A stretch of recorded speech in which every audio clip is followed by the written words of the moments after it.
When marriage transforms into a labyrinth fraught with perilous reefs, each touch may herald either a sweet beginning or a painful sting. In Mrs. Liu, Mr. Liu will return tonight. Lin Shin deeply dissects the emotional truths veiled beneath the opulent facade of high society. Mrs. Liu and M.R.Lu, a couple ensnared by power plays and desires, conceal within their quotidian declarations of returning home an oppressive undercurrent, whether it be a poignant rekindling of deep affection or a meticulously orchestrated fatal trap. The author, through a meticulously layered suspense, transmutes the trials and gambits of love into a razor's edge, slicing through the veneer of hypocrisy to reach the shadows and fervor of human nature as the midnight bell tolls. The phrase returning home tonight transcends mere routine. It becomes the key to unveiling the truth. This work is not merely a riveting emotional confrontation but also an allegorical ode to all who gamble everything in love. Chapter 1. Caught in Infidelity. Nan Yen, your husband is lying beside another woman, and you can still sleep? Are you not afraid that Mrs. Liu's position is becoming precarious? In the villa's bedroom, Qin Haiyan's exasperation was palpable as Gu Nanyan, still groggy from slumber, inquired, "Mother, which little temptress is it this time?" Married for 2 years, the line of women eager to usurp her place had become a familiar sight, with her mother-in-law frequently urging her to catch him in the act. Gu Nanyan had long since grown accustomed to it. Yet each time she had failed to uncover any irrefutable evidence against Liu Beiqing. "He'll send you the hotel room number via WeChat. You should go and bring him back." Qin Haiyun paused before adding, "Child, if you continue to be so indifferent toward Beiqing, I cannot assist you any longer." Indifferent? Yet, it is imperative that Liu Beiqing be given the opportunity to care for her. Over the past 2 years, his visits home have been few and far between, and each encounter has ended in discord. He evades her as if she were a plague. How can she possibly invest her feelings? However, it was not always thus between her and Liu Beiqing. He once treated her with great kindness and indulgence, but after that incident, their relationship deteriorated. After a moment of silent reflection with her eyes closed, Gu Nanyan propped herself up and languidly stated, "Mother, I understand. Please send me the address." Half an hour later, when Gu Nanyan collected the room key from the hotel manager, Zhou Bei had also arrived. The two stood before the suite's door as Gu Nanyan prepared to unlock it with the key card. Her previously calm heart now felt quite unsettled. Although she was accustomed to such sights, it was nonetheless disconcerting to see her possessions usurped by others. Upon opening the door, voices could be heard from within. Fertiles. The two exchanged glances, bewildered. Were they not supposed to be catching someone in the act? Instead, they found a game of mahjong in progress. The presence of several young women seated beside the men was particularly unsettling. Among them, Liu Beiqing stood out, a cigarette perched between his lips, his right hand deftly manipulating the mahjong tiles, while Yi Chujiao, in a flirtatious manner, clung to his arm, seated right next to him. The men at the table were the elite of a city. The most distinguished gentleman, Liu Beiqing, remained the most captivating. His striking features defined and handsome, adorned with a pair of golden-rimmed glasses resting on his nose, his hair casually styled into a slick back. There was an alluring blend of sophistication and roguish charm about him that never failed to leave one in awe.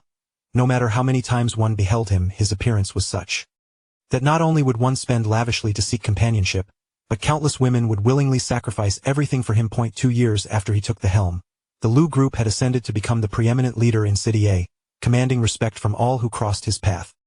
Had he remained the same as before, had that fateful incident never occurred, Liu Beiqing would have been the epitome of the perfect husband. Liu Beiqing possessed an array of admirable qualities, yet regrettably, he was unkind to her.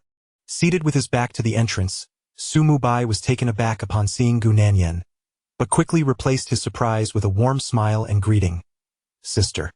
Before he could utter the word sister-in-law, Liu Beiqing shot him a cold glance, prompting Su Mubai to hastily amend. "Yan Jia, what brings you here?"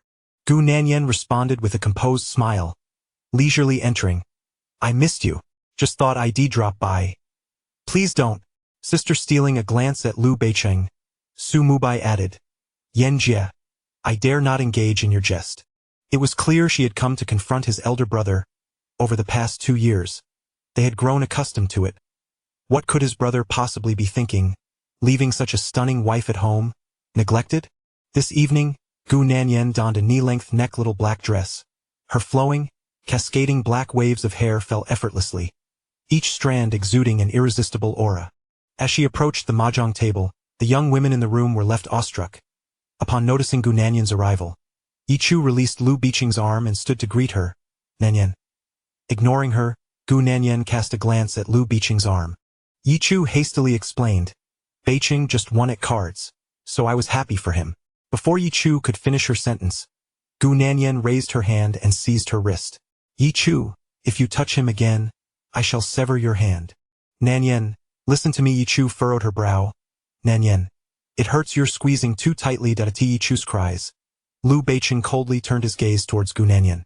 If you do not release her, I will be the one to sever your hand. Seizing the opportunity, Yichu broke free from Gu Nanyan's grip and retreated a couple of steps, rubbing her wrist, her eyes glistening with unshed tears. Beiqing. Lu Beiqing glanced at her, his expression devoid of emotion. What are you afraid of her for? Sit down. The girl beside Su Mubai sensed the tension in the atmosphere and curiously inquired of Lu Beiqing. Young Master Chang? Who is she? Smoke wafted from the golden-framed glasses perched on his nose as Lu Beiqing delicately tapped the ash off his cigarette. I do not know her. His words. Su Mubai and the others were left speechless. Do not know her? They had known each other for 23 years. This year, Gu Nanyan turned precisely 23. Beside the mahjong table, Gu Nanyan felt a mix of anger and amusement. Yet even so, she approached Lu Beiqing and softly reminded him. It's 2:30, it's time to disperse. With a cigarette pinched between his right hand, Lu Beiqing remained composed. 13 orphans. It seemed as if Gu Nanyan were nothing but a wisp of AI or Yichu, sensing the awkward atmosphere, stepped forward to ease the tension. Nanyan, it is in a man's nature to indulge in play. Mubai and the others are here as well, so there's really no need for you to worry excessively. Gu Nanyan replied with a playful smile. Why don't you get married first and lend your husband to me for a while? Yichu was left speechless by her retort. After Gu Nanyan spoke, she turned and approached Su Mubai, lightly tapping the mahjong table with her fingers as she said in a calm voice, Mubai, you should get up. Su Mubai looked up. Sister Yen, do you wish to play too? Nearby, Zhou Bei, who had accompanied Gu Nanyan to catch her partner in the act and had remained silent until now, suddenly chimed in with a laugh. What's the deal? Are only men allowed to play, while women are not? With her stylish short hair and a Japanese floral shirt, one might mistakenly assume she was a man, perhaps even Gu Nanyan's lover. She then turned to Gu Nanyan. Nanyan, I've heard that the young men at this hotel club are quite impressive. Shall I call a couple for you? Pulling out the chair that Su Mubai had vacated, Gu Nanyan casually sat down and replied, Sure. Upon hearing her words, Lu Biqing's gaze finally rested upon her face. Gu Nanyan chose to disregard him and continued playing, declaring, 3 of circles. The boy accepted the task with a smile and sat down next to Gu Nanyan, saying, Sister, I'm lucky sitting beside you means you're bound to win. Gu Nanyan chuckled. If I win, they'll give you a generous red envelope. As anticipated. After several rounds of play, Gu Nanyan emerged as the sole victor, much to the dismay of her opponents. Whenever others played their cards, she refrained from winning. However, if Lu Beiqing were to lay down a tile, she would invariably compel him to fold. At this moment, Lu Biqing's expression was understandably grim. Following Gu Nanyan's triumphant 13 orphan hand, he abruptly slammed his tiles down onto the table, his visage icy enough to chill the air around him. Unfazed, Gu Nanyan continued to shuffle the tiles, playfully teasing, Young Master Lu, can't you handle a loss? If you can't, why not just retire for the night? To which Lu Beiqing retorted with a smirk, You wish to sleep with me? Gu Nanyan, your imagination knows no bounds. After his jest, Yichu cautiously glanced at Gu Nanyan, pondering whether this would lead to their divorce. In response to Lu Biqing's mockery, Gu Nanyan handed the winnings to a nearby boy, saying, This is a little something from your sister. The boy eagerly accepted the cash, exclaiming, Thank you, sis. The other young women in the room instantly brightened with envy, their eyes glimmering with admiration. Having received Gu Nanyan's generosity, the boy suddenly blushed and suggested, Sis, I can make you even happier. How about I go home with you tonight? Upon hearing this, Su Mubai's cigarette fell from his lips, and the others turned to look, creating an atmosphere of profound silence, so still that one could hear a pin drop. Chapter 2. What a coincidence. You came too. At last, Zhou Bei, reclining on the sofa with his legs crossed, broke the tense atmosphere. Nanyan, this young man is so sincere. Do not squander his goodwill, nor waste such a rare opportunity. Upon hearing this, Liu Beiqing snapped back to reality, letting out a cold laugh. Longing for affection, it seems you ought to find a man to remedy that. Gu Nanyan, exuding charm, rose gracefully and said with a radiant smile, Mubai, old Shin, my partner has spoken. I shall go indulge in a little remedy. Enjoy yourselves. With that, she turned to the boy beside her, saying, Come on, handsome, let us find a room. Sure thing, sister. The boy leaned in to whisper a few words in her ear. Really? I shall see your skills later, Gu Nanyan teased. The group watched as Gu Nanyan took the lead, and Zhou Bei followed with another boy. Inside the room, Liu Beiqing could no longer maintain his composed demeanor. He kicked out in frustration. In the next moment, the mahjong table was overturned, tiles scattering across the floor. Yichu, standing beside him, turned pale with shock and grasped his arm, calling out, Beiqing. Startled, Yichu decided it was inappropriate for Su Mubai to remain there, so she had someone escort her home.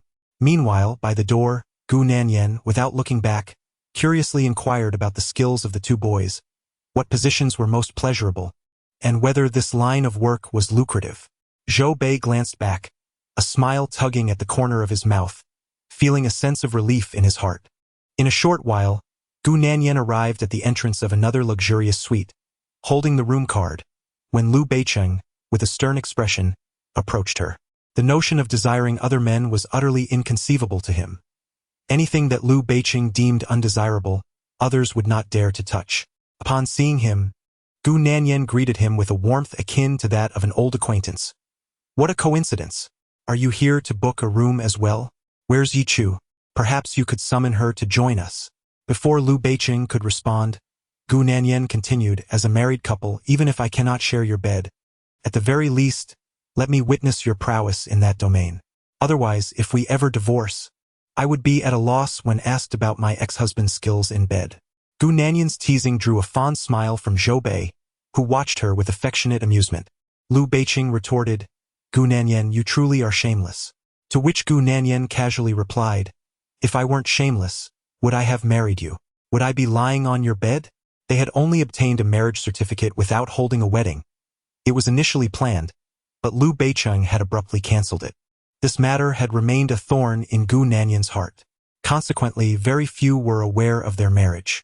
As Liu Beiqing blocked Gu Nanyan and she mentioned the marriage certificate, the young man accompanying her quickly interjected, Sister, perhaps you should. However, before he could finish his sentence, Liu Beiqing delivered a forceful kick to his chest. The boy, his face paling, staggered backward several steps before crashing heavily to the ground with a resounding thud. At this moment, Gu Nanyan finally retracted her usual amiable demeanor. Liu Beiqing, enough. In response to Gu Nanyan's defense, Liu Beiqing seized her face with a firm grip. Gu Nanyan, how can you even tolerate such scum? Grasping Liu Beiqing's arm, Gu Nanyan retorted, Whether I can tolerate it or not is of no concern to you. You pursue your own affairs, and I shall pursue mine. It is only fair that we remain uninvolved with each other. Gu Nanyan's stubbornness caused Liu Beiqing's expression to darken, and he shifted his grip to her throat. As his fingers constricted around her neck, Gu Nanyan's face flushed crimson. Observing Liu Beiqing's genuine anger, Zhou Bei promptly grasped his wrist. Liu Beiqing, crossing the line is unacceptable. After Zhou Bei spoke, Su Mubai and Xin Li hurried over. Sensing the escalating tension, they rushed forward to separate Liu Beiqing from Gu Nanyan. Afterward, they glanced at the boy who had fallen to the ground along with his companion, urging them to leave promptly. Otherwise, it could lead to dire consequences. Coughing while clutching her throat, Gu Nanyan finally regained her breath and, without a word, lifted her right foot to deliver a fierce kick to Liu Beiqing's abdomen. Suddenly, his complexion turned ashen. Nearby, Su Mubai and the others were momentarily stunned, realizing that while Gu Nanyan was fierce, they had not anticipated her ferocity to this extent. With an icy glare directed at Liu Beiqing, Gu Nanyan held her throat and coldly challenged, Dare to lay a hand on me again? Her eyes, filled with contempt, caused Liu Beiqing's heart to lurch painfully as he recognized his previous impulsiveness. With lowered eyes, She gazed at Gu Nanyan for a while, then tucked her hands into her pockets and turned away in silence. Observing this, Shun Li interjected, urging them, enough of this commotion. Whatever issues there are can be discussed later. In an act of resolution, Liu Beicheng withdrew his right hand from his pocket and, without uttering a word, pressed it firmly against Gu Nanyan's nape, leading her away. Upon reaching the parking garage, Liu Beicheng ushered Gu Nanyan into the front passenger seat, after which she immediately turned her gaze toward the window. As the vehicle roared to life, a brief silence enveloped them. Liu Beicheng rolled down the window and lit a cigarette, letting the smoke drift outward. Suddenly, he remarked, "You dare to sleep with anyone? Aren't you afraid of contracting something?" Gu Nanyan nonchalantly replied, "I use protection." Liu Beicheng's expression darkened as he retorted, "Are you a man? Do you possess such equipment? What protection are you talking about?" After his outburst, Gu Nanyan's phone buzzed from her bag. She retrieved it to find it was a call from Qin Haiyun. Sighing with exhaustion, she answered, "Mom." On the other end, Qin Haiyun's voice came through, lively and urgent. "Nanyan, have you found Beicheng?" With one hand pressed against her forehead and the other holding the phone, Gu Nanyan wearily replied, "Yes, we are on our way back." She refrained from mentioning the earlier altercation at the hotel. Upon hearing that Liu Beicheng was returning, Qin Haiyun encouraged, "Nanyan, seize this opportunity tonight. It has been 2 years. You and Beicheng should consider having a child. If you delay another year, he may seek a divorce and you will have no leverage." Qin Haiyun's incessant nagging made Gu Nanyan's head throb. For 2 years, she has been caught in a tormenting dilemma, desperately yearning to conceive while her partner, Liu Beicheng, remains resolutely opposed to the idea. The strain is nearly driving her to the brink of madness. The crux of the matter is that she is fervently determined to bear a child. Yet Liu Beicheng is unwilling. When Gu Nanyan hesitates to respond to Qin Haiyun, the latter grows suspicious and inquires, "Nanyan, do you not wish to have a child?" Gu Nanyan retorts, "Of course I want to, Mom." Her perfunctory reply prompts a dispassionate glance from Liu Beicheng, who accelerates the car, causing it to surge forward. Moments later, upon their arrival home, a profound silence envelopes the atmosphere. Emerging from the bathroom after a refreshing shower, Gu Nanyan cannot help but recall Qin Haiyun's earlier admonitions, along with her mother's frequent inquiries. Resolute, she approaches the wardrobe and selects a sultry black lace lingerie set. Just as she pulls up her trousers, before she can drape herself in an outer garment, the bedroom door swings open unexpectedly. Turning her head, she sees Liu Beicheng entering the room. Chapter 3. Reluctantly, even a test tube will suffice at this moment. He was clad in a light gray nightgown, raising his hand to brush through his half-dry hair, the collar casually open, revealing his well-defined chest. Nonchalantly toying with his hair, Liu Beicheng remarked with an impassive expression, "There's no need for fuss. It's pointless even if you were to strip bare." Liu Beicheng's casual dismissal cast a shadow over Gu Nanyan's countenance.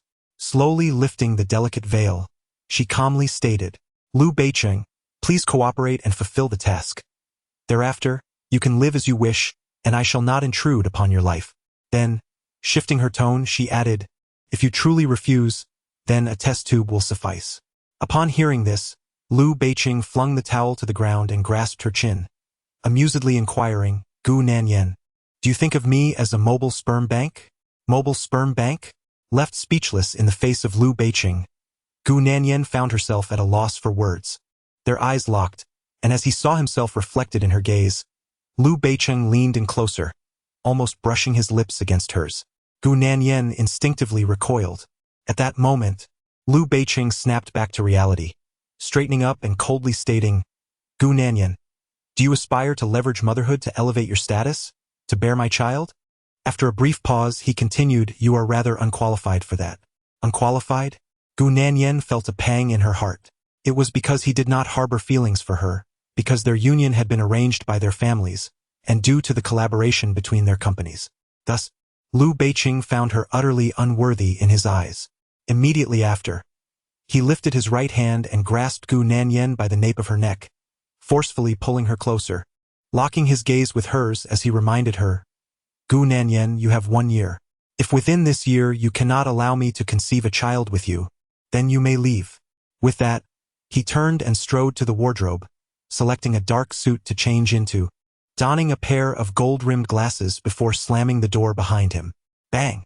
The door was forcefully shut, leaving Gu Nanyan to sit limply on the bed, her right hand pressed against her forehead. She was unaware of Lu Beiqing's feelings for Yi Chu. Had she known sooner, when Lu Tianyang proposed marriage, she would have never consented, even if she were to remain childless forever, never to experience motherhood. After sitting by the bed for a considerable time, Gu Nanyan approached the wardrobe and retrieved a set of ordinary sleepwear. Though accustomed to rejection, each time Lu Beiqing rebuffed her, she felt a profound sense of failure as a woman. Despite her efforts, Lu Beiqing still distanced himself from her. She felt utterly powerless. The following morning, upon waking, she received another call from Qin Haiyun. "Mom, how did things go with Beiqing last night? Did you two reconcile?" The inquiry left Gu Nanyan at a loss. Over the past 2 years, Qin Haiyun's relentless pursuit for grandchildren had nearly driven her to madness. If she had desired grandchildren so fervently, perhaps she should have borne more children, rather than placing all her hopes on Lu Beiqing alone. After a prolonged silence, Gu Nanyan resignedly replied. He came back briefly and then left. Upon hearing that the two had again failed to accomplish anything last night, Qin Haiyun felt a chill in her heart, mourning yet another lost opportunity to become a grandmother. She remarked, "Nanyan, you truly must pay more attention to Beiqing. You need to take the initiative." Gu Nanyan thought to herself that she was almost at the point of kneeling before Lu Beiqing, pleading for him to show her some kindness and spend the night with her. How much more initiative could she possibly take? Furrowing her brows, Gu Nanyan was at a loss for words when Qin Haiyun continued, "My dear, you are simply neglecting Beiqing. Later, go to the company and bring him lunch. Do not allow that Lu Taizhu to feel too inconspicuous. We must not let others think you are easy to intimidate." The others referred to by Qin Haiyun was Yi Chu, who served as Lu Beiqing's secretary. Despite her 100 reservations, Gu Nanyan found it difficult to refuse when Qin Haiyun called and offered her advice. Thus, she reluctantly got up, prepared herself, and, carrying the lunch arranged by the maid, drove to the Lu Corporation. Outside Lu Beiqing's office, before she could knock, Gu Nanyan heard Yi Chu's soft voice emanating from within. The door was ajar, and Gu Nanyan discreetly peered inside, seeing Lu Beiqing holding a document, speaking to Yi Chu, who was leaning close to him. "This data is unreasonable. There will be safety issues with the project. And regarding the location in Zone D." At this point, Lu Beiqing abruptly changed the subject, saying, "Please pull up a chair and sit." With a gentle smile, Yi Chu took a seat beside Lu Beiqing, drawn by his concern. Outside the door, Gu Nanyan rolled her eyes in exasperation. At that moment, she was uncertain whether the interaction between Lu Beiqing and Yi Chu could be deemed normal, nor did she know if it was customary for a secretary to sit so close to her boss. However, she was acutely aware that since marrying Lu Beiqing, he had never spoken to her with such warmth. He had never shown concern for her well-being, whether she stood, sat, knelt, lay down, or even lived or died. Last year, after an unfortunate car accident, when the doctor requested a family member to sign a document, she had called Lu Beiqing, only for him to abruptly end the call. She spent several days in the hospital, and to this day, Lu Beiqing remained oblivious to the incident. After waiting for a moment and realizing that their conversation would not conclude anytime soon, Gu Nanyan picked up her lunchbox and turned to leave. As she meandered downstairs, passing a pharmacy, she recalled Qin Haiyun's instructions and decided to return to the company. Indeed, regardless of whether Lu Beiqing acknowledged it, she was the legitimate wife of the Lu family, his rightful spouse. Why should she hide? She had nothing to be ashamed of. Thus, upon returning to Lu Beiqing's office, Gu Nanyan pushed the door open without a second thought. Inside, Lu Beiqing and Yi Chu, alerted by the sound, turned their gaze toward the entrance. Chapter 4. Who the hell wants to indulge you? As Gu Nanyan appeared before him, Lu Beiqing's brows slightly furrowed. Yi Chu, initially taken aback, quickly stood from her chair with a broad smile, greeting, "Nanyan." Observing the lunchbox in Gu Nanyan's hands, Yi Chu added with a grin, "You must be here to deliver lunch to Beiqing." She then turned to Lu Beiqing, saying, "Since Nanyan has brought you lunch, we needn't dine out. It's a rare occasion for her to visit the company. You should spend some quality time with her. Yichu's understanding demeanor suggested that she was the one married to Liu Beiqing, the true matriarch of the Liu group, even implying that Liu Beiqing partaking in the meal prepared by Gu Nanyan was an opportunity she graciously relinquished. Gazing at Yichu, Gu Nanyan casually remarked, "Yichu, you either let Liu Beiqing confront his father and get a divorce, or you throw your substantive evidence in my face. Who are you trying to disgust with your incessant sarcasm?" If she were capable, Gu Nanyan might have regarded her with a modicum of respect. But given her lackluster demeanor, Gu Nanyan found her utterly unimpressive. Embarrassed by Gu Nanyan's disdain, Yichu hastily explained, "Nanyan, Beiqing and I are not what you think. We are merely discussing work." After her explanation, her gaze dimmed a little as she added, "You two enjoy your conversation. I shall take my leave." With the door closing behind her, Gu Nanyan approached the desk, placing the lunchbox on it with a gentle thud. She pulled out the chair opposite Liu Beiqing and, with an air of nonchalance, sat down. "My mother asked me to bring you lunch," she stated. With a sharp thud, Liu Beiqing cast the documents onto the table and coldly inquired, "Gu Nanyan, can you not have your own opinions?" As he tossed the papers, Gu Nanyan fixed her gaze on him, rendered speechless. His demeanor towards Yichushu had been entirely different moments ago. It was evident that when one is not favored, every action and word is deemed wrong. Even the simple act of bringing him food, merely existing, or breathing the air feels like an offense. After staring intently at Liu Beiqing for a while, Gu Nanyan leaned back against her chair and replied, somewhat indifferently, "In matters concerning you and me, I possess no opinions of my own. Your parents' words are akin to imperial edicts, and I cannot defy them." Not only could she not oppose Liu Beiqing's parents, but she also dreaded her mother's emotional appeals, recounting the hardships of raising her and urging her to be obedient and compliant. That said, Liu Tianyong had always treated her kindly. During their wedding, he had laid down strict regulations for Liu Beiqing. He could not mention divorce, he must not wrong her, and he should strive to nurture their marriage, or he would be expelled from the Liu family, with all assets and inheritance granted to her. Should their relationship prove untenable, they were to endure a 3-year adjustment period before reconsidering. Now only a year remained. Observing Liu Beiqing's refusal to engage with her, Gu Nanyan rose and approached the desk, retrieving a bowl and chopsticks. Mimicking Yichushu's sweet tone, she said, "Beiqing, a person is iron, and food is steel. Missing a meal leaves one in despair. Just have a little." Liu Beiqing lifted his gaze toward her, and Gu Nanyan playfully winked, offering a piece of rib near his lips. Her playful demeanor momentarily bewildered Liu Beiqing. An inexplicable force compelled her to speak. Gu Nanyan, however, slammed her lunchbox onto the table and exclaimed, "Damn it, you really only eat what the Yi family serves." She then forcefully tossed her chopsticks aside and retorted, "Eat if you want. I won't indulge you." Consequently, after departing from Liu Beiqing's office, Gu Nanyan specifically instructed her secretary that dinner had been arranged from home and there was no need for further preparations. Yet, come 9 o'clock that evening, she was awakened by a phone call from Qin Haiyun, informing her that Liu Beiqing was hospitalized due to dehydration from severe diarrhea. A sudden jolt of anxiety surged through Gu Nanyan. She quickly dressed and made her way to the hospital. Upon arriving at the ward, Qin Haiyun expressed her fatigue, prompting Gu Nanyan to suggest she return home. After bidding farewell to Qin Haiyun and re-entering the ward, Liu Beiqing lifted his gaze to her and remarked, "Gu Nanyan, you've become quite capable. Have you dared to drug me?" Gu Nanyan approached him, adjusting his blanket, and replied, "Don't speak so coldly. Couples typically use aphrodisiacs, not laxatives." Unwilling to concede, as he spoke, Liu Beiqing flung his phone towards her, displaying video footage of her entering a pharmacy. Subsequently, he tossed a medication purchase receipt at her face. Cornered by the evidence, Gu Nanyan stared at him, enveloped in silence. Their eyes met, and while Liu Beiqing expected an explanation, Gu Nanyan unexpectedly stated, "Please don't look at me like that. I fear I might lose control." The expression on Liu Beiqing's face darkened as he grabbed a nearby pillow and hurled it at her. Catching the pillow that was hurled at her, Gu Nanyan calmly and reasonably remarked, "You spend your days indulging in revelry while I am left struggling for survival.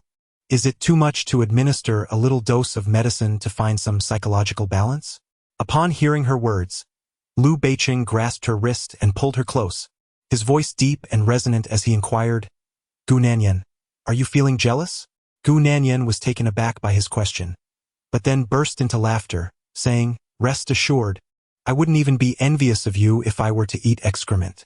Her cheerful laughter prompted Liu Beiqing to pull her closer once more with sudden force. Thud! Their foreheads collided, and her nose bumped against his, causing Gu Nanyan to gasp in pain. Frowning tightly, she was still processing the moment when Liu Beiqing's warm lips unexpectedly descended upon hers. Chapter 5. Just say it if you can't bear to part for a moment. Gu Nanyan was taken aback. Did Liu Beiqing truly understand the implications of his actions? As Gu Nanyan stared in astonishment, Liu Beiqing's eyelashes fluttered, and he quickly regained his composure, releasing her grip and remarking, Isn't it you who constantly expresses the desire to have children? What, do you expect me to cater to you? Gu Nanyan snapped back to reality, raising her hand to unbutton his hospital gown, casually inquiring, given the current state, can you even perform? Liu Beiqing found himself wishing he could stitch her mouth shut. Abruptly, he wrenched his hand away from her grasp, retorting, You seem adept at undressing. He then shifted the conversation, adding, We'll discuss the matter of the medicine when your parents arrive tomorrow. Cast aside and seated on a nearby chair, Gu Nanyan's expression darkened. Liu Beiqing, this is becoming rather tedious. He could provoke anyone he wished, but her parents were off limits. They were her lifeline, her ultimate boundary. Liu Beiqing regarded her with indifference. What about when you drugged me? Didn't you fear any repercussions? As he spoke, he retrieved a bottle of medication from beneath the pillow and tossed it to Gu Nanyan. You can either consume these or allow your parents to weigh in on the matter. Holding the medication that Liu Beiqing had thrown at her, she recognized it as a laxative, igniting a surge of indignation within her.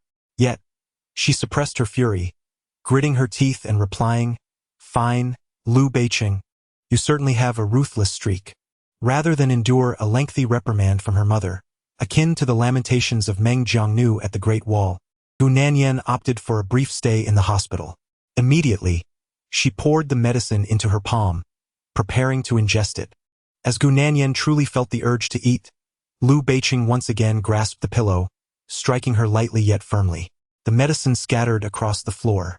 When Gu Nanyan raised her gaze to meet his, Liu Beiqing coldly remarked, I certainly do not possess such a vengeful spirit as you do. A smile broke across Gu Nanyan's face. If you can't bear it, just say so. Liu Beiqing shot her a disdainful glance, prompting her to hastily gesture for silence. Falling into quietude, the hospital room enveloped itself in a stillness. Shortly thereafter, the hotel delivery of millet porridge ordered by Qin Haiyun arrived. Gu Nanyan carefully took the bowl and chopsticks, sitting by the bedside to feed him. Each spoonful of porridge was first blown to test its temperature before she offered it to Liu Beiqing. Only when it was no longer scalding did she bring it to his lips. The scene felt reminiscent of days gone by, as if they had reverted to the time before their quarrel. It had been a long while since they had interacted in such a manner. In the stillness of the night, when Liu Beiqing awoke, the room was dimly lit by a solitary bedside lamp. The light was faint, casting a soft glow upon Gu Nanyan, who had fallen asleep by the edge of the bed. 2 years. It had been 2 years since he had observed her in such a way. Liu Beiqing lifted his right hand, poised to touch her face, yet hesitated, leaving it suspended in the air. He recalled her words from that day, each syllable etched in his memory, alongside the inferno and the irrefutable evidence. Memories surged forth, and ultimately, Liu Beiqing's hand descended upon Gu Nanyan's head as he murmured to himself, Do you truly despise me so profoundly that you would risk my life? Having only endured that one experience and the devastating fire, they could never return to their former selves, nor could he fulfill her wish of bearing children. Their relationship had devolved into mutual torment and suffering. Even after his discharge from the hospital, Liu Beiqing refrained from revealing the incident involving Gu Nanyan. As Gu Nanyan took care of Liu Beiqing upon his release, she had also just returned from her annual leave to resume her duties at the law firm. Their separation led them back to lives that resembled those of strangers. One afternoon, Liu Beiqing had just returned from a government meeting when Xiaqiang delivered some documents for his signature. After placing the papers before him, Lu Beiqing inquired, "What has Gu Nanyan been busy with lately?" Counting the days, he realized it had been a month since she had reached out to him. Xia Cheng replied, "Boss, the young mistress has been preoccupied with work, taking on numerous divorce cases." The last part of his statement was noticeably quieter. Tossing aside the documents in his hands, Lu Beiqing let out a cold smile. She's merely honing her skills ahead of time. Xia Cheng, in truth, shared the same sentiment. Moreover, the reasons behind Gu Nanyan's marriage to Lu Beiqing were as transparent as Sima Zhao's intentions, well known to all. At the Chaoyang law firm, in the conference room, Gu Nanyan sneezed just as she pondered who might be speaking ill of her behind her back. The director turned to her, speaking earnestly, "Little Gu, why do you, at such a young age, constantly take on divorce cases?" He then glanced around at the other colleagues, adding, "Do not take advantage of her youth and inexperience by offloading your unwanted cases onto her." Gu Nanyan smiled and said, "Director, it is not that serious. I shall consider it a form of training." The nature of her impending union with Lu Beiqing remained an enigma, a battlefield yet to unfold. She merely wished to warm up to the challenge. The director furrowed his brow and replied, "That is not quite the way to hone your skills. I advise you, Xiao Gu, to take fewer divorce cases in the future, lest it taint your perception of marriage." Having only graduated a year prior, the director was concerned that these legal battles might adversely affect her outlook. Before Gu Nanyan could respond, the director continued, "Xiao Gu, do not say I have failed to guide you. I have heard that the Lu Corporation is considering a change in their legal representation. If you manage to secure their legal counsel, it would indeed be a remarkable achievement in your career." Over the past few years, their firm had earnestly sought the Lu Corporation's legal representation, yet despite their collective efforts, success had eluded them. With a fresh face in the mix this year, they wished to take a chance. The director held Gu Nanyan's work ethic and capabilities in high regard. Fearing she might shy away from this daunting task, he added, "Do not feel pressured, Xiao Gu. The firm does not demand that you secure the Lu Corporation's representation. Just do your best." With such encouragement from the director, Gu Nanyan found it difficult to decline and agreed to give it a try. However, the thought of entangling herself with the Lu Corporation left her feeling uneasy. Thus, during dinner with her parents that evening, when they inquired about her relationship with Lu Beiqing, she retorted coolly, "Dad, are you and Lu Tianyang truly trying to marry me off to Lu Beiqing for my benefit? Or are you merely leading me into a trap?" Upon hearing Gu Nanyan's words, Gu Qinghua turned pale. "What nonsense are you speaking, my child? We are undoubtedly doing this for your benefit. Several fortune tellers have indicated that your destiny can only align with Bei Cheng. Otherwise, you will face a future devoid of children." Gu Nanyan glanced at Gu Qinghua. "Has Lu Tianyang never questioned you? Has he doubted those fortune tellers? They were all engaged by your father-in-law. I am unfamiliar with them. This lifetime, I can only bear children with Lu Beiqing. If I were to be with any other man, I would be unable to conceive, unable to mother." It remained a mystery whether she owed a debt to Lu Beiqing from a past life or if he owed one to her. Fate seemed insistent on their entanglement. No one had a more dramatic fate than hers. Nearby, Gu Nanyan's mother inquired, "Qinghua, if Nanyan has children in the future, yet Bei Cheng insists on divorcing her, will the child be granted to Nanyan?" Tianyang mentioned that if it were to reach such a point, the child would certainly belong to Nanyan. Thus, Nanyan's most pressing task now was to bear a son and a daughter. "That sounds more reasonable," Gu Nanyan's mother remarked. "Nanyan, did you hear that? You must take this matter to heart." Gu Nanyan responded, "Children, children, children. Even if I were to forego food, drink, and sleep, I will not refrain from having children with Lu Beiqing. Mother, you can rest assured." Initially, she dismissed the matter lightly. However, after hearing the same pronouncement from several fortune tellers, she was compelled to take it seriously. Regardless of what the future held with Lu Beiqing, she needed to hasten to conceive a child. After finishing dinner, Gu Nanyan sat with her parents for a while, reassuring them about her intentions to have children. She then drove away from the Gu family mansion. Upon returning to Yulin Bay, just as she stepped into the house, Aunt Jiang approached her with excitement, announcing, "Madam, the young master has returned." Gu Nanyan hesitated momentarily while putting away her bag, taken aback by the news. Chapter 6. acting on my behalf. You bear me a child, he did not seek me out, yet he has returned. It appears that Lu Tianyong has exerted some pressure on him. Gu Nanyan paused momentarily, and then Sister Jiang joyfully exclaimed, I just went upstairs to change the bedding, and I saw the young master taking his clothes to the bathroom. I suspect he will be staying tonight. When her husband returns, the servants are all delighted for her, as if a once-favored concubine has finally received a visit from the emperor. Gu Nanyan thought to herself, a tinge of self-mockery in her mind. After changing her shoes, Gu Nanyan smiled and said, All right, I'll go check on him. Upon entering the bedroom, Lu Beiqing was just emerging from the bathroom, and Gu Nanyan beamed. You're back. Wait for me a moment, I'm going to take a shower first. Lu Beiqing expressed disdain. Gu Nanyan, can't you think of anything else? Gu Nanyan chuckled. I senti it perfectly normal for me to shower upon returning home. Besides, if I didn't have those thoughts upon seeing you, then you should be the one crying. Lu Beiqing remained silent. 40 minutes later, when Gu Nanyan emerged from the shower, Lu Beiqing was reclining on the bed, engrossed in a book, his gold-rimmed glasses perched on his nose. Gu Nanyan, feeling refreshed, approached him, rolled up her pant legs, and elegantly perched herself on his lap. Raising her delicate, refined face, she pretended not to notice his gaze, and with a gentle tug, she loosened the sash of his robe. Holding the book in his right hand, Lu Beiqing regarded Gu Nanyan with an impassive command. Get down. Gu Nanyan halted her actions of undressing him and inquired, Lu Beiqing, are you unable to proceed? If it truly proves impossible, I shall accompany you to the hospital for a consultation. Lu Beiqing cast a cold glance, prompting Gu Nanyan to tactfully remark, Not keen to discuss this matter? Very well, let us converse about other pressing affairs. Lu Beiqing set aside the book he was holding and, in an unusual display of warmth, inquired, Have you come to a decision regarding divorce? Gu Nanyan replied, Could you not think of something more positive? As she spoke, she shifted forward slightly. Lu Beiqing lowered his gaze, observing her as she wrapped her arms around his neck.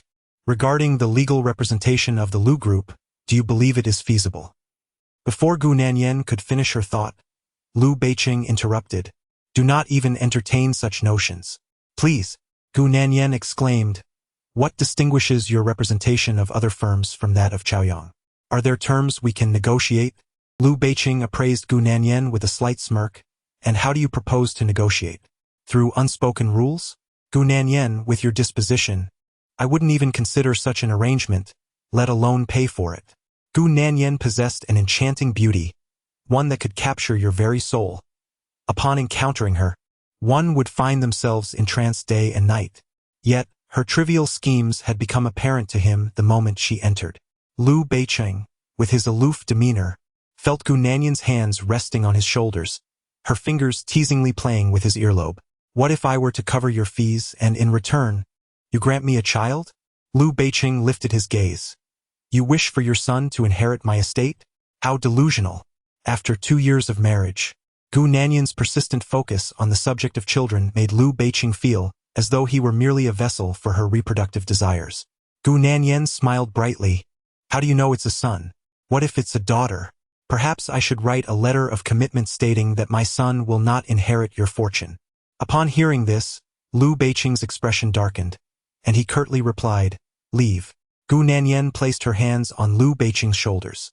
His gaze was icy, and his features were strikingly handsome. The meticulous seriousness in his demeanor evoked an impulse to kiss him, a desire to conquer him. Thus, instead of withdrawing, she cupped his face in her hands, leaned forward, and pressed her lips against his. Lu Beiqing gripped her waist, intending to push her away, but as Gu Nanyan's soft tongue ventured in, he felt a tightening in his chest and instinctively tightened his hold on her waist. Ultimately, he could not bring himself to push her away. The fragrance lingered between their lips, filling the room with a suggestive atmosphere. As her nightgown slipped off her shoulder, Gu Nanyan's fair skin and the gentle swell of her chest resembled a masterful painting, drawing Lu Beiqing ever closer. All concerns of work, rumors, and everything else faded into insignificance. As Lu Beiqing's right hand glided up Gu Nanyan's back, the phone he had carelessly discarded suddenly rang. The vibration of the phone jolted Lu Beiqing back to reality. He released Gu Nanyan and turned to answer it. On the other end, Xia Cheng's voice came through, prompting Liu Beiqing to respond, "You go ahead and pick them up. I'll be there shortly." After hanging up, Liu Beiqing prepared to leave, but Gu Nanyan seized his arm, exclaiming, "Liu Beiqing, that's rather ungracious of you. Who leaves in the middle of a task? It's quite lacking in virtue." Withdrawing his hand from Gu Nanyan, Liu Beiqing remarked, "You jest, yet you take it to heart." Had it not been for the timely interruption of Xia Cheng's call, he might have truly lost his composure this evening. Should Gu Nanyan have her way, it would not merely be a stumble into a pit, but rather a plunge into a deep abyss. Once Liu Beiqing departed, Gu Nanyan was consumed with indignation and promptly arranged to meet Zhou Bei at a bar. Upon hearing Gu Nanyan lament that the opportunity had slipped through her fingers, Zhou Bei, with a hint of skepticism, inquired, "Even in your current state, Liu Beiqing remains unmoved? Could it be that he is truly incapable?"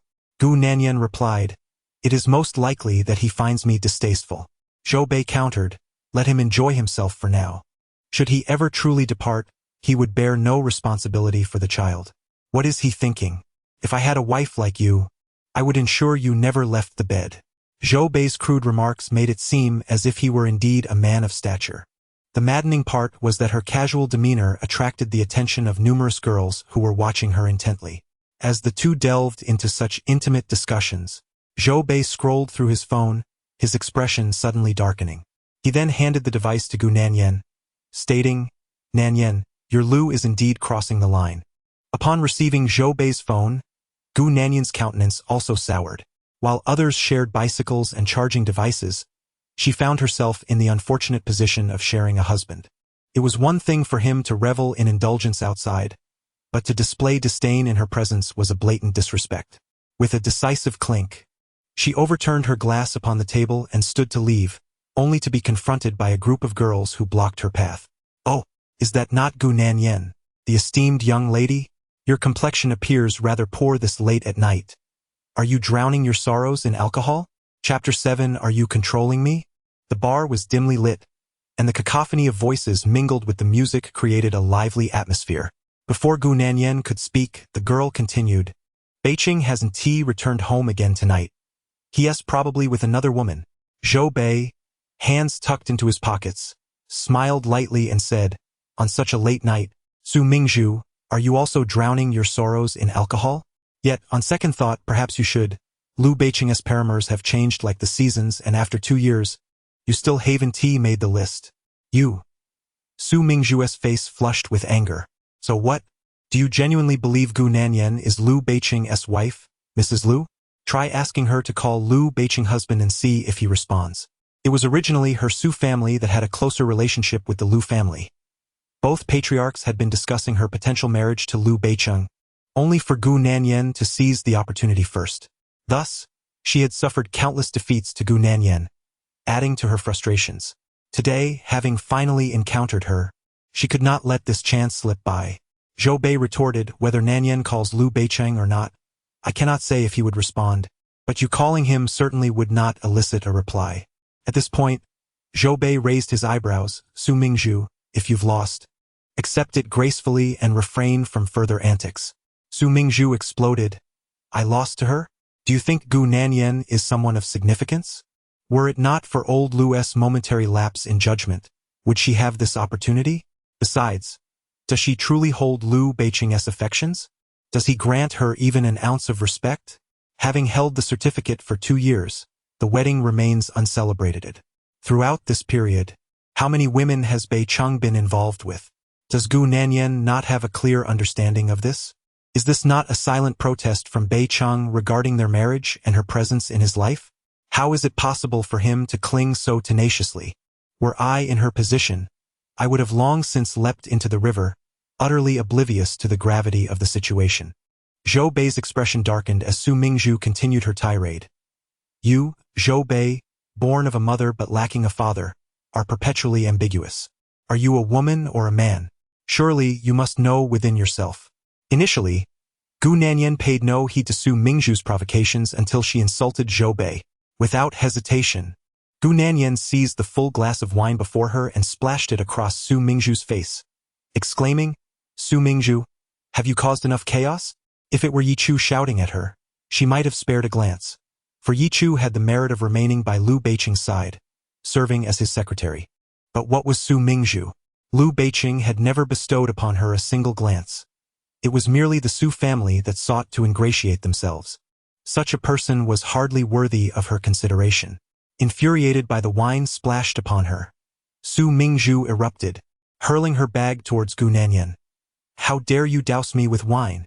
In the ensuing chaos, Gu Nanyan and Zhou Bei engaged in a confrontation with Su Mingzhu and her group of 6 girls. Despite their numerical disadvantage, it took little time for Gu Nanyan and Zhou Bei to subdue Su Mingzhu and her companions. As Gu Nanyan exited the bar, she retrieved her phone from her bag and dialed a number. Director Liang, this is Xiao Gu from Chaoyang. I would like to discuss a matter with you. The man on the other end of the line was the deputy mayor of the city, and he held a deep appreciation for Gu Nanyan's astuteness, particularly after she had skillfully resolved his complicated divorce case. Upon returning home half an hour later, Gu Nanyan discovered that the news of Su Mingzhu's disturbance at the bar had swiftly ascended to the top of trending topics online. Like a house of cards, the situation had prompted a flurry of revelations from Su Mingzhu's former classmates, all claiming to have been bullied or had their boyfriends stolen by her during their school days. Such a woman, they argued, deserved to be incarcerated for her actions. Despite the Su family's efforts to have the trending topic removed and to extricate Su Mingzhu from her predicament, she nonetheless faced considerable reprimands. When blame was shifted onto Gu Nanyan, the only warning given was to steer clear of Gu Nanyan and refrain from interfering in her dealings with Lu Beiqing. Initially filled with ire, Gu Nanyan found her anger considerably diminished by Su Mingzhu's antics. As for her relationship with Zhou Bei, it harked back to a decade prior, when they had just entered the first year of junior high. That incident had been harrowing, nearly derailing Zhou Bei's life, and it was also the catalyst for his subsequent reticence and transformation. After a refreshing shower, Gu Nanyan was about to settle into bed when the bedroom door swung open unexpectedly. Looking up, she saw Lu Beiqing had returned. Withdrawing her gaze, she heard him say, "Gu Nanyan, I believe I must reassess my opinion of you." He had barely stepped out when she stirred up trouble, prompting even the old gentleman to call him, inquiring about the situation. Gu Nanyan lay restlessly on the bed, thinking, "Don't take advantage and then play innocent." And as for Lu Beiqing, he ought to temper his demeanor. He was well aware of the conflict between herself and Su Mingzhu. Furthermore, Gu Nanyan felt that Lu Beiqing had shown her a lack of respect. Otherwise, Su Mingzhu would not have dared to scold her so brazenly this evening. Thus, upon seeing Lu Beiqing, her ire reignited. Lu Beiqing removed his suit jacket and hung it on the coat rack, rolling up his shirt sleeves, regarding her with a smile that was both enigmatic and amused. "Are you trying to manage me?" As he approached, Gu Nanyan retorted, "I don't wish to see you tonight. Please leave." "No children then? No children." A smirk played on Lu Beiqing's lips. "Are you certain you want to forfeit this opportunity?" Gu Nanyan felt a sudden swell of frustration and bitterness. What kind of marriage was this, where the desire for children necessitated humble pleas and was contingent upon a man's mood? Her gaze grew increasingly frosty. In that moment, she resolved to reclaim a fragment of her dignity in front of Lu Beiqing. Thus she coldly declared, "Leave." Lu Beiqing squinted slightly, intrigued, lifting her chin with his discarded belt. "Gu Nanyan, where has your previous resolve gone?" Gu Nanyan seized the belt and struck him with it. "Are you not tired of this? Everyone experiences emotions. No one can wear a smile for him 24 hours a day." The more Gu Nanyan grew agitated, the more amused Lu Beiqing became. He leaned closer to her and remarked, "I find myself quite intrigued today." Chapter 8. Hospitalized due to domestic violence. Having spoken, he seized Gu Nanyan's hands, which were about to push him away, and pressed them against the headboard. Gu Nanyan replied, "Fine, whoever fails to act is a fool." In the midst of their struggle, Gu Nanyan realized that Lu Beiqing intended to be ruthless with her. Seizing an opportunity when he was distracted, she grabbed a decorative item from the bedside table and unceremoniously struck it upon Lu Beiqing's head. "Gu Nanyan," she shouted in fury. Lu Beiqing raised his hand to wipe his forehead, finding his palm smeared with blood. At that moment, Gu Nanyan casually tossed the ornament back on the bedside table and brushed her hands off, declaring, "I warned you. If you wish to sleep, then sleep. But if you think to toy with me, don't even imagine it." Lu Beiqing's friend remarked, "Wow, third brother, you've really made it. You were actually beaten by Nan Yen to the hospital." Inside the hospital, Su Mubai accompanied Lu Beiqing for bandaging. Seeing the bandages wrapped around his forehead, he laughed so hard that his stomach ached. Nan Yen is impressive. Unlike us, who have only known the sting of punishment since childhood. With a cold glance, Lu Beiqing silenced Su Mubai, although the latter could hardly contain his laughter. While driving Lu Beiqing back home, Su Mubai couldn't help but chuckle every time he glanced at him. At that moment, Lu Beiqing turned to him and inquired, "Is Gu Nanyan jealous?" Su Mubai replied, "Isn't that obvious? Otherwise, how could she have sent you to the hospital?" Third brother, Nanyan is truly remarkable. You should cherish her. Gu Nanyan was slightly older than Su Mubai, and due to her relationship with Lu Beiqing, coupled with her magnanimous character, Su Mubai always referred to her as Sister Yen. In private, she was still referred to as Nan Yen. Lu Beiqing adjusted his cufflinks and patted the dried bloodstains on his sleeves. His expression suddenly lightened, no longer as grim as before, and a faint smile graced his lips.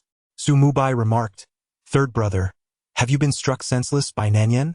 How can you still manage to smile at a time like this?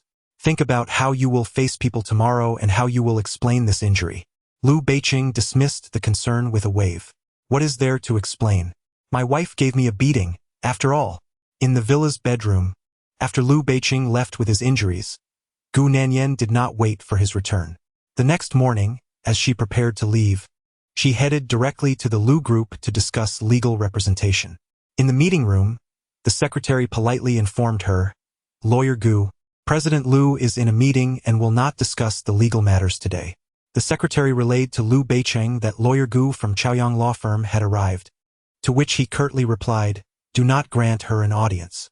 How dare she come to discuss legal representation after being treated so roughly? Who does she think she is?" Shortly thereafter, the head of the legal department arrived to explain to Gu Nanyan, "Lawyer Gu, our group is not considering Chaoyang law firm." This was not an explanation but a blatant rejection. In the following week, Gu Nanyan made several visits to the Lu group, yet Lu Beiqing refused to see her, and the legal department would not engage with her. It was only a week later, as she was leaving the office, that she noticed a black Maybach parked not far from the law firm, causing her steps to slow. Xia Cheng, seeing Gu Nanyan emerge, hurriedly exited the vehicle and opened the rear door, addressing her as Madam. Gu Nanyan came to a halt as Xia Cheng spoke. "The young master has come to escort you back to the old residence for dinner." She cast a fleeting glance at Lu Beiqing, who was seated in the back seat of the car, and replied coolly, "I have no time." She had visited the Lu family several times without even catching a glimpse of him. Now he wished to summon her back for a performance, and she was certainly unwilling to oblige.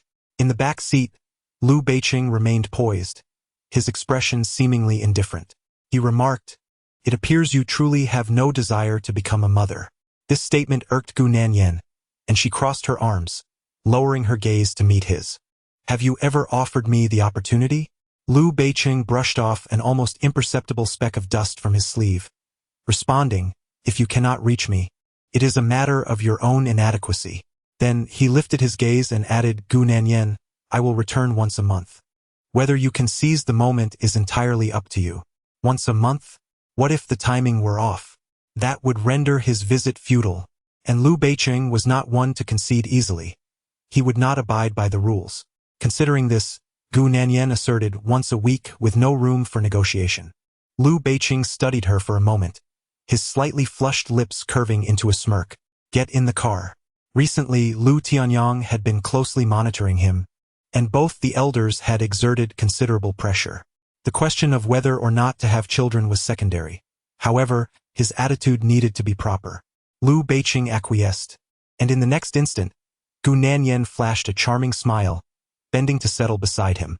Xia Cheng closed the back door and, with a sigh of relief, joined them in the car. To negotiate even the act of returning home to rest was truly remarkable for a couple. Before long, as Lu Beiqing and Gu Nanyan entered the ancestral home, the elderly matriarch rushed out with great enthusiasm. "Oh my dear Xiaoyan has returned. Come, let grandma take a look." Is there a baby in your belly? With that, she leaned in to listen for any signs against Gu Nanyan's abdomen. Feeling somewhat embarrassed, Gu Nanyan replied, "Grandma, not yet."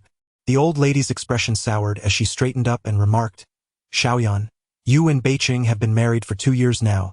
Why is there still no progress? Have you been to the hospital? The issue must lie with you and Beiqing." To which Gu Nanyan responded, "My examinations are all normal." She wished to conceive, but alas, she could not reproduce asexually. Otherwise, she would have borne him 7, 8, or even 10 children by now. Upon hearing this, the matriarch turned to Lu Beiqing, saying, "So, it seems the problem rests with you. You who appear so robust, yet cannot even father a child? How disappointing after all the care we've given you." Lu Beiqing replied, "Grandma, Nanyan and I are still young. We have no such plans at the moment." 2 years of marriage and still no plans? Who do you think you are fooling? Just as the old lady was about to retort against Lu Beiqing, Lu Tianyong descended the stairs and interjected, "Mom, Nanyan and Beiqing will manage their own affairs. Please refrain from meddling." He then turned to Lu Beiqing, "Come here. I need to discuss something with you." With that, Lu Beiqing was called away, leaving Gu Nanyan in the living room to chat with the elderly couple while watching television. When they finished their conversation and gathered for dinner, Lu Tianyong directly inquired, "Nanyan, I heard you have been discussing legal representation for the company recently." Gu Nanyan raised her head and replied, "Yes, Dad." Lu Tianyong instructed, "You will go directly to the company tomorrow to sign the contract." When Gu Nanyan graduated, Lu Tianyong had wished to bring her into the Lu group and nurture her potential, but she had been reluctant. Suddenly, Gu Nanyan felt a surge of joy and expressed her gratitude. "Thank you, Dad." Over the years, Lu Tianyong had been impeccable in his care for her, always considering her needs and offering his support. If it weren't for the significant age difference between them and Qin Haiyun's exceptional kindness towards her, she might have even considered marrying Lu Tianyong, which would undoubtedly be preferable to marrying Lu Beiqing. Meanwhile, the elderly matriarch persistently served Lu Beiqing with dishes, urging, "Beiqing, you should eat more to nourish your health." When Gu Nanyan glanced over, she noticed that the dishes the matriarch selected for Lu Beiqing were all intended to bolster his vitality. Chapter 9. Are you still a man? Oh, how incredulous the old lady is towards her own grandson. Observing this, Gu Nanyan assisted Lu Beiqing in serving the dishes, expressing her gratitude for his help with the legal matters, urging him to eat more. Lu Beiqing cast a cold glance her way, to which Gu Nanyan responded with a smile, her eyes narrowing into crescent shapes. With the legal representation secured, her spirits soared. At that moment, Qin Haiyun seized the opportunity to suggest, "Beiqing, Nanyan, since you rarely return, why not stay the night?" The old lady chimed in, "Our ancestral home has excellent feng shui. If you both stay here tonight, who knows? Nanyan might just conceive a baby." She continued, "Beiqing, make sure to put in a bit more effort and aim for twins." Ultimately, the family's intentions were clear. They all wished to see them start a family soon. Thus, upon returning to their bedroom upstairs, Gu Nanyan inquired, "Shall we have children?" Lu Beiqing glanced at her with indifference, retorting, "Gu Nanyan, can you think of something else?" Amused, Gu Nanyan replied, "Seeing your disinterest in the matter, what else could I possibly think about? Moreover, if I were to contemplate this with someone else, would you be agreeable?" Lu Beiqing stepped closer, pinching her cheek. "You truly have no shame." Gu Nanyan brushed his hand away and wrapped her arms around his neck. "You are my husband. Why should I feign pretense? After all these years, why engage in such trivialities? Besides, in your eyes, I have long since lost any semblance of decorum." Looking down at her, Lu Beiqing remarked, "Gu Nanyan, there's no one quite like you as a woman." "Nonsense," Gu Nanyan declared, "I am precisely that kind of woman." As she spoke, she rose onto her toes, her lips nearly brushing against his, and called out, "Lu Beiqing." Lu Beiqing responded, his voice a labyrinth of intrigue. Observing his reaction, Gu Nanyan seized the moment and kissed him. The softness of her lips made Lu Beiqing's heart tighten. As he instinctively wrapped his arms around her waist, he found himself inadvertently pulling her closer. At that moment, he felt a surge of desire that he struggled to contain. As a wave of heat and longing washed over him, the small scheme of Gu Nanyan, along with the intentions of his parents and grandparents, suddenly became clear. Thus, he pushed her away and made a beeline for the restroom. The opportunity he had nearly grasped slipped away. In an instant, Gu Nanyan's emotions erupted. She removed her slippers and hurled them towards the restroom, exclaiming, "Liu Beicheng, are you still a man?" The fact that he would rather retreat to the restroom than touch her filled her with humiliation. When Liu Beicheng emerged from the restroom half an hour later, Gu Nanyan had already turned her back to him, feigning sleep. As he sat down beside her, he accidentally brushed against her, prompting her to kick him several times in retaliation. Taken by surprise, Liu Beicheng found himself toppled to the ground. "Gu Nanyan," he called out in a low, angry voice, but she remained silent, still turned away. Bracing himself, Liu Beicheng rubbed his forehead, realizing that this time she was genuinely upset. As he sat beside her once more, when Gu Nanyan attempted to kick him again, Liu Beicheng swiftly lifted his leg to pin her down, rendering her unable to retaliate. Seeing that she was no match for Liu Beicheng, Gu Nanyan propped herself up on the bed with both hands. "Fine. I'll return then." The earlier encounter with Liu Beicheng was something Gu Nanyan found utterly unacceptable. No one should endure such frustration in the role of a wife. Liu Beicheng's expression darkened. "Gu Nanyan, can you please settle down for once in the evening?" Would she settle down? Gu Nanyan suddenly felt a wave of grievance, her eyes reddening as she let out a self-deprecating laugh. However, she quickly regained her composure. "Liu Beicheng, if you truly wish to end this, then you should clarify things with your father. After 2 years, I have had enough of this indifference and solitary confinement. If this cannot be resolved, then it is better to part ways sooner. Marriage is indeed a significant matter." With that, she walked over to the wardrobe to retrieve her outerwear. Seeing her determination, Liu Beicheng stepped forward and grasped her arm. Gu Nanyan retaliated with a swift motion, but Liu Beicheng yanked her back, throwing her onto the bed. As Gu Nanyan attempted to rise, Liu Beicheng pressed her down, holding her hands firmly. "Gu Nanyan, don't make a scene that cannot be salvaged. Just moments ago, we portrayed a harmonious relationship. How would the elders perceive you walking away now?" With her eyes brimming with unshed tears, Gu Nanyan turned her head away, avoiding Liu Beicheng's gaze. He felt a pang in his heart and leaned in to kiss her, yet she turned her head even further, burying her face into the pillow. At this moment, she was unwilling and indifferent to Liu Beicheng. With a sense of helplessness, he spoke to her gently. "Didn't we agree before your return that you would come back once every week?" 2 years into their marriage, Liu Beicheng found himself softening for the first time, engaging with her in a manner marked by an unprecedented patience. Gu Nanyan remained silent. Subsequently, Liu Beicheng held her in his embrace as they slept. Gu Nanyan turned her back to him, devoid of any emotion. She understood that Liu Beicheng's earlier gentleness stemmed from a concern for his family's sentiments. In his eyes, Gu Nanyan was merely a shameless woman who had climbed into his bed, nothing more. Thus, despite their marriage and her eagerness to be with him, he still refrained from touching her. That night, Gu Nanyan found herself unable to sleep, while Liu Beicheng slumbered more soundly than ever before. However, upon awakening, he discovered the coldness of the space beside him. Gu Nanyan had long since departed. As he turned to the side, memories of her stubbornness from the previous night flooded his mind. She had resolutely denied him any contact, persistently facing away from him.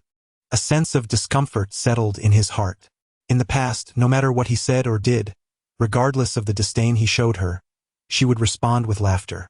This time, however, she had fallen silent. Meanwhile, before the workday began, Gu Nanyan arrived early at the law firm, diligently preparing the contract for Liu Corporation. Thanks to Liu Tianyang's prior notice, Gu Nanyan, upon reaching Liu Corporation, did not seek Liu Beicheng but instead signed the contract directly with the legal department. When Xiachang reported this to Liu Beicheng, his expression darkened immediately. During idle moments, she would not even seek him out. As a newcomer who had secured Liu Corporation as her legal representation, Gu Nanyan stirred quite a commotion in the industry.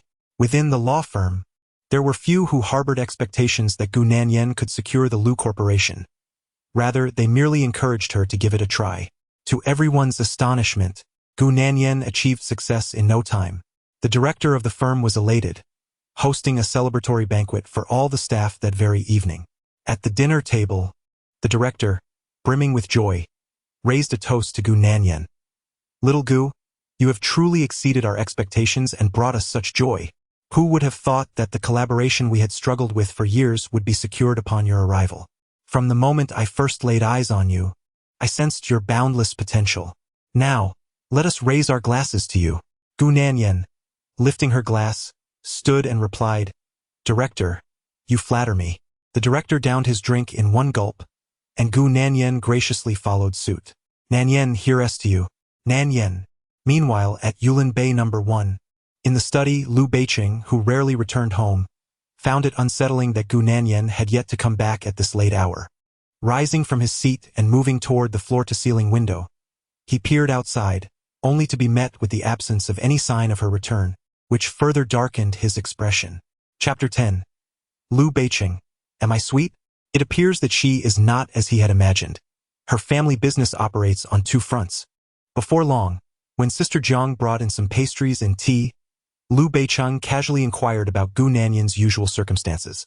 Sister Jiang replied, the young mistress occasionally works overtime, but it is not frequent, and she returns quite early. Early, indeed? It is already past 9. While he often lamented her absence, she was not in a much better position herself. Liu Beiqing had assumed that by promising Gu Nanyan to return home once a week, she would eagerly await his arrival like a child waiting for the stars and the moon. However, reality diverged from his expectations. With his hands tucked into his pockets, Liu Beiqing remained by the floor-to-ceiling window, determined to see when Gu Nanyan would return that evening. In the Audi A4, a young man gripped the steering wheel, glancing at Gu Nanyan, who leaned her head against the car window. He asked, Gu Lu, are you all right? Gu Nanyan furrowed her brow, pressing her right hand against her chest. I'm fine. This evening, she was the center of attention, and thus had consumed quite a bit of alcohol. Moments ago, the group had suggested going out for karaoke, but Gu Nanyan could hardly walk steadily, prompting the director to arrange for a colleague to escort her home. After more than 10 minutes, as they entered the Yulinwen Villa area following Gu Nanyan's directions, the young man could not help but be taken aback. Yulinwen is the most prestigious residential villa area in City A, nestled between mountains and water, boasting a breathtaking environment. It is a veritable paradise that the citizens of City A dream of, and naturally, the real estate prices are astonishingly high. To his astonishment, Gu Nanyan resided in Yulin Bay.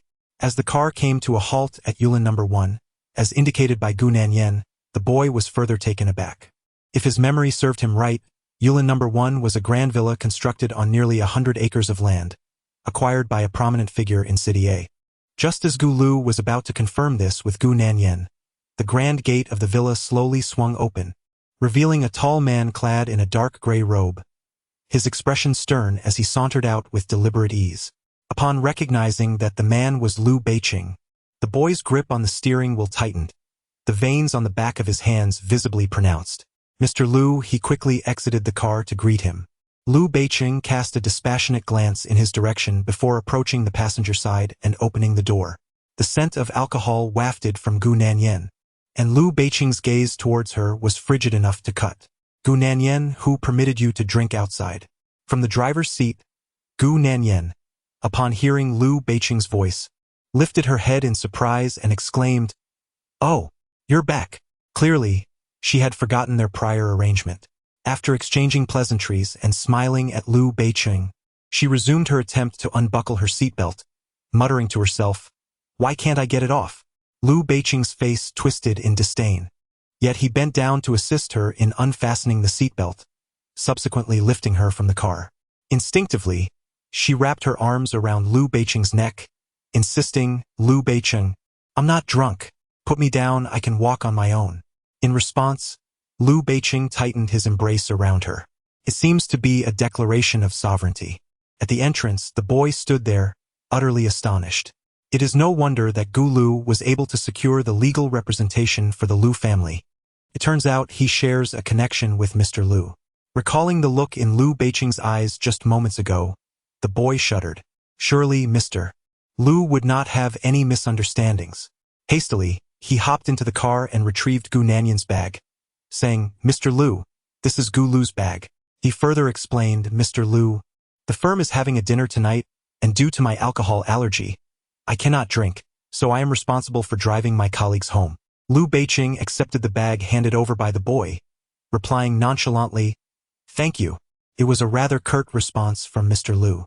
At the entrance, the boy watched as the two entered the house, and he remained in a daze until Gu Nanyan was cradled into the villa by Liu Beiqing.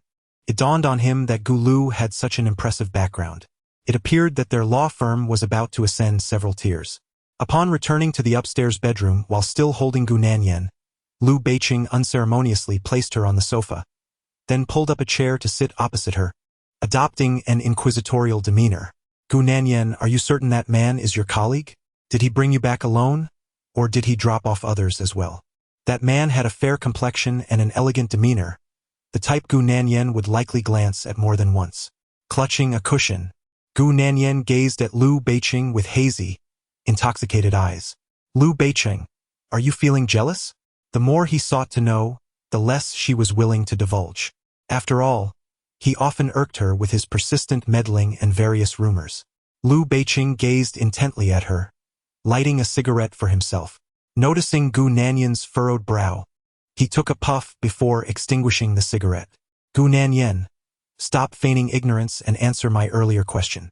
In an instant, Gu Nanyan broke into a smile, casting aside the pillow in her arms. Rising from the sofa, she sat astride Liu Beiqing's lap and wrapped her arms around his neck. "Liu Beiqing, I want a hug." Having indulged in alcohol that evening, she felt emboldened to act as she pleased. Expecting him to be furious and push her away, she was taken aback when he gently grasped her waist, pulling her closer with a firm embrace.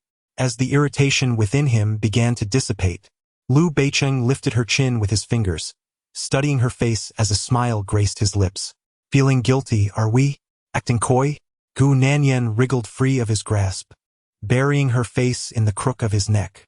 "Liu Beiqing, I'm so tired. I just want to sleep." She was as soft as a cat, melting Liu Beiqing's heart. "Gu Nanyan, this is a one-time occurrence." He warned that should she drink excessively again or have another man escort her home, regardless of their relationship, he would not be so accommodating.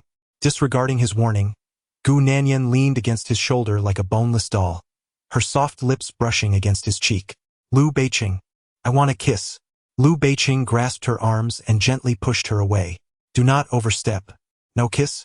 Gu Nanyan straightened her posture defiantly. "Then I shall go kiss someone else." With that, she attempted to rise from his lap. Liu Beiqing's expression darkened as he pulled her back to him, encircling her waist once more. As she stumbled into Liu Beiqing's embrace, Gu Nanyan's forehead collided with his, their lips brushing against one another. The warmth of their lips melded together. Liu Beiqing exuded a fragrant aroma, while Gu Nanyan was enveloped in the scent of alcohol. Gu Nanyan swallowed hard, preparing to retreat from Liu Beiqing, but he leaned in, capturing her lips with his. With her gaze downcast, Gu Nanyan instinctively wrapped her arms around his neck. After a passionate kiss, she gazed at Liu Beiqing through her intoxicated haze and inquired, "Liu Beiqing, do I taste sweet?" Chapter 11. "I like you, sweet." "Gu Nanyan, then why aren't you moved? Why don't you have a child with me?" Liu Beiqing lifted her effortlessly and headed toward the bathroom. "Let us have a child." Gu Nanyan smiled contentedly. "Thank you, boss." Though her words were filled with bravado, the moment Liu Beiqing set her down in the bathtub, she fell into a deep slumber. At that moment, Liu Beiqing had initially intended to relent, to show some kindness and indulge her. Ultimately, however, his expression darkened as he felt deceived. The following morning, when Gu Nanyan opened her eyes, she was besieged by a splitting headache. The events of the previous night were a complete blur to her. Liu Beiqing had long since vacated her side. In the days that followed, Liu Beiqing once again vanished from her life without a trace. When Qin Haiyun inquired about their situation, Gu Nanyan sent him a message. Shortly thereafter, Xia Cheng returned her call, informing her that Liu Beiqing had gone on a business trip. It wasn't until Friday evening that, with all her colleagues from the law firm having left for the day, Gu Nanyan remained diligently working late. As she perused the documents in her hands, her phone on the desk suddenly rang. Without lifting her gaze, she instinctively reached for the device. Upon seeing the name Liu Beiqing, her actions faltered momentarily. After 2 years of marriage, this was the first time he had taken the initiative to call her. Regaining her composure and noticing the time approaching 8 o'clock, Gu Nanyan answered the call. "Are you back from your trip?" On the other end, Liu Beicheng replied nonchalantly, "Yes, you must be at home, right?" As she spoke, Gu Nanyan added, "You should take a shower first. I'll be back once you're done." Liu Beicheng's expression darkened instantly. Without hesitation, he ended the call. The sound of the phone hitting the dashboard echoed in the car, a manifestation of his impatience. Liu Beicheng genuinely wished to unravel the thoughts occupying Gu Nanyan's mind throughout the day. Upon the call's termination, Gu Nanyan remained unfazed. She organized the documents on her desk and, with her bag in hand, left the office. Moments later, as she descended the stairs in her high heels, her gaze fell upon Liu Beicheng's limited edition Maybach. The car exuded an aura of prestige, accentuated by its eye-catching license plate number 666. Initially assuming that Xia Chang had driven her, she quickly realized that Liu Beicheng had come to pick her up himself, as she did not see Xia Chang alighting to open the door for her. In their 2 years of marriage, Liu Beicheng rarely came to collect her. In the past, he often greeted her at school. She opened the passenger door with a smile and settled into the seat. "Did you come directly from the airport?" she inquired. "Yes." He cast a fleeting glance at Gu Nanyan, and upon seeing her fasten her seatbelt, he started the vehicle. This evening, with his phone call and personal arrival, Gu Nanyan rested her chin on her hand, gazing at him as they drove. Her eyes sparkled with delight, prompting Liu Beicheng to lift his right hand and gently press his fingers against her forehead. "Stop staring at me like that." Gu Nanyan replied playfully, "I can't help it. I like you." His hands on the steering wheel trembled slightly at her response, causing Gu Nanyan to smile even more brightly. Subsequently, her gaze flickered toward him, followed by a playful tease. "Liu Beicheng, your reaction is rather exaggerated." Liu Beicheng, with his right hand gripping Gu Nanyan's chin, directed her attention forward.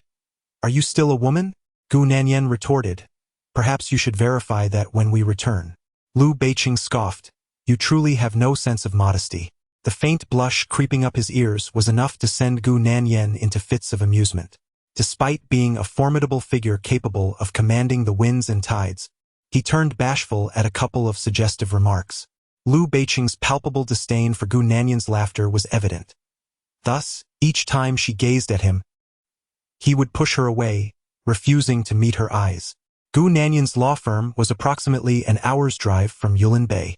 After their playful banter, with Liu Beicheng denying her the pleasure of his gaze, she decided to stretch and drift into slumber. The autumn air, carrying a gentle chill, felt delightful, and the scenery on the way home was enchanting. Liu Beicheng, casting a sidelong glance at the sleeping Gu Nanyan, found himself smiling slightly at her earlier nonsensical remarks. Her audacity was unmatched. If she claimed to be second in the world, no one would dare to claim the first position. Half an hour later, as the car came to a halt in the courtyard, Liu Beicheng unbuckled his seatbelt, ready to rouse Gu Nanyan from her slumber when his phone, which lay beside him, suddenly rang. Upon glancing at the screen, he saw it was a call from Yichu, causing his expression to darken instinctively. Nevertheless, he answered the call. As soon as Liu Beicheng connected the call, Yichu's voice, laced with tears, came through. "Beicheng, my mother has suddenly fallen ill. I called for an ambulance, but the doctor has yet to arrive. Beicheng, I am so scared. I do not know what to do now." After saying this, she broke down completely on the other end of the line. Before Liu Beicheng could utter a word, Gu Nanyan's eyelashes fluttered slightly. Chapter 12. Liu Beicheng, let us have a baby. Yichuli's tearful cries echoed in the air, yet Liu Beicheng remained steadfast, responding calmly, "I will have Xia Chang assist you." With that, he ended the call and promptly contacted Xia Chang to send him on an errand. At this moment, Gu Nanyan's breathing had become significantly more tranquil than before.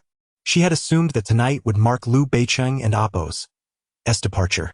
After hanging up, Liu Beicheng cast a sidelong glance at someone, stating, "If you're awake, get out of the car by yourself. I will not carry you." However, Gu Nanyan did not open her eyes. Observing this, Liu Beicheng unfastened his seatbelt, opened the car door, and without looking back, strode towards the house.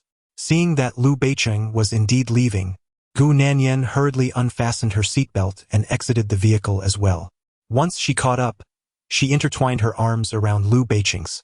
Glancing down at Gu Nanyan, Liu Beicheng's expression remained icy, while Gu Nanyan maintained her usual cheerful demeanor, a stark contrast to Yi Chuli's earlier sobbing.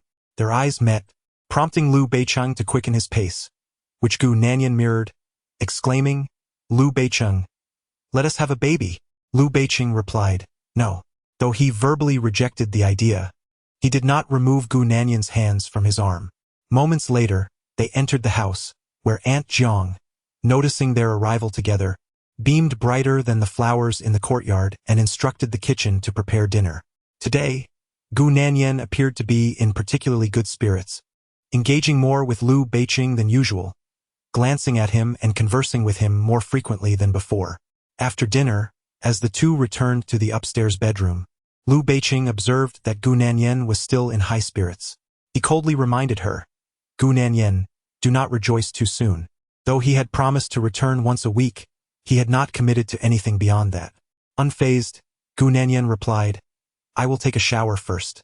Some time later, when Gu Nanyan emerged from the bathroom, Liu Beicheng was already seated on the bed, engrossed in a book, his gold-rimmed glasses perched on the bridge of his nose. Approaching him, Gu Nanyan knelt on one knee beside the bed. Before she could utter a word, Liu Beicheng raised his right hand, placing his fingers gently against her forehead to maintain distance between them.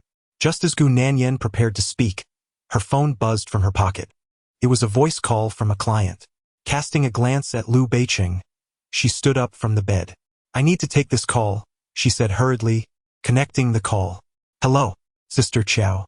On the other end, a middle-aged woman's voice, laced with indignation and accompanying sobs, came through. "Lawyer Gu, why are all men so heartless?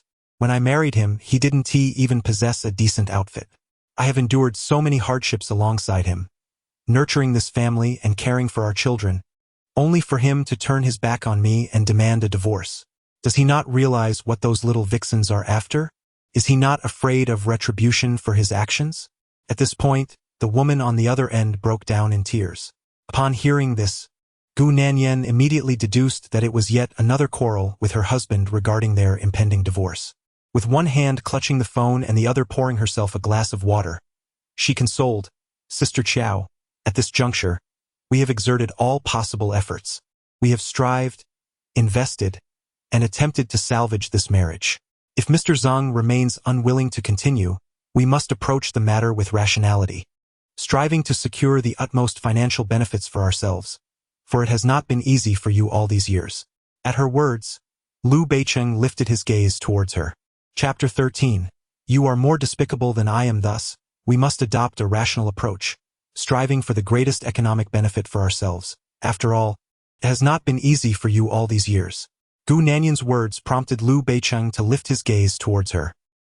He could not shake the feeling that her words were directed at him, subtly conveying her emotions. She seemed to be signaling that, in their marriage, she had exerted effort and made sacrifices. Should he eventually choose to pursue a divorce, he should not blame Gu Nanyan for being unyielding or impolite. "Lawyer Gu, I understand the reasoning, but I simply cannot accept it," she exclaimed.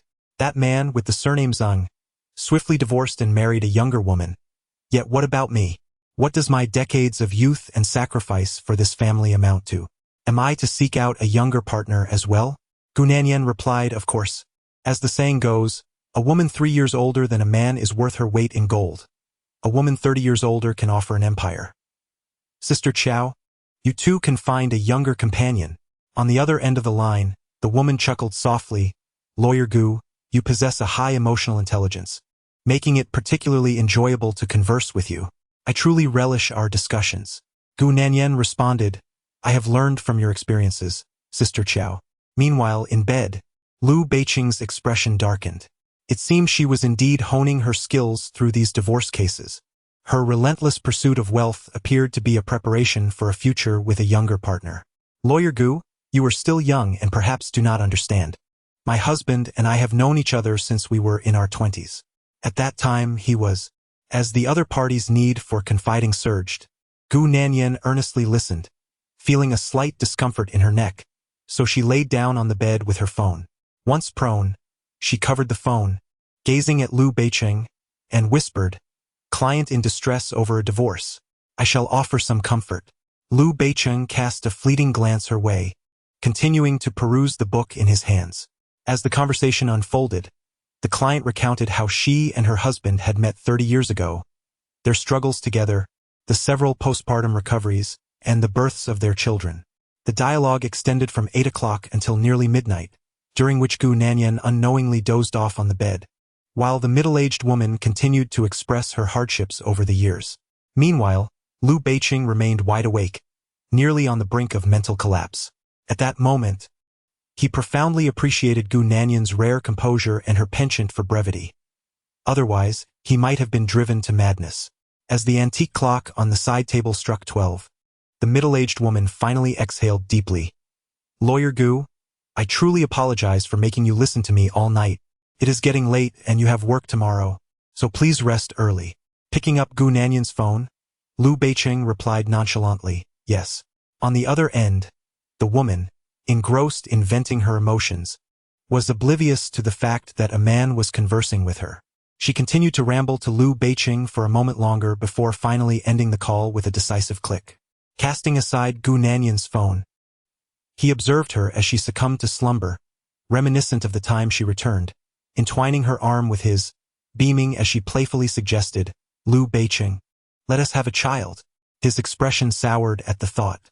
She often painted idyllic visions, and just when he wavered, she would leave him in the lurch, disregarding his feelings. Frustration simmered within him. Thus when Gu Nanyan's leg inadvertently brushed against him, Liu Beicheng unceremoniously kicked her away. As he extinguished the lights in the room and quietly settled beside her, he noticed Gu Nanyan burrowing into his embrace like a cat, murmuring softly, "Liu Beicheng, you don't." Yet, at the crucial moments, her words became indistinct to him. However, her tone suggested discontent. "Liu Beicheng, I am here," he replied softly, pulling the blanket up for her. The night was tranquil, the gentle glow of the bedside lamp casting a long-forgotten warmth. Memories from the past began to resurface in Liu Beicheng's mind. "Liu Beicheng, you are even more despicable than I am. Without all this, without the Liu family, could I have reached this point with you?" Those words stung, and he felt as though he had struck Gu Nanyan with a harsh reality. The past was unbearable to revisit. Thus, he turned off the bedside lamp and closed his eyes. The following morning, as Gu Nanyan awakened, Liu Beicheng was already at the floor-to-ceiling window, dressed and tying his tie. Seeing him prepared to leave, Gu Nanyan, still in a daze, murmured, "Liu Beicheng, let us make up for last week tonight." Last night, she intended to attend to pressing matters, yet she could not recall how she fell asleep. Paying her no heed, Liu Beicheng donned his suit jacket and departed. Upon reaching the ground floor, Xia Chang and the driver awaited him outside. Once inside the vehicle, he accepted the documents handed over by Xia Chang and inquired, devoid of any emotion, "What transpired last night?" In the front passenger seat, Xia Chang turned to face Liu Beicheng and reported, "Secretary Ye's mother fell ill last night, but the situation has since been resolved. Her brother is temporarily staying at a teacher's home." He then added, "It seems Secretary Yi is not in great condition either. Please keep a closer watch on her." "Understood, boss." Xia Chang continued, "By the way, boss, the transfer procedures for the legal department have been completed. From now on, the company's legal affairs will be managed by Chaoyang Law Firm." Liu Beicheng grimaced. "Gu Nanyan only handles divorce cases. What does she know of corporate law?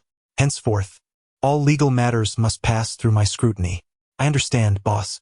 Meanwhile, at the villa, Gu Nanyan, having prepared to leave, made her way directly to the courthouse. She had a case scheduled for that day, yet it remained a divorce matter that Liu Beicheng held in disdain. In her current caseload, aside from the project with Liu's group, nearly everything else comprised divorce cases or trivial civil disputes. Despite having reminded Liu Beicheng that he should return home that evening, he hardly paid it any mind. Upon finishing her work and returning home, Gu Nanyan waited until nearly bedtime, but Liu Beicheng did not come back. In the days that followed, he remained absent. Without hesitation, an expired and invalid method was employed. On that Friday evening, after dining with several leaders alongside Xin Li and the others, Liu Beiqing was poised to have the driver take him back to Yulinbei when Xiaocheng, in a frantic rush, knocked on the car window.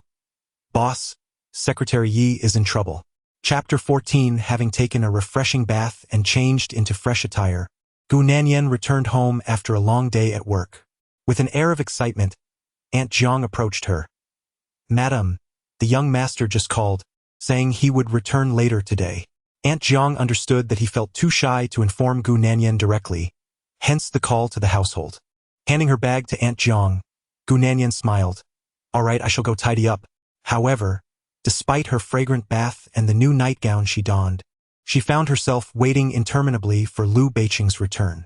As the clock approached 11, and still no sign of Liu Beiqing, Gu Nanyan's patience began to wear thin. With a frustrated sigh, she tossed the case files on the table and dialed Xiaocheng. "Xiaocheng, what is going on with Liu Beiqing? Wasn't he supposed to come back?" Dialing Xiaocheng was her last resort, for since their marriage, Liu Beiqing had ceased answering her calls. Any communication was relayed through Xiaocheng. The state of their marriage left Gu Nanyan feeling somewhat self-deprecating. On the other end of the line, Xiaocheng replied, "Madam, the boss is currently attending to some matters." After a brief pause, he continued, "It seems he may not return tonight. You might as well not wait." Upon hearing that Liu Beiqing would not be returning, Gu Nanyan abruptly hung up the phone. "You can choose not to come back, but must you give the household false hope?" This was truly vexing. The phone was impatiently tossed onto the desk as Gu Nanyan pushed back her cascading black waves, a sense of unexplainable frustration brewing within her. She had bathed and changed her clothes, yet he still had not returned. At this rate, she feared she might never conceive. Time seemed to slip by swiftly. Just recently, she felt as though there was still a year left, yet now only 10 months remained. With an unsteady heart, Gu Nanyan seized her phone and called Liu Jingyang. "Jingyang, you're back, right? Could you check what your brother is busy with tonight?" On the other end, he replied, "No problem, give me 3 minutes." Liu Jingyang was the cousin of Liu Beiqing and a classmate of both Gu Nanyan and Zhou Bei. Between Gu Nanyan and Liu Beiqing, Liu Jingyang unwaveringly stood by Gu Nanyan's side. Before long, Liu Jingyang returned her call. As she listened to his report, Gu Nanyan's expression grew increasingly somber, eventually giving way to a self-deprecating smile. She had once believed she could keep Liu Beiqing by her side. In the hospital room, with his hands stuffed in his pockets, Liu Beiqing noticed that Yichu had yet to awaken. He withdrew his left hand to check his watch, realizing it was nearly midnight, and his demeanor darkened. Beside him, Xiaocheng quietly remarked, "Boss, the young madam just called." Why don't you head back first? I'll keep an eye on Secretary Yi." With his left hand once more tucked away, Liu Beiqing let out a soft sigh just as Yichu stirred, frowning as she began to awaken. After much struggle and adaptation, she opened her eyes to behold Liu Beiqing at that very moment, his pale visage causing her eyes to instantly redden. With tears welling in her eyes, she gazed at Liu Beiqing and choked out his name, Beiqing. Yichu had awakened, yet Liu Beiqing's countenance had darkened even further than before. Observing this, Xiaocheng spoke sternly. "Secretary Yi, you have been exceedingly reckless. Had we discovered this a moment later, it could have been too late for your rescue." Upon hearing Xiaocheng's words, Yichu's tears cascaded down her cheeks. Propping herself up on the bed with both hands, she wept as she addressed Liu Beiqing. "Beiqing, I am so sorry. It was not my intention to burden you. I merely felt overwhelmed when contemplating the uncertain days ahead for my family, which led me to a moment of despair." Wiping her tears, she vowed, "I promise I will not be foolish again. I will refrain from such reckless acts in the future." Having consumed nearly half a bottle of sedatives, had it not been for the timely intervention of the housekeeper arranged by Xiaocheng, she might have truly lost her life this time. Looking down at the tear-streaked Yichu, Liu Beiqing spoke softly, "Your future will not be so arduous. There is no need for you to overthink." Yichu had lost her father in a car accident years prior, and her mother's mental state was far from stable, not to mention she had a younger brother, only 9 years of age. To claim that life bore no burdens would be a fallacy. However, her salary at the Liu Corporation was substantial, and her connection with Liu Beiqing provided her with further assurance. He would not abandon her. At the very least, he would ensure Xiaocheng assisted in managing her affairs. Grasping the promise Liu Beiqing had given, Yechu took hold of his arm and gazed up at him. Beicheng, you will not forsake me, will you? Would you assist me, pray?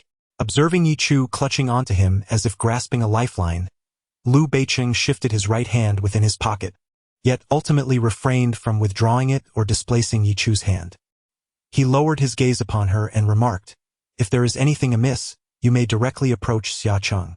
Xia Cheng promptly interjected, Secretary Yi, our boss is deeply loyal and will not disregard your plight.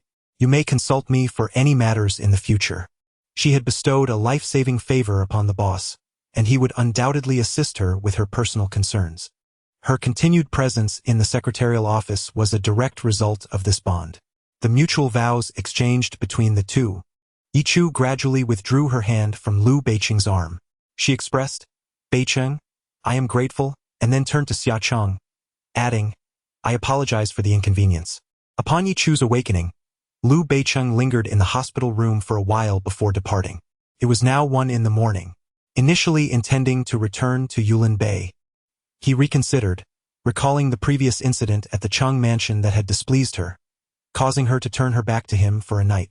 He anticipated a similar outcome and thus abandoned the idea of returning, instructing Xia Cheng to escort him to an alternate residence. The doctor advised that Yichu remain hospitalized for a few days for observation, and Lu Beicheng occasionally paid her a visit. After all, her current state bore some connection to him. Gu Nanyan was aware of Lu Beicheng's movements over these past few days. Having become accustomed to it, she merely chuckled to herself in self-mockery, no longer placing any significance on Lu Beicheng's promises, nor yearning for his return. Having grown indifferent, it was merely a matter of course. However, Qin Haiyun was unwilling to relent. Upon learning that Lu Beicheng had been visiting Yichu at the hospital for several consecutive days without returning home, she erupted in anger at her residence. That little vixen is most likely employing a strategy of feigned suffering. She has noticed the improving relationship between Beicheng and Nanyan. The servant interjected, that is not the case. Qin Haiyun retorted, no, I cannot allow Nanyan to cause such a ruckus. With that, she commanded the driver to take her to Yulin Bay. Thus, when Gu Nanyan returned home from work, she was taken aback to find Qin Haiyun sitting in the living room, visibly agitated. Startled, Gu Nanyan handed her bag to the young maid and inquired, Mom, what brings you here? As soon as her voice reached Qin Haiyun, she hastily rose from the sofa. If I don't come over, Beicheng might cease to be your husband. Gu Nanyan chuckled, Mom, it's not that serious. Despite Gu Nanyan's cheerful demeanor, Qin Haiyun remained unaffected. After berating Yichu, she handed a check to Gu Nanyan. Observing the check being presented, Gu Nanyan felt a mix of confusion and suspicion as she asked, Mom, what is the meaning of this? Chapter 15. 3 years ago. As Gu Nanyan gazed at the check handed to her by Qin Haiyun, she felt a mix of confusion and suspicion. Mother, what do you mean by this? She inquired. Qin Haiyun replied, Yichu's clinginess to Beicheng is merely a ploy to extract money from him. She desires financial gain, and we, as mother and daughter, can provide it for her. Therefore, Nanyan, take this check to her and insist that she, along with her mother and younger brother, leave a city. Otherwise, she shall not obtain a single cent from Beicheng. Looking at the $2 million check, Gu Nanyan felt both amused and exasperated. Typically, her mother was quite astute, yet at this moment, she seemed perplexed. Mother, if I approach Yichu in this manner, I would be pushing myself into a perilous situation. She will neither accept this money nor leave a city. If I were to present her with this check, it would only hasten the process of my divorce from Lu Beicheng. I am not even pregnant yet. Nonetheless, Qin Haiyun insisted, Nanyan, trust me on this. It is undoubtedly the right course of action. First, deliver the check to that Yi woman, and I shall follow shortly after. She will surely crumble under the pressure. Otherwise, how will she earn 2 million to support her mother and brother? Gu Nanyan hesitated, Mother, this matter. Before she could finish her sentence, Qin Haiyun interrupted, Nanyan, you are simply too honest. That Yi woman is cunning, and you cannot outmaneuver her. Noting her mother's heightened emotions, Gu Nanyan chose to refrain from further argument. It is not that she cannot outplay Yichu, but rather that Lu Beicheng's heart does not reside with her. The more effort she exerts, the more dismal her defeat becomes, for the judge's biases are evident. Nanyan. Qin Haiyun called her name once more, jolting Gu Nanyan back to reality as she accepted the check from her. Alright, I shall make a trip. Given Qin Haiyun's insistence, Gu Nanyan acquiesced, knowing that allowing her to take the lead would only exacerbate the situation. Should it escalate, it would tarnish both her and the Lu family's reputation. After receiving Qin Haiyun's check, Gu Nanyan arranged to meet Yi Chu the following day. In the CAF, she refrained from lengthy discourse, simply instructing her to take the money and leave with her mother and younger brother. Yi Chu stood there, her face ashen, not uttering a word. However, by noon, a call from Xia Chang interrupted the silence.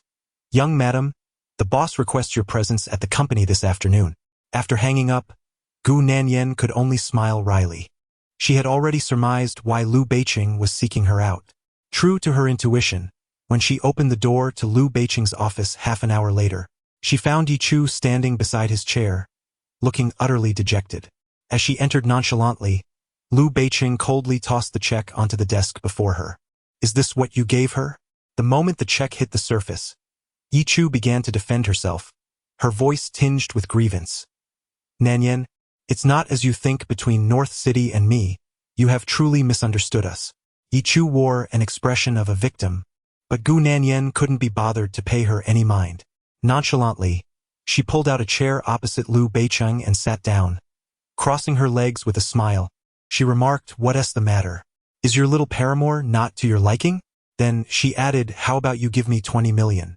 I can have someone draft the divorce agreement, and I shall facilitate your union." Gu Nanyan's indifference only deepened Liu Beiqing's frown. Beside them, Yi Chu looked astonished as she whispered to Gu Nanyan, "Nanyan, it's just 20 million. As the eldest daughter of the Gu family, it's inconceivable that you would divorce over such a sum." At that moment, Gu Nanyan finally lifted her gaze to Yi Chu, a faint smile gracing her lips as she replied, "Your bond with him may be unbreakable, yet mine is worth no more than this." The memory of that incident at the old residence flashed through her mind, where he preferred to seek relief in the restroom rather than touch her, choosing instead to stand her up for Yi Chu. Once again, he confronted her, blaming her for the situation, all for her sake. Such occurrences had transpired far too often. Even the most patient and good-tempered individual could grow weary, contemplating surrender. As she prepared to present Yi Chu with the check, she steeled herself for a possible confrontation, anticipating that Liu Beiqing might seize the opportunity to unleash his frustrations. Gu Nanyan's nonchalance struck Liu Beiqing's heart like a sudden pang. After fixating on her for a moment, he turned to Yi Chu and said, "Yi Chu, you may leave." As Liu Beiqing dismissed her, Yi Chu urged, "Beiqing, Nanyan didn't mean any harm. It's merely a misunderstanding. Please, don't quarrel with her. A calm explanation will resolve everything." After finishing her words, she persuaded Gu Nanyan a couple more times before departing from Liu Beiqing's office. In the corridor, as Yi Chu closed the door and turned around, she couldn't help but glance back at the office. She had never confided in anyone that she envied Gu Nanyan, for only she could stir Liu Beiqing and Appo's emotions and make him care, even if it was merely anger. Inside the office, Gu Nanyan, noticing the door had closed, lifted her hand to collect the check that Liu Beiqing had just thrown down in front of her. Observing this, Liu Beiqing raised his head and inquired, "Gu Nanyan, do you truly not wish to continue?" In response to his question, Gu Nanyan raised her head, exhaling gently, and replied, "Liu Beiqing, I have already put forth considerable effort for you." Implicit in her words was the sentiment that whether they would part ways or remain together rested solely on Liu Beiqing's decision. She would not cling to him nor linger in indecision. In truth, had Liu Beiqing truly thrown the divorce agreement in her face over the past 2 years, resolute in his desire to part, she would not have insisted otherwise. Even if she would never become a mother or bear children, even if she had once held deep affection for him, one must retain a modicum of dignity in life. One can endure a fleeting period of desperation, yet one cannot cling to it for eternity. With her calm tone and measured words, Gu Nanyan found that Liu Beiqing suddenly withdrew from the exchange. He stated, "I have a meeting shortly. I will have Xia Chang take you home." Gu Nanyan, poised and composed, rose from her chair, saying, "I can return by myself." However, Xia Chang, resolute in his commitment, insisted on escorting Gu Nanyan, as Lu Beiqing had directed him to do. Gu Nanyan found herself both amused and exasperated by his antics, and she tossed him the car keys with a playful remark. "Then you may as well drive my car. Just remember to take a cab back later." Taking the keys from Gu Nanyan, Xia Chang promptly opened the door and settled into the vehicle. Moments later, the car roared to life, and as Xia Chang gripped the steering wheel, he turned to glance at Gu Nanyan, saying, "Madam, the relationship between the boss and Secretary Yi is not as you perceive. Recently, Secretary Yi encountered some personal issues, and she hasn't been well, so..." Before he could finish, Gu Nanyan interjected, "If your boss is not worried about my misunderstandings, why should you be so anxious on his behalf? It's just that he feels embarrassed." "Embarrassed?" Gu Nanyan chuckled. "Then let him continue to feel that way." "Madam, it truly isn't as you think," Xia Chang persisted. "Your explanations only deepen my confusion. Initially, I thought that she was his mistress, which would justify his favoritism, but now you tell me they are merely ordinary colleagues and friends. It seems your boss treats me, his wife, with less regard than he does an ordinary colleague or friend." "Assistant Xia, you are merely pouring salt into my wounds." Gu Nanyan's playful banter left Xia Chang momentarily speechless. After casting another glance at her, he noted that while her demeanor appeared carefree, there was a shadow of self-mockery in her eyes. Thus, Xia Chang remarked, "Madam, the boss and Appo's care for Secretary Yi is indeed for a reason." Chapter 16. The truth of that year. Xia Chang began to speak. "That is because 3 years ago." However, before he could complete his thought, Gu Nanyan's phone rang with a call from a client. She promptly answered, "Hello, Director Zhang." As soon as the call was connected, the client launched into a litany of grievances, leaving no room for Xia Chang to convey the message he had intended for Gu Nanyan. He was struck by the realization that, in her earlier conversation, she had referred to him as "your boss," which made it evident that the distance between her and the boss had widened. She no longer even uttered his name. After more than 10 minutes, the car stopped outside the law firm. Gu Nanyan thanked Xia Chang while continuing her call, then proceeded upstairs. That evening, Lu Beiqing returned to Yulin Bay, while Gu Nanyan was away on a business trip. For 3 consecutive days, Lu Beiqing returned home, but Gu Nanyan remained in City B, absent for 3 days in a row. This time, Lu Beiqing experienced the solitude of an empty home. It was not until Saturday afternoon, when everyone was on holiday, that Gu Nanyan returned from her business trip to City B, only to head straight to the law firm to work overtime. The legal profession often lacks a regular schedule. As she organized the case materials at hand, Gu Nanyan lost track of time. In the evening, when her mother called to urge her to come home for dinner, she found herself unable to comply. With her left hand holding the freshly organized documents and her right hand resting on her abdomen, the familiar dull ache began to resurface. This afternoon, while returning on the high-speed train, a sharp pain began to torment Gu Nanyan's abdomen. She gently rubbed her stomach, dismissing the discomfort as she continued to ponder over the case at hand. However, the pain intensified, rendering her unable to stand upright, sapping her strength, and causing beads of cold sweat to form on her forehead. Eventually, unable to endure the suffering any longer, she picked up her phone and called Zhou Bei. "Xiao Bei, are you awake?" Shortly after hanging up, Zhou Bei, with his cropped hair and wearing a dark floral shirt, rushed over, exclaiming, "You've become this ill, and only now do you think to seek help?" With that, he supported Gu Nanyan and they descended the stairs together. After a little over 10 minutes, they arrived at the hospital, where the doctor diagnosed her with acute gastroenteritis, quite severe, and 4 was set up for Gu Nanyan, and she was advised to be hospitalized. By her bedside, Zhou Bei looked at Gu Nanyan's pale face and reprimanded her sternly. "Everyone else is resting, yet you refuse to take a break. Is the company your personal enterprise, with all profits lining your pockets?" Gu Nanyan weakly replied, "But if I rest, there is nothing for me to do." Thinking of Lu Beiqing and Yi Chue's increasingly outrageous behavior lately, the rumors from the Lu family had reached her ears, prompting Zhou Bei to refrain from scolding Gu Nanyan any further. Life was fraught with difficulties, and one must find an outlet for frustration. In this instance, both of them tacitly chose not to inform Lu Beiqing or their families. Yet, by the following day, news of Gu Nanyan's hospitalization had spread, and her family soon learned of it. Early in the morning, Gu Qinghua and Zhao Zhiqiu came to visit her, chattering incessantly. Gu Nanyan explained that she had fallen ill after eating something bad while on a business trip. After a perfunctory interaction with her parents, Gu Nanyan played the role of a dutiful daughter and soon sent them away. At this moment, Zhou Beijia remarked with a chuckle, "Your mother can indeed be quite chatty." Gu Nanyan replied, "You haven't seen her when she's in tears." With his hands tucked in his pockets, Zhou Beijia's smile turned somewhat envious. In truth, it was quite nice. She longed for the nagging, for the lessons accompanied by tears and sniffles from her mother, but such opportunities had slipped away. Just as Gu Nanyan settled back onto her bed, the door to the hospital room swung open once more. Upon seeing Liu Beiqing enter, she was taken aback and asked, "What brings you here? Aren't you busy today?" Gazing at Gu Nanyan with a frosty demeanor, Liu Beiqing retorted, "What would I be busy with on a weekend?" His impatience silenced Gu Nanyan, as she noted that he had not spoken this way in the past. After observing Liu Beiqing for a while, Gu Nanyan turned to Zhou Beijia and said, "Xiao Bei, could you please fetch him a glass of water?" Her politeness and her earlier astonishment made it seem as though Liu Beiqing were not her husband, but rather an old friend she had not seen in ages. "Very well," Zhou Beijia replied, turning to retrieve a bottle of mineral water from the fridge, which he handed to Liu Beiqing. "Young Master Liu, water." Liu Beiqing did not take it, instead fixing a cold stare on Gu Nanyan as he questioned, "Gu Nanyan, is Zhou Beijia your husband?"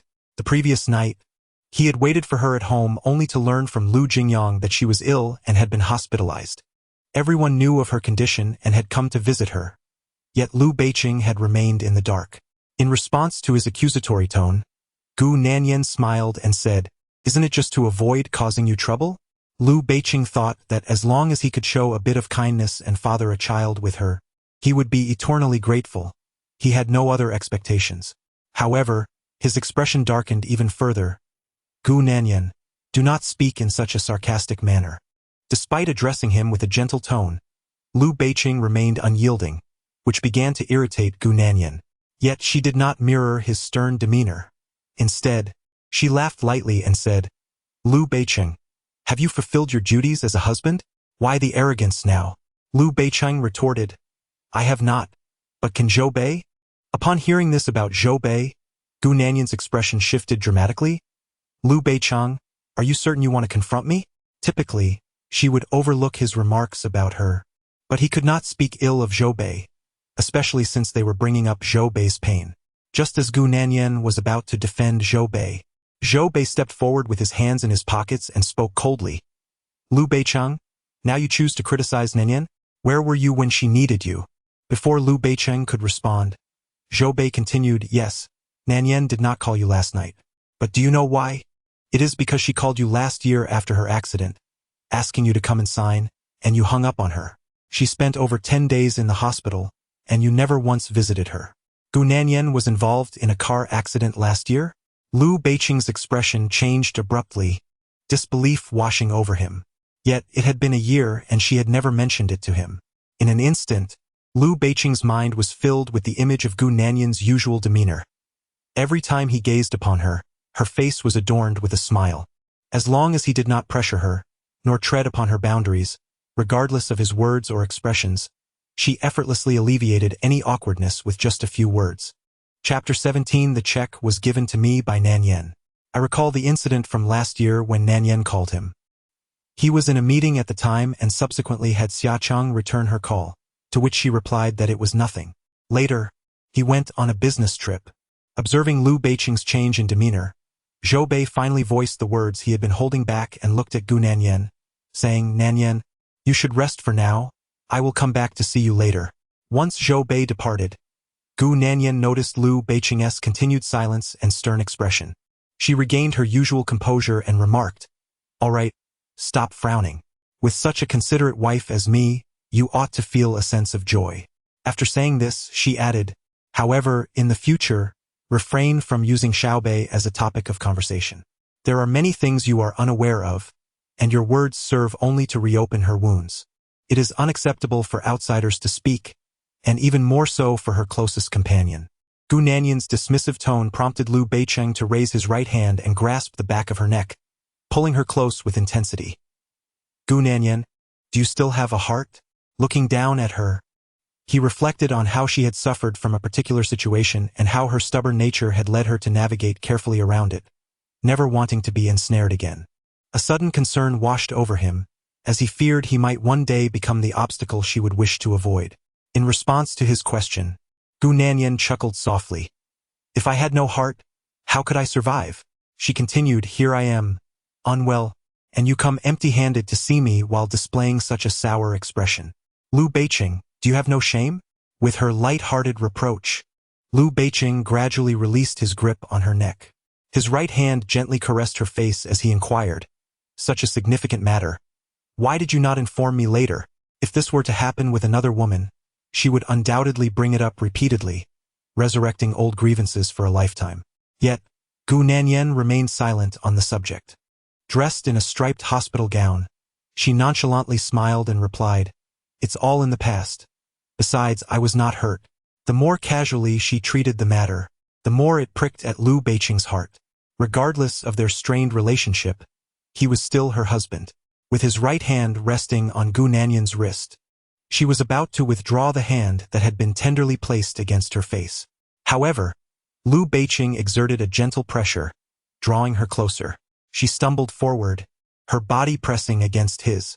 Noticing a glimmer of affection in his eyes, Gu Nanyan raised her hands to encircle his neck, asking, have you come to a realization?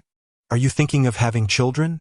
Liu Beiqing replied, is there nothing else on your mind?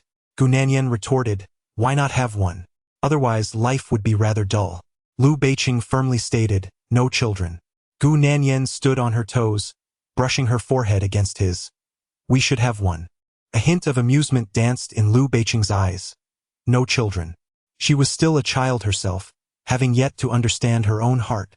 So how could she contemplate bringing another child into the world? Liu Beiqing.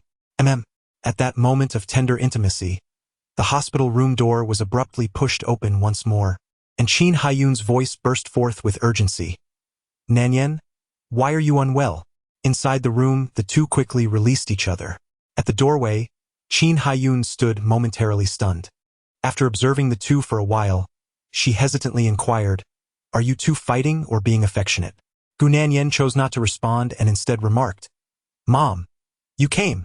Upon hearing Gu Nanyan's words, Qin Haiyun quickly forgot her initial question and replied, I just heard from Jingyang that you were unwell, so I rushed over immediately. Grandfather and grandmother also want to come, but I didn't allow it. Gu Nanyan explained, it's just something I ate. A couple of injections will suffice. No sooner had she finished speaking than the nurse arrived with the medication. Beside the hospital bed, Qin Haiyun conversed with Gu Nanyan while Liu Beiqing stood nearby, peeling fruit for the two of them. As they chatted, Gu Nanyan unknowingly leaned against the bed and fell asleep. Qin Haiyun, feeling heartbroken, remarked, you've lost so much weight from being ill. She then turned to Liu Beiqing and said, Beiqing, move Yichu away as far as possible, preferably out of a city altogether.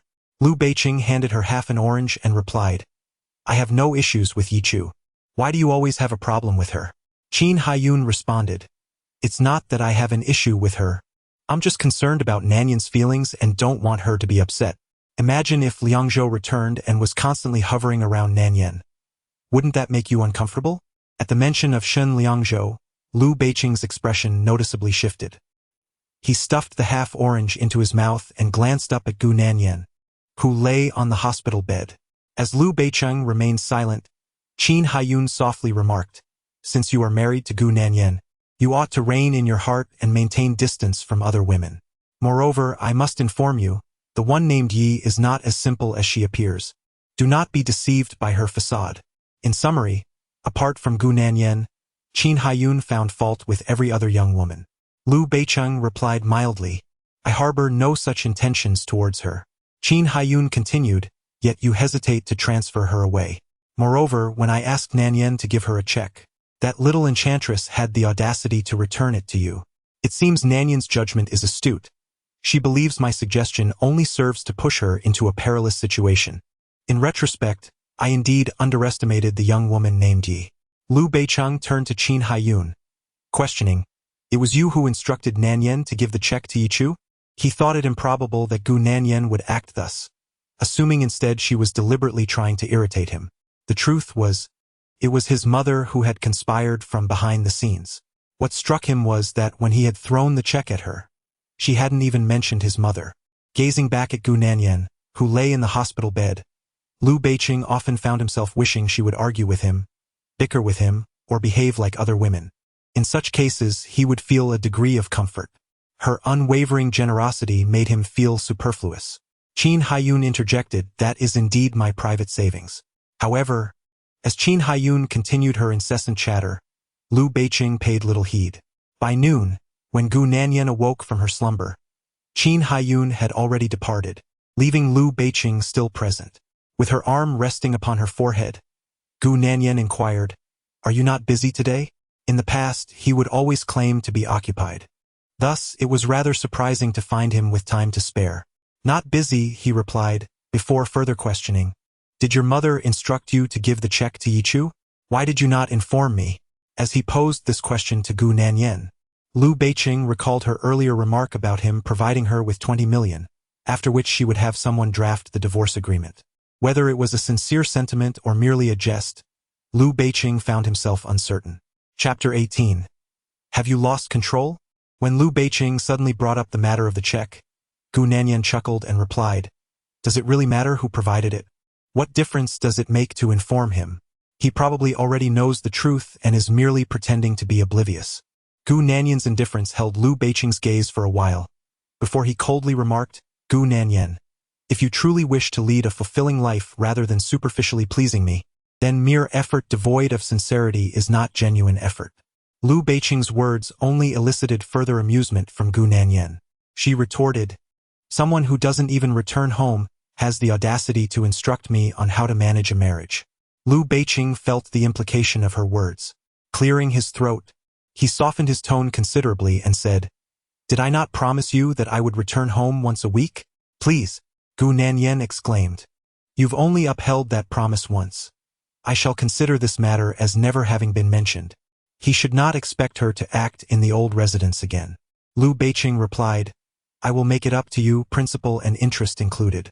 His voice, hoarse yet magnetic, was particularly melodious, especially when he spoke kindly to Gu Nanyan. "Very well."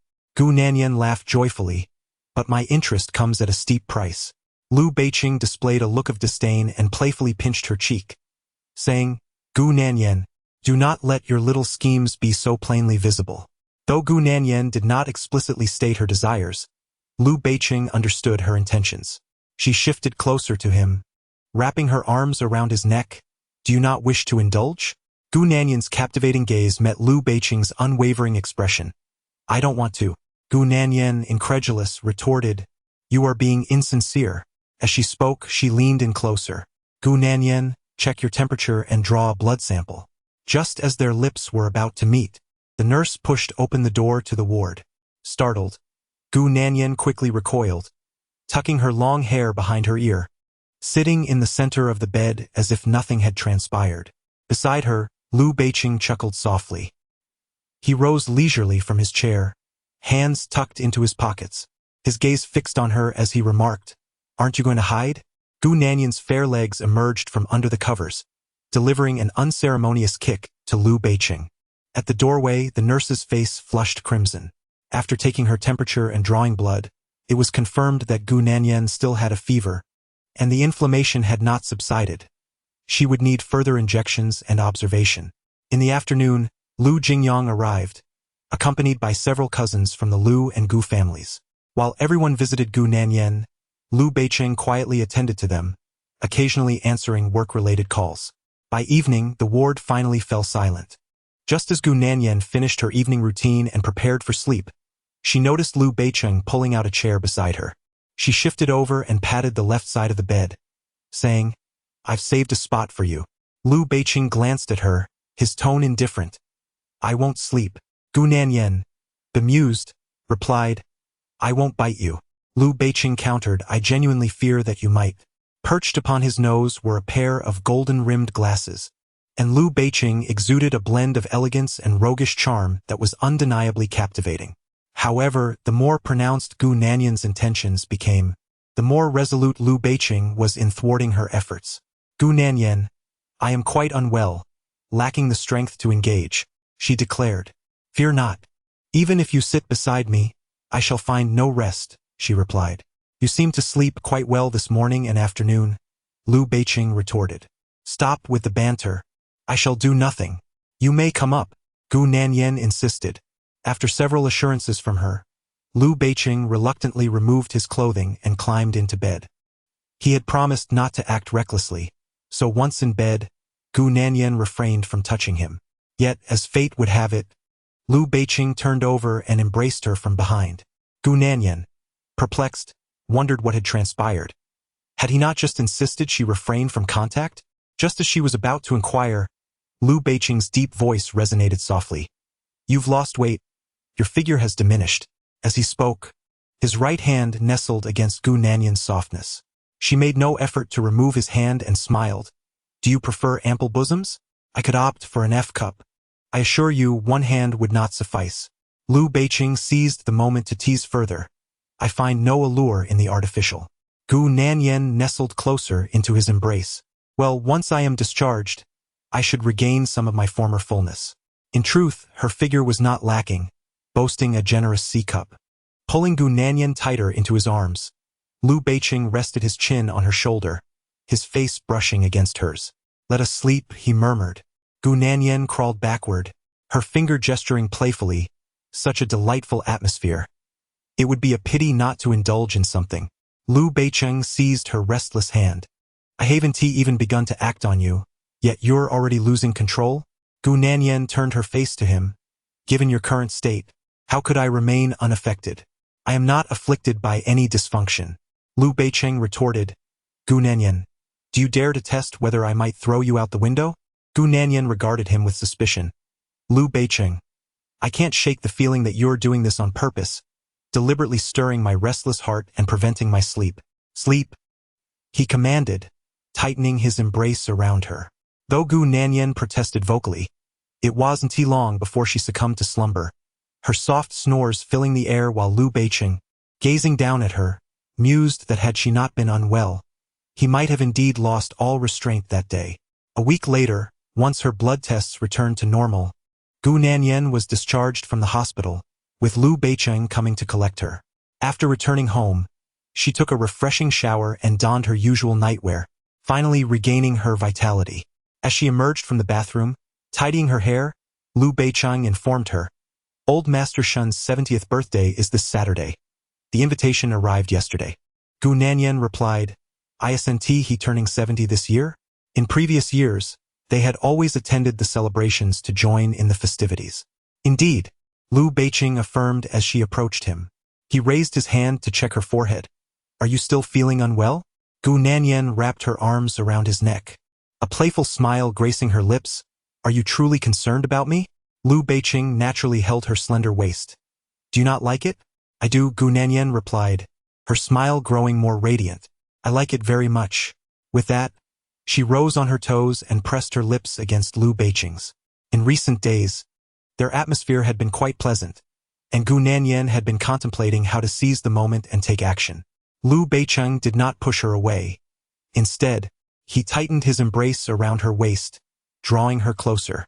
As their bodies collided, Gu Nanyan instinctively let out a soft, suggestive sound. Chapter 19. A trick played on her. Liu Beiqing's lips were soft and tender, his kissing skills exceptional. In a brief moment, Gu Nanyan found herself weak in the knees from his caresses. She wrapped her arms around his neck, resting her chin on his shoulder, believing they were about to delve into the heart of the matter. However, Liu Beiqing suddenly nibbled on her ear, exhaling warm breath as he whispered, Gu Nanyan, your aunt has arrived. At first, Gu Nanyan was taken aback, thinking her aunt was abroad on vacation. But in the next instant, she realized that Liu Beiqing was alluding to her menstrual cycle. She released him, adjusting her nightgown, and turned to see a telltale spot of red on her backside. In that moment, Gu Nanyan found herself at a loss for tears. This was a rare opportunity now thwarted.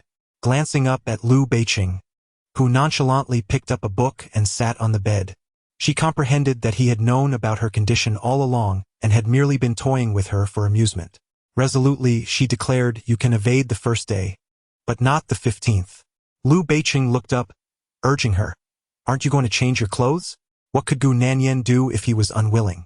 If he desired her, there was no escape for her. In this game, the power rested firmly in his hands. With a sigh, she raked her fingers through her hair and turned back toward the bathroom. With the arrival of her monthly visitor, Gu Nanyan became subdued.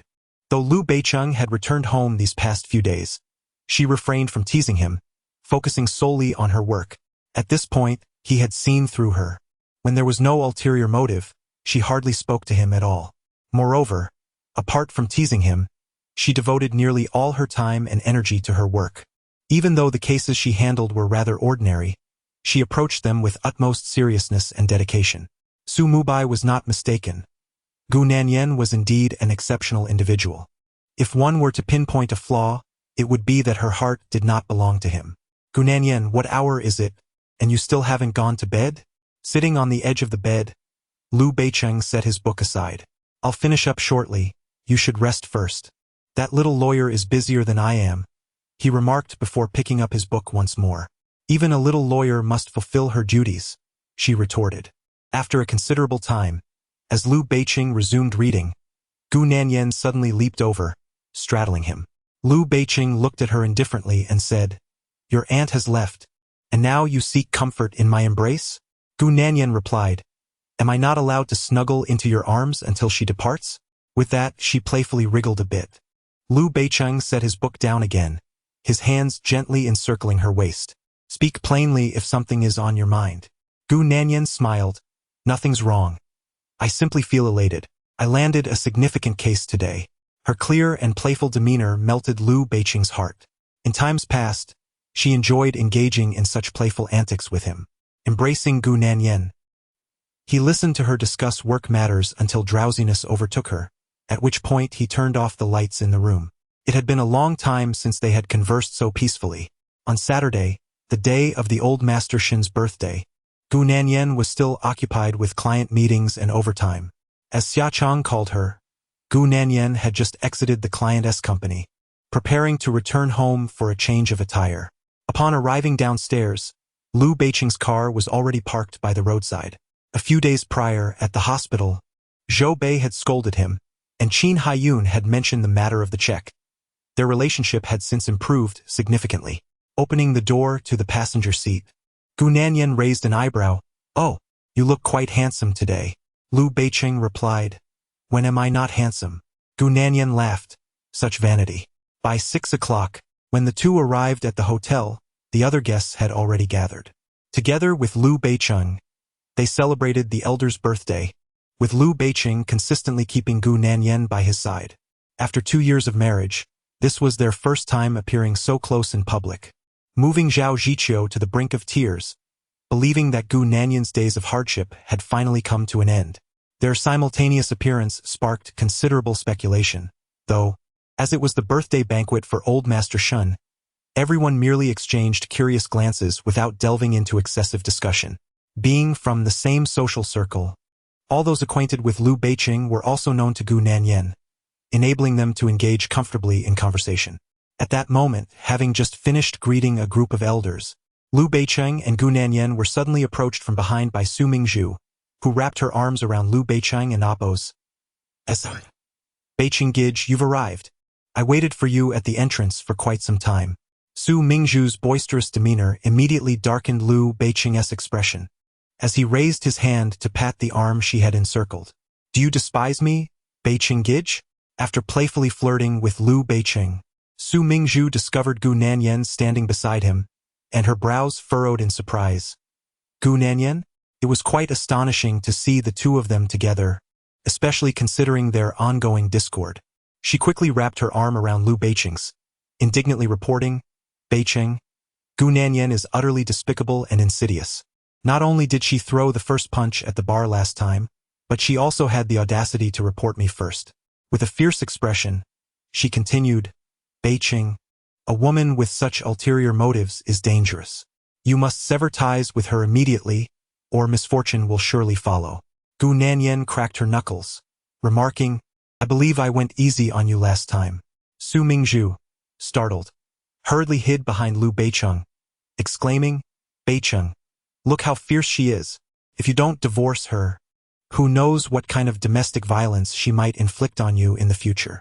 It seemed that Liu Beicheng's past pain had been inadvertently touched upon. He had indeed suffered domestic abuse before and had even been hospitalized. Grasping Su Mingzhu and pulling her from behind him, Liu Beicheng addressed Gu Nanyan, stating, "If you wish to strike, I shall not intervene." Beicheng, Su Mingzhu cooed, attempting to cling to his arm once more. Observing this, Gu Nanyan grasped her arm and carelessly tossed it aside, declaring, "Su Mingzhu, try touching him again." "Is it forbidden?" Su Mingzhu chuckled. "Do you truly believe Beicheng is yours? Have you held a wedding? Who acknowledges you as Mrs. Liu? What right do you have to flaunt yourself here?" Su Mingzhu had investigated Gu Nanyan and Liu Beicheng's relationship more thoroughly than even their own parents. Having been married for over 2 years, she recalled with greater clarity the nights spent sharing a bed than Gu Nanyan herself. Before Gu Nanyan could utter a word, Su Mingzhu, with an air of arrogance, proclaimed, "You don't want me to touch you, is it a declaration of sovereignty? If you possess the capability, call Beicheng brother-husband and see if he responds." She was convinced that Liu Beicheng harbored no affection for Gu Nanyan and would not acquiesce to her. Thus, during their previous encounter at the bar, she had confronted Gu Nanyan in a similar manner. As Su Mingzhu's words hung in the air, Gu Nanyan turned to Liu Beicheng and called out, "Husband." Chapter 20. Liu Beicheng said, "The man in the photo is me." Liu Beicheng's melodious voice responded, both tender and suggestive. The couple's tacit understanding left Su Mingzhu momentarily dazed, unable to process the situation. Gu Nanyan was clearly intentional. She must have orchestrated this. Yet Liu Beicheng had played along, acquiescing in such a flirtatious manner. "Brother Beicheng," Su Mingzhu gazed at him incredulously, as if the Liu Beicheng before her was a stranger, entirely different from the one she had known. Regaining her composure, she turned to Gu Nanyan. "Gu Nanyan, you must have drugged Brother Beicheng. I intended to spare you some dignity today and not publicly expose your disgraceful actions, but your arrogance is intolerable. You clearly have no regard for Brother Beicheng." With that, Su Mingzhu retrieved her phone from her bag, opened the album, and presented it to Liu Beicheng. "Brother Beicheng, do not be deceived by Gu Nanyan's seemingly respectable facade. She has long since strayed. I possess irrefutable evidence of her indiscretions. If you do not believe me, take a look." As Su Mingzhu's voice rose, many onlookers turned their attention towards them. With his hands tucked in his pockets, Liu Beicheng cast a dispassionate glance at Su Mingzhu's phone. The image displayed indeed suggested an intimate connection between Gu Nanyan and another man. At that moment, Su Mingzhu glared at Gu Nanyan with contempt, declaring, "Gu Nanyan, this time you are finished." Upon witnessing this, Gu Nanyan glanced dismissively at her phone, her lips curling into a scornful smile. "I was under the impression you had captured a photograph of me in bed with someone." Gu Nanyan's audacious demeanor infuriated Su Mingzhu, causing her face to flush with anger. "Brother Beicheng, do you see how arrogant Gu Nanyan is? Just listen to the nonsense she speaks. It's evident she has been indulging in reckless behavior outside."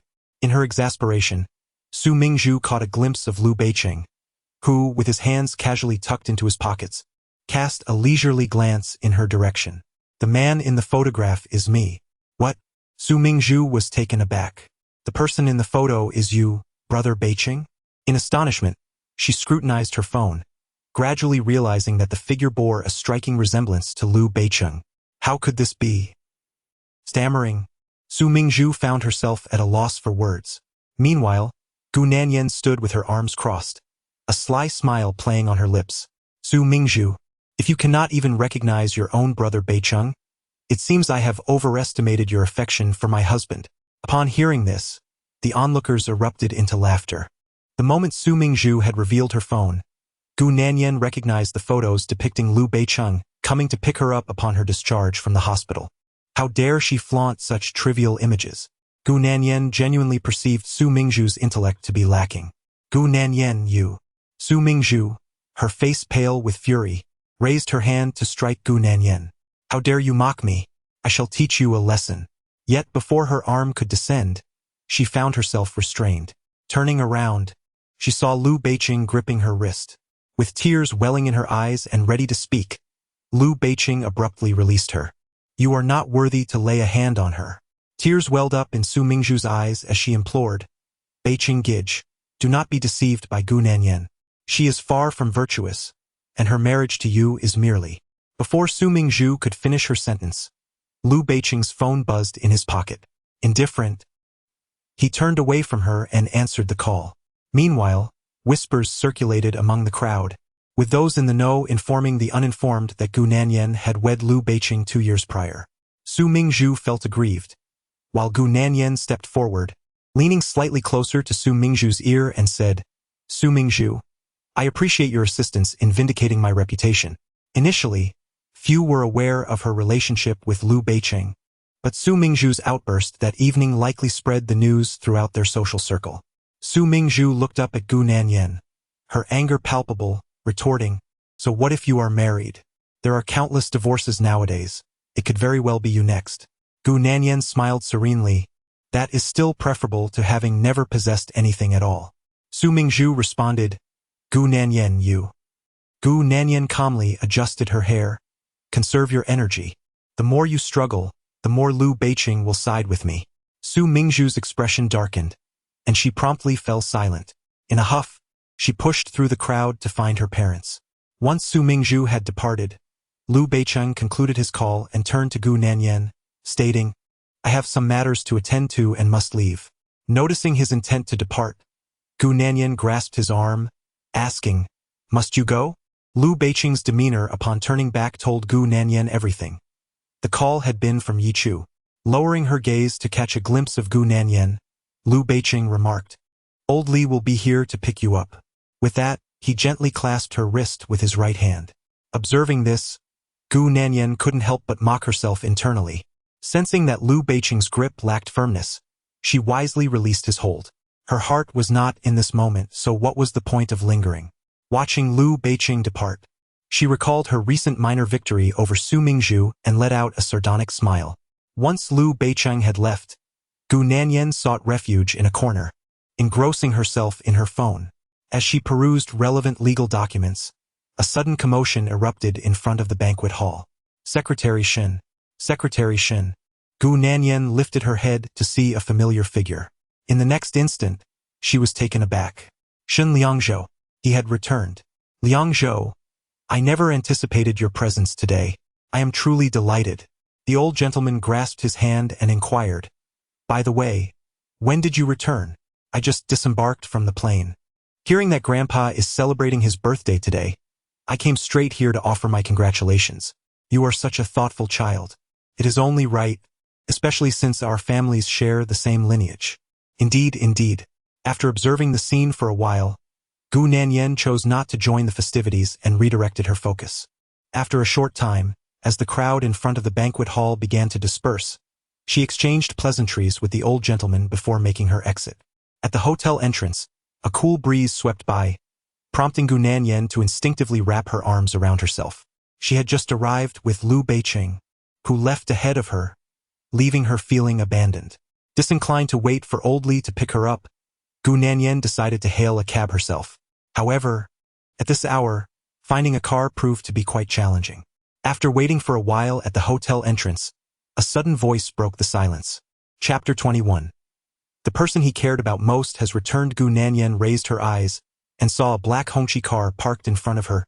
The back window rolled down, revealing Shen Liangzhou calling out to her from within the vehicle. In the next moment, Gu Nanyan greeted him with a smile. Oh, it's you. Indeed, Shen Liangzhou replied. I shall take you home. Despite his offer, Gu Nanyan hesitated to move. She did not enter the car, prompting Shen Liangzhou to clarify. I happened to be passing by Yuling Bay. It was evident that he was well acquainted with her current circumstances. Given his insistence and the fact that his secretary had already exited the vehicle to open the door for her, Gu Nanyan reluctantly got in. Once inside, Shen Liangzhou smiled and remarked, It's been a long time. Gu Nanyan responded with a smile. Indeed, it has been a while. 2 years prior, before she and Lu Beiqing acquired their marriage certificate, Shen Liangzhou had come to propose to her, which she had declined. When Shen Liangzhou was reassigned away from Sidia, he had requested to meet her, yet she was in Sanya with Zhou Bei at the time. Thus, this separation had lasted over 2 years. As the car began to move, Gu Nanyan shifted the conversation towards Shin Liangzhou, inquiring, "Have you been reassigned back? Or are you on leave?" "I and Amp. Oppos. V been reassigned," he replied. "The official notification will be issued in the next few days." "Congratulations on your promotion," she exclaimed, recognizing the significance of his return. Noticing Shun Liangzhou's cheerful demeanor, the secretary turned to Gu Nanyan and said, "Miss Gu, the Secretary General has returned as the newly appointed mayor." Gu Nanyan laughed. "So you and Oppos Re now the second in command. I shall have to rely on Secretary Shin more in the future." Shin Liangzhou chuckled. "If you truly depend on me, I would be more than delighted. At that time, it would be best not to bother me." However, Shin Liangzhou indeed has a keen insight into Gu Nanyan. She would never seek to please anyone, regardless of their power or position. Meanwhile, in the hospital, as the doctor finished treating the wound on Yichu's forehead, she glanced at Liu Beicheng with a sense of embarrassment. Apologizing, "Beicheng, I'm truly sorry for causing you trouble and wasting your time again." Liu Beicheng did not respond to her words but simply inquired, "Is there anywhere else you were hurt?" Yichu shook her head. "No, I'm fine." "Then let me take you home." Throughout the journey back, Liu Beicheng's demeanor remained indifferent, as though the space beside him were merely occupied by air. Yichu tightly grasped her seatbelt, observing Liu Beicheng for a moment before speaking. "I wonder what has been troubling my mother lately. Her condition seems to be worsening, and the frequency of her episodes has increased. Fortunately, Yifan has been staying at a teacher's house during this time. Otherwise, he would have been thoroughly alarmed by today's events." The wound on Yichu's forehead was inflicted by her mother during one of her episodes. Xiachang was handling her mother's affairs, which is why Liu Beicheng accompanied her to the hospital. With both hands firmly on the steering wheel, Liu Beicheng turned to glance at Yichu, asking, "Have you considered admitting her to the hospital?" The hospital he referred to was a psychiatric facility. Yichu shook her head. "No, I think I should take care of it myself." Liu Beicheng cautioned, "During your last examination, your condition was not favorable. Being admitted to the hospital would alleviate some of your burden." With a heavy sigh, Yichu remarked, "If she truly goes in, she likely won't emerge again, and she will be unable to lead a normal life. Therefore, I shall take care of her myself.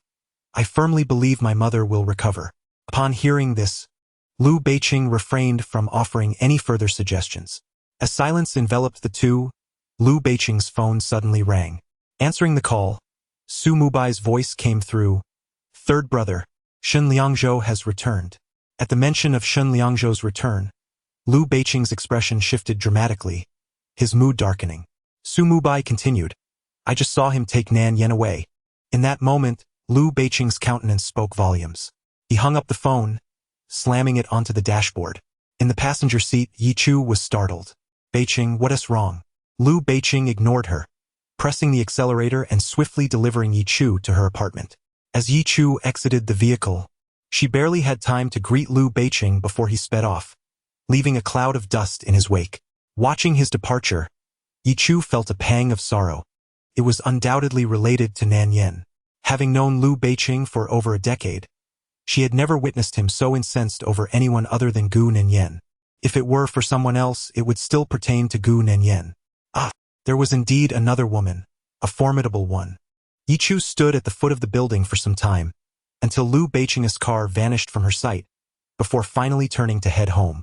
More than 20 minutes later, when Liu Beicheng returned home with a somber expression, Aunt Jiang inquired with surprise, "Young master, weren't you out with young mistress? Why have you returned alone?" Liu Beicheng's countenance darkened further as he asked, "Gu Nanyan hasn't he returned yet?" "Not yet," Aunt Jiang replied. Upon hearing this, Liu Beicheng loosened his shirt collar, retrieved a cigarette and a lighter from his pocket, lit the cigarette, and ascended the stairs. Before the floor-to-ceiling window of his bedroom, Liu Beicheng exhaled smoke rings while gazing outside, his mind occupied with the phone call he had just received from Su Mubai, a surge of irritation swelling within him. As he reached for his phone to instruct Xia Chang to investigate Gu Nanyan, the bedroom door was suddenly pushed open. Seeing Liu Beicheng at home, Gu Nanyan expressed her surprise. "You're back already." Despite Liu Beicheng having left her behind earlier, Gu Nanyan chose not to confront him at that moment. However, Liu Beicheng was unyielding. Abruptly extinguishing the remaining half of his cigarette in the ashtray, he demanded, "How did you come back?" Chapter 22. Hurry and end this broken marriage. Do not delay my pursuit of happiness. Upon hearing Liu Beiqing's inquiry, Gu Nanyan instantly comprehended his intentions. He was aware that Xin Liangzhou had returned, and that it was indeed Xin Liangzhou who had escorted her home, and he was looking to provoke her. Without a hint of pretext, nor any sense of guilt or evasion, Gu Nanyan confidently replied, "Liangzhou has returned and happened to give me a ride." The mere mention of Liangzhou ignited a furious blaze within Liu Beiqing. "Liangzhou? Gu Nanyan, you seem rather intimate in your address," he retorted. He continued, "Where does Xin Liangzhou reside? How is it that he conveniently offered you a ride?" Gu Nanyan's slightly delayed return had already set Liu Beiqing ablaze with anger. Had she not returned tonight, he might have turned a city upside down. Furthermore, Gu Nanyan no longer referred to him as Beiqing but instead used his full name. This stark contrast only fueled Liu Beiqing's ire further. Despite Liu Beiqing's unyielding demeanor, Gu Nanyan remained composed as she explained, "I was waiting for a bus, and he happened to be going back as well." Liu Beiqing countered, "ISN and Oppos. Timu Bai and Xin Li absent? Zhou Bei had no time to accompany you? Why did you choose to ride with him when I could have sent Old Li to pick you up?" Gu Nanyan, unwilling to concede, stood her ground. If one were to assess the situation tonight, it was indeed Liu Beiqing who had acted unjustly first. Therefore, she removed the hairpin from her hair and tossed it onto the cabinet, fixing her gaze on Liu Beiqing as she declared, "When other women call, you abandon your wife to offer them warmth and accompany them to the hospital. What audacity do you possess to raise your voice at me now? What right do you have to question my actions? Had you not caused this uproar, would I have returned in Xin Liangzhou's car? Liu Beiqing, do you think my usual restraint means I am easy to bully? Let me tell you, if one day I truly run off with another man, it will be you, Liu Beiqing, who has driven me to it." Gu Nanyan has harbored these words in her heart for far too long. She had always believed that their relationship was sufficient as it stood, with no need for excessive dialogue. All she needed was to carry the child. Yet, Liu Beiqing's relentless pursuit felt insufferable. In a fit of anger, Gu Nanyan hurled objects at him, only to incite further ire in Liu Beiqing. He retorted that upon Xin Liangzhou's return, she seemed to possess an abundance of reasoning, questioning her loyalty with disbelief. Observing that Liu Beiqing remained oblivious to his own faults, instead shifting the blame onto Xin Liangzhou, Gu Nanyan shot back, "Indeed, I have been disloyal."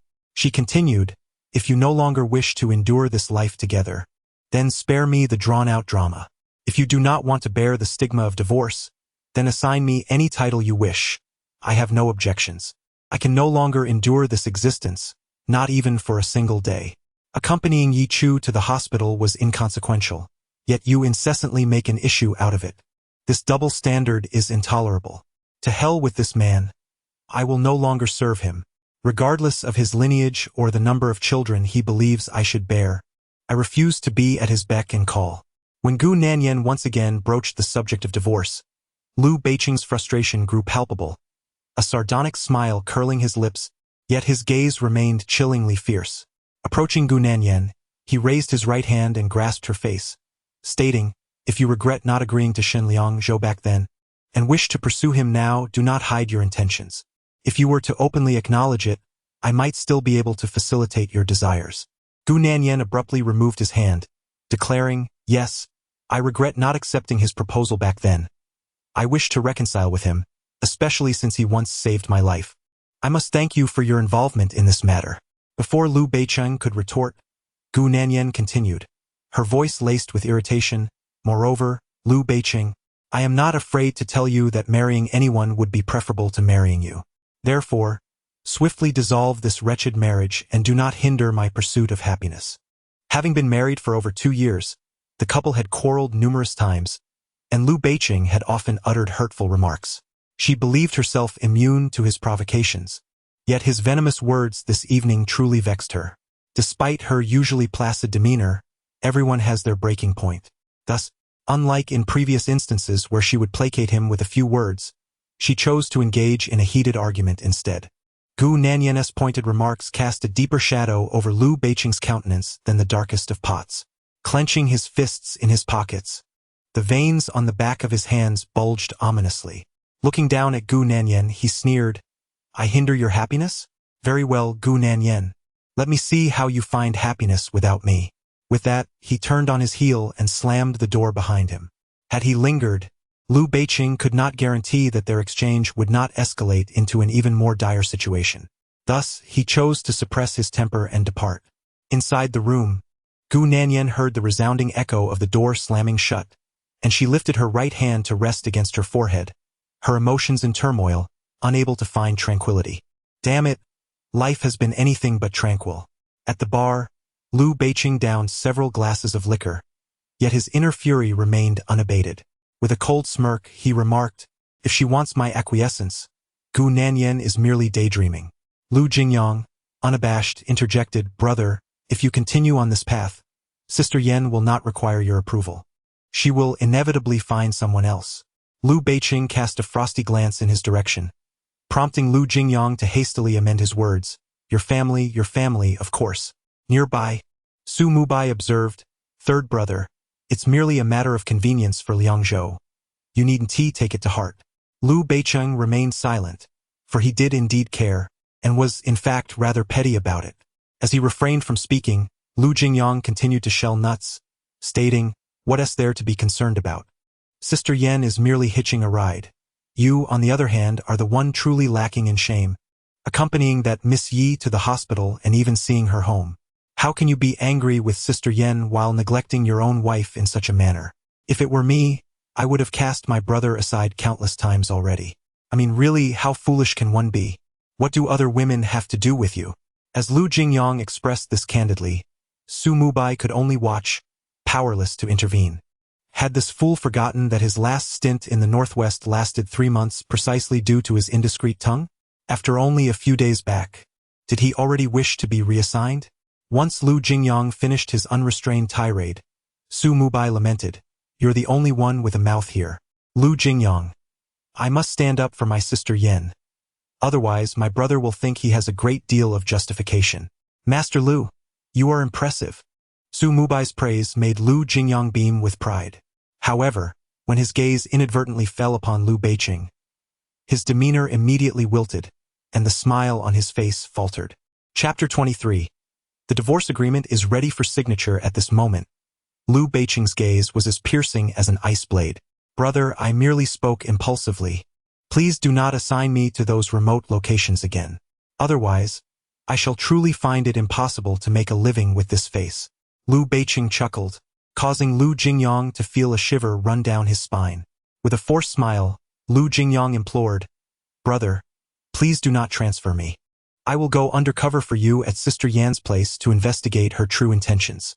Upon hearing Lu Jingyang's mention of going undercover, Liu Beiqing's expression softened slightly.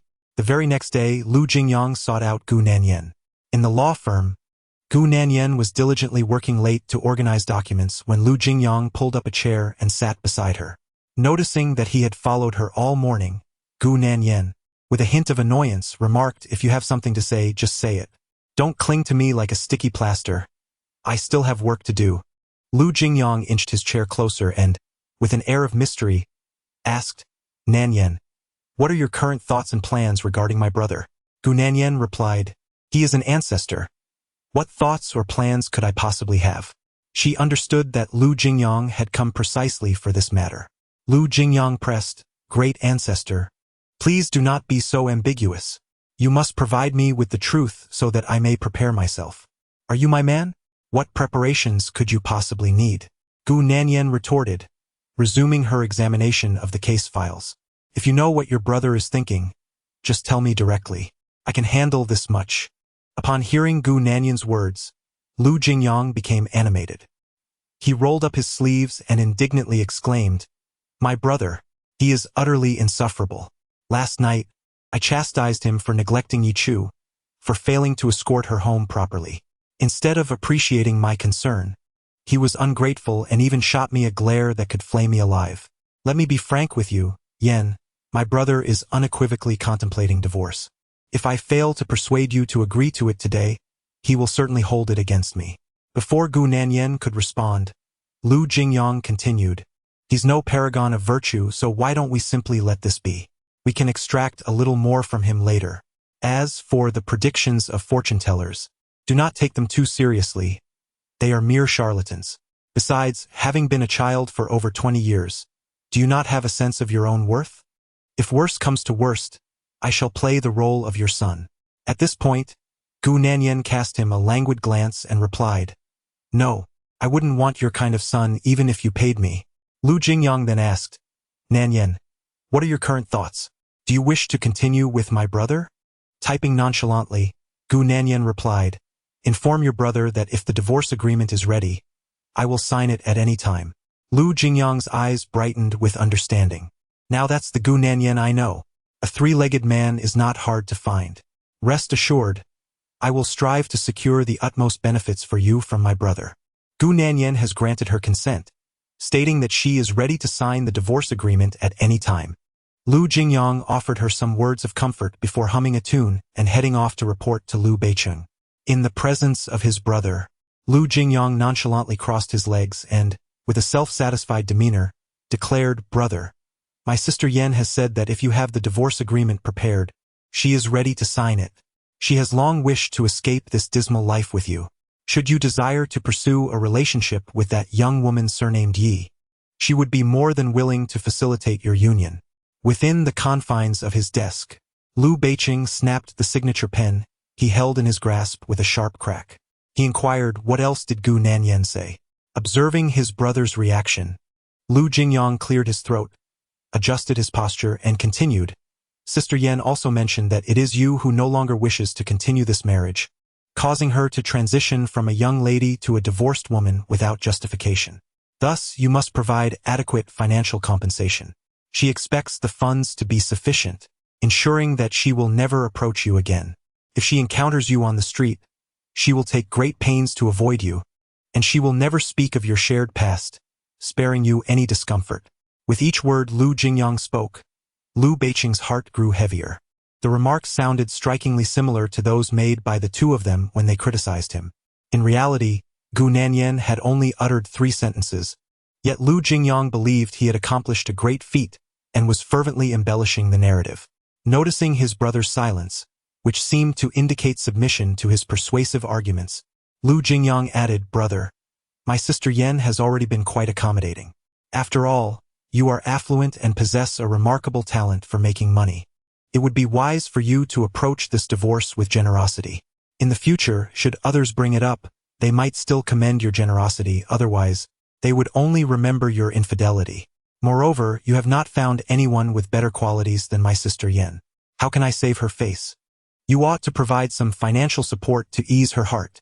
Lu Jingyang incessantly referred to his sister Yen, while Lu Beicheng merely observed him in silence.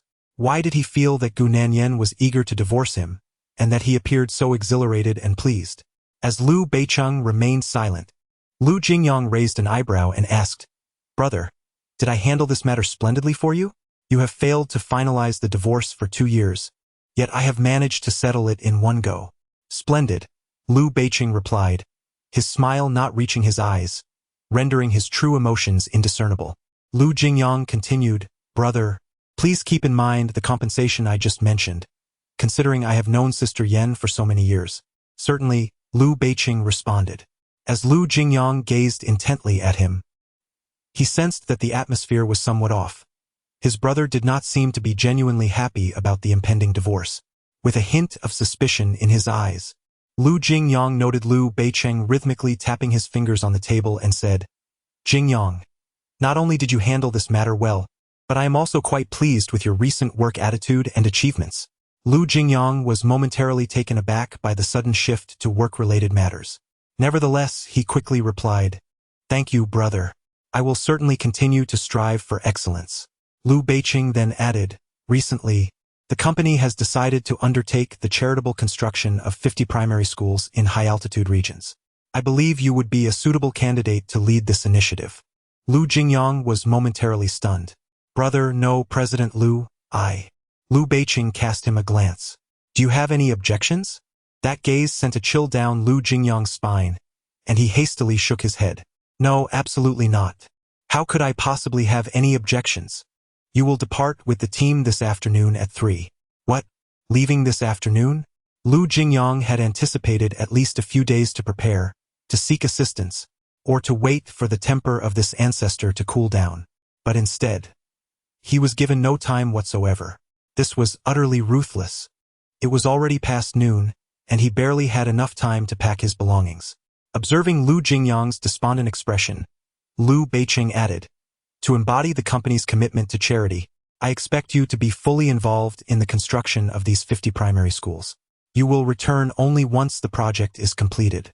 Brother, am I perhaps asking for too much? If that is the case, you could reduce the amount. Lu Jingyang was on the verge of tears. 50 primary schools on the plateau. He felt utterly overwhelmed. Chapter 24. Lu Beiqing, are you a virgin? At this moment, Lu Beiqing rose and approached Lu Jingyang, placing a reassuring hand on his shoulder. "Cousin, I have great confidence in you." Lu Jingyang replied, "Brother, did Sister Yen trouble you with drafting the agreement? I can speak to her and have her handle it. After all, she is a lawyer and quite adept at such matters." Lu Beiqing's hand pressed firmly on his shoulder as he spoke earnestly. "You have managed this matter well. Refrain from intervening further. Who on earth wishes to divorce Gu Nanyan? For 2 years, despite any harsh words spoken, he has never mentioned the word divorce." Lu Jingyang, on the other hand, claimed he would go undercover to gauge Gu Nanyan's sentiments, but instead, he only added fuel to the fire and returned with a plethora of nonsensical chatter. When Gu Nanyan received Lu Jingyang's call, he was being urged by Xiachang to board the train with the group. On the other end of the line, Lu Jingyang was, without exaggeration, in tears, pleading for Gu Nanyan to rescue him. All Gu Nanyan could do was respond with sympathy. "Jingyang, take care of yourself. I will await your return." She added a comforting remark, "If your mother fails to recognize you as her son upon your return, I will accept my losses. Sister Yen, please save me. Go plead with my brother on my behalf." "Second master, it's time to board," came Xia Cheng's voice from the side, and Lu Jingyang's call was abruptly terminated. As Gu Nanyan listened to the dial tone, bewilderment washed over her. She had already agreed to the divorce. Why was Lu Beiqing still harassing Lu Jingyang? Unable to comprehend, she decided to wait until her holiday to see him. The relationship between her and Lu Beiqing, which had been painstakingly mended, has once again regressed to a pre-liberation state. Lu Beiqing has ceased returning home, and rumors surrounding him have resurfaced. Nevertheless, he has not broached the subject of divorce. 2 days later, after Gu Nanyan concluded a civil dispute case at the courthouse, she received a call from Xin Li, who informed her about a welcome dinner for Xin Liangzhou scheduled for the following evening, requesting that she clear her schedule. Gu Nanyan replied, "I have a significant case to attend to tomorrow. May I join you afterward?" "That works." Xin Liangzhou, at the age of 29, is of the same age as Xin Li and is a few years older than them. They have all grown up in the same circle. After being away for over 2 years, his return warrants a celebratory gathering. Thus, the next day, upon leaving the courthouse, Gu Nanyan headed straight to the second half of the KTV event. Half an hour later, she pushed open the door to the private room, which was filled with lively chatter, with Su Mubai's voice ringing the loudest. He had organized the latter half of the evening. Otherwise, everyone would have long since retired for the night. A quick glance around the room revealed some unfamiliar faces, and beside Lu Beiqing sat a girl exuding a fresh and innocent charm. Gu Nanyan had long since grown accustomed to such scenarios and had become numb to them. "Nanyan, over here." Zhou Beichao waved her over, and she complied. Not far away, Lu Beiqing cast a detached glance at Gu Nanyan before quickly averting his gaze. The resentment from a few days prior still lingered within him. With a casual glance, Lu Beiqing took in the girl beside him, inadvertently stealing a few more glances at Gu Nanyan. She was truly captivating, exuding an undeniable charm. It was no wonder that Lu Beiqing would find himself drawn to her. As Gu Nanyan approached, Lu Beiqing offered no greeting, and she, as if unfamiliar with him, reciprocated the silence. Xin Liangzhou's expression darkened slightly. He had heard whispers of the strained relationship between Gu Nanyan and Lu Beiqing, and witnessing their lack of acknowledgement upon meeting was unexpected. "Liangzhou," Gu Nanyan greeted as she crossed paths with him and Zhou Bei. Xin Liangzhou inquired, Nanyan, have you had dinner yet? To which Gu Nanyan replied, I had something before coming here. Zhou Bei, observing their interaction, chimed in with a smile. Shall I make some room for the two of you? Shun Liangzhou responded with a grin, remaining silent. On another sofa, Liu Beicheng, noticing the laughter shared among the trio, lit a cigarette for himself with a lighter he had taken from the coffee table. Just as he took his first puff, Su Mubai seized the microphone and boldly announced from the bar, Everyone, put aside your small talk and join in the games. Liangzhou, no excuses, you must participate. To ensure Shin Liangzhou's involvement, Su Mubai emphasized his point. The games typically played in a KTV setting were simple, comparing sizes, truth or dare, and other lighthearted challenges. Given the number of participants, Su Mubai suggested pairing up, with the losing side facing a penalty from one of their members. Zhou Bei, taking the lead, declared, Nanyan, I'll team up with Xiao Xiao, you can partner with Secretary Shin. There was a hint of mischief in her tone. Shin Liangzhou responded, I'm agreeable. What about you, Nanyan? Gu Nanyan, with a gracious smile, replied, Sure. The girl beside Liu Beicheng had been observing Gu Nanyan intently, whispering, Secretary Shen is so fond of Miss Gu.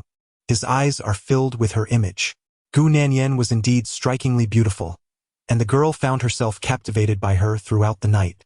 However, she soon realized that Shen Liangzhou's gaze was entirely fixated on Gu Nanyan. Despite his efforts to conceal it, he could not hide his feelings. Upon hearing this, Liu Beicheng's expression darkened further. How dare she engage in light-hearted conversation with others right in front of him? It seemed Gu Nanyan had no desire to maintain her dignity. With a cold stare directed at Gu Nanyan, Liu Beicheng felt an overwhelming surge of jealousy. Yet, since Gu Nanyan had not crossed any lines, he refrained from reacting out of pettiness.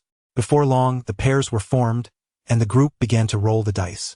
The player with the highest score could either impose a mild punishment on others or pose a question to them. Those subjected to punishment could choose to drink or respond. Although Zhou Beiping was usually quiet and reserved, she proved to be quite adept at drinking games, consistently rolling impressive scores and emerging victorious. This evening, it seemed she had taken a particular interest in Liu Beicheng, as she directed her questions at him after each win. However, Liu Beicheng would not engage. He simply raised his glass and drank whenever Zhou Beiping attempted to question him. When Zhou Beiping rolled the highest score once more, she turned her gaze toward Liu Beicheng again. This time, before he could lift his glass, she smiled and said, Young Master Liu, this is the 4th time I've pointed at you tonight. If you keep drinking, it becomes rather dull. How about granting Zhou Beiping an opportunity to get to know you better? Brother, if you continue drinking like this, it truly won't be enjoyable, one remarked. Indeed. Young Master Liu, could you kindly respond? Upon hearing Zhou Bei and Appo's words, others joined in the playful banter. Voices chimed in from all directions. As Liu Beicheng cast a glance at Zhou Bei, refraining from lifting his glass once more. Observing this, Zhou Bei, with her striking slicked-back hairstyle, scrutinized Liu Beicheng and inquired, Liu Beicheng, are you a virgin? Upon hearing Zhou Bei's question, Su Mubai promptly spewed his drink. After all, their third brother had been married for 2 years. Was Zhou Bei's mind truly sound? Yet, the eyes of the others sparkled with intrigue. Zhou Bei's question bore significant depth, hinting at an astonishing scandal. Meanwhile, Liu Beicheng shot a frosty glare at Zhou Bei, his expression sour. Admitting to being a virgin would be tantamount to confessing to a personal affliction. Conversely, denying it would imply an undeniable betrayal of Gu Nanyan. For over 2 years, he had never allowed Gu Nanyan to truly comprehend him. Zhou Bei's inquiry was indeed sharp and incisive. Chapter 25. Young Master Liu's early marriage. You all have no chance. Shen Liangzhou turned his gaze towards Liu Beicheng. His curiosity piqued. Gu Nanyan wore a smile that hinted at deeper meanings. Third brother, why are you silent? Could it be that? Su Mubai's words trailed off as Liu Beicheng shot him a cold glance, prompting Su Mubai to swallow the remainder of his sentence. Afterward, Liu Beicheng cast a detached glance at Zhou Bei, quietly noting the unspoken account. Ultimately, he refrained from answering Zhou Bei's question and lifted his glass instead. The other girls remarked that Liu Beicheng's behavior was unacceptable. If he were to drink, he should at least down 3 glasses. Without uttering a word, Liu Beicheng complied, finishing 3 glasses in quick succession. The bitter taste lingered, and despite the alcohol, his brow remained furrowed for an extended period. His evasive silence was intriguing, leaving others to ponder the implications. Observing this, a girl beside Liu Beicheng hastily poured him a glass of warm water. Whether it was out of sympathy for Liu Beicheng or another reason altogether, the next 2 rounds saw the girls rolling 3 sixes consecutively. Initially, they called upon Zhou Bei to drink, but on the second occasion, one girl allocated the chance to Liu Beicheng, saying, "Young Master Liu, we are on the same team. Do you see this as a penalty for someone or a question for someone else?" Young Master Liu posed an explosive question to Gu Nanyan. They urged in unison. Gu Nanyan, undeniably captivating and the center of attention wherever she went, was both clever and quick-witted, which deterred most from provoking her. Now that the opportunity had fallen to Liu Beicheng, the crowd erupted in excitement. With a sidelong glance at Gu Nanyan, Liu Beicheng had no desire to partake in the game. Otherwise, every round would undoubtedly be his victory. Yet, as everyone was enjoying themselves, he refrained from dampening the spirits. Their eyes met, and Gu Nanyan, arms crossed over her chest, leaned languidly against the sofa. Her legs crossed in a defiant posture that seemed to declare, "Bring it on. I can handle anything you throw my way." Should Liu Beicheng inquire about her virginity, she would boldly admit it, for her dignity was not at stake. Gu Nanyan's audacity was met with Liu Beicheng's disdain as he asked, "Have you had dinner yet? What kind of question is that, young Master Liu? It lacks substance. Indeed, it would be better to offer Attorney Gu a drink instead." The group murmured in agreement, but Liu Beicheng paid no heed, his gaze unwaveringly fixed on Gu Nanyan, awaiting her response. He was no fool. He wouldn't air their disputes in public. If they were to argue, it would be behind closed doors at home. At this moment, his primary concern was whether Gu Nanyan was hungry. A faint smile graced Gu Nanyan's lips, acknowledging Liu Beicheng's perceptiveness. She then casually replied, "No. I just told Shen Liangzhu that I had eaten. It was merely a polite remark." Beside her, Shen Liangzhu's expression subtly shifted, realizing that Gu Nanyan was still being courteous to him while favoring Liu Beicheng, despite their ongoing quarrels. Liu Beicheng and Gu Nanyan were merely going through the motions, not genuinely engaging in the game, prompting the others to leave them unmentioned and continue their revelry. In the midst of the festivities, when Gu Nanyan accompanied Zhou Bei to the restroom, Zhou Bei remarked, "Liu Beicheng seemed rather intimidated by you earlier. He didn't dare to respond to me." Gu Nanyan chuckled in reply, "He fears my antics, worried that his father won't let him off the hook." Liu Beicheng was not one to be intimidated by anyone, least of all her. Otherwise, the children would already be calling for their parents. Zhou Bei added, "The girl next to him is quite the player, skilled in her own right." Gu Nanyan countered, "He wouldn't teach you someone who is easy to handle." Their conversation continued as they headed toward the private room. Shortly after their arrival, Shen Liangzhou announced he had a meeting the next day, and Gu Nanyan stated she needed to leave early for a court appearance. With 2 key figures declaring their need to depart, the gathering naturally began to disperse. As the group made their way to KVT's open-air parking lot, Shen Liangzhou noticed that Liu Beicheng was not with Gu Nanyan. Considering she had consumed some alcohol, he offered, "Nanyan, allow me to give you a ride." Gu Nanyan agreed, saying, "Sure." Just as she and Zhou Bei were preparing to join Shen Liangzhou in his vehicle, her arm was suddenly yanked. Before she could react, Liu Beicheng's voice cut through the air, icy and accusatory. "Are you his wife? Why would you go with him?" Without granting Gu Nanyan an opportunity to respond, he unceremoniously shoved her into the back seat of the car. The impact of her arm against the door frame caused her to gasp in pain, and as Liu Beicheng settled into the vehicle, she retaliated by kicking him, exclaiming, "Are you out of your mind?" Liu Beicheng chose to disregard her outburst, turning to the driver and instructing Old Li, "Start the car." In the midst of the crowd, a young woman who had accompanied Su Mubai throughout the night turned to him and inquired, "Young Master Su, what is happening here?" Su Mubai, with his hands tucked into his pockets, glanced back at her and replied, "Young Master Liu has been married for 2 years. You all have no chance." The girl was taken aback. So Liu Beicheng was indeed married, and Gu Nanyan was his wife. It was no wonder that throughout the evening, Liu Beicheng's attention was constantly drawn to Gu Nanyan. It also explained why she had remarked that Shun Liangzhou's eyes were filled with Gu Nanyan. Lu Beiqing's expression darkened. Once the car left the parking lot, Lu Beiqing brushed off his trousers and coldly remarked, "Once in his car isn't enough, you wish to ride again?" Gu Nanyan retorted, "You have no right to speak on this matter."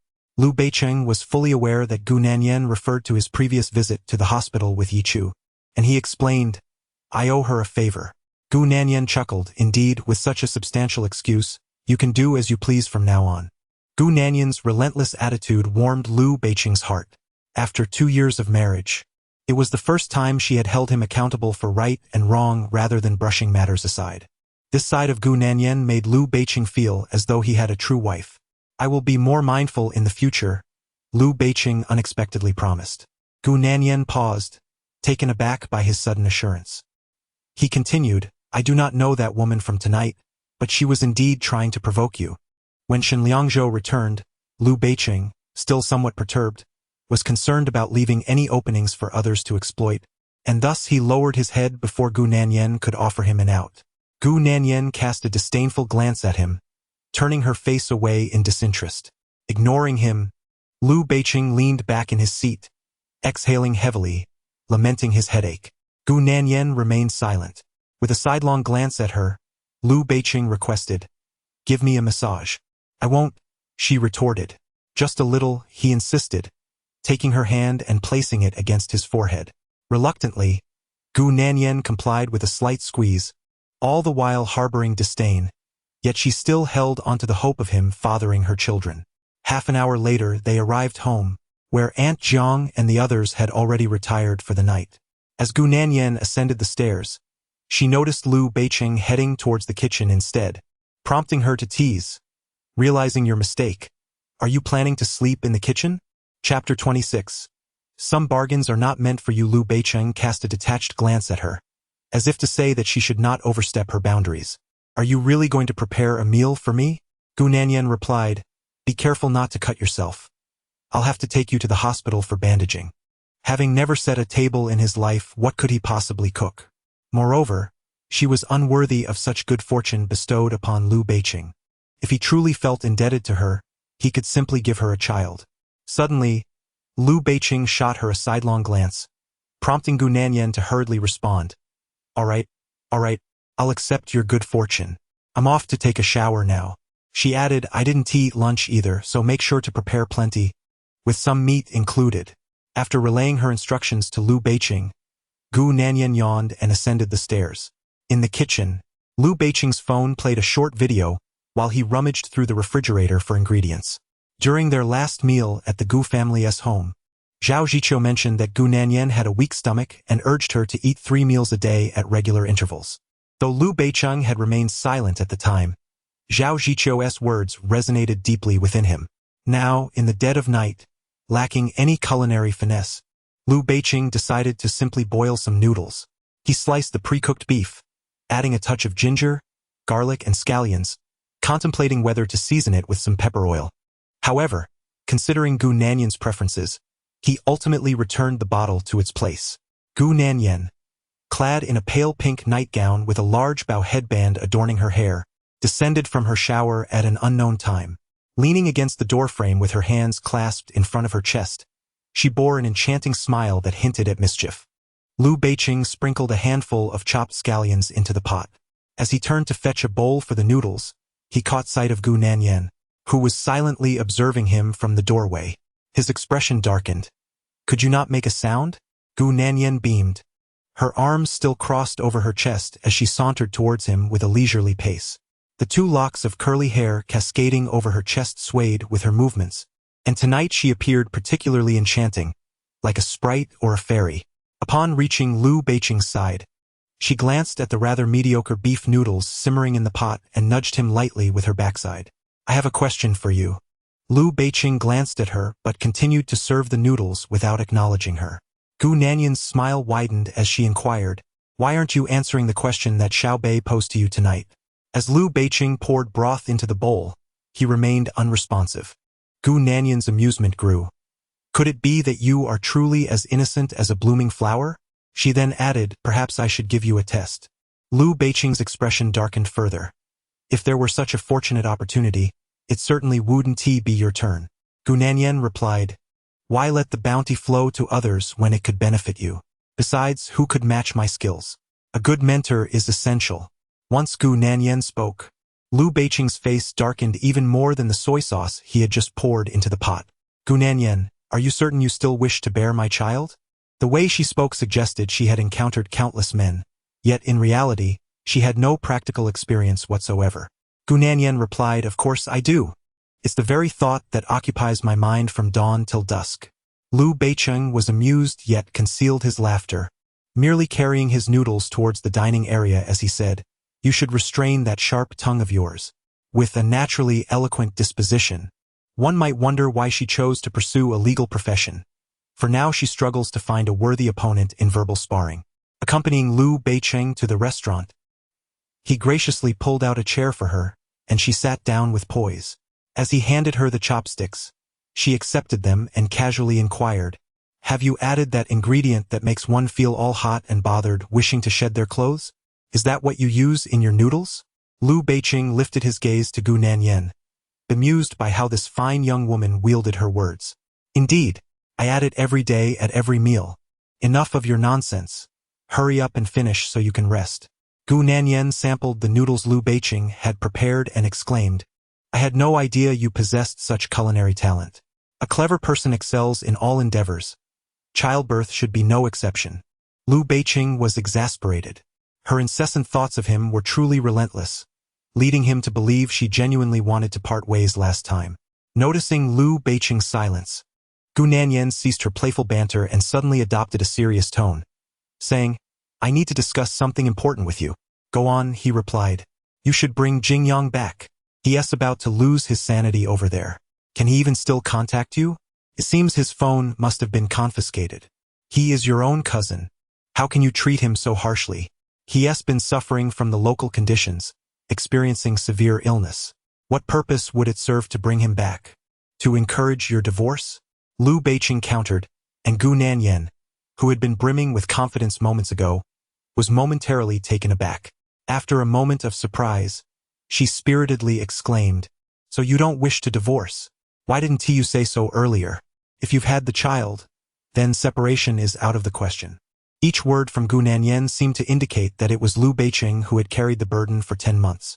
Liu Beiqing replied coolly, this matter is not for you to ponder. Gu Nanyan retorted, you occupy the latrine without relieving yourself. Liu Beiqing's expression darkened. Who is the latrine? And who is the waste? Gu Nanyan responded, I am the latrine, I am the waste. It is all me. I am not jesting with you. Just bring Jingyang back.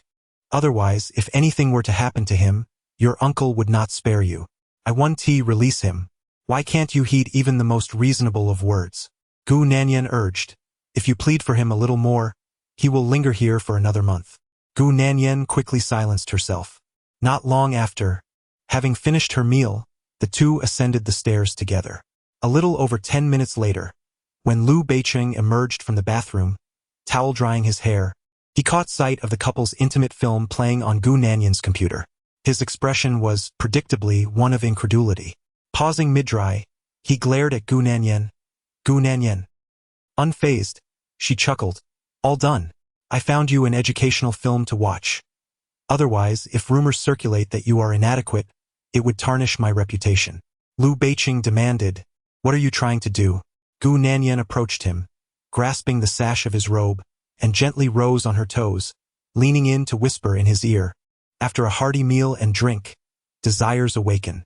As Liu Beiqing grasped Gu Nanyan's wrists, intending to pull her away, she held on to him tenaciously. Liu Beiqing, do you not fear that one day I might truly succumb to loneliness and seek companionship elsewhere? Liu Beiqing chuckled. Is this a form of provocation? Gu Nanyan raised an eyebrow. Do you doubt my courage? As her words lingered in the air, Liu Beiqing effortlessly lifted her into his arms. She fell back onto the remarkably soft mattress, her heart racing unexpectedly. Before she could wrap her arms around him, he entwined their fingers, securing her in his embrace. He desired her, especially tonight, as thoughts of her laughing and chatting with Shin Liangzhou intensified his longing. He yearned to hear her moan beneath him, to hear her plead for mercy, despite her intentions being far from innocent. Chapter 27. Must I conceive? Gu Nanyan's lips parted slightly as she exhaled, her hands trapped and struggling momentarily, when Liu Beiqing's kiss descended upon her like a torrential storm. MMM. Liu Beiqing's kiss was fervent and tempestuous, akin to a ferocious beast that had long been confined, drawing involuntary sounds of pleasure from Gu Nanyan. In the midst of her intoxicating moans, Liu Beiqing kissed her earlobe and whispered, flirting with other men, Gu Nanyan, is something you shall never entertain in this lifetime. Gu Nanyan mused to herself, once I am with child, will you still have any say over me? Yet, she wrapped her arms around Liu Beiqing's neck and provocatively replied, let us see if you can satisfy my hunger. No sooner had her words left her lips when Liu Beiqing's kiss returned, accompanied by the swift tearing of her clothing. The familiar scent of Liu Beiqing, mingled with a hint of wine, suddenly jolted Gu Nanyan into clarity. He had been drinking tonight, and rather excessively at that. The realization struck her. It would not do to conceive this evening. With that thought, she abruptly pushed Liu Beiqing away and declared, Liu Beiqing, not tonight. He grasped her waist firmly. Why not? Are you on your period? You've had too much to drink tonight. It's not a suitable time for conception. Liu Beiqing's temper flared instantly. Do you truly believe that sleeping with me necessitates you becoming pregnant? Irritated, Gu Nanyan grabbed a nearby blanket and cocooned herself within it. Another day? I am simply too exhausted today. She was well aware of her own worth, and Liu Beiqing was no stranger to her resolve. She would never engage in anything that bore no benefits for her. Gu Nanyan, with a playful defiance, incited laughter from Liu Beiqing. Gu Nanyan, release the film and remove my clothes, and now you claim to be fatigued? Even if you were to exhaust yourself this evening, this matter must be resolved. As he spoke, Liu Beiqing reached to pull the blanket from Gu Nanyan. She clutched the blanket tightly, declaring, return early tomorrow, and I shall ensure you work until dawn. After uttering this, she pressed her head further into the covers. Liu Beiqing, witnessing her obstinacy, felt a surge of frustration and kicked towards her. Just as Gu Nanyan nearly tumbled to the floor, he instinctively reached out to catch her. Damn it! I have never encountered a woman so infuriating as Gu Nanyan. The impression of her spirited nature would forever be etched in Liu Beiqing's heart, irreplaceable by anyone else. The following morning, when Gu Nanyan awoke, Liu Beiqing had already vacated her side. Unbeknownst to her, he had spent the night in vexation without sleep, contemplating waking her, but ultimately refrained, recalling her exhausting day ahead in court, where she would be embroiled in a significant case for several hours. After preparing herself and having a light breakfast at home, Gu Nanyan drove to the law firm. As she stepped into the office, a familiar voice called out from behind. Turning, she saw Yi Chu approaching and inquired, what brings you here? Yi Chu smiled and replied, did you forget? The company's legal documents were assigned to you. I'm here to deliver the files. Very well, Gu Nanyan responded, please hand them over. Yi Chu handed over the document, and Gu Nanyan received it with gratitude. Just as she was about to get busy, Yi Chu called out, Nanyan.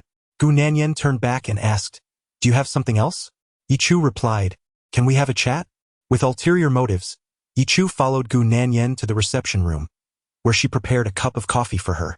You seem to have a leisurely disposition this early in the morning, Gu Nanyan remarked. Holding the coffee with both hands, Yi Chu smiled and said, I rarely get the chance to see you or converse with you. Gu Nanyan pulled out a chair beside her and sat down, saying, if you have something to discuss, go ahead.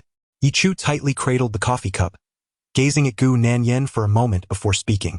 Nanyan, my relationship with Beiqing is not what you might think, nor is it as the rumors suggest. Beiqing is someone I dare not even dream of. I am self-aware and understand my own position. That incident at the hotel was merely a misunderstanding. Gu Nanyan took a sip of her coffee, chuckling as she said, are you afraid I would confront you? She had witnessed Yi Chu entwining her arm with Liu Beiqing in public. Now, hearing Yi Chu claim it was a misunderstanding, Gu Nanyan found it amusing. Yi Chu clarified, Nanyan, it's not that I'm afraid of you confronting me. I fully comprehend that you do not regard me as a rival. I am acutely aware of my own background. Not only is it unrealistic to envision being with Beiqing, but even being his mistress would be beyond my qualifications.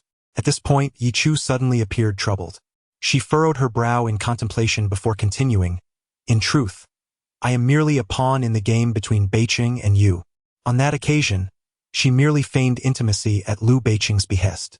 Of course, I do not deny that Beiqing has indeed shown me consideration in his professional dealings, which stems from the fact that I once saved him 3 years ago, and perhaps also because of my resemblance to her, evoking a sense of sympathy in him.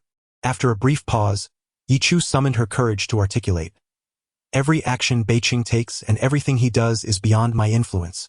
He simply has not forgotten the one and only, still holding her in his thoughts. Upon hearing Yi Chu's explanation, Gu Nanyan maintained an air of nonchalance, seemingly unaffected, though inwardly she scoffed with disdain. Realizing that Yi Chu and Liu Beiqing were unrelated only pierced her heart further. He had not forgotten, still pining for her. Thus, her antics around Liu Beiqing over the past 2 years were akin to mere puppetry. Fixing her gaze on Yi Chu, Gu Nanyan remarked with a semblance of a smile, "Yi Chu, you possess quite a depth of feeling." Yi Chu hastily clarified, "Nanyan, every word I utter is the truth. I share this reality with you because I harbor no intention of being adversarial, though I acknowledge I lack the standing to do so." Although she indeed, Gu Nanyan straightened her posture and set her coffee down, stating, "Yi Chu, whether you explain or not bears little consequence. I am not inclined to resort to violence against you." Yi Chu was astute. She never confronted her directly, and at times her sincerity was evident, never uttering falsehoods. She was also quite capable, and it was no surprise that Liu Beiqing retained her in the secretary's office. Yet, a woman's feelings for a man are not lost on her. She is perceptive enough to discern them. Having expressed all she wished to say, Yi Chu rose and said, "Nanyan, you focus on your work. I shall take my leave now." He simply has not forgotten her. She occupies his thoughts as well. As he watched Yi Chu depart from the meeting room, Gu Nanyan's smile gradually faded. Yi Chu is astute, adept at choosing the right moment to speak and act, and skillful in diverting attention. By evening, on the rare occasion that Gu Nanyan finished her early shift, she arranged to have dinner with Zhou Bei. Upon meeting at the dining venue, Gu Nanyan's expression changed drastically when she noticed Zhou Bei's battered face, his profile marred by cuts. "Xiao Bei, what happened to your injuries?" Chapter 28. With a swift motion, several resounding slaps landed upon her face. Zhou Bei retracted his hand, rubbing his nose, and nonchalantly remarked, "I got into a scuffle this afternoon." "With whom?" "That incident is behind us. Nanyan, there's no need for you to inquire further." "Zhou Bei, do not wait for me. I shall investigate on my own." Zhou Bei was well aware of Gu Nanyan's temperament. Although she typically wore a cheerful demeanor and refrained from holding grudges, should her boundaries be crossed, one might find themselves in dire straits without understanding how it happened. "I encountered Su Mingzhu this afternoon. She had numerous accomplices, and I was unable to prevail." Upon hearing this, Gu Nanyan turned and strode toward the door. Zhou Bei grasped her arm firmly, asking, "Where do you think you're going?" With a grim expression, Gu Nanyan replied, "Considering you have been beaten to such a state, do you truly believe I possess the inclination to dine?" Zhou Bei held her back with determination, saying, "Nanyan, that matter is in the past, and it was not solely Su Mingzhu's doing. Please do not act impulsively." Noticing the underlying implications in his words, Gu Nanyan forcibly suppressed her fury, declaring, "Very well, I shall not act rashly. However, you must elucidate the situation." The two returned to their seats at the dining table. Zhou Bei began, "A few days ago, I had a confrontation with Zhou Qiaoxing at home. I suspect that she and her mother conspired with Su Mingzhu out of resentment. Zhou Qiaoxing, whom Zhou Bei mentioned, was her stepsister. Zhou Bei's mother had passed away when she was a mere year and a half old, and shortly thereafter, her father remarried Liu Piao, who was already 8 months pregnant at the time, close to her due date. Throughout Zhou Bei's childhood, Liu Piao had shown her disdain, often reprimanding and chastising her in her father's absence. After the incident in junior high, Zhou Bei underwent a significant transformation. Her father, who had been swayed by whispers for over a decade, grew increasingly distant from her. Consequently, life for Zhou Bei in the Zhou household became rather burdensome. Upon hearing this, Gu Nanyan inquired with a serious expression, "Apart from your face, are there any other injuries?" Have you been to the hospital for an examination? Zhou Bei replied, It's merely superficial injuries. My lower abdomen was kicked several times and there's a bit of bleeding, but the hospital assured me there's nothing serious. The mention of Zhou Bei's abdominal injuries caused Gu Nanyan's heart to ache profoundly. It was evident without further questioning that Su Mingzhu had deliberately sought out Zhou Bei today, intent on instigating a confrontation. Su Mingzhu, perceiving Zhou Bei's lack of favor in her family, had chosen her as a target to vent her frustrations. Nothing serious? Rest assured. I will take good care of my body. Otherwise, how could I contend with that duo? Gu Nanyan responded while ladling chicken soup for Zhou Bei. Eat well, and next time, don't be foolishly defiant. When you see their numbers, make a swift exit. Indeed, given the overwhelming presence of Su Mingzhu that afternoon, fleeing would have been prudent, but Su Mingzhu had anticipated this and blocked all escape routes. Cautious of Gu Nanyan's temperament, Zhou Bei refrained from sharing these details, especially since the Zhou family had become embroiled in the situation, and her father had already experienced tensions with Gu Nanyan's father in business. She wished to avoid escalating the matter further. As if nothing had transpired, after finishing their meal, Gu Nanyan and Zhou Bei drove to the intersection, preparing to part ways. Gu Nanyan urged, Xiao Bei, should anything arise, call me immediately. Understood. Don't worry, Zhou Bei replied. All right, then rest well when you return. Zhou Bei continued, Nanyan, let today's incident pass. Do not confront Su Mingzhu too fiercely. I understand. I will heed your advice. Heeding her? Not confronting Su Mingzhu. Gu Nanyan verbally acquiesced. Yet once separated from Zhou Bei, she pressed the accelerator to the floor, heading straight for the Su residence. If she swallowed her pride now, Su Mingzhu would undoubtedly take it out on Zhou Bei at the slightest provocation, and Zhou Chaoxing would relentlessly bully him further. Ha! Gu Nanyan would not allow herself to be so easily trifled with. Miss Gu, our young lady is not at home. Perhaps you could return another day. Miss Gu, I must ask you to leave. The servants attempted to impede her progress, but ultimately, they could not deter Gu Nanyan, who strode into the Su family hall. Miss Gu, before the servant could finish, Gu Nanyan shoved her hands into her trousers pockets and shot a cold glance. Go summon Su Mingzhu for me. No sooner had Gu Nanyan spoken than Su Mingzhu descended the stairs in her loungewear, irritation evident in her voice. Gu Nanyan, what are you shouting about at this hour? Is this how the Gu family conducts itself? The moment Su Mingzhu appeared, Gu Nanyan wasted no time. She seized an antique vase from the side cabinet and hurled it at Su Mingzhu. Did you confront Zhou Bei this afternoon? The vase shattered against the adjacent wall with a sharp crash, startling Su Mingzhu, who jumped in fright and hastily brushed the shards off her body. Gu Nanyan, have you lost your mind? You should be aware of your surroundings before causing a scene. When a shard cut her finger, her fury ignited, and she shouted at Gu Nanyan, so what if I hit her? I struck Zhou Bei, not you, Gu Nanyan. Su Mingzhu openly admitted to attacking Zhou Bei, prompting a cold smile from Gu Nanyan as she stepped closer and seized Su Mingzhu by the throat. Repeat what you just said, she commanded. Su Mingzhu, her face flushed with indignation, retorted, I did hit her, and what can you do about it, Gu Nanyan? Let me tell you, if you don't release me and dare to cause trouble in the Su family, I will ruin Zhou Bei next time. Zhou Chaoxing was right. Striking at the heart of the matter was far more effective than merely targeting Gu Nanyan, guaranteed to infuriate her. Su Mingzhu's audacity today was indeed directed at Gu Nanyan.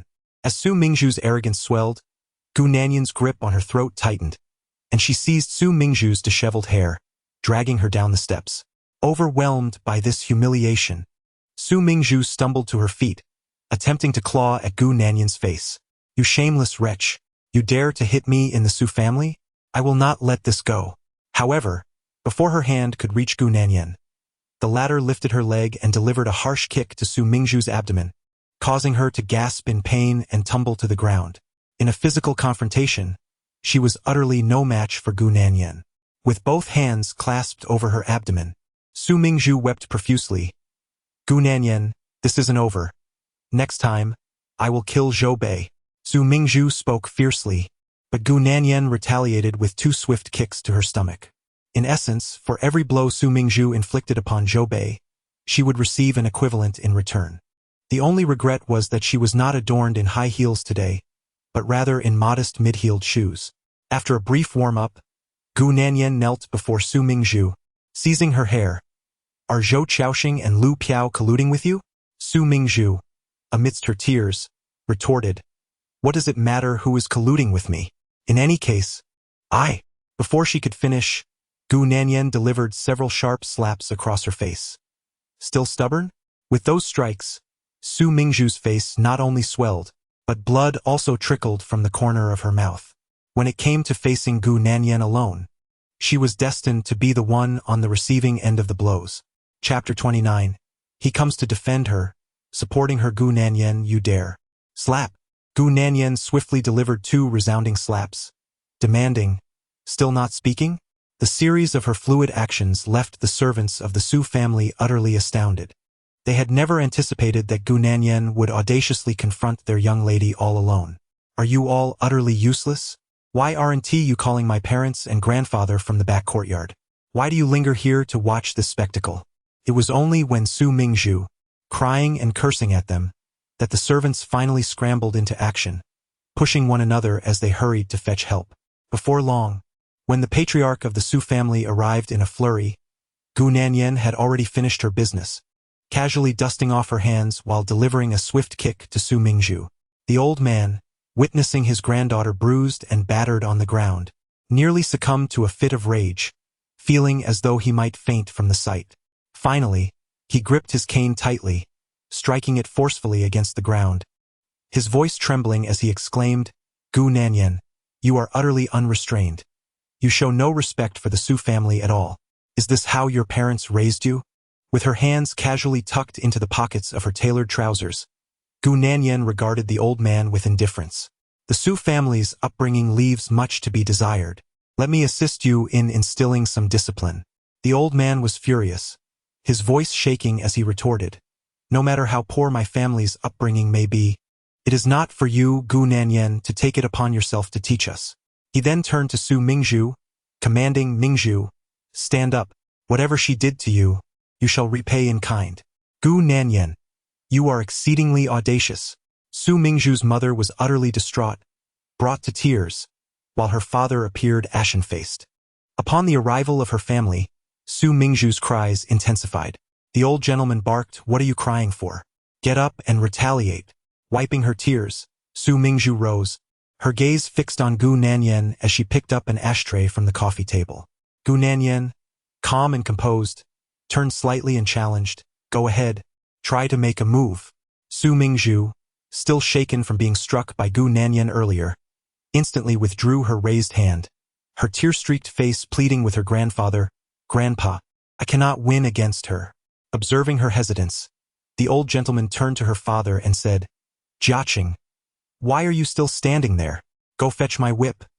Today, I must teach this little vixen a proper lesson on behalf of the Gu family." Enraged, Su Mingzhu's father signaled to a servant, who promptly dashed off to retrieve the whip.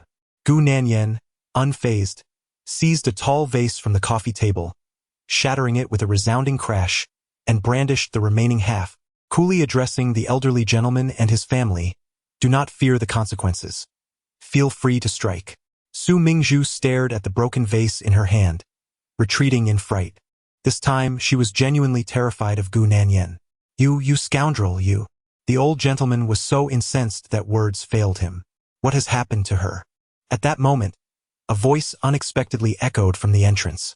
As everyone turned their heads, they noticed Lu Beiqing approaching, accompanied by Xia Chang and several men clad in black suits. Upon seeing Lu Beiqing, Su Mingzhu felt an overwhelming sense of grievance and, wiping her tears, hurried towards him. "Brother Beiqing, Gu Nanyan is simply too arrogant. She barged into the Su family to attack me and even contradicted my grandfather." Su Mingzhu's mother, upon witnessing this, hurriedly joined in the complaint. "Beiqing, that girl from the Gu family truly lacks propriety. She is unworthy of being a daughter-in-law of the Lu family." It was well known among the attendees that Lu Beiqing and Gu Nanyan were married. Thus they felt free to voice their disparagement towards her in his presence. However, Lu Beiqing retorted, "Whether she is worthy is for me to decide."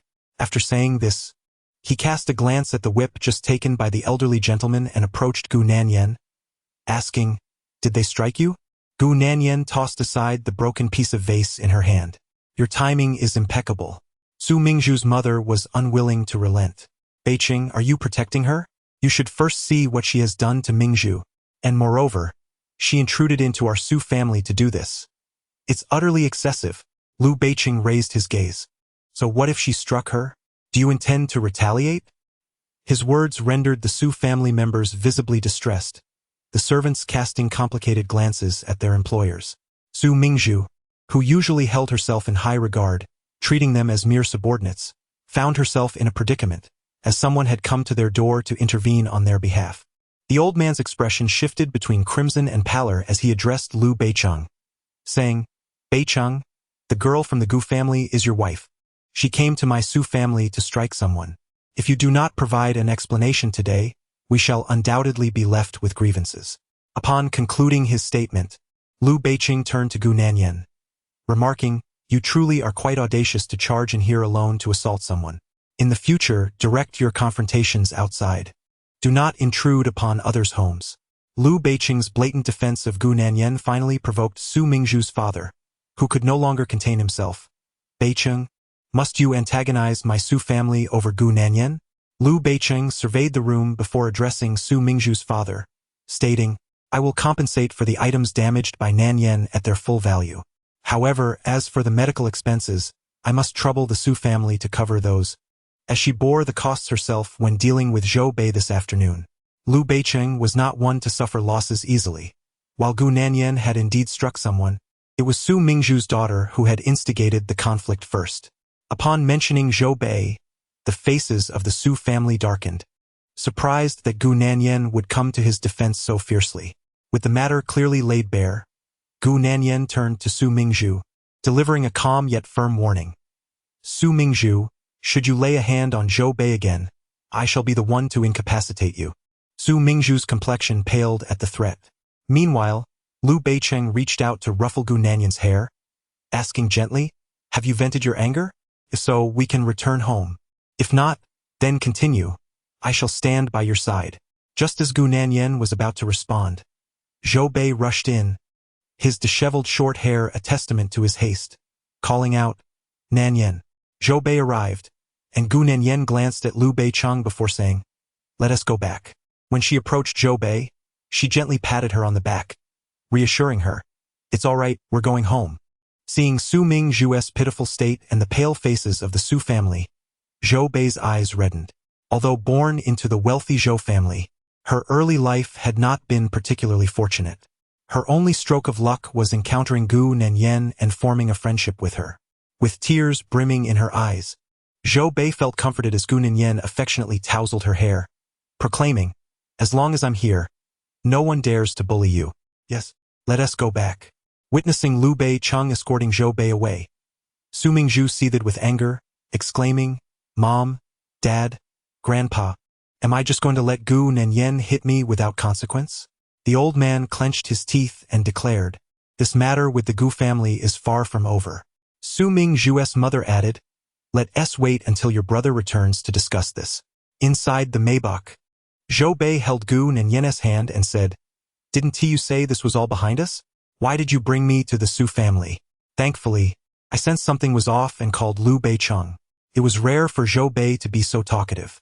Gu Nanyan grasped her hand firmly, stating, If they dare to touch you, they won't escape easily, including Zhou Chaoxing and Lu Piao. Zhou Bei felt a surge of gratitude, saying, Nanyan, thank you.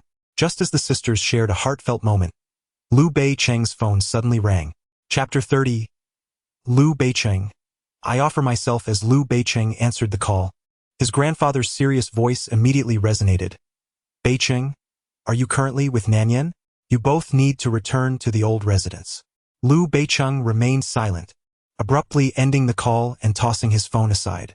Gu Nanyan inquired, Was that a call from Grandpa? Did he ask us to return to the old residence? Given tonight's events, the Su family will undoubtedly file a complaint. Lu Beiqing confirmed, and Zhou Bei, expressing concern, asked, Nanyan, do you think anything will happen?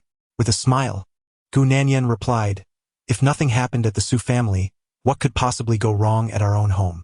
She then glanced at Lu Beiqing, who was driving ahead. Right, Liu Beiqing? Indeed, he responded succinctly, yet his assurance brought great comfort. After dropping Zhou Bei off, they headed straight to the old residence. As they entered the courtyard, they noticed that the elders had already gathered, including her parents and Liu Jingyang's father and mother. Holding Gu Nanyan's hand, Liu Beicheng stepped into the house, only to have his grandfather slam his palm onto the table in exasperation. How can one recklessly invade another's home to cause trouble? Is there no law anymore? Although the old man was furious, he refrained from mentioning Gu Nanyan's name. Calm and composed, Liu Beicheng retorted, "Trouble has already been caused. If there is no law, then that is the law." Gu Nanyan cast a sidelong glance at Liu Beicheng, noting his commendable demeanor tonight. It seemed as though the previous unpleasantness between them, as well as the 2 years of coldness and indifference, had dissipated. Gu Nanyan had already clarified her reasons for visiting the Su family to Xiaqiang and Qin Haiyun earlier. Before Liu Beicheng and Gu Nanyan returned, Qin Haiyun had already explained the situation to the old man. Thus, when Liu Beicheng made his statement, the old man found it difficult to criticize Gu Nanyan. Observing this, Qin Haiyun stepped forward in defense, saying, "Father, Nanyan has always been quite righteous. I assent that precisely why you hold her in such high regard. Moreover, Mingzhu is merely a bully who preys on the weak. She harbors resentment towards Beicheng and Nanyan, and unable to confront Nanyan directly, she vents her anger on the young Bei. It is hardly surprising that Nanyan lost her temper. Were I in her position, I would feel equally incensed." The old man replied, "I never said she cannot be righteous, yet her going to the Su family to confront someone is truly indefensible." Qin Haiyun countered, "Whether it is defensible or not, it must be considered in the present context. Are you suggesting that Mingzhu should retaliate? Even if you were inclined to allow it, I doubt Mingzhu would dare to act against Nanyan. She simply cannot prevail in a confrontation with her." Qin Haiyun took pride in Gu Nanyan's fighting prowess. Furthermore, when she confronted Zhou Bei, she should have anticipated the consequences.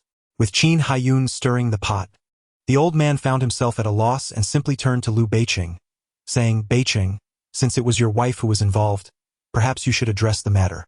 The old man intended for Liu Beicheng to reprimand Gu Nanyan, if only symbolically, to ensure a more palatable response when communicating with the Su family. However, Liu Beicheng looked at Gu Nanyan and asked, "Did your hands hurt? Do you need to go to the hospital?" The onlookers, especially the old man, were left utterly speechless. With one person defending her, and another doing the same, how could he possibly reprimand anyone? At last, with no other option, he rose from his chair, stating, "I am getting old and can no longer manage your affairs. I shall leave you to your own devices." After uttering these words, he turned his gaze towards Gu Qinghua and Zhao Zhiqiu, saying, "Qinghua, Zhiqiu, Nanyan is your child. It is your responsibility to educate her."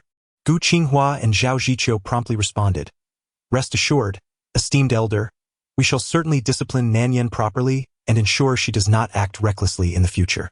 However, once the elder departed, the relatives of the Liu family began to console her, saying, "Nanyan, it is not a significant matter.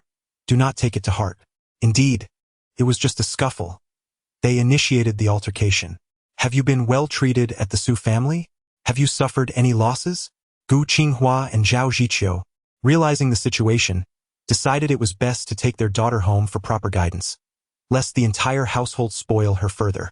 On the way back, Liu Beicheng drove them, while the couple flanked Gu Nanyan in the back seat, lecturing her.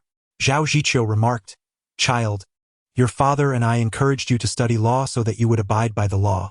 How is it that you, as a budding lawyer, break the law by entering someone else's home to cause harm?" Gu Nanyan was displeased with this admonition and retorted, "Does Su Mingzhu not know that hitting someone is illegal? Why should I uphold the law when she does not?" Zhao Zhiqiu replied, "You could pursue legal action. You can sue her." Gu Nanyan scoffed, "And for what? To exhaust myself only to receive a mere apology or a paltry sum for medical expenses." Zhao Zhiqiu cautioned, "What if the Su family decides to sue you? Your fervent desire to practice law raises an intriguing question. What if you find yourself with a blemish that precludes such a career?" Gu Nanyan regarded this notion with indifference. If the Su family wishes to sue, let them. I doubt anyone would dare take on the case. Besides, if I cannot become a lawyer, you and my father would undoubtedly be pleased, as it would afford me the opportunity to assist my father at the company. Ah, you child.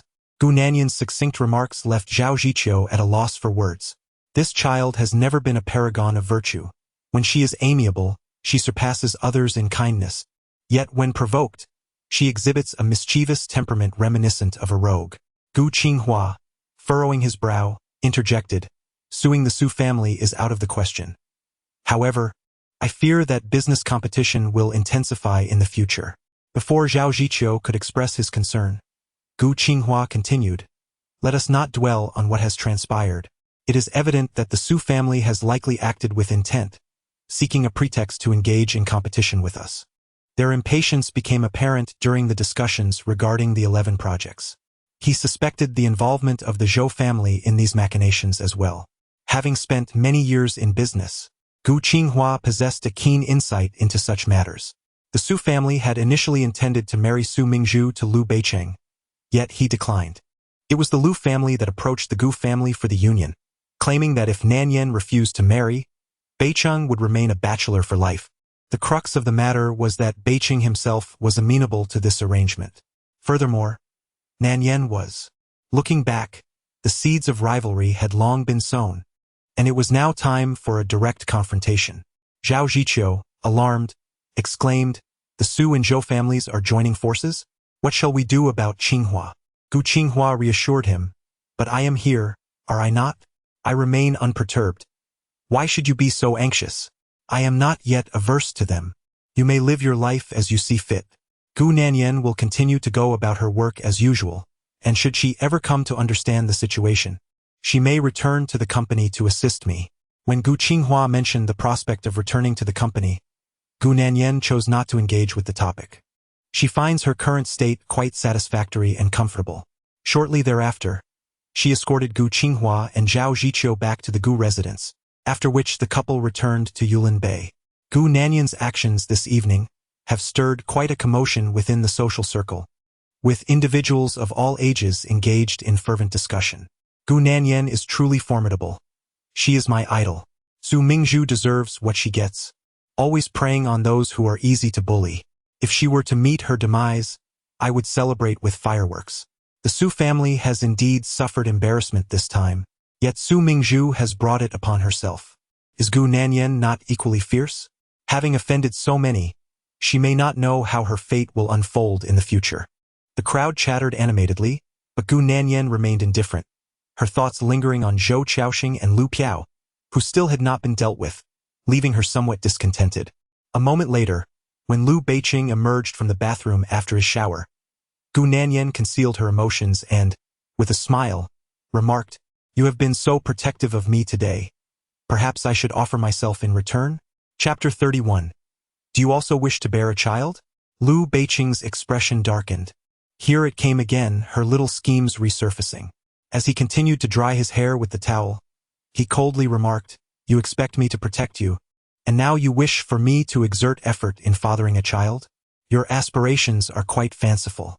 Gu Nanyan persisted in her playful banter. "You merely need to lie in bed. I shall take the initiative." 1,000 expletives raced through Liu Beicheng's mind as he swung the towel at her, exclaiming, "Gu Nanyan, you little rascal." In their verbal sparring, Liu Beicheng had never emerged victorious. As Gu Nanyan seized the towel, Liu Beicheng's expression remained stern. "You ventured to the Su family alone. Do you truly believe they would hesitate to retaliate against you?"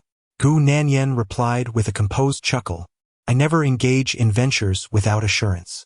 Liu Beicheng gazed at her in silence, his eyes seemingly questioning. "Do you possess such confidence that marrying me guarantees I would father a child with you?" Without uttering a word, Gu Nanyan continued her teasing. "Today, you defended me so ardently. Could it be that you, too, desire to procreate?" Liu Beicheng's countenance darkened further. "Do you think I would allow the Su family to humiliate me?" His implication was clear, and Gu Nanyan understood well that his pride was paramount. She merely sought to provoke him. Just as she was about to respond, her phone, resting on the table, rang unexpectedly. Noticing it was a client, she picked it up and looked at Liu Beicheng, stating, "So, you really want to have a child? If not, I shall attend to my work first." With that, she answered the call, her tone brightening as she greeted, Sister Chow. Lawyer Gu. The middle-aged woman on the other end immediately burst into tears. Gu Nanyan quickly reassured her. Sister Chow, please don't cry. Take your time and tell me what's troubling you. As she spoke, she lifted the thin blanket and sat on the bed. Liu Beiqing observed her seamlessly transitioning into work mode, his expression reflecting a palpable disdain. Previously, he believed that Gu Nanyan held him in the highest regard, particularly when it came to the prospect of having children. However, he now sensed a shift in that perception. As long as you've come to a conclusion on your end, that suffices, he remarked. All right, let me know when you find a convenient time, and we can discuss the specifics. From her bedside, Liu Beiqing cast a sidelong glance at her, convinced that Gu Nanyan was merely toying with him, devoid of any sincerity. Over an hour later, after finishing her call, Gu Nanyan felt utterly drained. She yawned and stretched lazily before sliding beneath the covers. I'm going to sleep now, she declared. As she nestled into the blanket, Liu Beiqing, feeling a surge of irritation, kicked her lightly with his leg. After waiting for over an hour, he had anticipated her might tease him following her phone call, yet she simply succumbed to sleep. An inexplicable frustration simmered within him, akin to downloading hundreds of gigabytes of film only to discover they were all episodes of Pleasant Goat and Big Big Wolf.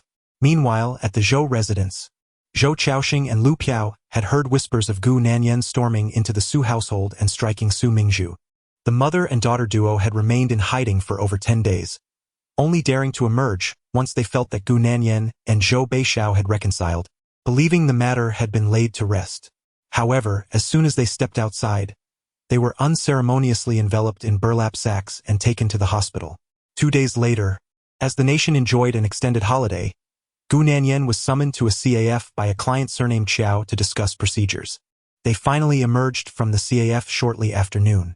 The middle-aged woman, with a look of embarrassment, said, Lawyer Gu, I sincerely apologize for pulling you out on this mid-autumn festival to discuss work. It's just that I am invariably too busy, and only during holidays do I find the time. Gu Nanyan replied with a smile. I understand. Sister Chow, if you have any friends going through a divorce in the future, please do refer them to me. The middle-aged woman assured, Absolutely, Lawyer Gu, your dedication and responsibility are commendable. Whenever a case arises, I will reach out to you immediately. Gu Nanyan expressed her gratitude. Thank you, Sister Chow. As she finished her thanks and retrieved her car keys from her pocket, her gaze fell upon Liu Beiqing emerging from a modest watch shop across the street. Yichu's younger brother was animatedly chatting with him, while Yichu stood beside them, her smile radiating sweetness. Brother Beiqing, you are truly brilliant. My sister couldn't solve that Olympiad problem this morning. Brother Beiqing, shall we have KFC for lunch? Despite the considerable distance of the wide road separating them, Gu Nanyan could discern the expressions on their faces, allowing her to surmise the nature of their conversation. Liu Beiqing appeared thoroughly at ease, reveling in the festive atmosphere. Noticing Gu Nanyan's sudden fixation on the scene across the street, the middle-aged woman followed her gaze and inquired, Lawyer Gu, do you know that family? With Yi Fan engaging Liu Beiqing in lively conversation and Yi Chu exuding happiness at their side, the scene resembled that of a blissful family trio. The woman's question prompted a self-deprecating chuckle within Gu Nanyan, yet she maintained her composure and replied, just an acquaintance. Indeed, she and Liu Beiqing could only be regarded as such. Gu Nanyan withdrew her gaze, and the middle-aged woman, casting a few more glances, remarked, The man possesses quite an impressive aura and charm. That woman is unworthy of him. Gu Nanyan smiled and replied, To each their own, as preferences vary. Noticing Gu Nanyan opening her car door, the middle-aged woman hastily added, I've taken up your morning. You should hurry home to celebrate. Let me know when you have time. I would like to treat you to a meal. Gu Nanyan agreed. All right, let's arrange it then. After exchanging pleasantries with the woman, Gu Nanyan glanced indifferently at Liu Beiqing as she drove away in her sports car. He was assisting Yi Chu and her brother Yi Fan with their car doors. They had been married for 2 years, yet he had never opened the door for her. A sardonic and helpless smile graced her lips as Gu Nanyan averted her eyes, forgoing a call to Liu Beiqing to check on him, and pressed the accelerator to return home. Upon entering the house, Gu Nanyan found Zhao Zhiqiu, who was visibly disappointed to see her return alone. Beiqing hasn't come back. she exclaimed. Did you not plan any outings during this 8-day holiday? Gu Nanyan nonchalantly changed her shoes, replying, he's busy. Even the busiest must live life. Zhao Ziqiu retorted, then muttered, wasn't Beicheng quite protective of you last time? Has your relationship not progressed? Recalling the previous incident involving Liu Beicheng, Gu Nanyan chuckled. Even if I am down on my luck, I am still his wife. He would not turn against me. Not wishing to discuss Liu Beicheng further, she redirected the conversation. Mother, what delicious dishes have you prepared today? And where is father? How is the project he mentioned last time? Should I take a look at it? Before Gu Nanyan graduated, her vacations and internships were spent at her own company. Thus, she was well acquainted with its affairs. Zhao Ziqiu remarked, everything is to your liking. For work-related matters, consult your father in the study. Gu Nanyan acknowledged with a simple all right, and then ascended the stairs. Shortly thereafter, the father and daughter engaged in conversation in the study before descending for dinner. After their meal, Gu Nanyan retired to her room for some rest. Around 3 in the afternoon, upon awakening from her slumber, she found Liu Beicheng seated on the adjacent sofa, clad in a dark suit. You're awake? He inquired. Chapter 32. Not in the mood for a child today? After finishing her meal, Gu Nanyan returned to her room to rest. Around 3 in the afternoon, she awoke from her slumber to find Liu Beicheng seated on the nearby sofa, clad in a dark suit. Awake? He inquired. Surprised, Gu Nanyan responded, what brings you here? With an indifferent tone, Liu Beicheng replied, am I not permitted to dine at your house? Propping herself up on the bed with both hands, Gu Nanyan smiled. It's just that you haven't visited in the past 2 years. I'm quite taken aback. Liu Beicheng gazed intently at Gu Nanyan. Though she was smiling, something felt amiss. Rising from the bed, she neatly arranged the covers, while Liu Beicheng continued to read, seemingly unfazed. She poured herself a glass of water and settled at her desk, engrossed in her work. From the sofa, Liu Beicheng glanced at Gu Nanyan, sensing something was slightly off. They each busied themselves until Zhao Ziqiu knocked on the door, calling them for dinner, prompting them to head downstairs. Beicheng, it's rare for you to visit, so please don't be modest. Eat more, Zhao Ziqiu urged warmly. Liu Beicheng felt a twinge of embarrassment at her hospitality. Since marrying Gu Nanyan, he had indeed seldom visited her family. As the family of 4 gathered around the dining table, Gu Qinghua engaged Liu Beicheng in discussions about work. Typically, Gu Nanyan would join in these conversations. Yet today she remained disengaged, scrolling through her phone while eating. Noticing this, Zhao Ziqiu tapped her bowl with her chopsticks. Nanyan, why are you looking at your phone while eating? Gu Nanyan replied, I'm reviewing case files. Zhao Ziqiu, while dining, why not look over some case materials? You can do that after the meal. It's a festive occasion. Allow yourself a moment of respite. All right, Gu Nanyan replied, turning off her phone and picking up her chopsticks. Zhao Ziqiu murmured, child, it seems your life revolves solely around work these days. Once she finished her gentle reprimand, Liu Beicheng cast a sidelong glance at her, yet Gu Nanyan's gaze was entirely elsewhere. In the past, her home had been a place of warmth and flirtation when he visited. Today, however, she seemed indifferent to his presence. Noticing Gu Nanyan's unusual silence, Zhao Ziqiu inquired, Nanyan, are you encountering difficulties at work? If something troubles you, feel free to return to the office and assist your father. At least you wouldn't have to endure anyone's displeasure. Gu Nanyan chuckled. Come on, Mom, stop overthinking. What work issue could possibly trouble me? Despite being a newcomer in the legal field, Gu Nanyan had never lost a case since her career began. As she spoke, her gaze inadvertently met Liu Beicheng's, and noticing him watching her, she added with a smile, don't be shy. Eat as much as you like.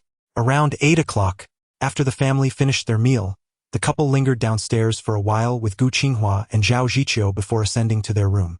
Fetching a change of clothes from the wardrobe, Gu Nanyan noticed Liu Beicheng had no intention of leaving and asked, aren't you heading home tonight?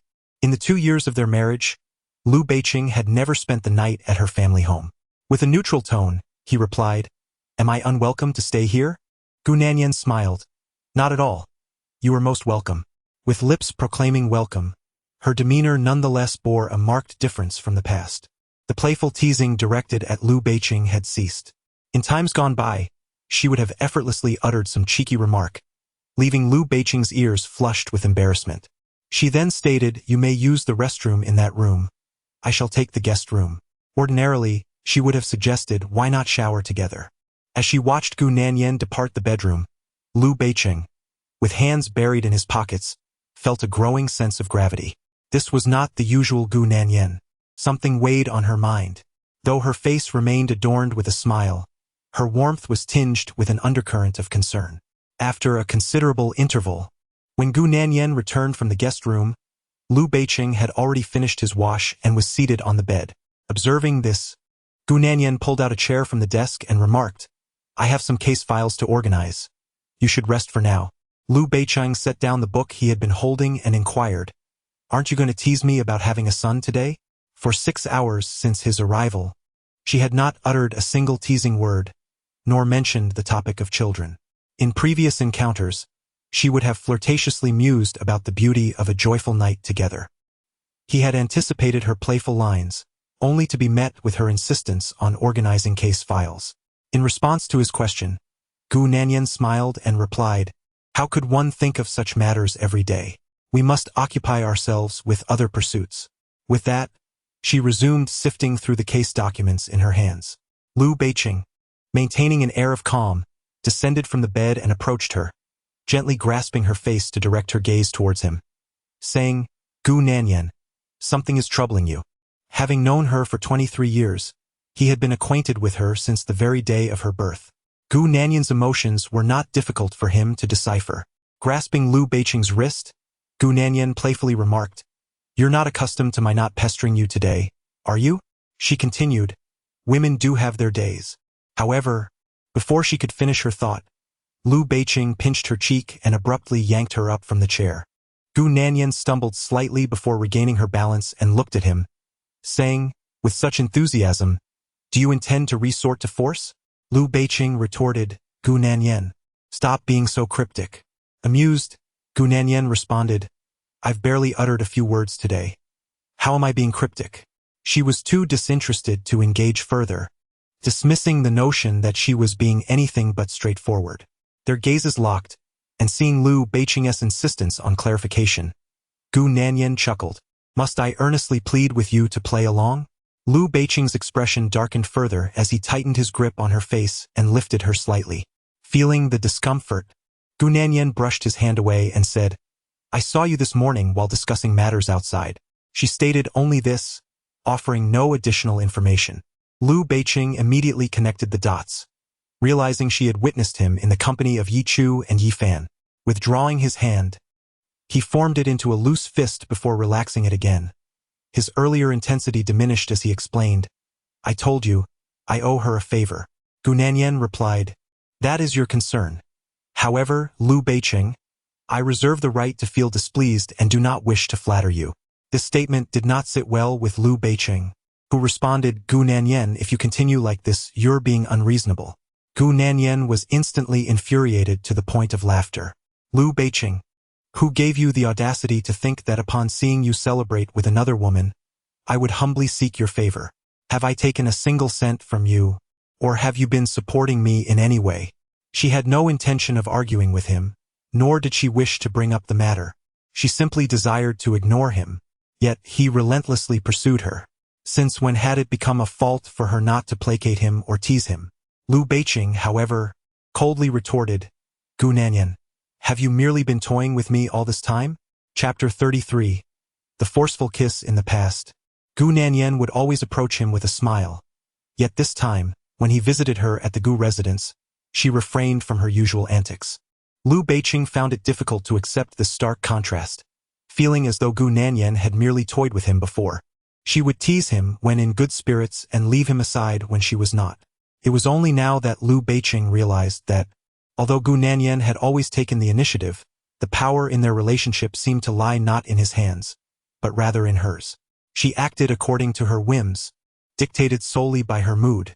With a hint of amusement, Gu Nanyan remarked, "Just because I treat you well for a moment doesn't mean I must do so for a lifetime. Do I lack dignity or shame?"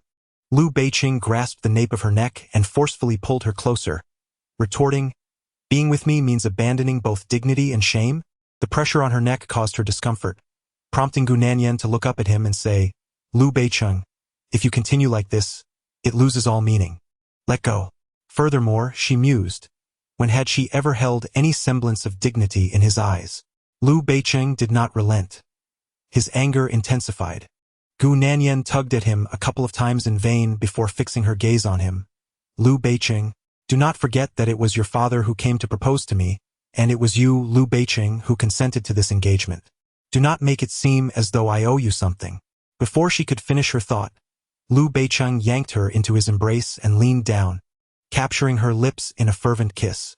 It seemed he anticipated her words and had no desire to hear them. The kiss, charged with anger, left Gu Nanyan's lips swollen.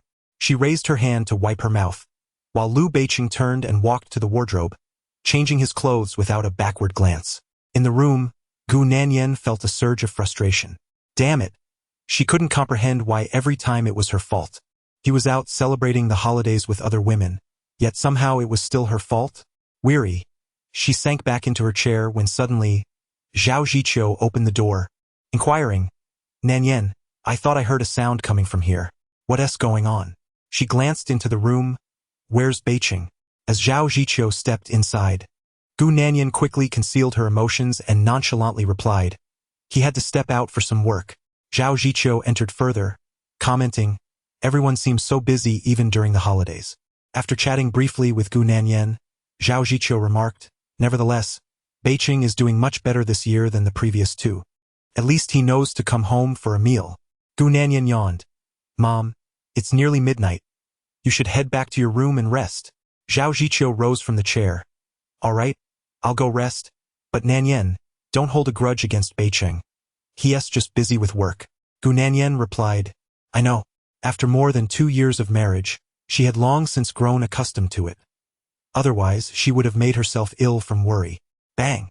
After Zhao Ziqiu left, Gu Nanyan closed the door and exhaled deeply. In the following days, Gu Nanyan decided not to return to Yulin Bay, taking the opportunity to spend time with her parents during the holiday. That afternoon, shortly after Gu Nanyan awoke from her nap, a call from Qin Haiyun came through. "Nanyan, you haven't been home these past few days?"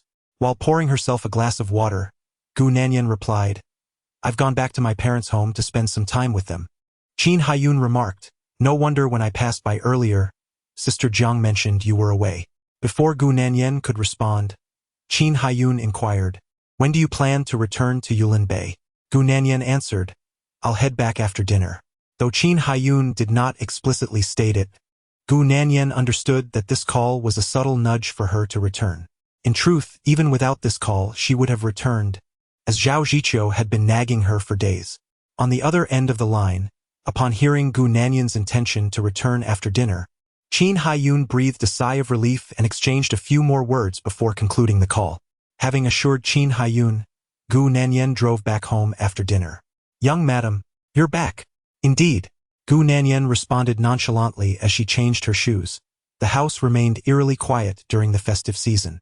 Sister Jiang, noticing this, leaned in with a smile and whispered, "The young master has been home these past few days and returned quite early today." Gu Nanyan responded, "How unusual of him." She meant that it was curious how Qin Haiyun had called to inquire about her return, while it turned out that Lu Beiqing was at home, alone in the empty house. After exchanging a few words with Sister Jiang downstairs, Gu Nanyan lost interest and headed upstairs. In the past, she would have relished the opportunity to tease Lu Beiqing, but today, she felt utterly indifferent. As she watched Gu Nanyan ascend the stairs, Jiang Sa couldn't help but murmur, "It seems the young mistress is rather lacking in her usual vivacity today." Moments later, Gu Nanyan pushed open the bedroom door, just as Lu Beiqing emerged from the bathroom, freshly bathed. This time, Gu Nanyan did not greet him with her customary cheerful smile, leaving Lu Beiqing feeling inexplicably discontented. Although they had quarreled before, Gu Nanyan had never harbored a grudge overnight. They would simply interact as usual. Sitting quietly on the bed, Gu Nanyan remained silent, her demeanor as cold as the room around her. She approached the desk and opened her laptop, seemingly indifferent to Lu Beiqing's presence.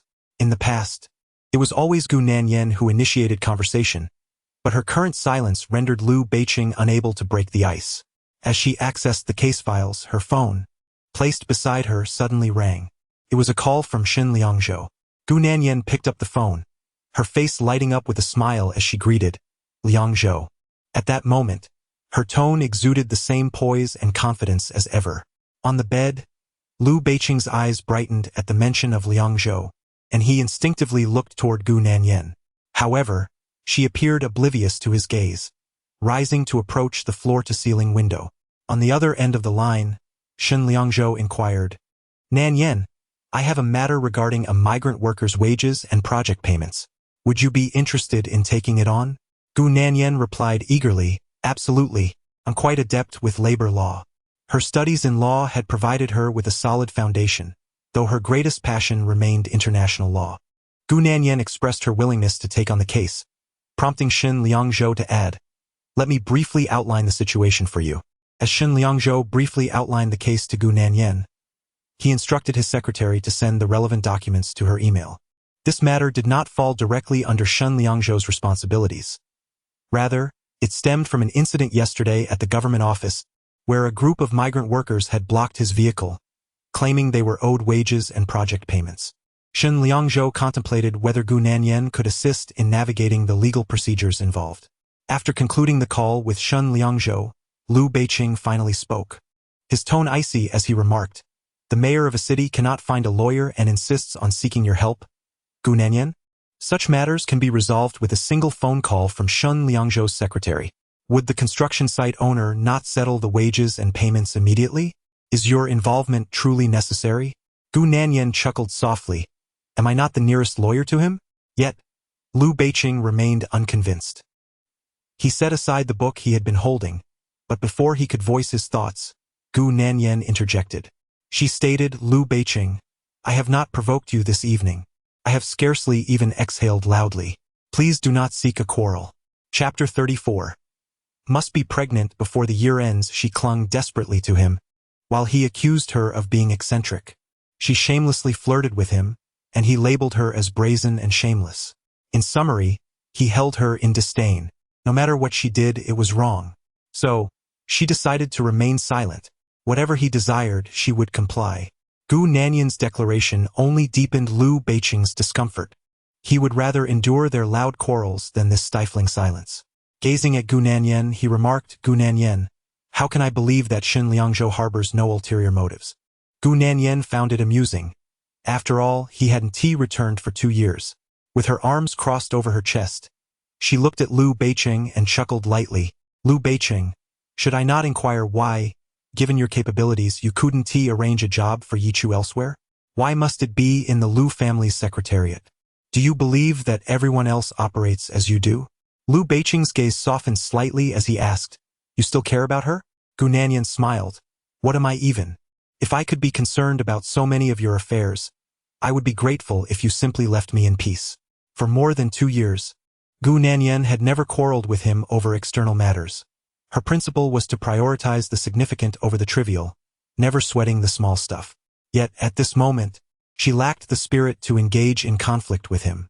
Ignoring her indifference, Liu Beiqing coldly stated, "Gu Nanyan, you truly lack the qualifications to be Mrs. Liu." Gu Nanyan followed his lead, feigning a sigh, "Married for 2 years yet still alone. Indeed, I have no qualifications." Liu Beiqing's brows furrowed, sensing an underlying implication. Suddenly rising from the bed, he tightened the sash of his robe, declaring, "I shall not engage in a war of words with you." With that, he opened the door and departed.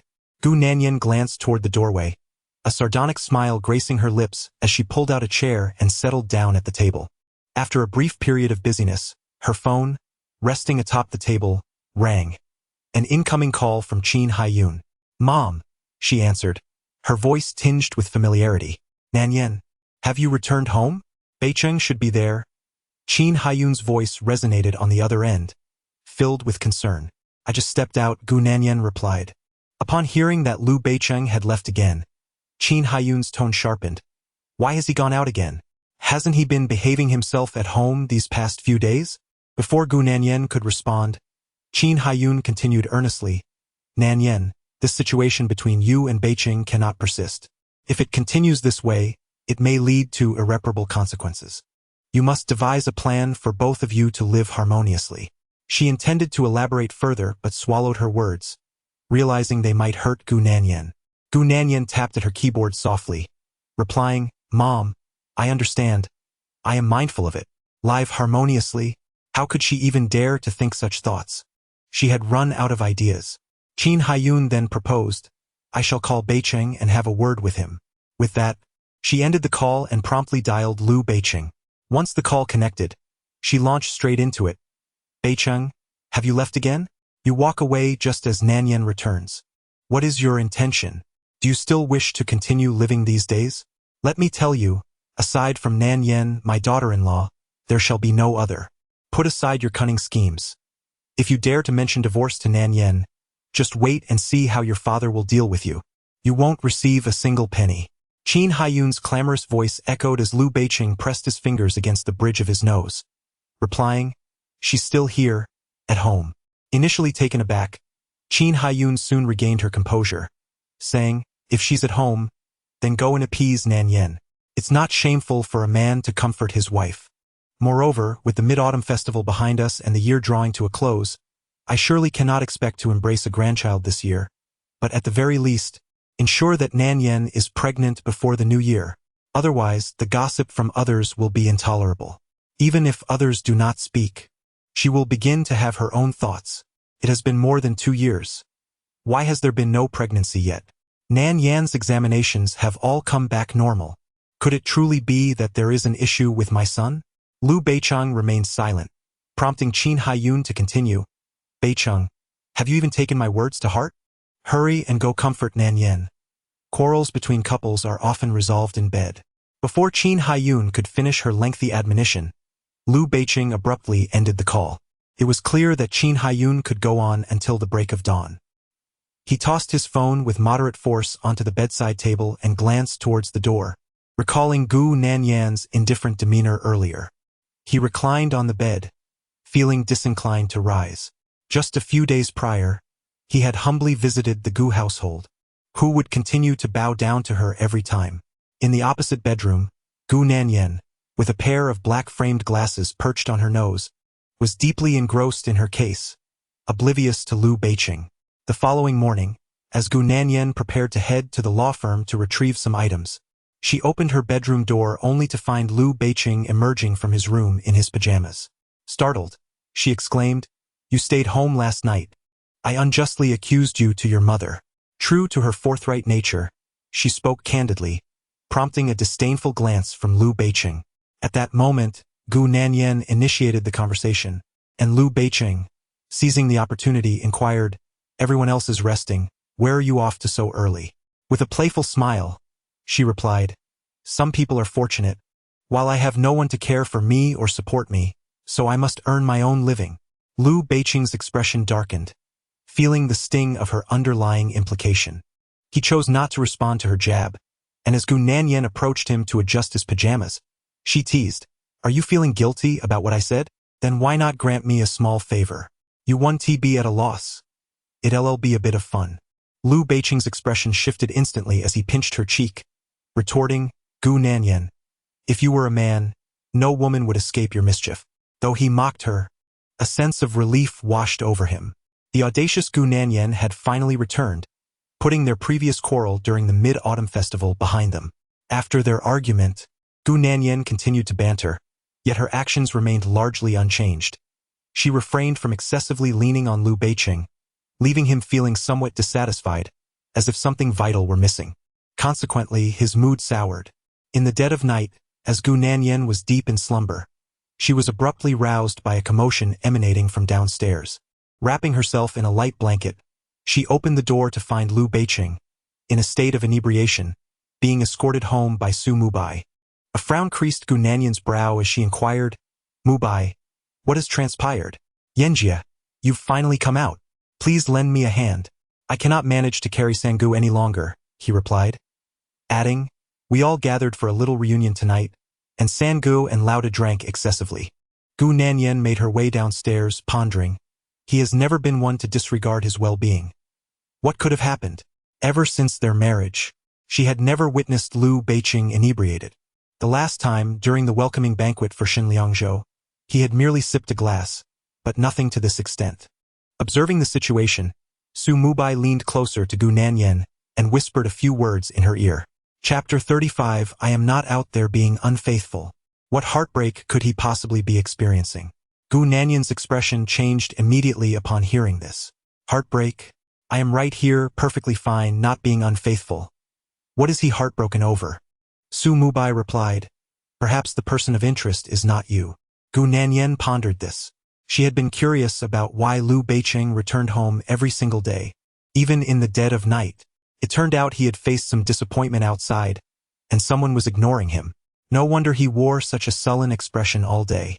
With her arms crossed over her chest, Gu Nanyan glanced down at Liu Beiqing and, without hesitation, kicked him. Nanyan, don't. Su Mubai hurriedly intervened. Don't injure my third brother. Otherwise, he will blame me tomorrow, saying I was the one who kicked him. He added, Sister Yen, lend me a hand. I can't handle this alone. Gu Nanyan retorted, lend a hand? He hasn't even heartbroken over me. I should be grateful he hasn't discarded me entirely. As her words settled, Liu Beiqing attempted to rise from the sofa, only to sit back down again. Su Mubai observed this and sighed. He has been sulking for several days now. Fourth brother mentioned that this demeanor clearly indicates heartbreak. I suspect he is right. Gu Nanyan chuckled sarcastically. If Liu Beiqing was indeed heartbroken, it was quite a feat yet. She couldn't help but wonder whether that woman was Yi Chu or someone else lingering in his heart. She was too disinterested to dwell on it further. After all, it certainly would not be her. What about Yi Chu? Have they been together these past few days? Gu Nanyan inquired. Noticing the silence, it seemed that a quarrel had transpired, leaving Sangu in a foul mood. It was uncertain when this tension would dissipate, as she had never witnessed Sangu in such a state. Gu Nanyan, listening to Su Mubai's words, withdrew her gaze coolly and retrieved her phone from her pocket, dialing Yi Chu's number with determination. Yi Chu, come to Yulin Bay, she commanded, hanging up before he could respond. Su Mubai questioned, Sister Yen, why did you summon Yi? She had facilitated Liu Beiqing's return to Yulin Bay, thereby creating an opportunity for her. How could she not perceive that? Gu Nanyan tossed her phone aside nonchalantly and replied, to untie a knot, one must seek the one who tied it. I cannot resolve Sanji's intoxication, nor can I decipher his inner turmoil. Su Mubai remarked, the more you act like this, the more you should be cautious. Do you truly have no intention of reconciling with Sangu? Gu Nanyan chuckled softly. If his heart is not in this home, no precaution will suffice. Besides, in times of prosperity, infidelity may arise. In adversity, true love emerges. The more I intervene, the deeper their bond grows. After all these years, I have grown weary of intervening. They must resolve their own issues, and Sangu has made his choice. As Gu Nanyan concluded her thoughts, Liu Beiqing, inebriated, muttered a few indistinct words. Gu Nanyan strained to hear and turned to Su Mubai for clarification. Su Mubai translated, Yi Chu, my brother is searching for Yi Chu. Upon hearing this, Gu Nanyan smirked with irony. This profound affection nearly moved her. When Liu Beiqing sobers up tomorrow, he will surely feel inclined to express his gratitude to Su Mubai for his willingness to assist. Half an hour later, Yi Chufeng hurriedly arrived, still clad in his pajamas and wearing slippers. With an anxious demeanor, he inquired, Nanyan, what has happened to Beiqing? The sudden appearance of Yi Chu made Gu Nanyan feel somewhat extraneous. Casting a glance at Liu Beiqing, she replied, Liu Beiqing has had too much to drink. Su Mubai mentioned it's because of you. Please take care of it. Yi Chu's expression changed. Nanyan, is there some misunderstanding here? Gu Nanyan responded, I shall head upstairs. Should you need assistance, please consult Aunt Jiang. After saying this, she turned and ascended the stairs. Watching Gu Nanyan leave, Su Mubai was deeply impressed. He felt that her breadth of character and perspective were qualities he, as a man, could hardly match. With such a wonderful wife, how could his third brother not cherish her? What more could he desire? She truly deserved the title of the nation's best wife. Once Gu Nanyan had departed, Su Mubai's gaze met Yi Chu's when he looked back at Liu Beiqing. Yi Chu wore a look of bewilderment, prompting Su Mubai to say, "I will assist you in getting your third brother back to his bedroom." Yichu snapped back to attention. "All right." In the guest room at the end of the hallway, Gu Nanyan found herself unusually restless, unable to sleep. Continuing in this manner felt utterly devoid of meaning. She could not spend her life watching Liu Beiqing passionately involved with other women. As for the prospect of becoming a mother, she had done all she could. If it were not meant to be, then she would have to accept it. In all the years they had known each other, it was the first time she had seen him in such a drunken stupor. Were it not for her deep affection and inability to let go, he would never have subjected himself to such turmoil. His profound affection rendered Gu Nanyan speechless, leaving her with an overwhelming sense of helplessness. Simultaneously, in the master bedroom, Yichu vigilantly kept watch over Liu Beiqing, her eyes never closing. The air in Liu Beiqing's room, along with every item within, exuded his essence. Yichu felt as though she were in a dream. Had it not been for the mishap of the night, she might have never set foot in Yulin Bay, nor gazed upon Liu Beiqing in such a manner for eternity. Her right hand gently rested on Liu Beiqing's forehead, her voice imbued with tenderness and contentment. Gu Nanyan and Su Mubai had claimed that Liu Beiqing's inebriation was due to her. As she clutched his hand tightly, her gaze exceptionally bright. The following day, when Liu Beiqing awoke, a severe headache plagued him, and his throat felt parched and uncomfortable. He was beset by an overall sense of malaise, with only vague memories of being assisted into a car by Su Mubai, and perhaps even dreaming of Gu Nanyan. "Beiqing, you're awake," Yichu exclaimed upon noticing his consciousness return, rushing to support him. "Is your head aching?" Her voice, as melodious as a silver bell, elicited a clear flicker of irritation across Liu Beiqing's countenance. Upon realizing he was in his own bedroom, Yichu grasped his hand, but he swiftly withdrew it. "How did you get in here?" Seeing Liu Beiqing retract his hand, Yichu's face flushed with embarrassment. She gently rubbed her palms against her trousers as she explained, "You were intoxicated last night, and Nanyan called me to come take care of you." Liu Beiqing's lips instantly lost their color. Had Gu Nanyan been excessively considerate? Noticing his pallor, Yichu inquired with concern, "Beiqing, do you feel unwell?" "Liu Beiqing, I had oldly escort you home." His voice, deep and resonant, resembled a shadowy glimmer in the night, seizing her breath in an instant. Last night, she had refrained from even blinking, watching over him with unwavering attention. Now, the fact that he ordered the driver to take her away made her heart ache. How could she face Nanyan after this?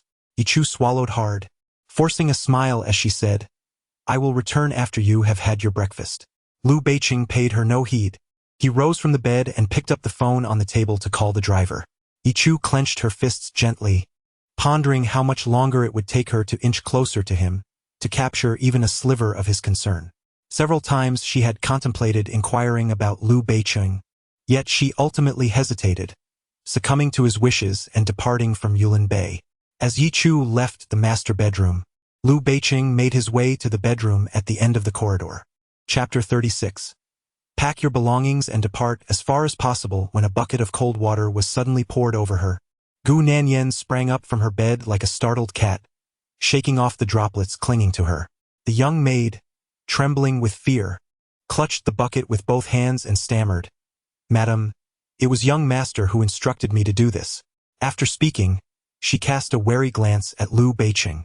As Gu Nanyan followed her gaze, she found Liu Beiqing standing there, his hands shoved deep into his pockets, his icy demeanor fixed upon her. Without a moment's hesitation, she seized an ornament from the bedside table and hurled it at him, exclaiming, "Liu Beiqing, are you out of your mind?" In an instant, water droplets splattered in all directions. Seeing Gu Nanyan's fury, the maid dropped the bucket and fled. Liu Beiqing deftly dodged the ornament hurled by Gu Nanyan, yet she, still drenched and brimming with indignation, leaped from the bed to confront him. Although she was generally agile, she found herself at a disadvantage against Liu Beiqing. In her attempt to strike him, she only managed to leave a slight scratch on his face. As Gu Nanyan forcefully threw her clothes at him, Liu Beiqing seized her face with a firm grip, his voice cold and questioning. "Am I the one who is mad? Or is it you, Gu Nanyan? What kind of person do you allow into my home, into my room?" At that moment, His grip tightened, causing her cheeks to pale. Was she truly the one who was unwell? Gu Nanyan chuckled softly before casting aside his hand. Lu Beiqing, if you cannot recall the events of last night, perhaps you should seek Su Mubei's assistance in jogging your memory. Ask him whose name you were calling out upon your return.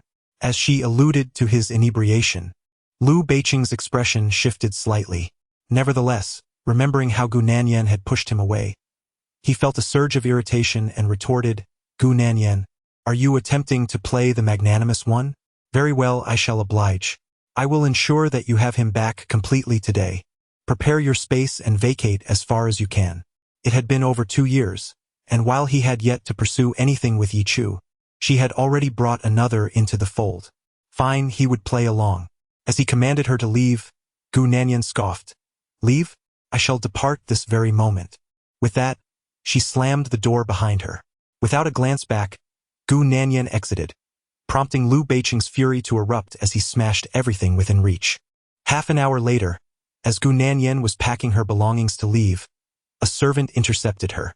Young madam, the young master was merely intoxicated last night. Do not let it vex you. Jiang saw, my visit to the law firm is not about harboring grievances against him.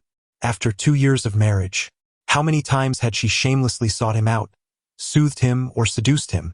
How many times had she broached the subject of having children? When had he ever taken her seriously or shown her any respect? When had he publicly acknowledged her identity, introducing her openly to others?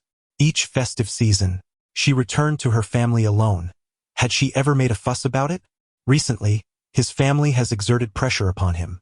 Although he has returned, he remains indifferent, refusing to even cast a glance in her direction. Why should she extend warmth to someone who offers none in return? Upon reflection, Gu Nanyan indeed finds this situation devoid of meaning. Her enthusiasm and tolerance towards Lu Beiqing have gradually eroded over the past 2 years. She had always believed that by turning a blind eye and being less concerned, their relationship would eventually improve. However, it appears she was mistaken. Unable to penetrate his life or his heart, she finds herself indifferent to it all. Gu Nanyan expressed her intention to visit the law firm, but Sister Jiang hesitated. While a small maid gently interjected, Madam, the young master instructed that you are not to go out. After glancing outside the courtyard, the maid added, Moreover, Madam, you cannot leave. Following the maid's gaze, Gu Nanyan noticed the bodyguard stationed at the entrance. Undeterred, she insisted on going out but was ultimately stopped. The bodyguard, with a composed demeanor, reported, Madam, Mr. Lu said he wishes to return a favor to you and requests that you do not leave just yet. Upon hearing this, Gu Nanyan quickly understood. Lu Beiqing intended for her to witness him bringing someone back, thereby usurping her position as Mrs. Lu. With a cold chuckle, Gu Nanyan replied, Very well, I shall accept. If Lu Beiqing seeks to perform, she will merely observe with appreciation. Meanwhile, when Lu Beiqing entered his office with a dark expression, Yi Chu cautiously pushed open the door and stepped inside. Beiqing, she began. He acknowledged, glancing at her. Her face appeared quite haggard. I apologize for last night's incident. I was simply worried about you. Lu Beiqing raised his hand to massage his temples, offering no response to Yi Chu's apology. Observing his silence, Yi Chu approached his desk and gently inquired, Are you experiencing a headache? Perhaps I could offer you a massage. Lu Beiqing reclined his head against the chair, replying, No need. Undeterred, Yi Chu moved behind him, instinctively raising her hands to alleviate his discomfort, saying, If you're unwell, a massage might help. Otherwise, it's hard to work. Her soft murmurs reminded Lu Beiqing of Gu Nanyan's matchmaking efforts the previous night, and he fell into a contemplative silence. Noticing his demeanor, Yi Chu quietly sat beside him, refraining from speaking. Having known Lu Beiqing for many years and served as his secretary for quite some time, she understood his desires well. After an indeterminate period, Lu Beiqing exhaled deeply. Yi Chu gazed down at him, pondering whether he was reminiscing about the one and only. If her resemblance to that singular person had earned her his favor, she felt fortunate for such likeness. Third brother, Xiaochang mentioned you were looking for me. At that moment, Su Mubai burst into the office with great urgency. However, upon witnessing the scene before him, he abruptly halted and, with a forced smile, remarked, It seems I have arrived at an inopportune time. Young Master Su, Yi Chu exclaimed, hastily ceasing her massage of Liu Beiqing. Upon noticing Su Mubai's presence, Liu Beiqing slowly opened his eyes and cast a fleeting glance in his direction. At this juncture, Yi Chu stepped away from the desk, allowing Su Mubai to stride over and boldly take a seat in the chair opposite Liu Beiqing. Yi Chu demonstrated keen perceptiveness and adeptness in her duties. She prepared tea for Su Mubai and then quietly departed from Liu Beiqing's office. The door was gently closed behind her, and Su Mubai turned back to inquire, "Have you reconciled?" As soon as Su Mubai uttered the word reconcile, Liu Beiqing's expression darkened. "You returned me home last night?" Su Mubai replied, "Indeed. However, third brother, you need not be overly formal. If you truly wish to express your gratitude, perhaps you might consider the 13th Bureau." Chapter 37. Ample evidence left for me before Su Mubai could complete his words. Liu Beiqing chuckled softly, expressing his gratitude. He then mentioned that there was a shortage of manpower at Jingyang's place and suggested that Su Mubai would be an ideal candidate, perfect for some practical experience. Upon hearing that he was to go to Liu Jingyang's side, Su Mubai's complexion turned ashen. "Third brother, are you repaying kindness or seeking vengeance? That place is not." Before Su Mubai could voice his grievances fully, Liu Beiqing dialed a number. "Xiachang, please make the necessary arrangements for young Master Su." Su Mubai felt tears welling up. "Third brother, have I done something wrong? I can change. Is it because you and Yi Chu have not reconciled yet? Why don't you coax her yourself? Furthermore, I talked to Nanyan yesterday, and she said she wouldn't pressure you, allowing you both to resolve your issues. She even called Yi Chu back for you. Nanyan stated that she respects your choices." As Su Mubai continued, Liu Beiqing's expression grew increasingly grim. After a barrage of words, Xiachang entered, looking at Su Mubai with utmost seriousness. "Young Master Su, the train tickets have been booked for you. Second Master will meet you at the train station." "Third brother, where did I go wrong?" Su Mubai was on the verge of tears. Such a delicate individual as himself could never endure the same fate as Liu Jingyang. After being ushered out of Liu Beiqing's office by Xiachang, Su Mubai pulled out his phone to call Shen Li and the others, but they could only offer their well wishes, leaving him feeling helpless. In the end, he couldn't even call his mother for assistance in pleading his case. On the other end of the phone, Mrs. Su, while engaged in a game of mahjong, remarked, "Mubai, I believe Beiqing's decision is particularly commendable. You, my child, have always been rather impulsive. It's high time you underwent some training. Your father and I are immensely grateful to Beiqing. As for our family's business, rest assured, your father will handle it with utmost care." Su Mubai felt an overwhelming sense of betrayal and isolation. In the office, recalling Su Mubai's despondent demeanor, Liu Beiqing felt a momentary relief. When had he ever drunk to excess for Yi Chu? Who on earth had compelled him to engage in idle chatter before Gu Nanyan? The memory of Gu Nanyan's grandeur and her indifference that morning darkened Liu Beiqing's countenance. Ever since Shun Liangzhou's return, her attitude had evidently shifted, even going so far as to usher him out. Did she intend to seek a means to divorce him? If Gu Nanyan harbored such thoughts, she was sorely mistaken. Around 8 in the evening, as Liu Beiqing escorted Yi Chu back to Yulin Bay, Gu Nanyan happened to descend the stairs. "South Yen," Yi Chu exclaimed upon seeing Gu Nanyan, hastily greeting her. "Young madam," Xiachang awkwardly acknowledged while carrying Yi Chu's luggage.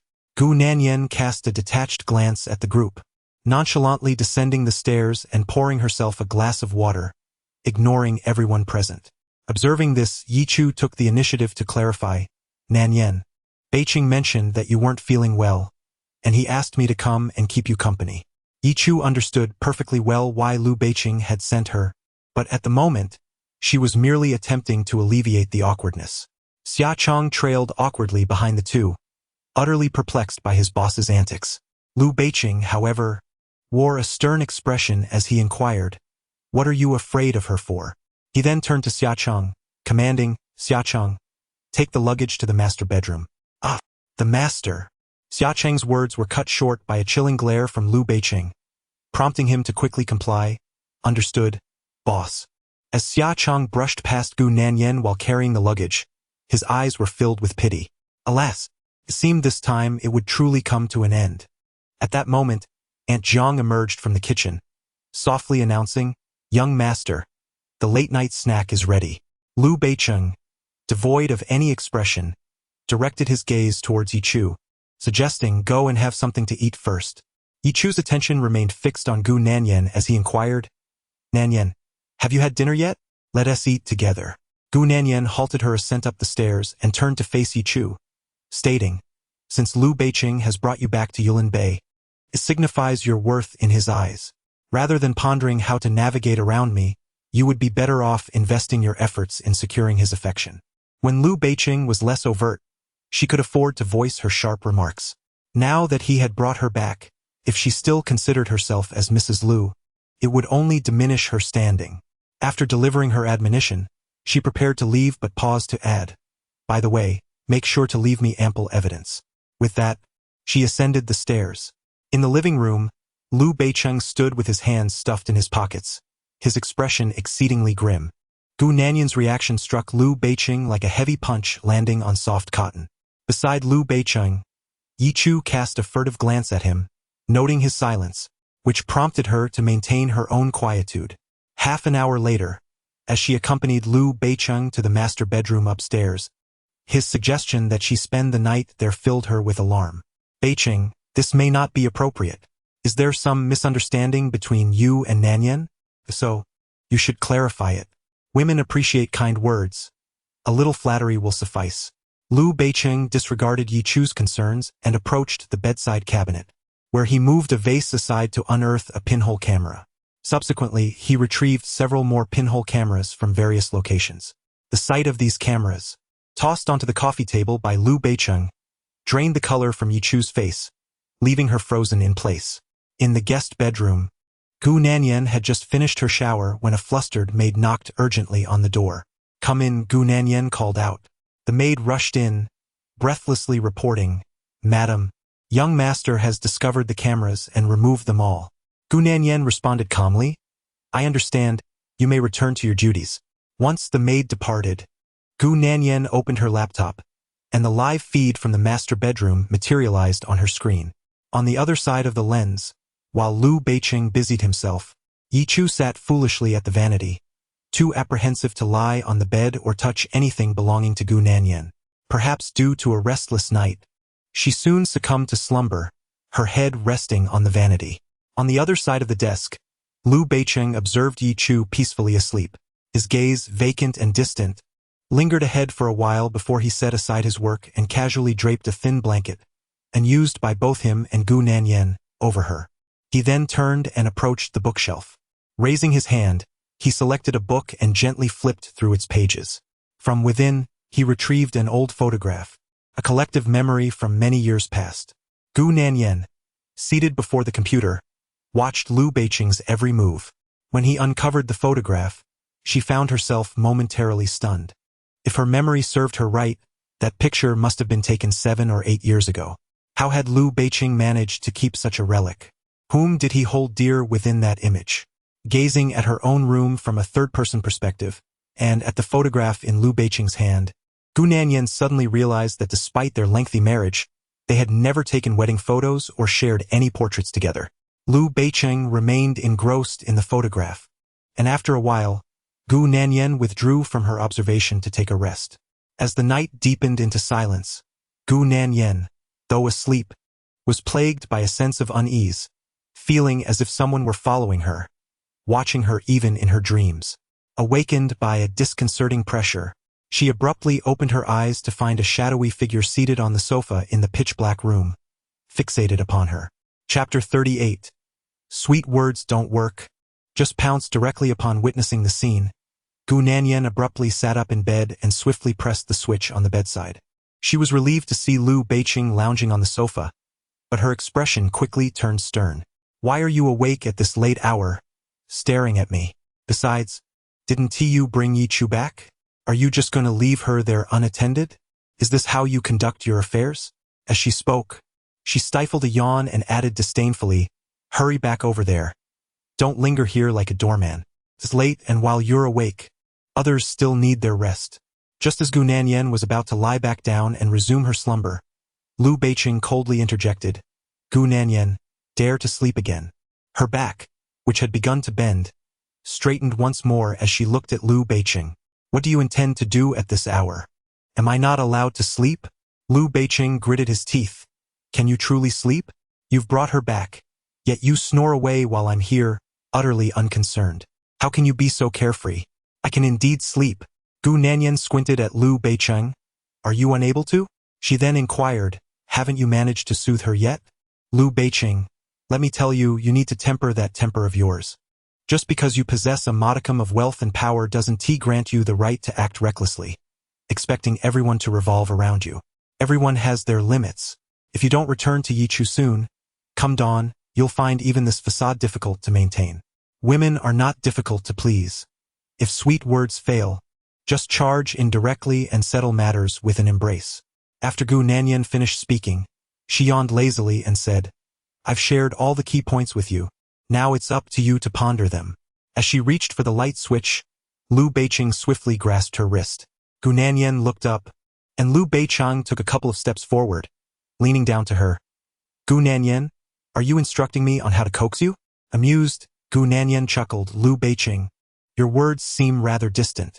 Aren't we both in the business of charming each other? She continued, enough of this. Don't waste any more time here. If you don't head back soon, the sun will rise, and Yichu might genuinely get upset. Not every woman is as magnanimous as I am. At that moment, all Gu Nanyan desired was sleep, wishing for Liu Beiqing to leave. Are you so eager for me to be with her? He asked. Gu Nanyan removed his hand, responding, not at all. When you two tie the knot, I'll take care of the fireworks. With that, she flopped onto the bed. Hearing her words, Liu Beiqing felt a storm brewing within him. Gu Nanyan, if you dare to sleep, you shall bear the consequences. He exclaimed, fine. Set me ablaze if you wish. Gu Nanyan pulled the quilt over herself, feeling that since he had brought her back, she didn't want to engage in any more idle chatter with Liu Beiqing. Let us just leave it at that. Liu Beiqing, in a fit of frustration, kicked her lightly on the backside. Gu Nanyan merely pressed the quilt closer, not opening her eyes. Sleep a little closer, he urged. Gu Nanyan remained silent. In exasperation, Liu Beiqing removed his clothes and lay down beside her, attempting to tug at her quilt. Gu Nanyan squinted her eyes and said, do you still have any shame? Aren't you afraid of awakening my primal instincts? Liu Beiqing replied, let me see that. Exhausted, Gu Nanyan closed her eyes and shifted further into the bed, lazily remarking, Liu Beiqing, I must warn you in advance. If you steal my blanket again or touch me once more, I shall cling to you like an adhesive plaster, and you shall never escape my grasp in this lifetime. Liu Beiqing chuckled softly and directly nestled under the covers, wrapping his arms around her from behind. Gu Nanyan pondered, what could this man possibly mean? Why was it that every time she considered retreating, he shamelessly drew closer? As Liu Beiqing's hand rested upon her chest, Gu Nanyan felt her drowsiness dissipating in irritation. Touch it once and that will cost you $1 million. Upon hearing her words, Liu Beiqing immediately began to need. He possessed nothing but an abundance of wealth. Gu Nanyan was exasperated, grabbing his hand. You truly have no sense of shame. Following this, she delivered a firm slap to his hand, impatiently stating, I am genuinely tired. Please do not bother me. Upon hearing her declaration of fatigue, Liu Beiqing relented. After a considerable period, he leaned close to her ear and softly said, Gu Nanyan, we need to talk. When there was no response from her, Liu Beiqing turned her over to find she had already drifted into a gentle slumber. Without a care in the world, Liu Beiqing reached out to turn off the lights in the room, embracing Gu Nanyan as he too succumbed to sleep. Yet, instead of resting in their proper bedroom, they insisted on squeezing into the guest room. What a peculiar situation this was. Madam, the lady has arrived. As Gu Nanyan dreamt of triumphantly celebrating her victory in a lawsuit, the voice of a young maid abruptly roused her from slumber. Gu Nanyan rubbed her forehead and inquired, who has arrived? The maid replied, Madam, your mother is here, as well as the young master's mother. Gu Nanyan pondered, what a gathering so early in the morning. After a yawn, she recalled that Liu Beiqing had indeed visited her the previous night and had taken advantage of her. Please have the ladies wait a moment, she suggested. Just as she finished speaking, Qin Haiyun and Zhao Zhiqiu entered the room unceremoniously. Nanyan called out her mother. Mom, Gu Nanyan responded, scratching her head, addressing both women. Qin Haiyun then asked, "Where is Beiqing?" Gu Nanyan turned to glance around the room. Beiqing? He must have left for work. At that moment, Lu Beiqing emerged from the bathroom, freshly showered. Mom, what brings you both here? Upon seeing Lu Beiqing, Qin Haiyun's ire flared. Isn't it due to your misdeeds? You scoundrel! Just wait and see how I shall deal with you. She scolded him briefly before turning to Zhao Ziqiu with a conciliatory smile. Dear in-law, allow me to take Beiqing aside for a moment. Please speak to Nanyan. This morning, still groggy, Qin Haiyun had received a distressing call from Su Mubai, who reported that Lu Beiqing intended to divorce Gu Nanyan for Yichu. He claimed Lu Beiqing had taken her back to Yulin Bay the night prior, and that Gu Nanyan had already consented to the divorce. Su Mubai lamented that he had spent an entire night trying to persuade Lu Beiqing, but to no avail. Lu Beiqing had instead been dispatched to collaborate with Lu Jingyang on establishing a Hope primary school. Upon receiving Su Mubai's complaint, Qin Haiyun's head nearly exploded. He immediately called Zhao Ziqiu, offering profuse apologies before inviting her over to mediate. Listening to Qin Haiyun's arrangements, Zhao Ziqiu solemnly nodded, saying, "Rest assured, esteemed in-law, I shall take care of the situation with Nanyan." Preoccupied with the couple's quarrel and potential divorce, neither of them noticed that Lu Beiqing and Gu Nanyan had spent the night in the same room. As Qin Haiyun dragged Lu Beiqing into the study, he seized a nearby feather duster and began to lash out, scolding, "You wretched scoundrel! Have you lost all sense of propriety? Is it not enough for you to sow discord outside, but you must also bring someone into our home? The shame of generations of the Lu family rests squarely upon your shoulders." Lu Beiqing raised his hand to defend himself, retorting, "Qin Haiyun, have you discerned the facts?" After delivering several sharp strikes with the feather duster, Qin Haiyun placed her hands on her hips and declared, "You claim I cannot differentiate right from wrong? Very well, let us clarify things now. Did you or did you not bring someone home?" Lu Beiqing remained silent. Qin Haiyun pressed further, "Is it not true that you have failed to live a proper life?" Chapter 39. Is separation the only option? Lu Beiqing remained silent. Observing this, Qin Haiyun's confidence surged. What is wrong with Nanyan? In terms of appearance, figure, education, and family background, she surpasses the likes of the Yi family in every aspect. Why do you disdain her? Furthermore, was it not you who consented to this union? You brought her home and now neglect her. Are you not lacking in virtue? If you had reservations, why agree to the marriage in the first place? Over 2 years of marriage, how many times have you returned home? Each occasion was initiated by Nanyan. Do you not feel ashamed? When others advised you to cherish your life with Nanyan, you were dispatched to the highlands to establish a hope school. The Lu family has no room for such negligence. Lu Beiqing's head throbbed, and he rubbed the bridge of his nose, raising his gaze to meet Qin Haiyun's. She stared back, her eyes wide with indignation. "What? Is that look of yours suggesting I should also go establish a hope school?" Lu Beiqing replied, "How could I dare?" Indeed, they had been married for over 2 years, and Gu Nanyan had indeed taken the initiative. However, her intentions and the purpose behind their marriage were well known among both families and those privy to their relationship. Who was unaware of her motives? If only Gu Nanyan were a bit more sincere, he would not be in such a predicament. Not wishing to engage in a serious argument with Qin Haiyun, Lu Beiqing dismissively remarked, "Isn't it sufficient to stay together? Can't we simply live well?" Qin Haiyun's eyes sparkled with curiosity. "Will there be children? Am I to have a grandchild to hold?" Lu Beiqing replied, "No."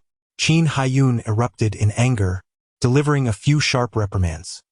"Say that again, and see what happens if you dare to speak out." At that moment, in Gu Nanyan's room, as Qin Haiyun took Lu Beiqing away, Zhao Ziqiu began to wipe her tears. "Child, why can't you remain calm? Why did you agree?" Gu Nanyan, feeling a headache coming on, pressed her forehead and exclaimed, "Mother, you are truly my biological mother. Must you flood my room with your worries so early in the morning? Besides, there are plenty of 3-legged men out there. What is there to fear?" After saying this, she handed Zhao Ziqiu a wad of tissue. Zhao Ziqiu accepted the tissue and, while wiping her tears, cried even harder. She lamented, You foolish child. Have you forgotten what the fortune teller said? Do you wish to end our lineage? Gu Nanyan remained silent. Observing her daughter's lack of response, Zhao Ziqiu continued to dab at her tears.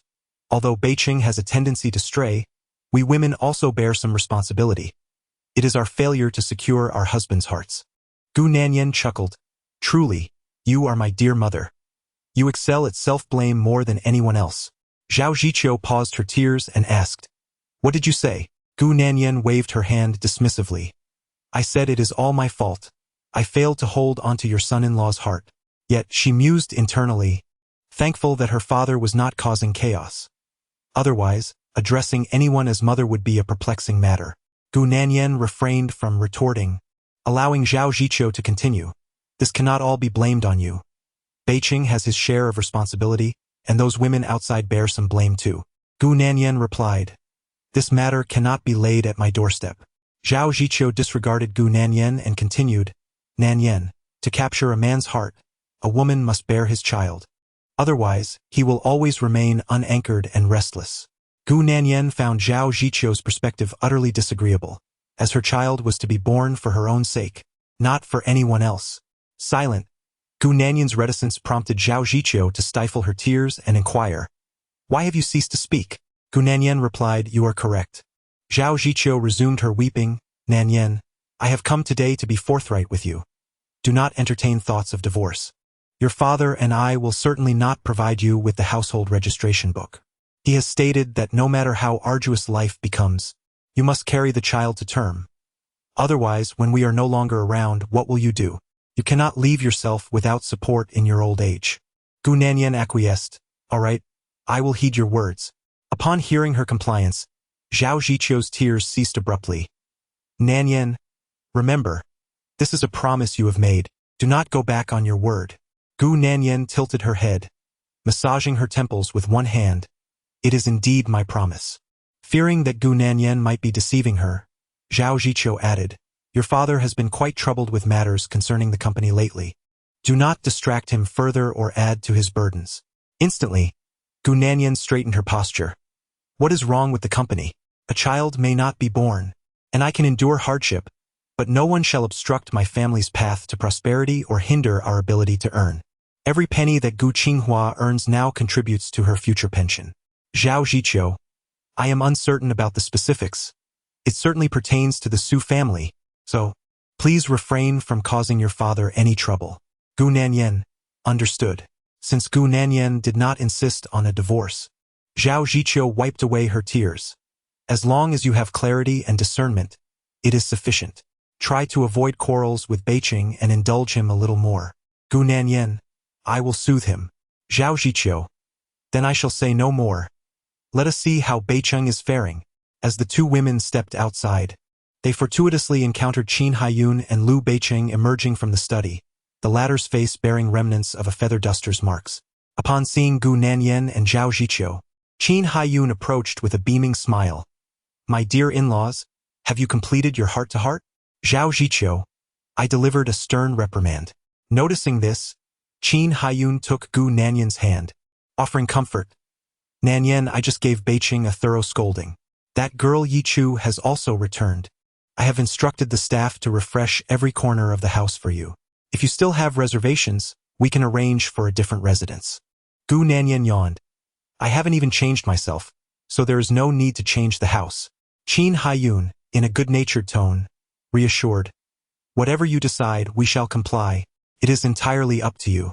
Seeing Gu Nanyan completely disregard Lu Beiqing, Zhao Ziqiu playfully nudged her. Nanyan, Beiqing is watching you. Perhaps you should say something to him. Gu Nanyan felt a sharp poke and lifted her gaze to Lu Beiqing. Their eyes met. The marks on his face brought her a sense of satisfaction. With her hands nestled in the pockets of her pajamas, she languidly gazed at Lu Beiqing and remarked, You touched me several times last night. Let us settle the score. Upon hearing Gu Nanyan's words, Qin Haiyun and Zhao Ziqiu were momentarily taken aback, only to have their faces flush a deep crimson thereafter. Chapter 40. Spend a night with me, especially Zhao Ziqiu, with a solemn expression, pondered, What nonsense is this child spouting again? However, Lu Beiqing shamelessly retorted, Tonight, a full package service, Let us settle it together. Gu Nanyan scoffed with disdain. All right, as long as you can handle it. Both were utterly unashamed, while Qin Haiyun and Zhao Ziqiu exchanged glances, feeling immensely embarrassed. These two youngsters had rendered them crimson-faced, yet they remained unfazed. Zhao Mingqiu poked Gu Nanyan aside once more, saying, Nanyan, mind your tongue. Gu Nanyan frowned and turned to Zhao Ziqiu. Mom, if you poke me again, I might never bear children. Zhao Ziqiu spat thrice in disbelief. What nonsense! Qin Haiyun, both amused and exasperated, quickly intervened. In-laws, since the children have agreed to live well together, let us take our leave and allow them to manage the rest. Zhao Ziqiu nodded in agreement, and together with Qin Haiyun, they departed. Once they left, Gu Nanyan tidied herself up and headed straight for the Gu Corporation. In the chairman's office, Gu Qinghua was on a phone call. Gu Nanyan pulled out a chair opposite him and sat down. After a moment, Gu Qinghua finished his call and looked up at her. Aren't you supposed to be at work today? No need to go to the law firm? Gu Nanyan, crossing her legs, inquired. Mom mentioned you were troubled by company matters, particularly concerning the Su family. Gu Qinghua replied, You need not worry about the company's affairs. Your priority is to build a good life with Beiqing. Gu Nanyan, I will live my life well. This is a separate matter from the company. Gu Qinghua, noticing Gu Nanyan's resolute demeanor, exhaled slowly and remarked, The high-tech South District is the most significant project for our company in the latter half of the year. We were originally quite confident about this matter. However, the Su family somehow acquired our project proposal and intervened with a price nearly 10% lower, causing the higher-ups to reconsider. 10% lower? Gu Nanyan responded. Has the Su family ceased all operations and profits? Gu Qinghua continued. This is a matter of pride. They aim to secure this project and suppress the Gu family's standing. This project is a government initiative, and the initial quotes are already modest. If we were to lower our price further to compete, it would be self-defeating, or perhaps that is precisely the outcome they desire.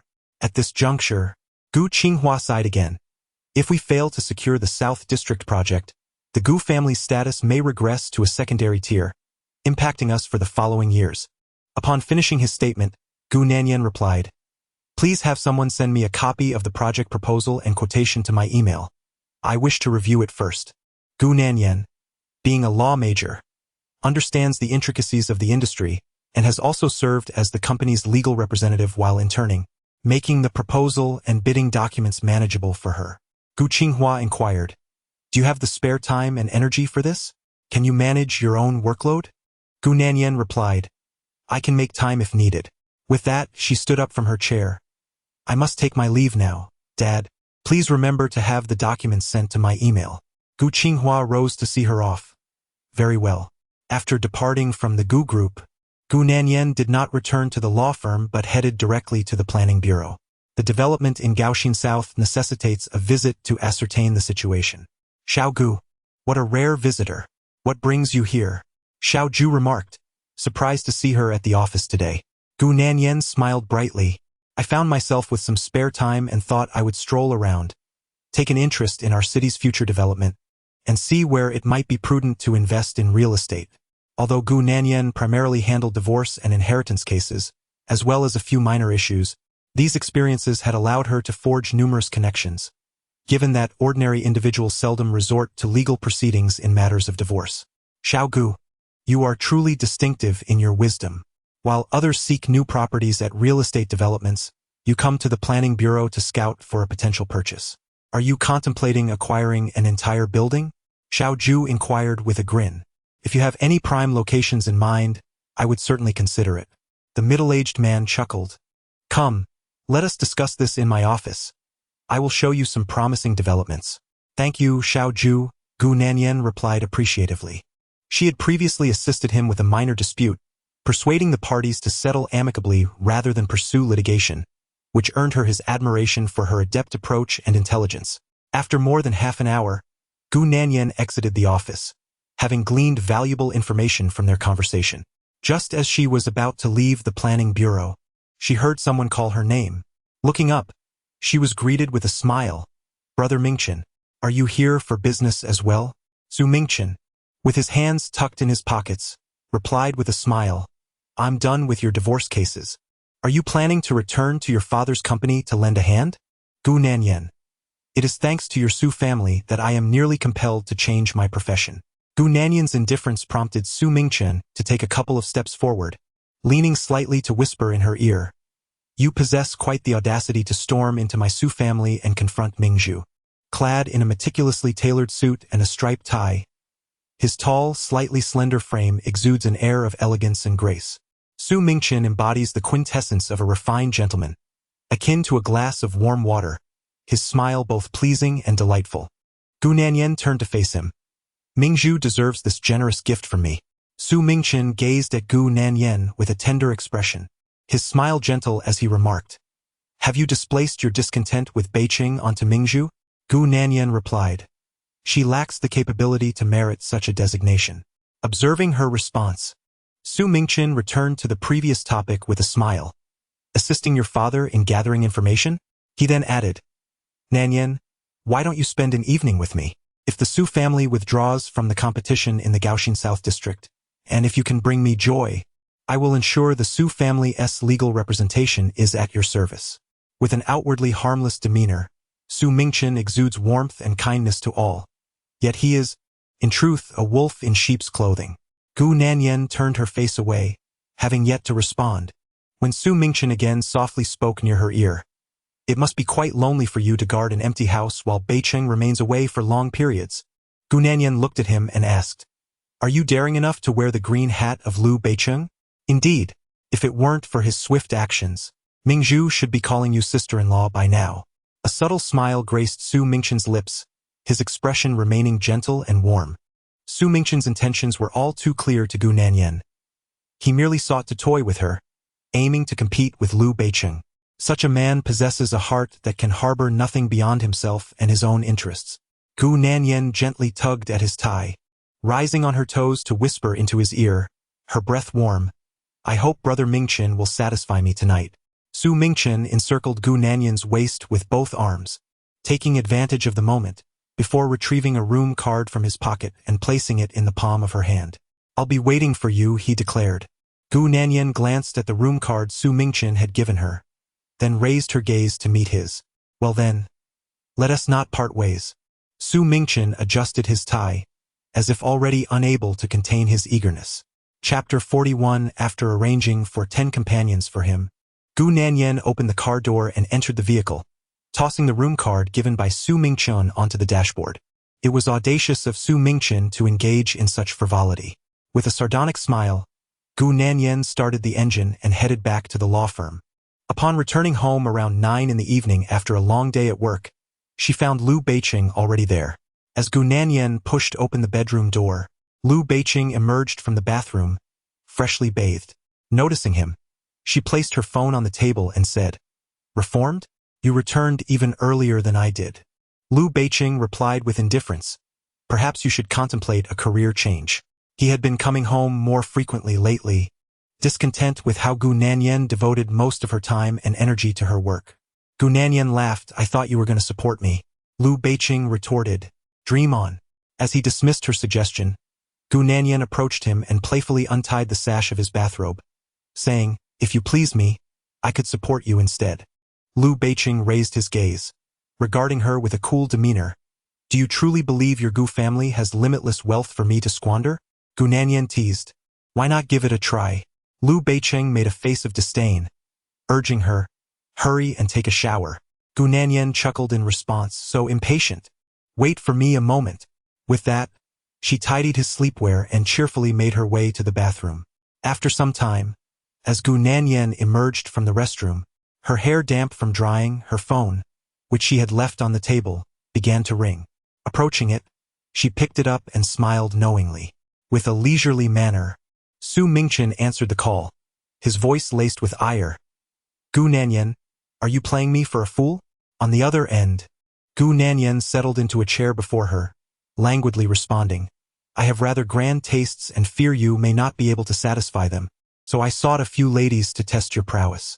Should you manage to charm these few, then you might just qualify for my bed. In the morning, Gu Nanyan had collected Su Mingchen's keys, and by afternoon, She had arranged for 10 ladies from the nightlife scene to visit him. Not only did she offer them monetary compensation, but she also promised a reward of 200,000 for a successful encounter with Su Mingchen, with no upper limit. Thus, upon his return, those 10 ladies, akin to a money tree, employed their various charms to win him over, and he exerted considerable effort to extricate himself from their advances. Listening to Gu Nanyan's words, Liu Beicheng lifted his gaze towards her, knowing without inquiry that mischief was afoot. Gu Nanyan's audacity elicited a cold smile from Su Mingchen. "Nanyan, we shall await your next move." With a dismissive snicker, Gu Nanyan abruptly ended the call. It was utterly fanciful for Su Mingchen to think he could pursue her. With a snap, she tossed her phone aside. Noticing Liu Beicheng's intense stare, she quickly flashed a smile, teasing, "Are you burning with desire, unable to contain yourself?" She even cast a glance toward his lower half. "Gu Nanyan, don't make it a battle of wits," Liu Beicheng retorted. "Did Su Mingchen contact you?" Gu Nanyan casually gathered her hair with a scrunchie, replying, "Indeed, he wishes to woo me and intends to make you wear a green hat. I handed him the room card and sent 10 ladies his way." Liu Beicheng. Gu Nanyan would certainly not suffer any loss. Few in City A could rival her. However, Su Mingchen was rather audacious. With a disdainful gaze, Liu Beicheng observed as Gu Nanyan returned to her desk. She remarked, "If it weren't for your quick reflexes, Su Mingzhu would be calling me sister-in-law by now." Liu Beicheng's expression darkened slightly, yet he chose not to respond to that matter. Instead, he inquired, "Aren't you going to sleep?" Gu Nanyan picked up a file beside her, replying, "You have it easier than I do. I still need to study the project in the high-tech South District." At noon, Gu Qinghua had someone send the project proposal to her email. During the day, she was preoccupied with affairs at the law firm, leaving her no choice but to work late into the night. Liu Beicheng remained silent upon hearing this. Gu Nanyan turned to him and asked, "Liu Beicheng, don't you want to leverage the South Suburb project to gain an advantage over me? For instance, by subtly ensuring that the Gu Corporation secures the project." Liu Beicheng chuckled. "So you intend to monopolize all the good fortune? You wish to have your cake and eat it too, expecting me to assist the Gu Corporation? How naive of you." Gu Nanyan retorted, "You fail to appreciate the opportunities presented to you." After speaking, she turned back to her work. Time passed, and when Liu Beicheng eventually set aside his book to glance at Gu Nanyan, he found her already dozing off on the desk. Rising from his bed, Liu Beicheng approached her and gently lifted her, carefully placing her on the bed. Though she appeared to be stubbornly refusing to assist Gu Qinghua at the company, deep down, she was acutely aware of the priorities at stake. She was unwilling to relinquish either her dreams or her life. On the following morning, as Liu Beicheng and Gu Nanyan exchanged some playful banter on their way to the company, he settled into his chair at the desk. Shortly thereafter, Su Mingchen entered the room, his face bruised and battered, his left arm encased in a plaster cast. Despite his injuries, his elegant demeanor remained unshaken. He pulled out the chair opposite Liu Beicheng and inquired, "Was it your people last night?" Not long after he had spoken with Gu Nanyan on the phone, he had been intercepted while driving back to the Su family estate, resulting in his current state. Liu Beicheng glanced up with indifference. "I hear you want Su Mingzhu to refer to me as brother-in-law." Su Mingchen's expression darkened. He had not anticipated that Gu Nanyan would report this matter to Liu Beicheng, especially given the strained relationship between the couple, which was hardly a secret. Adjusting his shirt collar with his right hand, Su Mingchen replied, "Can you truly trust Nanyan? She is merely sowing discord. The relationship between the Su and Liu families has always been amicable, founded on years of collaboration and mutual understanding. Surely, there is some degree of trust to be had." With little ground to stand on, Su Mingchen had no choice but to swallow his indignation and resort to discussing their family's relations. Liu Beicheng raised his gaze, his tone icy. "Su Mingchen, since when did you become worthy of discussing relationships with me?" As Liu Beicheng's words hung in the air, Su Mingchen fixed him with a steady gaze for a prolonged moment. Finally rising, he forced a smile and said, "Very well." With that, he turned and exited the office. The door closed with a measured thud, and Su Mingchen's expression turned abruptly frigid. Liu Beicheng did not regard him at all. Su Mingchen tugged at his shirt collar, his refined visage betraying the strain in his neck as the veins throbbed visibly. Even the veins on the back of his hand, encased in a plaster cast, were prominent. In the office, Liu Beiqing offered a cold smile, acknowledging Su Mingqian's unwarranted arrogance. As for the conversation from last night when Gu Nanyan spoke to him, it was evident she intended to use him to deal with Su Mingqian once again. He would gladly fulfill this modest wish of hers. Chapter 42. A grand surprise awaits you. As Su Mingqian had just departed from Liu Beiqing's office, Gu Nanyan entered with a dossier in hand. Approaching Liu Beiqing's desk, she cheerfully pulled out the chair opposite him. I heard you had someone beat up Su Mingqian last night. Liu Beiqing looked up. Isn't that what you wished to see? Gu Nanyan's smile widened. How well you understand me. With that, she took her seat. You excel in every aspect as a husband. Except for one thing, you don't seem to like me. Before Liu Beiqing could respond, she handed him the document, returning to the matter at hand. Your legal department mentioned that all current documents require your signature. Liu Beiqing accepted the files she presented. Yet his thoughts lingered on her previous remark about his affection. With a subtle withdrawal of his gaze, he perused the documents, retrieved a pen from the holder, and affixed his signature at the designated spot. Gu Nanyan received the signed papers with a playful grin. Such cooperation. I shall surprise you tonight.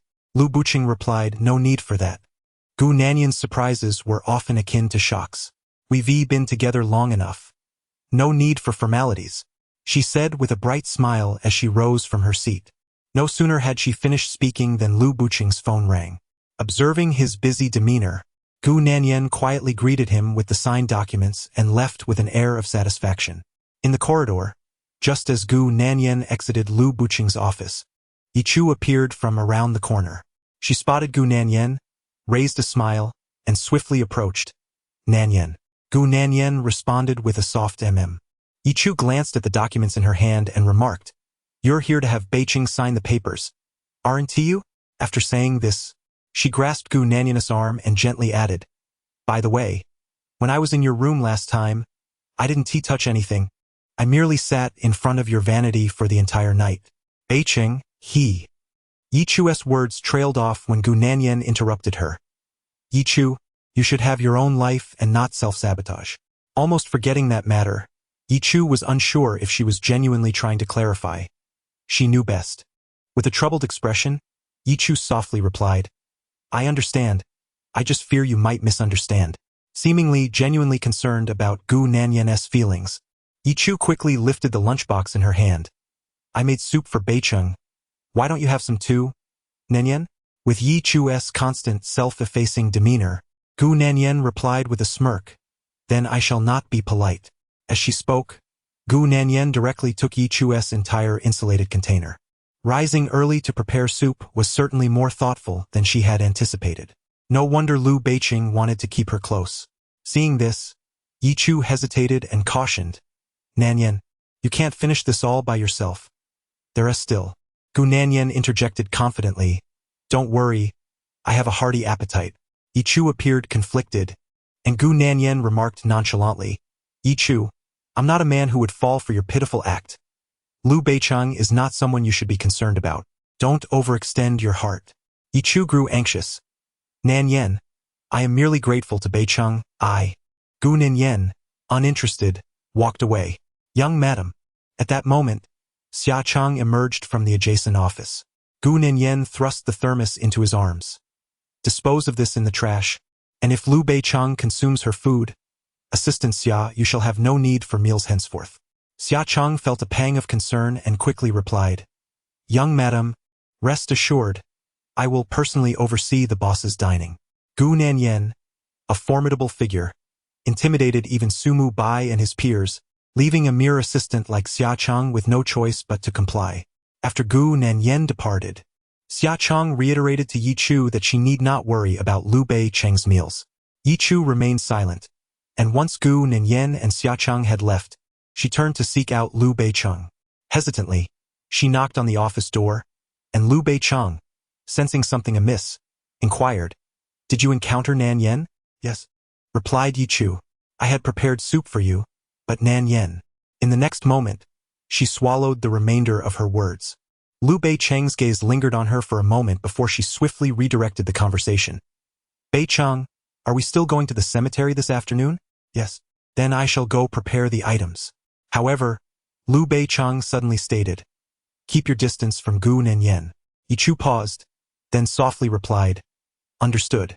Later that evening, around 9 o'clock, when Liu Beicheng returned to Yulin Bay, he found Gu Nanyan had arrived before him. Greeting him as usual, you're back. Liu Beicheng hung his discarded coat on the coat rack and inquired, did you dispose of Yichu's soup today? Gu Nanyan, her smile unwavering, replied, are you craving some soup? Tomorrow I'll have Sister Jiang brew a few pots for you. You can have whatever you wish. Dismissing her nonchalance, Liu Beicheng retorted coldly, Gu Nanyan, do not selectively target the easy prey. This remark elicited amusement from Gu Nanyan. She abruptly halted her approach, folding her arms across her chest, and gazed at Liu Beicheng for a considerable moment before stating, if I do not take a jab at her, I would be remiss in not supporting your protective tendencies. Liu Beicheng cast a cold glance her way, which only heightened her amusement. She contemplated saying something more, yet ultimately settled for a smile, suggesting, why not complete your task first? You can always move out and live with her afterward. As Gu Nanyan uttered these words, a complex mixture of emotions surged within her, momentarily overshadowed by the sarcasm in Liu Beicheng's earlier glance. Upon hearing her, Liu Beicheng replied indifferently, do not dwell on it. The smile on Gu Nanyan's face gradually faded, yielding to a tense silence. He had entered with questions and warnings, and though she had maintained her cheerful demeanor, she found it increasingly difficult to sustain her smile. Just as the atmosphere between them grew strained, Liu Beicheng's phone rang unexpectedly. Retrieving his gaze, he answered the call, and Yichu's voice soon resonated. Beicheng, I left my bag in your car. Are you available now? May I come by to retrieve it? Liu Beicheng responded, come down in half an hour to collect it. Upon hearing that Liu Beicheng would assist her in carrying her bag, Yichu's voice instantly brightened with joy. All right, Beicheng, I shall await your arrival. Liu Beicheng hung up the phone, casting a cold glance at Gu Nanyan before departing their shared bedroom. Inside the room, Gu Nanyan chuckled derisively, pondering why Yichu, merely indebted to him for a favor, held such disbelief. As the sound of the vehicle's engine faded, Gu Nanyan regained her composure and noticed several petals scattered on the carpet by the door. Approaching to inspect them, she discovered they were chrysanthemum petals. Liu Beicheng had visited the cemetery today, accompanied by Yichu. Gazing at the two petals, her phone, nestled in her pocket, suddenly rang, revealing an unfamiliar number. Gu Nanyan answered the call with casual ease, only to be met with a frantic voice on the other end. Yan, help me. Chapter 43. You should hurry and get divorced. Listening to the voice on the phone, Gu Nanyan asked a few questions before hanging up, grabbing her car keys and stepping out. Meanwhile, Liu Beicheng had just parked his car beneath the aging residential complex of Yichu, and she emerged from the building, a bag in her hand. Upon seeing Liu Beicheng, Yichu joyfully rushed over. Liu Beicheng cast a glance at the open car door. Your bag is still inside, he noted. Yichu bent down to retrieve the bag and promptly closed the door, explaining, Yifan is doing his homework, and my mother's condition has been quite stable lately. Liu Beicheng remained silent. As Yichu slung the bag over her shoulder and looked up at him, her eyes sparkled with joy. Liu Beicheng, with his hands tucked into his pockets, remarked nonchalantly, with your family situation stabilizing, it is time you considered your own personal matters. Yichu sighed helplessly in response. Yifan is still too young, and my mother's stability is only temporary. I simply do not have the time or energy to think about anything else. At that moment, Yichu suddenly exclaimed, Beicheng, you can't possibly think that my lack of a boyfriend is due to you. Please do not entertain such thoughts, although well, it really has nothing to do with you. Don't feel pressured. I have my own plans. As she explained, her words quickened significantly. Currently, she was uncertain whether her single status was linked to Liu Beicheng, but she was acutely aware that if she were to enter a relationship, she would no longer harbor any thoughts of him. Despite her vehement denials, she could not deceive herself. She harbored feelings for Liu Beicheng. The moment she laid her eyes on Liu Beicheng, she found herself enamored with him. She feared that if she were not single, She might lose even the right to harbor such feelings for him. Lu Beiqing remarked, I didn't think much of it. Yi Chu let out a sigh of relief. That's good. Immediately, she extended the dumplings in her hand towards him, saying, These are the dumplings that Yi Fan and I made ourselves. Please take them home and enjoy them with Nan Yen. Lu Beiqing replied, Neither of us cooks. Yi Chu seized Lu Beiqing's hand and insisted on placing the dumplings into his grasp. Just take them. Let Jiang Sa cook them for you. With the bag sliding off her shoulder, she added, When I came down, Yi Fan reminded me several times to make sure to give these to you. They are freshly made. Lu Beiqing, swayed by Yi Chu's enthusiasm, ceased to decline and turned to place the dumplings in the back seat of his vehicle. Observing this, Yi Chu smiled and said, It's getting late. You should head back to accompany Nan Yen. Oh, and thank you for delivering my bag. No problem, he replied. After watching Lu Beiqing depart until his car vanished from sight, Yi Chu finally turned and ascended the stairs. Meanwhile, Gu Nanyan had arrived at the train station in her Audi. Just as she stepped out of the car, Lu Jingyang rushed towards her, crying out, Yen Yen, I'm here. Hearing his voice, Gu Nanyan turned around, and Lu Jingyang enveloped her in a warm embrace, exclaiming, I'm finally back in a city, and I can finally see you. Gu Nanyan grasped his arms and gently pushed him away, asking, What is going on? Why did you come back so late? And in such a state? Lu Jingyang's disheveled hair, his unwashed clothes, and his pallid complexion were enough to make Gu Nanyan almost fail to recognize him. Had it not been for his unchanged voice, it was better that Gu Nanyan said nothing, for the moment she mentioned his name, Lu Jingyang's temper flared. Isn't this all my brother's doing? Look at me now, do I even resemble a human? Can you bear to look at this face? Gu Nanyan replied, It's truly a sight to behold. Lu Jingyang, in distress, erupted in a torrent of curses. It's all that bastard of a brother. I did everything for him, and you, Yen, you even agreed to the divorce, yet he dares to go back on his word and send me away. Upon mentioning Lu Beiqing, Lu Jingyang's demeanor shifted to one of caution. Yen, my parents have no idea I'm back. I have no idea how I even managed to get this train ticket. Right now, I only trust you and Xiao Bei, so please don't betray me. Gu Nanyan regarded him with suspicion. Don't tell me you intend to stay with me. Lu Jingyang protested. Where else would I go? Yen, I was banished for you. Gu Nanyan instructed him, First, tidy yourself up. As Lu Jingyang agreed and prepared to board, he noticed Gu Nanyan driving an Audi and stepped back in disbelief. This car? When have I ever ridden in a vehicle worth less than $1 million? Aren't you worried about jostling me? With a swift kick to his rear, Gu Nanyan retorted, You've already traveled on a greenskin train. What are you complaining about? Get on the car. At her fierce insistence, Lu Jingyang promptly complied and hopped into the vehicle. Gu Nanyan possesses several globally limited edition luxury vehicles. Yet no one at the law firm is aware of her true identity, which is why she drives a car worth only hundreds of thousands. After taking Lu Jingyang to a location where she meticulously revamped his appearance from head to toe, she felt satisfied when he resembled his former self closely enough to take him to her penthouse in Jiang. Once inside, Lu Jingyang reminded Gu Nanyan several times not to compromise herself before inquiring, Yen Yen, what do you have to eat here? Gu Nanyan lazily replied, The place is uninhabited. Where would the food come from? I'll order takeout for you. Before long, a barbecue delivery arrived, and Gu Nanyan changed into comfortable loungewear, rolling up her sleeves to join Lu Jingyang in the feast. As they indulged, Lu Jingyang casually asked, Yen Yen, how have you and my brother been lately? Gu Nanyan, munching on skewers, replied, Same old, same old. Lu Jingyang took a hearty bite of lamb skewers and questioned, Why on earth are you so stubborn? Aside from his handsome face, a bit of capability, and some wealth, what else does my brother possess? Why must you fixate on him? Gu Nanyan looked up. Are you sure you're advising me to part ways, not to reconcile? Goodness, am I advocating for reconciliation? Lu Jingyang exclaimed. That scoundrel Lu Beiqing has monopolized all the misdeeds of the Lu family. I would rather you separate from him. As Lu Jingyang vented, Gu Nanyan listened while enjoying her meal, and when he finally exhausted himself from cursing, she offered him some milk tea. After his tirade left his lips chapped, Lu Jingyang concluded, Regardless, if you continue with my brother, I cannot approve. Gu Nanyan, leave. I urge you to cease your incessant chanting here.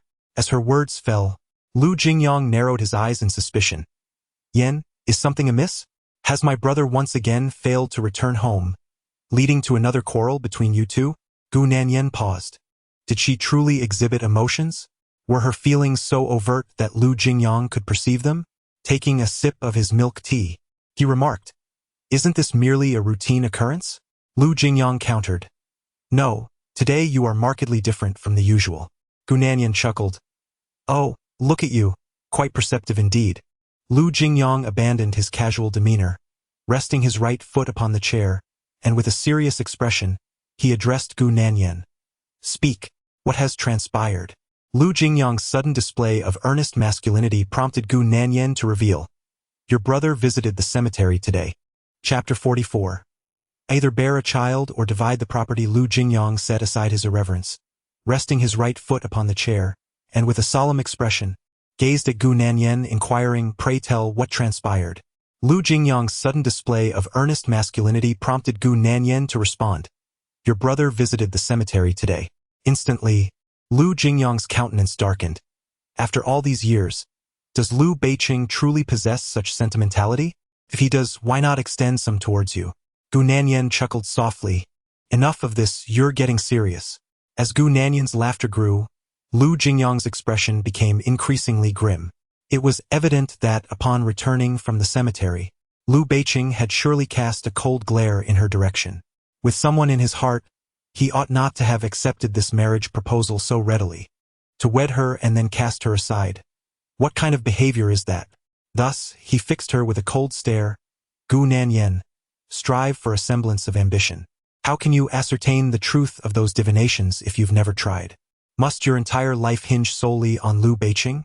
Lu Jingyang's rare display of seriousness and gravity elicited a dismissive response from Gu Nanyan. "I will part ways with him." Upon her agreement to separate, Lu Jingyang's expression finally softened. They continued to dine and converse for a while longer. Gu Nanyan, after wiping her hands with a tissue, rose from the sofa. "I shall take my leave now, you should rest early." Lu Jingyang stood as well. "Where do you think you're going? Is someone waiting for you, or perhaps someone is keeping your bed warm?"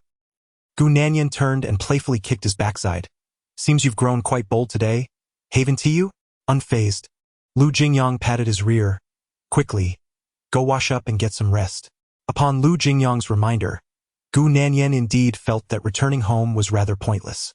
She simply stretched lazily and made her way to the bedroom, with his hands tucked into his pockets. Lu Jingyang noticed Gu Nanyan's decision to abandon the idea of going back, and his expression softened.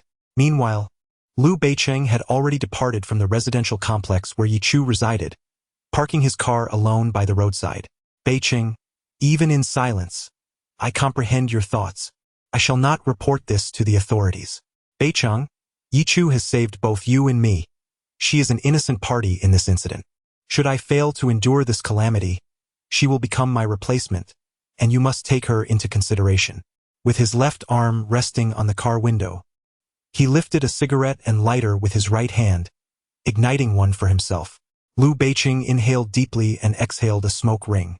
Memories surged forth, deepening the solemnity of his countenance. After finishing the cigarette in silence, Liu Beiqing ultimately started the vehicle, heading towards Yulin Bay. Upon his arrival home, Jiang Sa had just entered from the backyard, surprised to greet him. "Young master, you've returned." "Indeed," Liu Beiqing responded indifferently as he ascended the stairs. Suddenly, Jiang Sa called out to him again, "Young master." Liu Beiqing halted and turned back. Jiang Sa, blushing with embarrassment, informed him, "The young madam just left as well." As she spoke, Jiang Sa further shielded Gu Nanyan, saying, "The young madam seemed quite anxious when she left. It must have been urgent." Upon hearing this, Liu Beiqing's expression shifted abruptly. He retrieved his phone from his pocket and called Gu Nanyan. It was not the first time that she had followed closely behind him as he departed. As Liu Beiqing ascended the stairs, Sister Jiang wiped her hands on her apron and let out a deep sigh. Meanwhile, Gu Nanyan, stretching lazily, retreated to her bedroom. It was not long before her phone, abandoned on the sofa, began to ring. With his left hand casually tucked in his pocket and a bottle of beer in his right, Lu Jingyang approached the sofa. Upon noticing it was a call from Liu Beicheng, his previously amiable expression instantly darkened. With a sharp motion, he discarded half a can of beer into the trash and bent down to retrieve Gu Nanyan's phone from the sofa. The ringing persisted, but Lu Jingyang, wearing a cold demeanor, did not hesitate to hang up the call. It was not that he could not forget Xin Wei. He had two options with her and the one surnamed Yi, and that sufficed for him. After severing the call, he also switched off Gu Nanyan's phone. On the other end, Liu Beicheng's countenance grew even grimmer upon realizing the call had been terminated. Entering the bedroom, he tugged at the collar of his shirt and dialed Gu Nanyan's number again, only to be met with the disheartening message. Sorry, the number you have dialed is currently switched off. Please try again later. Angered by the disconnection, Liu Beicheng slammed his phone against the wall, his face reflecting his turmoil. The frustration within him festered, leaving him in a state of melancholy throughout the night. After nearly a sleepless night, he donned a suit the following morning, his face still clouded with gloom as he stepped out. Simultaneously, Gu Nanyan awakened. As she stretched and emerged from her bedroom, Lu Jingyang busied himself in the open kitchen of the dining area. Upon noticing Gu Nanyan's arrival, he mumbled through a mouthful of food, "Get ready to eat. I personally ordered takeout for you." Gu Nanyan yawned and replied, "You can boast all you want once you actually cook for me." Lu Jingyang wiped his mouth with a napkin and retorted, "I would dare to cook, but you wouldn't dare to eat it." Gu Nanyan then requested, "While you're at it, could you take my clothes to the dry cleaners?" Lu Jingyang assured her, "I will make sure it gets done." Before long, as Gu Nanyan took her seat at the dining table, Lu Jingyang remained silent about the phone call he had received from Liu Beicheng the previous night, nor did he mention that he had turned off her phone. Therefore, by evening, when Gu Nanyan finished work and spotted Liu Beicheng's car parked beneath the law firm, she was somewhat taken aback. Seeing him gazing intently at her from inside the vehicle, she approached with poise and inquired, "Working on a case?" Liu Beicheng looked up, his voice cold as he responded, "Gu Nanyan, are you now hoping for your own divorce case?" With a smile, Gu Nanyan replied, "I'm just preparing for both outcomes. Either I have a child, or I divide your assets." Her nonchalance elicited a look of disdain from Liu Beicheng, who commanded, "Get in the car." Gu Nanyan leaned against his car window, raising an eyebrow with a teasing smile. "I only meet men in bed, so think carefully." Chapter 45. "Come sit with me," Liu Beicheng declared. "I no longer desire the project in the Gaoxin South District." Upon hearing this, Gu Nanyan promptly opened the passenger door with a radiant smile and settled into her seat. "Business discussions are acceptable," she remarked. Liu Beicheng remained unimpressed. "Damn it, you are more pragmatic than anyone else. The things you want are always the most tangible." As the vehicle roared to life, Gu Nanyan cast a flirtatious glance at Liu Beicheng, her smile brimming with admiration. A fleeting glance from Liu Beicheng revealed her gaze, sending shivers down his spine. An onlooker might easily misconstrue Gu Nanyan's affection for him as profound and genuine. Adjusting his collar with a nonchalant demeanor, Liu Beicheng stated, "Disconnect my call. Turn off your phone. Have you secured your next client? Are you certain they can sustain you?"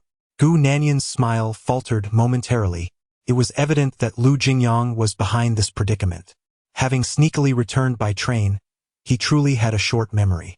After observing Liu Beicheng for a brief moment, Gu Nanyan teased, "Are you genuinely concerned about me?" The moment she smiled, Liu Beicheng's expression soured.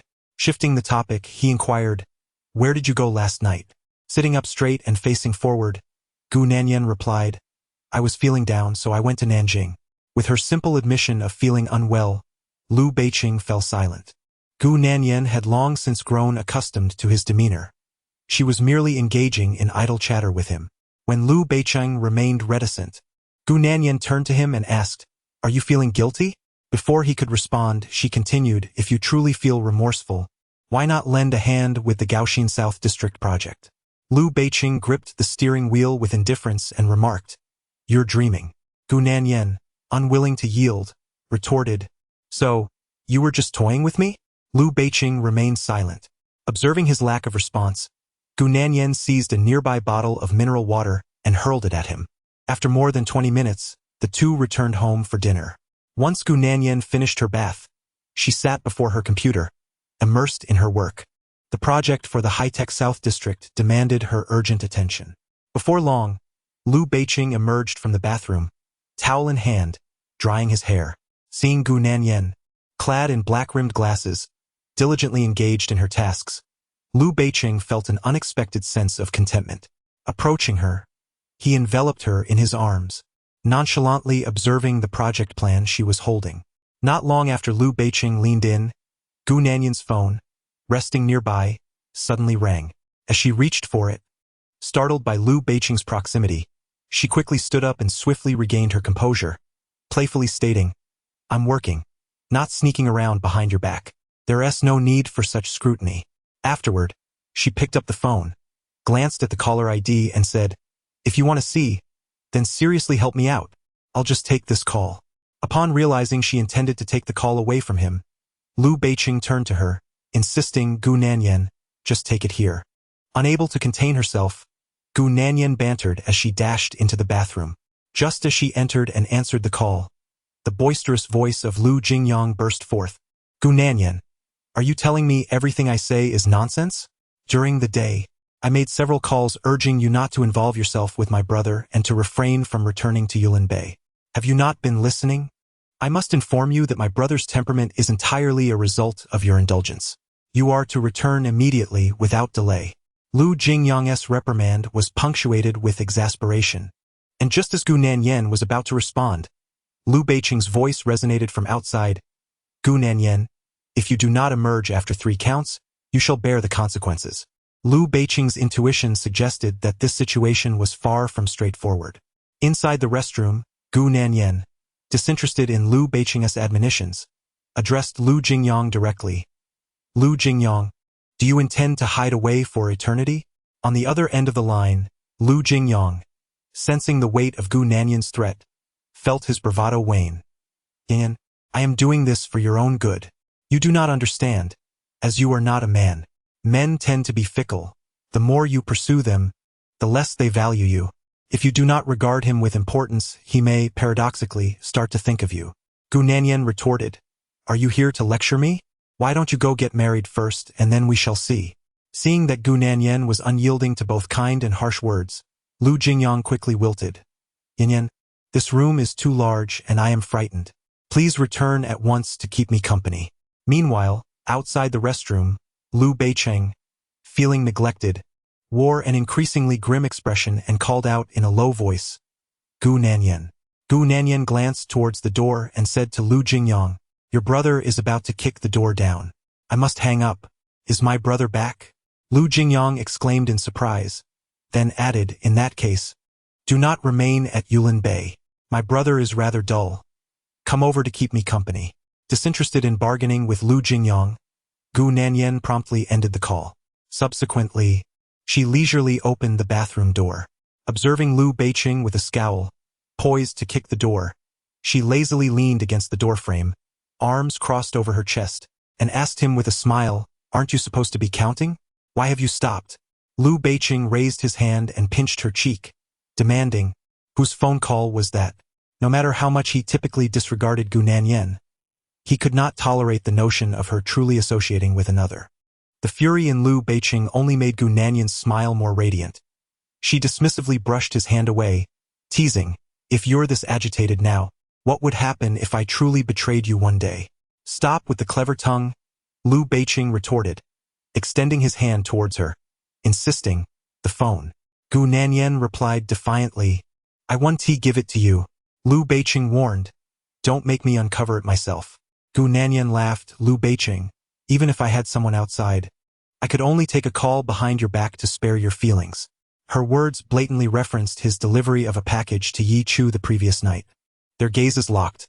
Liu Beiqing furrowed his brow, his tongue pressed against the side of his mouth as he fell into silence. Suddenly, Gu Nanyan's WeChat notification chimed repeatedly.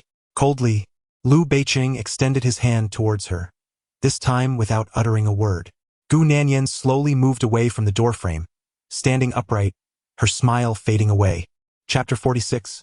Gu Nanyan, you have played with fire. Coldly extending his hand before Gu Nanyan, Liu Beiqing chose silence this time. Gu Nanyan gradually stepped away from the doorframe, standing tall, her smile fading into a more serious demeanor. When the last trace of her gentle smile lingered on her face, Gu Nanyan declared, "Liu Beiqing, given the nature of our relationship, you have no right to inspect my phone." Liu Beiqing's gaze darkened progressively, becoming ominous and dangerous, akin to a tiger poised to unleash its pent-up power. After Gu Nanyan spoke, as she brushed past him, Liu Beiqing swiftly seized her arm with a firm grip. The pressure on her arm was excruciating, and when she turned to face him, the usual gentility on Liu Beiqing's face had vanished, replaced by an unmistakable coldness. Remaining unfazed, Gu Nanyan quipped, "Are you jealous?" Liu Beiqing tightened his hold on her arm, but Gu Nanyan, quick to react, turned and casually tossed her phone into the toilet. "Gu Nanyan." Liu Beiqing's voice was sharp, almost cutting. Yet, she remained indifferent, stating, "Now you can't see it either, let alone you." Liu Beiqing released her and immediately dialed Xiaochang on his phone, saying, "Xiaochang, you investigate." However, before he could finish, Gu Nanyan snatched his phone and hung up, retorting, "If you truly have Xiaochang dig up something, do you still have any shame left? I'll admit it, there's someone else." Unfazed by her confession, Liu Beiqing suppressed his fury and inquired, "Shen Liangzhou?" "Indeed," Gu Nanyan remarked, "if you refuse to indulge in the unspoken rules offered to you, shall I not seek solace in the arms of another? After all, one might still glean some benefits." Liu Beiqing swallowed hard, his voice low as he inquired, "To what extent has it progressed?" Gu Nanyan responded, "Oh, I am quite curious. Why not verify it yourself?" Without pushing Gu Nanyan away, Liu Beiqing refrained from taking further action, gritting his teeth as he warned, "Gu Nanyan, you have ventured too far." Gu Nanyan chuckled, retorting, "Did we not agree? You pursue your whims, I pursue mine, and we remain indifferent to one another."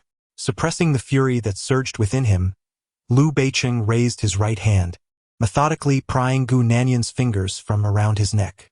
Finally, he grasped her chin, issuing a stern warning, "Gu Nanyan, you had best be spinning tales. Otherwise, do not expect to engage in any future endeavors with the Gu Corporation." After delivering his ultimatum, Liu Beiqing approached the wardrobe to change into a suit, ultimately departing the residence without lingering. Even so, he managed to stifle his temper, refraining from uttering the word divorce to Gu Nanyan.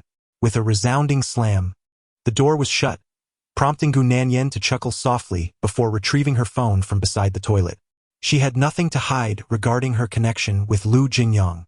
She merely found Liu Beiqing's lofty and hypocritical demeanor intolerable.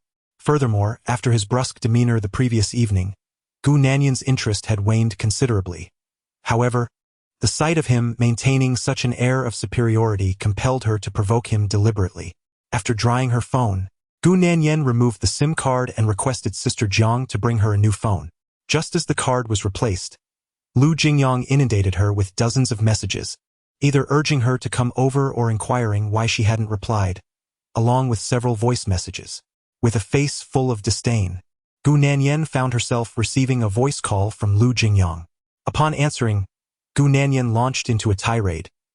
"Liu Jingyang, are you out of your mind? If you continue to harass me, I swear I'll make you leave tomorrow." On the other end, Liu Jingyang, sounding pitiful, pleaded, "Yen, I just want to tell you not to sell me out in front of my brother." Gu Nanyan abruptly ended the call, wishing that the brothers could somehow merge their personalities. Meanwhile, Liu Beiqing had just driven away from Yulin Bay when he received a call from Xiaochang. "Boss, Secretary Shin has been on a business trip and is not in City A. There has been no contact with the young madam, and her whereabouts appear normal. She was indeed in Nanjing last night." After Xiaochang reported, Liu Beiqing responded with a detached acknowledgement before hanging up. Gu Nanyan, known for her sharp tongue, found nothing but manipulation in these exchanges. Nevertheless, reflecting on her earlier outburst brought Liu Beiqing some relief. At least she dared not act recklessly, which indicated her lingering concerns about their marriage.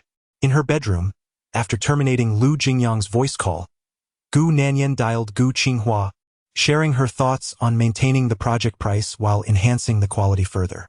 On the other end of the line, Gu Qinghua contemplated Gu Nanyan's perspective and, with a solemn tone, implored, "Nanyan, you should return to the company and assist me." Gu Nanyan replied, "Dad, you are still quite young. We can discuss this matter later." Gu Qinghua continued, Nanyan, the legal profession is a challenging one, and you consistently take on divorce cases. If you commit to this path, you may never achieve significant success. Therefore, please consider my earlier suggestion. Gu Nanyan chuckled. Father, my career has yet to truly commence. Please refrain from drawing conclusions at this stage. I am well aware of my own capabilities. She recognized that her current law firm and the work she was engaged in were looked down upon by those in the field. Yet she was young and had ample time ahead of her. After exchanging a few more words with Gu Qinghua, Gu Nanyan ended the call. Just as she was about to rest after a yawn, the bedroom door suddenly swung open once more. Upon seeing Liu Beiqing return, Gu Nanyan felt a mix of exasperation and amusement. Tossing her phone aside, she remarked, Why are you bustling about at this hour? Don't you need to rest?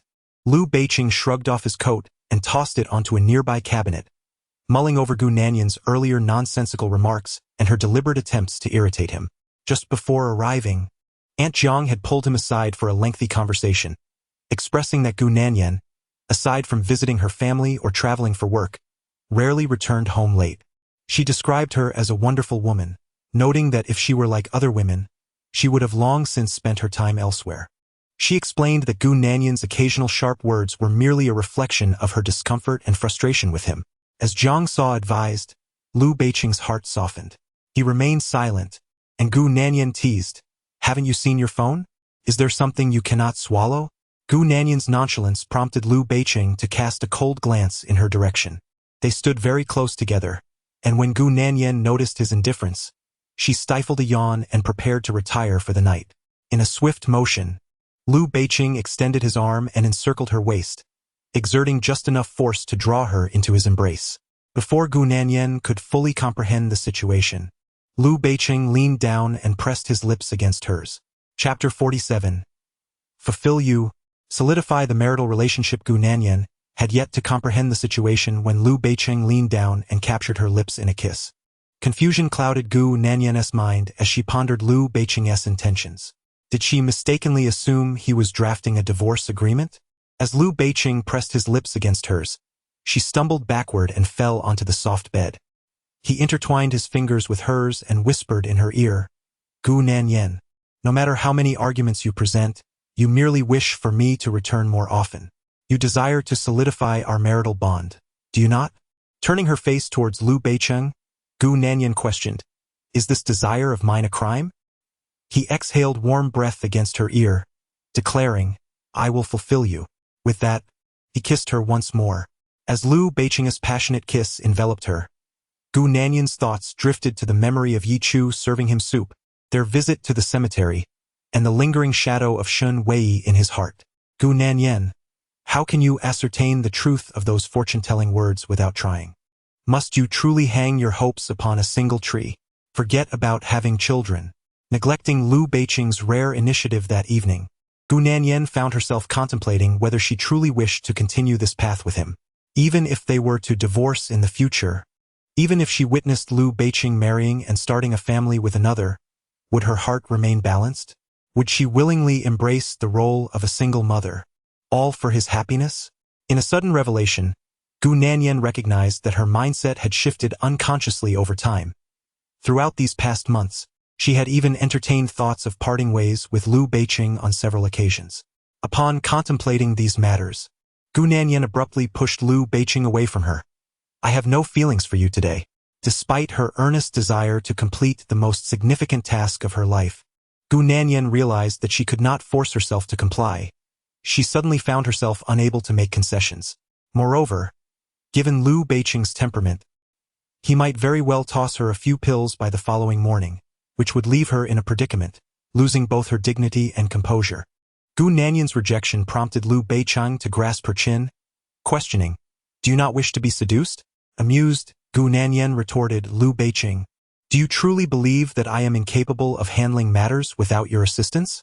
She then pushed his hand away, adding, Besides, I feel uneasy. I fear you might uncover something. Liu Beiqing was displeased by her words, and his expression darkened immediately. Observing his reaction, Gu Nanyan hastily opened the door, stating, I shall sleep in the next room. May you have sweet dreams untouched. With that, she swiftly fled. Inside the room, Liu Beiqing's countenance was undoubtedly grim. By the time he pursued her to the adjacent room, Gu Nanyan had already locked the door. The following morning, as Liu Beiqing arose with a sullen expression, Gu Nanyan had already departed for the law firm. This only served to exacerbate Liu Beiqing's foul mood, prompting him to skip breakfast and head straight to the office. Simultaneously, at the Su Corporation, Su Jiaqing learned that the Gu Corporation had not reduced the project budget, but had instead elevated the quality of materials while maintaining the same price point. His expression darkened significantly. He faced a dilemma, either to relinquish the project voluntarily or to match the material quality, thereby incurring losses to secure it. Gu Qinghua was indeed ruthless. Su Mingchen gazed at the project budget proposal from the Gu Group, a faint smile gracing his lips as he remarked, "It appears that Gu Qinghua has ceased to maintain order among his own, deliberately broadcasting information to confront us openly. Mingchen, what should we do now?" With the proposal in hand, Su Mingchen exhaled softly. "First, we must secure the project. Adjustments can be made during the construction phase." Presently, the Su family had the option to withdraw without altering the original proposal, yet it was they who instigated the provocation. Following the trickery of Gu Nanyan, Su Mingchen was even less inclined to retreat, compelled instead to procure the project at its original price with quality materials. Su Jiaqing listened to his son's words, his brow furrowed in contemplation, remaining silent. In an instant, the project in the high-tech South District became exceedingly contentious. At the Su family residence, Su Mingzhu, upon hearing her mother discuss the matter, became indignant. "Why should we suffer losses in securing this project? I refuse to accept this injustice. I shall confront Gu Nanyan." After discovering Gu Nanyan's whereabouts, Su Mingzhu made her way there directly. Meanwhile, Gu Nanyan had just finished meeting a client when she found herself intercepted by Su Mingzhu at the CAF entrance. "Gu Nanyan." Upon recognizing Su Mingzhu, Gu Nanyan halted her steps with an unhurried demeanor. Su Mingzhu, sensing the moment, arrogantly declared, "Gu Nanyan, I had thought the Gu Group possessed great prowess. Yet my brother merely tested the waters and has already secured your project. It seems your father's capabilities are rather limited. The Gu family is quite cowardly." In response to Su Mingzhu's provocation, Gu Nanyan approached her, gently adjusting the collar of her wind-tousled garment. "If your father and brother do not find it too hot to handle, by all means, take it. Gu Nanyan, you initially intended to retaliate, but recalling the purpose of your visit today, Su Mingzhu resumed her haughty demeanor. "Gu Nanyan, the project in the high-tech South District belongs to my family, and sooner or later, my brother from North City will be mine as well." Gu Nanyan smiled. "Then allow me to congratulate you." At this juncture, she leaned forward, whispering into Su Mingzhu's ear, "Su Mingzhu, I wonder how much you and your brother will actually reap after all your efforts to assist the company." Su Mingzhu's expression shifted, and she turned to Gu Nanyan, demanding, "What do you mean, Gu Nanyan?" Gu Nanyan chuckled softly, the literal meaning. Yet, Su Mingzhu would not relent, blocking her path and insisting, "Speak clearly, Gu Nanyan. No need for such sarcasm." With a half-smile, Gu Nanyan pushed past Su Mingzhu and, in her high heels, made her way toward the direction of her car. Su Mingzhu, still unwilling to back down, chased after her. Gu Nanyan shot a cold glance, causing Su Mingzhu to hastily release her grip. The last beating had instilled fear in Su Mingzhu. Her attempts to provoke Gu Nanyan bore no fruit, as Gu Nanyan refused to lower the bidding price and instructed Gu Qinghua to submit the project proposal without compromise. Ultimately, the Su family, without any surprise, had to secure the project at the original price, albeit with an increase in the quality of construction materials. Contemplating the years of effort that would ultimately result in a loss of several hundred million, Su Jiaqing and Su Mingchen could not find joy in their acquisition of the project. Yet, they were compelled to force smiles, as they had to seize this opportunity to celebrate the 20th anniversary of the Su family's establishment. Everyone in the circle received an invitation, and the Gu family did as well. Upon receiving the invitation, Zhao Ziqiu immediately called Gu Nanyan. "Nanyan, do you think your father and I should attend?" "Of course we should go," Gu Nanyan replied. Zhao Ziqiu expressed her reluctance. "I truly dislike the sight of Su Mingzhu's mother, and Xiaobei's stepmother will undoubtedly be there too.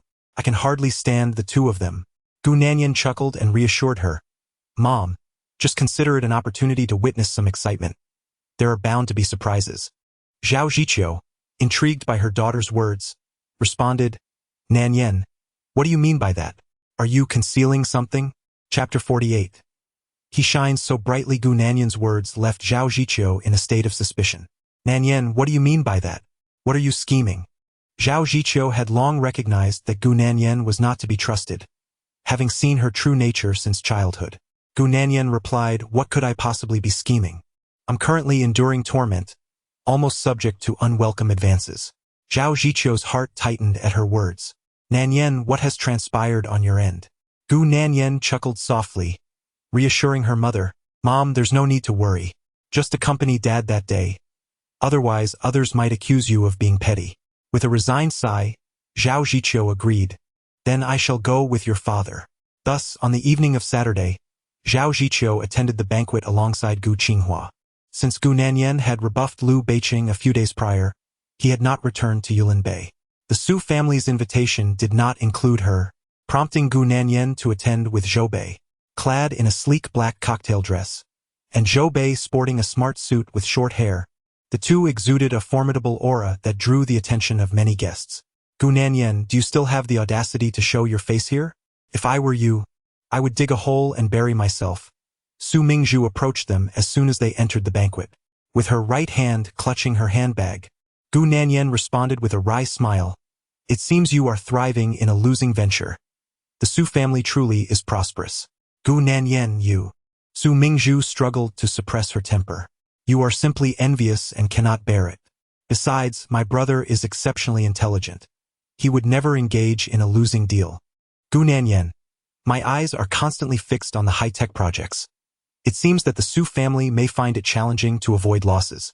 Su Mingzhu, it's not as if there isn't an engineering quality inspection department. No one needs you, Gu Nanyan, to keep watch. Stop seeking psychological comfort for yourself. Do you have any idea how much Su Corporation stock has surged since acquiring this project? Some matters cannot be assessed solely by immediate profits. Recently, the most gratifying thing for the Su family has been the soaring stock prices, which have yielded numerous benefits in various other aspects. Gu Nanyan, I hope that Su Corporation stocks continue to rise splendidly. Having finally gained the upper hand verbally, Su Mingzhu felt a surge of satisfaction. When her gaze fell upon Zhou Bei, who was coldly staring at her, she recalled the incident where Gu Nanyan had struck her, and she quickly made her escape. Who knows what antics these two lunatics might engage in before an audience. Moreover, her mother had been cautioning her for the past 2 days to remain composed tonight and not to ruin their family's reputation. Su Mingzhu fled in disarray, while Zhou Bei, with hands tucked in his pockets, wore a sardonic smile. If you have the guts, don't run away. Just as Su Mingzhu departed, Zhou Qiaoxing and Lu Piao approached. Upon seeing Zhou Bei clad in a men's suit, Lu Piao reprimanded him sharply. Zhou Bei, have you no semblance of a refined young lady left? You may disregard your own dignity, but at least consider your father's reputation. Look around at all the young women who has short hair who wears a suit. If you're not here to uphold the Zhou family's honor, could you at least refrain from being a hindrance? Zhou Beimei's eyes darkened. What I choose to wear is my own affair. It is of no concern to you. Lu Piao's face turned pale with anger, and Zhou Qiaoxing, standing beside her, tugged at her. Mom, she is already dressed as she wishes. Please say less. Zhou Qiaoxing's intervention eased Lu Piao's expression somewhat. Turning her gaze towards Gu Nanyan, who was coldly surveying her, Lu Piao felt a shiver of unease. Swallowing hard, she declared, Gu Nanyan, there will always be someone capable of putting you in your place. Do not be too arrogant. Gu Nanyan replied, Is that so? However, you will certainly never have that opportunity in your lifetime. Lu Piao gritted her teeth. Gu Nanyan, I will undoubtedly gather evidence regarding the last incident, and you shall provide an explanation. Gu Nanyan smiled. Why bother seeking evidence? I will tell you directly. It was I who orchestrated it, and I directed the attack at you too. Feel free to report it. Upon hearing Gu Nanyan's words, Lu Piao's fury was palpable, and Zhou Qiaoxing turned pale. That time, Lu Piao had been kicked several times in the abdomen, resulting in some bleeding. Zhou Qiaoxing had suffered greatly. Gu Nanyan had made it clear how she had retaliated against Zhou Bei. Furiously pointing at Gu Nanyan, Lu Piao warned, "Do not think that the Gu family can bask in glory forever. I wonder how long you can maintain your arrogance." Gu Nanyan had always been composed in her dealings, rarely engaging in conflicts with others. Having worked for over a year, she had established connections across various circles. Su Mingzhu and Zhou Qiaoxing Lu Piao are exceptional cases. These individuals will provoke you if you do not engage with them. The more you cower, the more they will encroach upon you. The only way to deal with such people is to confront them resolutely. Observing the furious departure of Qiaoxing and Lu Piao, Gu Nanyan's expression grew increasingly somber. The current state of Zhou Bei is entirely the result of Lu Piao's meticulous scheming, and Gu Nanyan harbored no sympathy for such individuals. "Are you not afraid that they will undermine you behind your back with such sharp words?" came a voice from behind as Zhou Qiaoxing and Lu Piao had just left. Gu Nanyan turned around leisurely to find Su Mingchen, still the epitome of elegance and refinement. With a faint smile, Gu Nanyan replied, "What is there to fear about others plotting against me when your families have already allied and declared war?" Su Mingchen leaned in slightly, lowering his voice to her ear. "Nanyan, are you afraid? Perhaps it is time to fulfill our previous promise." Gu Nanyan retorted, "Was the lesson from Lu Beiqing too lenient?" "Beiqing?"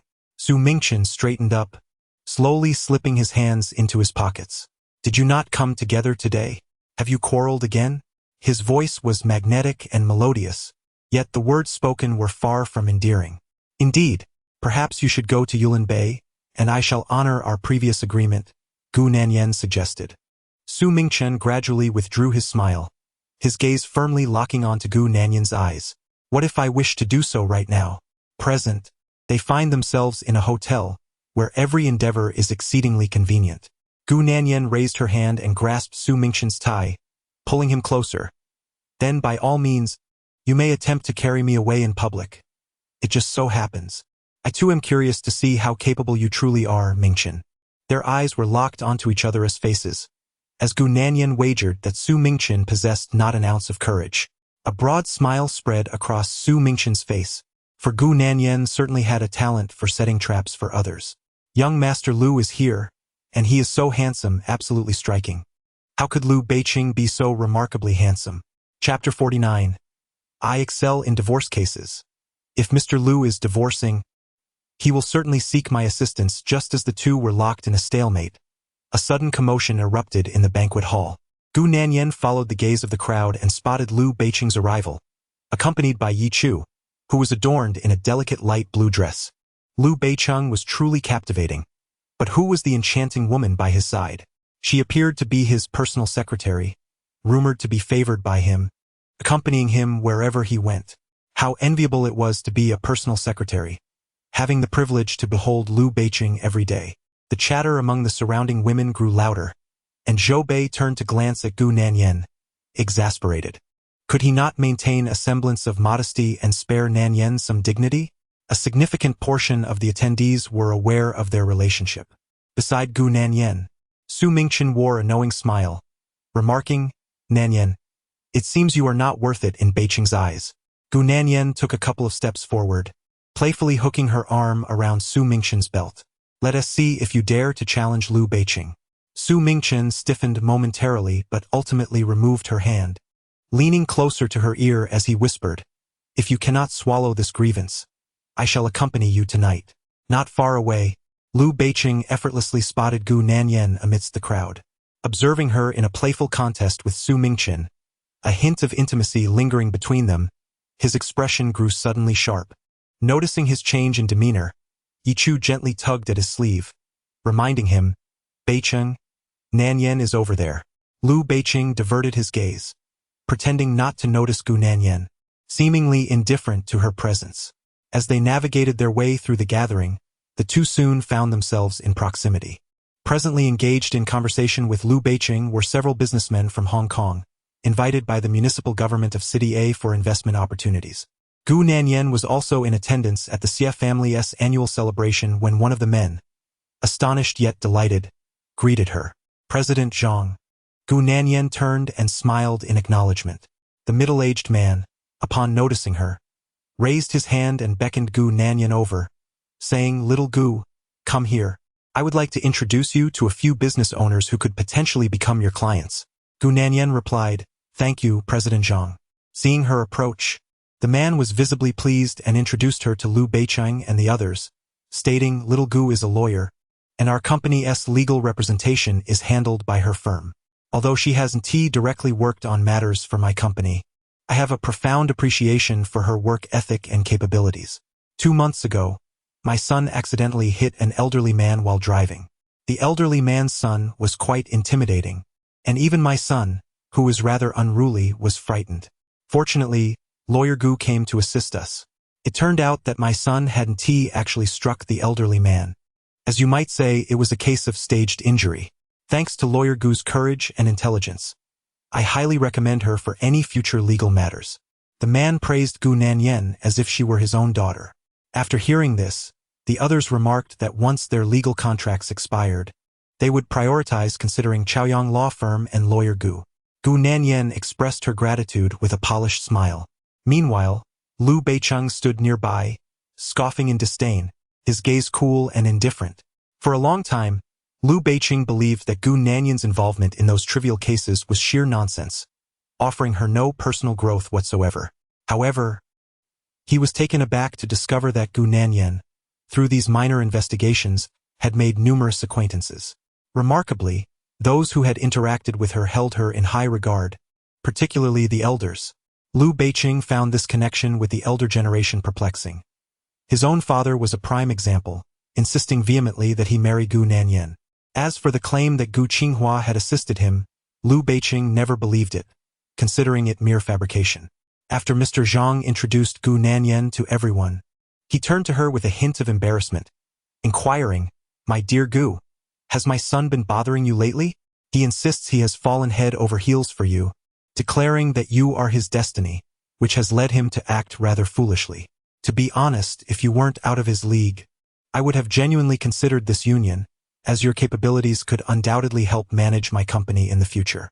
Upon hearing this, someone nearby asked, "Mr. Zhang, has your son reached the legal age yet?" Mr. Zhang chuckled, "Not quite, he just turned 18 2 months ago. I gifted him a car, and now he believes it has forged a connection with Lawyer Gu."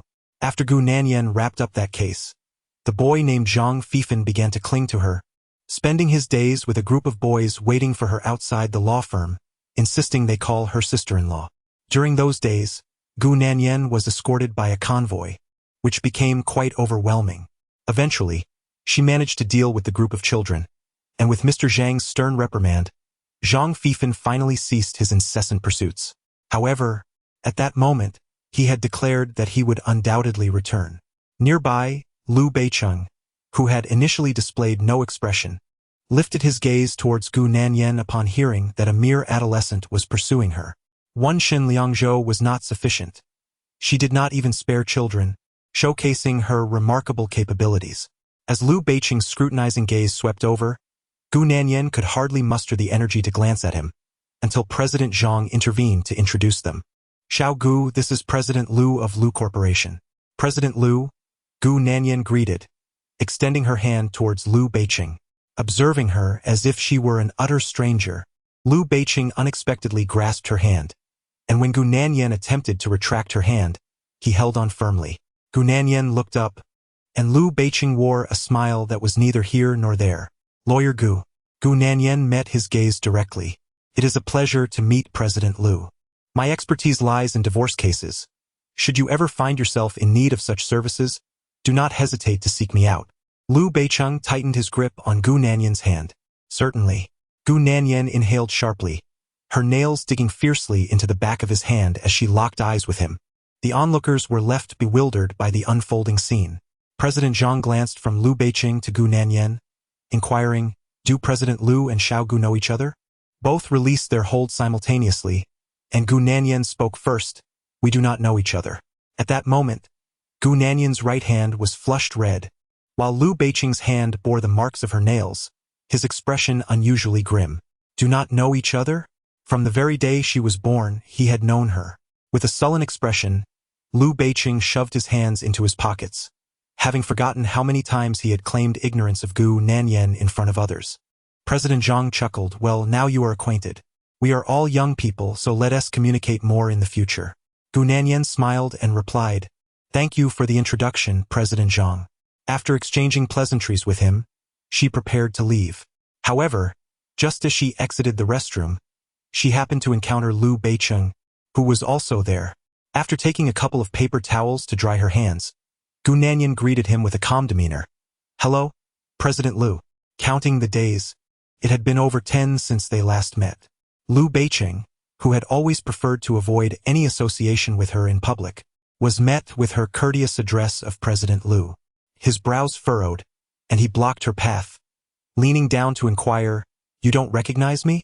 Chapter 50. A forceful kiss in the bathroom. Liu Beicheng's brows furrowed as he blocked her path, lowering his gaze to question her. Do you not recognize me? Gu Nanyan retorted, Otherwise, why would I brazenly proclaim you as my husband? Are you not concerned about losing your status? With a hint of sarcasm in her tone, Gu Nanyan's demeanor incited a chuckle from Liu Beicheng. You, a mere child yet to fully mature, have certainly stirred up quite the trouble, Gu Nanyan. Gu Nanyan flashed a nonchalant smile, playfully tossing her hair. What can I say? My charm is simply irresistible, attracting all ages. Liu Beicheng snorted coldly before wrapping an arm around her waist, pulling her into his embrace. Gu Nanyan, you ought to behave yourself in public. Otherwise, you will not be able to bear the consequences. Shen Liangzhou had long been watching their marriage with keen interest, and Su Mingchen harbored ulterior motives as well. Now, with Zhang Fifan entering the scene, he wondered how he had never noticed how adept Gu Nanyan was at captivating men. With both arms draped around Liu Beicheng's shoulders, Gu Nanyan casually remarked, You leave me to guard an empty house all day. I cannot guarantee my fidelity. Besides, you take the first day of the month, and I take the 15th. How can I endure this injustice, President Liu? Before Gu Nanyan could finish her sentence, Liu Beicheng pressed his lips against hers, silencing her. Gu Nanyan's expression darkened. Was he truly becoming addicted to taking advantage of her? It was either time for him to be serious or to keep his distance. What was this ambiguous behavior? As Liu Beicheng forcefully pried her lips apart, Gu Nanyan initially remained composed. However, once Liu Beicheng became overly absorbed, she bit him sharply and then pushed him away. Liu Beicheng inhaled sharply, his right hand brushing against his lips as he wiped them. Gu Nanyan, are you out of your mind? Gu Nanyan retrieved her lipstick and mirror from her bag, deftly enhancing her lip color. With an unperturbed demeanor, she remarked, Mr. Liu, let us refrain from any semblance of intimacy in public. It may hinder my efforts in attracting suitors. As Liu Beicheng, with a piercing gaze, wiped his lips with his thumb, footsteps echoed from the corner, accompanied by voices calling, Mr. Liu. Observing that someone was approaching Liu Beicheng, Gu Nanyan, in her high heels, decided to make her exit. Nanyan. Just as she returned to the banquet hall, Yi Chu approached her. Gu Nanyan appraised her from head to toe and replied coolly, You came with Liu Beicheng. Just keep an eye on him and spare me your incessant attention. Gu Nanyan harbored a strong aversion to encountering Yi Chu anywhere, as she invariably sought her out, as if they shared a close bond. Yi Chu, feeling somewhat embarrassed, explained, Nanyan, are you upset? There is nothing between me and Beicheng. He simply couldn't find a suitable partner today and called me at the last minute. Couldn't find a partner? Gu Nanyan chuckled, bemused. Was she to be regarded as a mere specter? Often, she found herself questioning whether Yi Chu was genuinely naive or merely feigning ignorance. Yi Chu, do refrain from desperately seeking validation. I implore you not to provoke my ire. Nanyan, you are in the wrong here. Miss Yi was merely fulfilling her professional duties. Perhaps your perspective is a bit too narrow. Just as Gu Nanyan finished her words, the voice of Madame Su resonated through the air. Gu Nanyan looked up to see Madame Su accompanied by Su Mingzhu, Chao Xing, Lu Piao, and several of her own friends. Gu Nanyan offered a faint smile, realizing that they had conspired to humiliate her this evening. Before she could utter a word, Madame Su continued, Moreover, Secretary Yi is able to remain by Beicheng's side due to her own capabilities. She adeptly manages both her professional and personal responsibilities. With a glance towards Yi Chu, Madame Su inquired, ISN and Oppos. That so, Secretary Yi? The sharpness of her words directed at Yi Chu left her pale with fear. Hastily, Yi Chu turned to Gu Nanyan, shaking her head. Nanyan, it's not like that at all. You mustn't believe such words. The Secretary's office has numerous assistants, and Beiqing treats everyone equally. Though Yi Chu professed equality, her persistent reference to Beiqing suggested otherwise. The colleagues in the Secretary's office would not share the same sentiment. Caught in the midst of Madame Su's provocation and Yi Chu's attempts at clarification, Gu Nanyan suddenly felt powerless, akin to a wounded creature unable to retaliate. Seeing their collective strength, Su Mingzhu, emboldened by her numbers, arrogantly declared, Gu Nanyan, my mother merely wishes to impart some lessons, as you exhibit a lack of decorum. Let us set aside whether you can take care of brother Beiqing. After more than 2 years of marriage, you haven't even given birth to a son or daughter, failing to expand the Lu family lineage. How can you face that? This matter, trivial for any woman, seemed insurmountable for her. Surely, you're not incapable of bearing children. Are you? Su Mingzhu's sharp tongue struck at Gu Nanyan's most vulnerable points. As she finished, Yi Chu cast a sympathetic glance at Gu Nanyan, softly calling her name, Nanyan. Regardless of the tone or inflection, there was an unmistakable air of sympathy directed towards Gu Nanyan. Her face retained an unflappable smile, resembling an onlooker observing their performance. Upon noticing this, Lu Piao chimed in with mockery. You spend all day conspiring with Zhou Bei. I truly wonder how your parents raised you, for you exhibit none of the grace expected of a woman. Gu Nanyan, unfazed, retorted, at least my parents would never instruct me to seduce another's husband or to pressure a pregnant woman during her spouse's illness. By the way, Lu Piao, are you clear on how Mrs. Zhou met her end? The revelation left Lu Piao pale with shock. Gu Nanyan, what nonsense are you spouting? It was well known that Lu Piao had swiftly taken her place shortly after Zhou Bei's mother had passed away, stirring a considerable amount of gossip within their circle. Su Mingzhu's mother, sensing Lu Piao's impending dominance in the conversation, quickly seized the opportunity. Nanyan, as your elder, we speak to you out of goodwill, intending to guide you. Why are you still spouting such absurdities? Gu Nanyan raised an eyebrow. Oh, you speak out of goodwill. Then I shall listen attentively. I implore Mrs. Su to enlighten me on how to fulfill the role of Mrs. Lu and capture Lu Beiqing's heart. Aware that Gu Nanyan harbored ill intentions, Mrs. Su would certainly not offer her any genuine counsel, for her feelings were far from sincere. From her elevated position, leveraging her status as an elder, Mrs. Su condescended. Refrain from seeking attention outside. Avoid stirring up trouble and engaging in pointless arguments. Focus on your duties at home, nurturing your husband and raising children. The most crucial task is to bear Lu Beiqing a son or daughter, lest this marriage meet an untimely demise. Despite the clear understanding that Lu Beiqing is unwilling to father a child, and acknowledging that the fundamental issue between them lies in the absence of offspring, Madame Su deliberately emphasizes this point. Gu Nanyan chuckles lightly, responding, hearing you speak, dear aunt, it seems that the problem rests solely on my shoulders, rather than on Lu Beiqing. However, I find myself genuinely curious to learn how Uncle Su manages to be so affectionate and generous, so adept at nurturing and raising children. This is indeed a lesson that I believe Beiqing would greatly benefit from.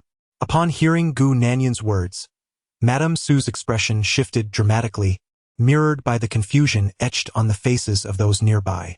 Gazing intently at Gu Nanyan, Su Mingzhu's mother inquired, Gu Nanyan, what do you mean by that? Chapter 51. I just wish to join your family. Madame Su's complexion suddenly changed.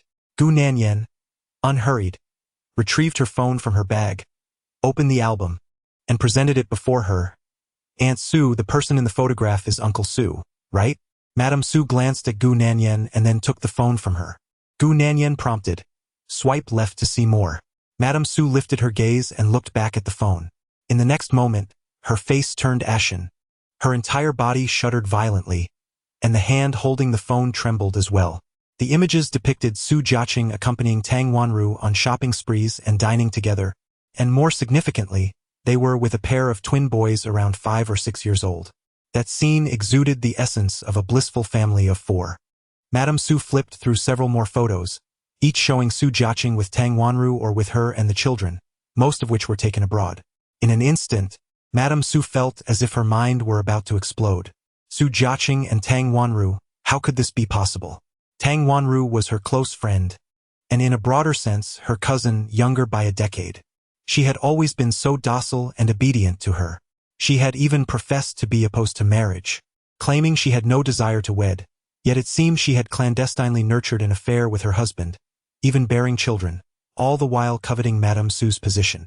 Trembling uncontrollably, Madame Su turned to face Tang Wanru, who had also been invited to this day's gathering. Tang Wanru gazed at Wan Meiling's furious glare, swallowing hard as she cautiously inquired, "Sister Meiling, what's wrong?" As soon as her words fell, Mrs. Su raised Gu Nanyan's phone and hurled it towards her, exclaiming, "You vile woman, you seductress!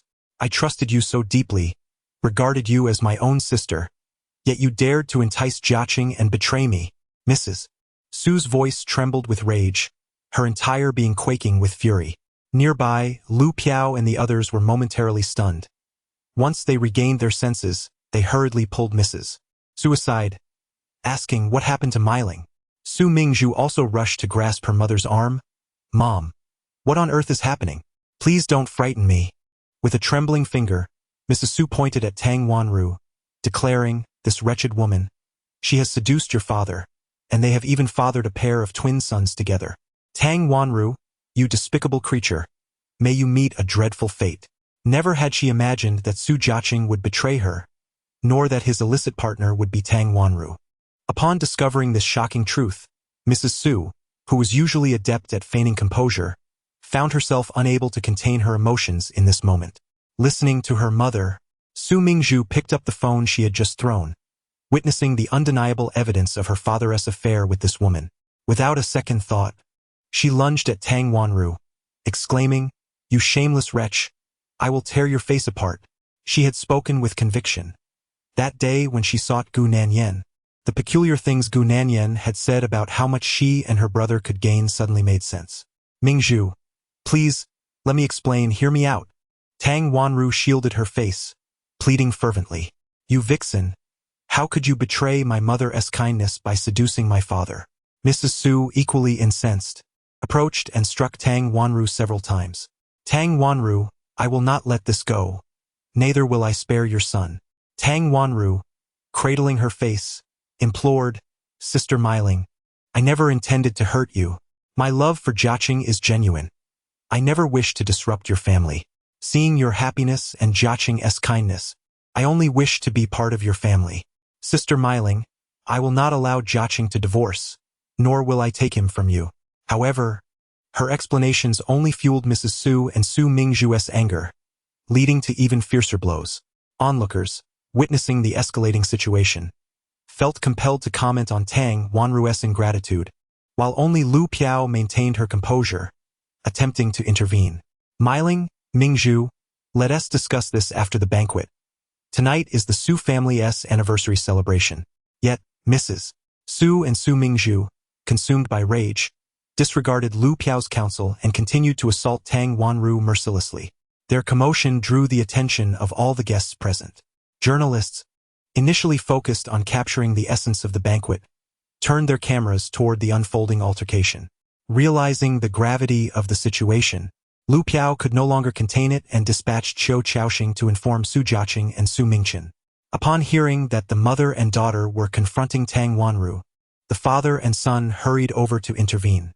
Su Mingchen, with a stern expression, admonished, "Is there nothing that can wait until the banquet concludes? Must you ruin tonight's gathering?" Despite his efforts to anticipate trouble, it was not Gu Nanyan who caused the disturbance, but rather the two women. Su Mingzhu, with teary eyes, looked at her brother and declared, "Brother, that shameless woman is seducing our father, and she has even borne him a pair of twins outside."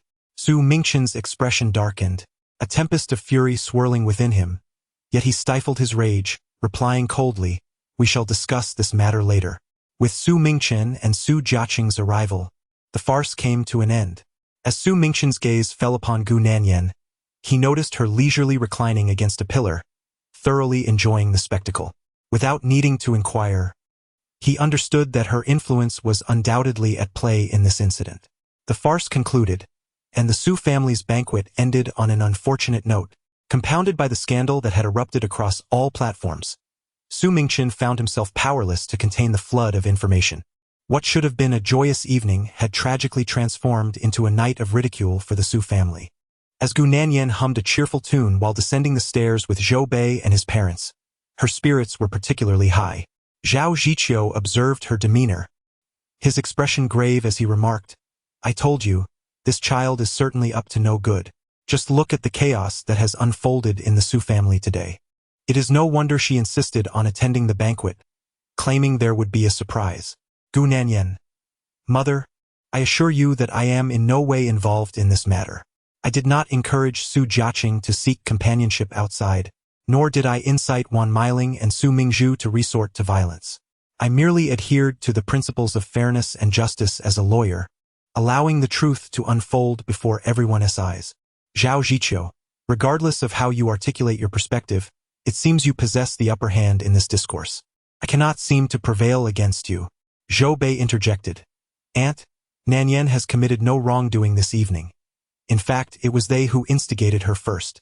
If blame is to be assigned, it should rest solely upon Madame Su and Su Mingzhu for their impulsiveness. Gu Nanyan has a keen understanding of the character of Su Mingzhu and Madame Su. She need not take any initiative to bring shame upon the Su family, as their own actions suffice. Zhao Ziqiu pondered this and realized it to be true. Nanyan provided them with the evidence, and how this situation unfolds or concludes is entirely their concern. As the group made their way to the parking lot, Gu Nanyan's phone suddenly rang. Upon checking the screen, her expression faltered, revealing her unease. Chapter 52. I am determined to leave this marriage. You shall depart with nothing. Upon connecting the call, she inquired, "Is there something you need?" The voice of Liu Beicheng resonated from the other end. "Where are you?" Gu Nanyan replied, "I've returned home and have already gone to sleep." With that, she abruptly hung up the phone. It was noteworthy that, in recent months, Liu Beicheng had called her several times, a stark contrast to his previous silence towards her calls.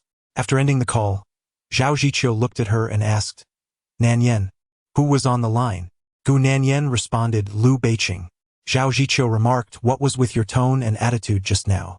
Can't you be a bit more courteous to Beicheng? If you continue like this, you will only push him away." Liu Beicheng had not attended the banquet with Gu Nanyan that evening, and Zhao Ziqiu felt rather displeased. Now that he had finally reached out, she believed Gu Nanyan ought to be gentle and considerate, coaxing Liu Beicheng back into her good graces.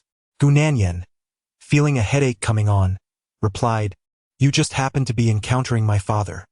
If it were any other man, he would be left in tears." Zhao Ziqiu chided, "Child, do consider how you articulate your thoughts." Observing the exchange, Zhou Bei, with his hands tucked in the pockets of his suit, chuckled and said, "Auntie, Nanyan has done nothing wrong. One must not indulge men too much, for the more they are coddled, the less they regard you." After speaking, he turned to the previously silent Gu Qinghua and asked, "I senti that right, uncle?" "Indeed," Gu Qinghua replied nonchalantly, before shifting his gaze to Gu Nanyan.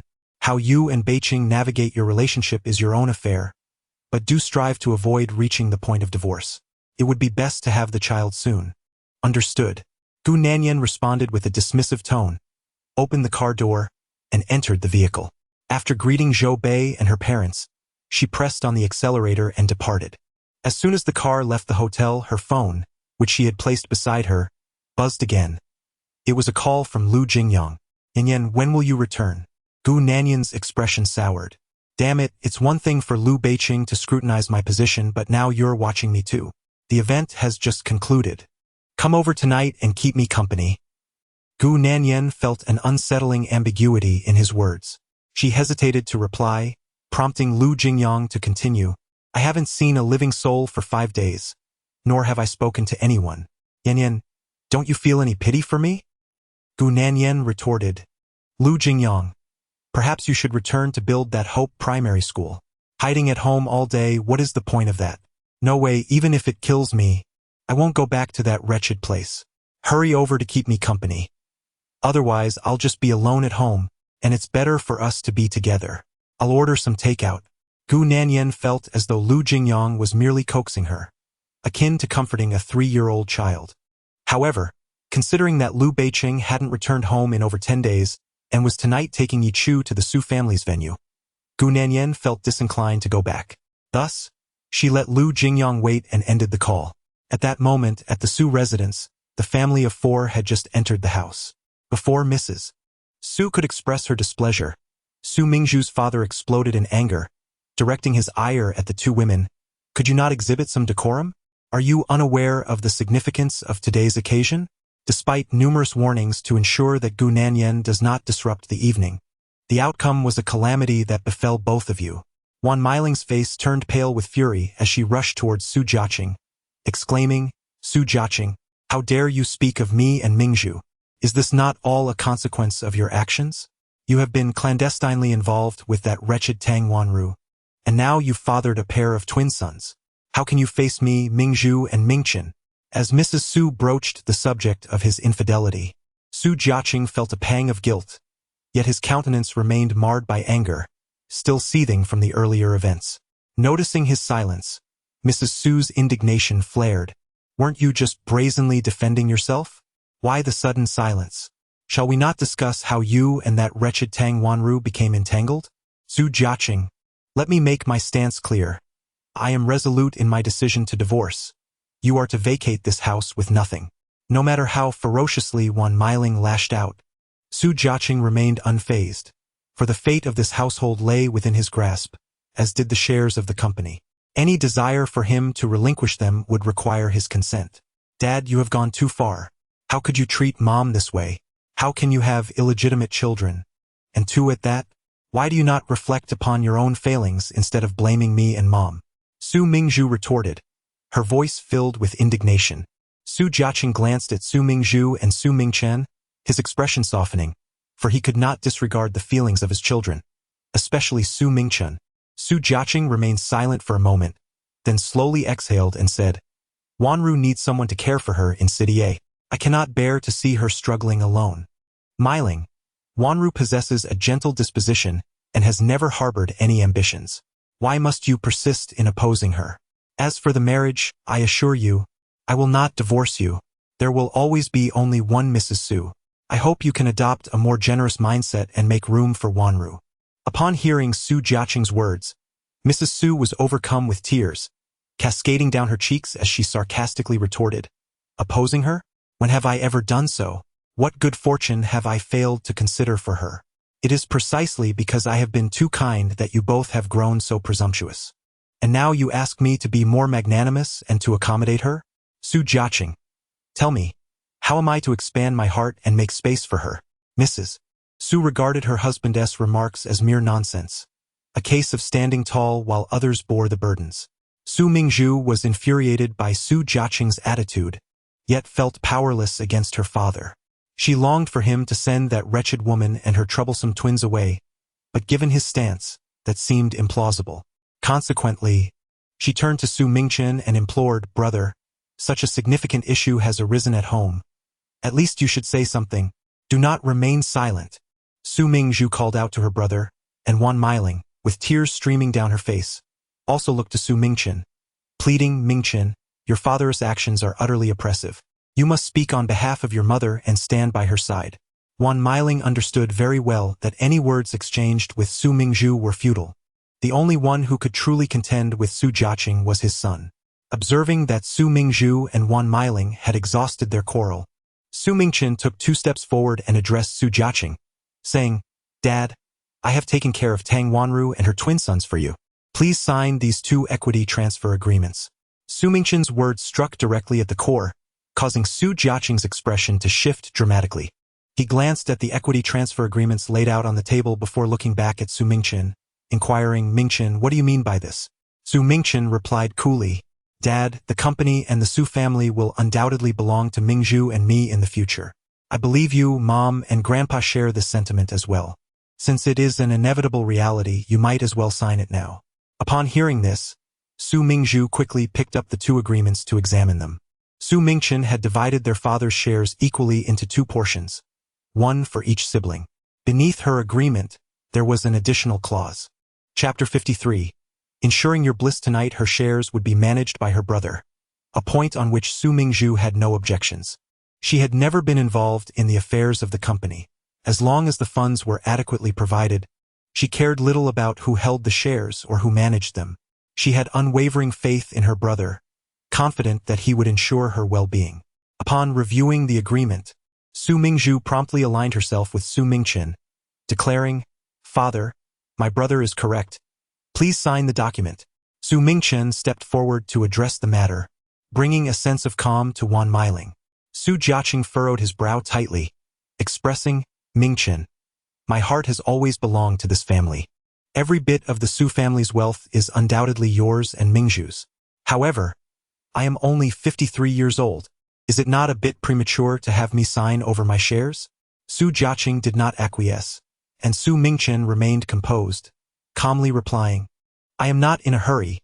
You may sign at your convenience. However, until you do not expect to see Tang Wanru or those twins." The unyielding demeanor of Su Mingchen left Su Jiaqing feeling uncertain. Though Su Mingchen withheld many words, it did not imply that Su Jiaqing was oblivious. Su Mingchen was far more ruthless and decisive than he, a fact Su Jiaqing had discerned long before his brother reached adulthood.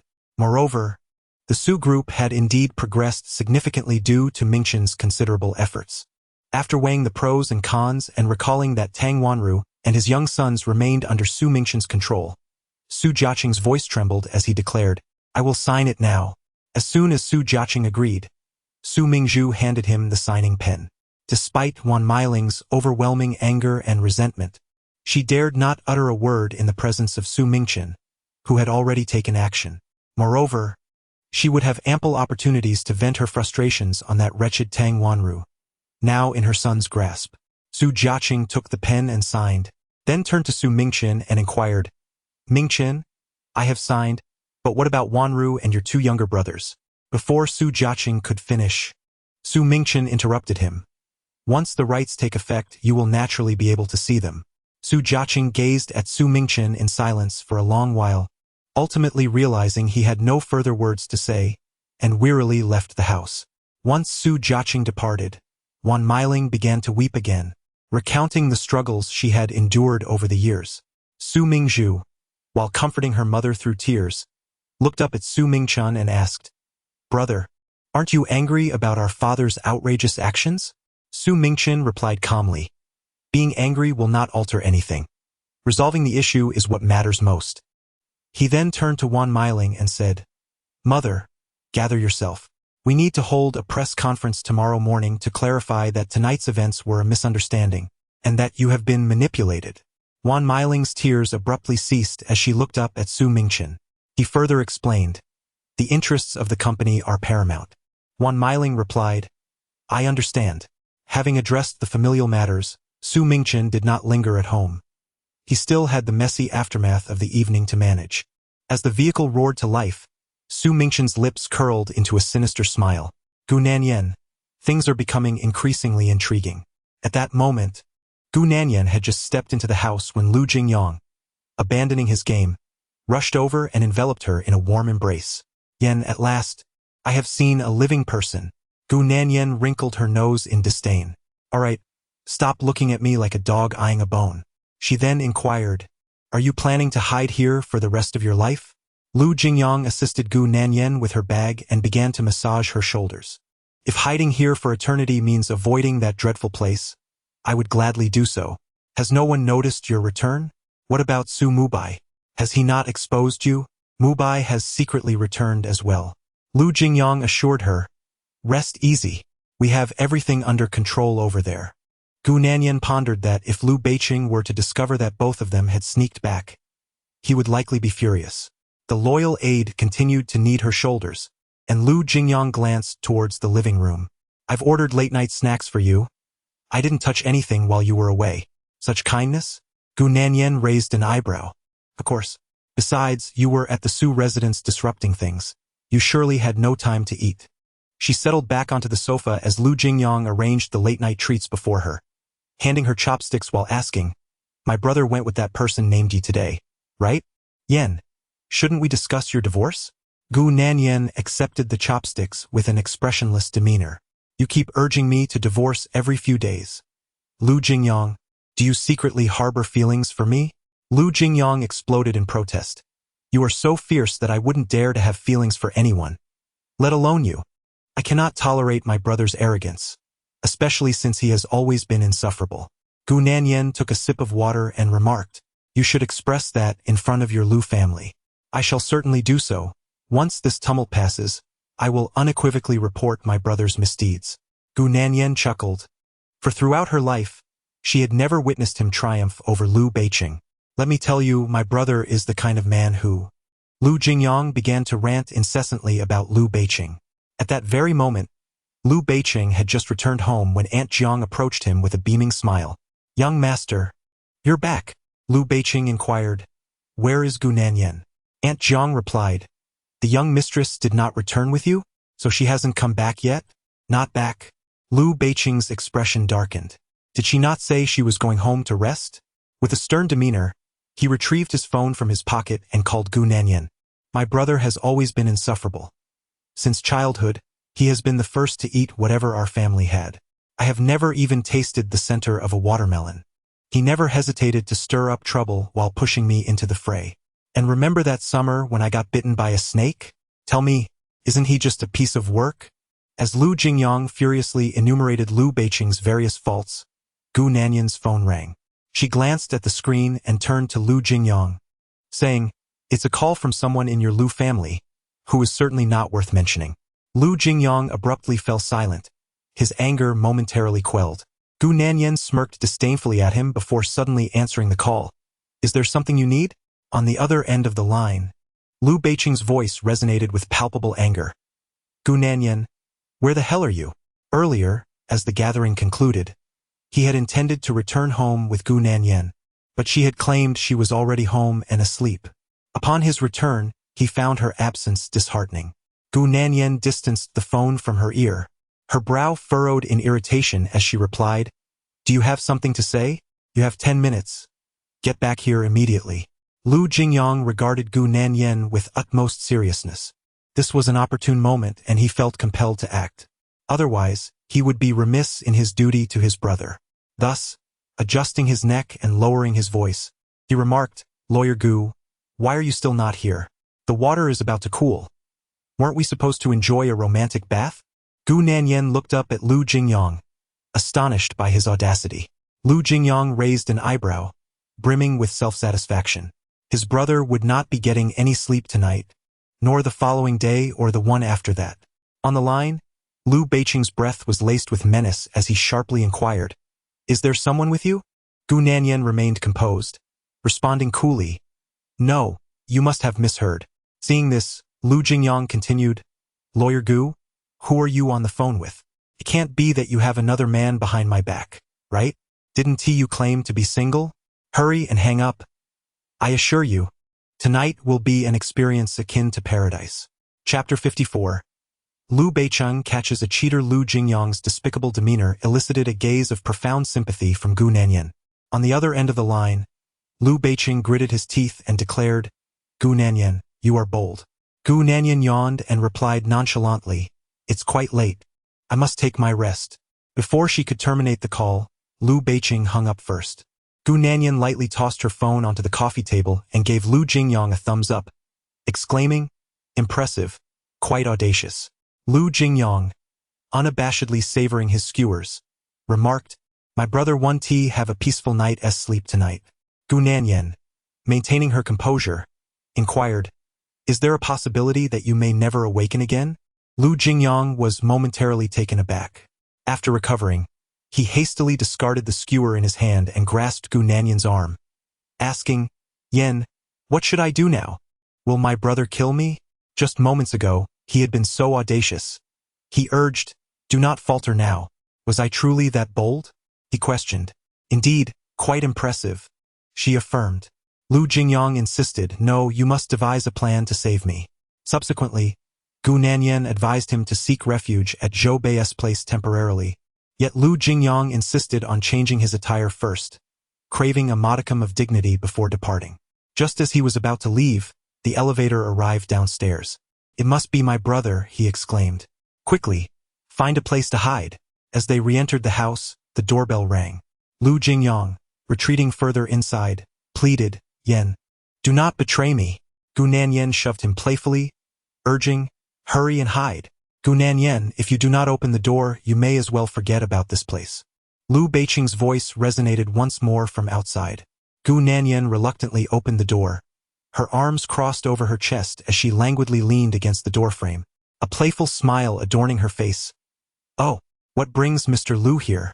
Dressed in a vibrant red nightgown, she exuded an air of nonchalance, resembling a wayward spirit. Lu Beiqing's face darkened as he pushed Gu Nanyan aside and turned to instruct Xiaocheng. "Ensure not a single fly escapes. Understood, boss." Gu Nanyan adjusted her shoulder strap and followed Lu Beiqing into the room. "Lu Beiqing, what is the meaning of this?" Ignoring her, Lu Beiqing strode directly towards the master bedroom. After rummaging through the room without finding anything, Gu Nanyan feigned understanding with a laugh. "Are you trying to catch me in the act?" She continued, "Lu Beiqing, do you think I am the kind to hide things? If there were anyone here, I would have flaunted it before you. Truly, there is no one." Lu Beiqing approached her and grasped her chin. "No one? Do you take me for a fool?" In a bid to salvage Lu Jingyang from a dire fate, Gu Nanyan composed herself and fabricated a response. "I was just engrossed in watching television. Did you hear something?" Lu Beiqing chuckled disdainfully, releasing her chin. "You had better hope I find nothing." On his way over, he had already instructed Xiaocheng to check the surveillance footage in Gu Nanyan's neighborhood. Prior to this, no one had entered or exited their building. If there were someone in Gu Nanyan's apartment, they would not have been able to escape unnoticed. "Gu Nanyan. All right, let me help you find the main branch." With that, Gu Nanyan opened the bathroom door and called out, "Adulterer, where are you?" "Lu Beiqing." The bathroom was empty, and Gu Nanyan turned to Lu Beiqing, saying, "There's no one here. No one at all." After searching several places and not even finding a single stray mosquito, she declared, "Lu Beiqing, if you don't find the person you're looking for today, you owe me an explanation." Lu Beiqing responded, "Gu Nanyan, you needn't be so transparent in your attempts to cover up." Seeing that Lu Beiqing doubted her, she persistently continued her search. Meanwhile, Xiaocheng, standing at the entrance, was stifling laughter. His face flushed from holding it in. If it came to arguing, his boss was no match for the lady of the house. Inside the room, Lu Beiqing was rummaging through everything, yet the sound of Gu Nanyan repeatedly calling out adulterer only added to his discomfort. It seemed that Gu Nanyan wouldn't give up until she found someone to accuse. However, as their search continued and no one was discovered at her place, his anger began to wane. "Adulterer, where are you?" Lu Beiqing finally lost his patience and coldly interjected, "Gu Nanyan, silence yourself." Gu Nanyan turned to him, a smile that was neither here nor there gracing her lips, and said, "Lu Beiqing, if you have something to say, just say it directly. Don't twist the narrative. What right do you have to catch someone in the act when you brought another to the banquet?" Lu Beiqing chose to ignore her and continued toward the fourth bedroom. Gu Nanyan felt a tightening in her heart as she followed behind him, and then stepped in front of Lu Beiqing to open the door. "Adulterer, adulterer." She rummaged beneath the bed and searched the bathroom, ultimately opening the wardrobe before closing it. "Lu Beiqing, speak. What should we do?" She had thoroughly searched the entire room, yet found nothing. Lu Beiqing gazed at Gu Nanyan for a long moment, his expression unreadable, before leisurely approaching the bed. He cast a cursory glance at the neatly made bed, his gaze finally settling at the foot of it. Gu Nanyan looked at him defiantly, waiting for an explanation. After a prolonged moment of mutual scrutiny, just as Lu Beiqing was about to turn and leave, he suddenly halted. The next moment, he bent down and picked up a short strand of hair from the foot of the bed. Observing this, Gu Nanyan calmly declared, "It's mine." Lu Beiqing couldn't even trust the punctuation. He approached the wardrobe, seized Gu Nanyan's arm, and tossed her aside before reaching to open the wardrobe. Above it, Lu Jingyang stood frozen, staring at Lu Beiqing as if he were a statue. Upon discovering someone hidden within the wardrobe, Lu Beiqing felt as though a bucket of cold water had been poured over him, chilling him to the core.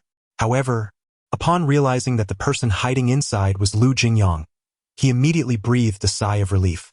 No matter how unreliable Gu Nanyan might be, she would never become entangled with Lu Jingyang. He wouldn't dare act against Gu Nanyan even if he had several lives to spare.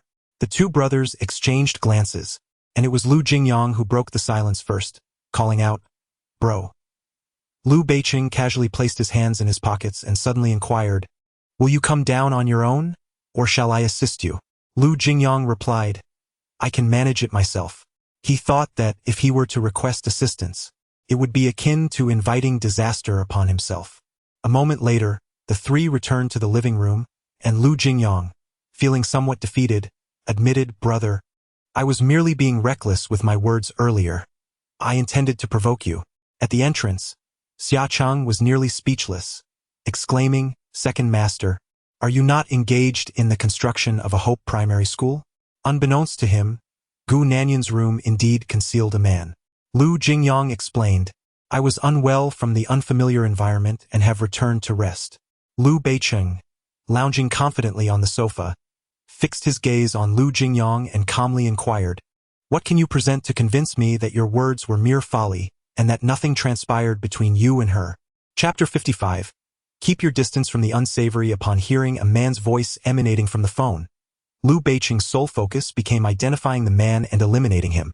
Lu Jingyang, listening to Lu Beiqing's inquiries, raised his voice defensively, stating, "Only you dare to tackle someone as tough as Sister Yen. There's no way I could." He then raised his hand in an oath, declaring, "I swear to you, I only sought refuge with Nan Yen because I was frightened over there. J'assure you. With the ancestral spirits of the Lu family as my witness, there is absolutely nothing untoward between Nan Yen and me. However, whether there might be something in the future, I cannot guarantee. The nature of humans, thoughts and feelings are ever-changing." Lu Jingyang swiftly threw her under the bus, leaving Gu Nanyan's expression decidedly unpleasant. In a fit of anger, she kicked him several times, exclaiming, "Lu Jingyang, you ungrateful scoundrel! How dare you speak like that?" With each word, she delivered more forceful kicks to Lu Jingyang. Lu Beiqing, however, found her words displeasing and turned to Gu Nanyan, coldly inquiring, "Are you eager for his reaction?" Gu Nanyan was infuriated. She kicked Lu Jingyang once more and shot a glare at Lu Beiqing, retorting, "Do as you wish with him. Hey, we're on the same side. Why are you kicking me?" Lu Jingyang dodged Gu Nanyan's wrath and looked back at Lu Beiqing, insisting, "Brother, there's truly nothing between Nan Yen and me. And if there were, it would have been none of your business. We would have been together long ago." At the doorway, Xia Cheng observed with sympathy, sensing that Lu Jingyang intended to leave a city for good.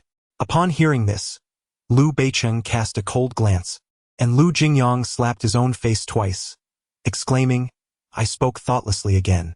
Brother, just don't send me off to build a Hope primary school. That place is truly unbearable." Lu Beiqing retorted, "When has Su Mubai ever ceased to be human?" Lu Jingyang, quick with his tongue, replied, "Mubai has long since returned."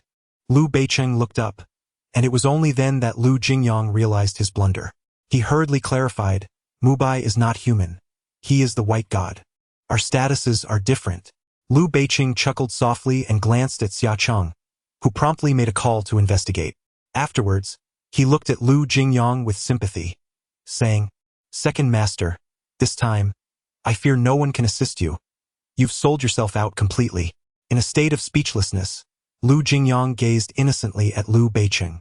Lu Beiqing sneered, "Do you wish to indulge in a romantic bath? Do you aspire to revel like a celestial being?" "Brother, I merely spoke out of turn. I thought you were taking that Miss Yi to the banquet to help me vent my frustrations." Lu Beiqing commanded, "Secretary Xia, take the second master for a proper romantic bath and allow him to truly become a celestial being." Lu Jingyang was taken aback. "Brother, what are you planning?" "I am still a virgin." Xia Cheng interjected, "Second master, please, brother." Lu Jingyang was escorted away by Xia Cheng, while Gu Nanyan yawned and remarked, "Mr. Lu, now that the matter has been clarified, you may also take your leave."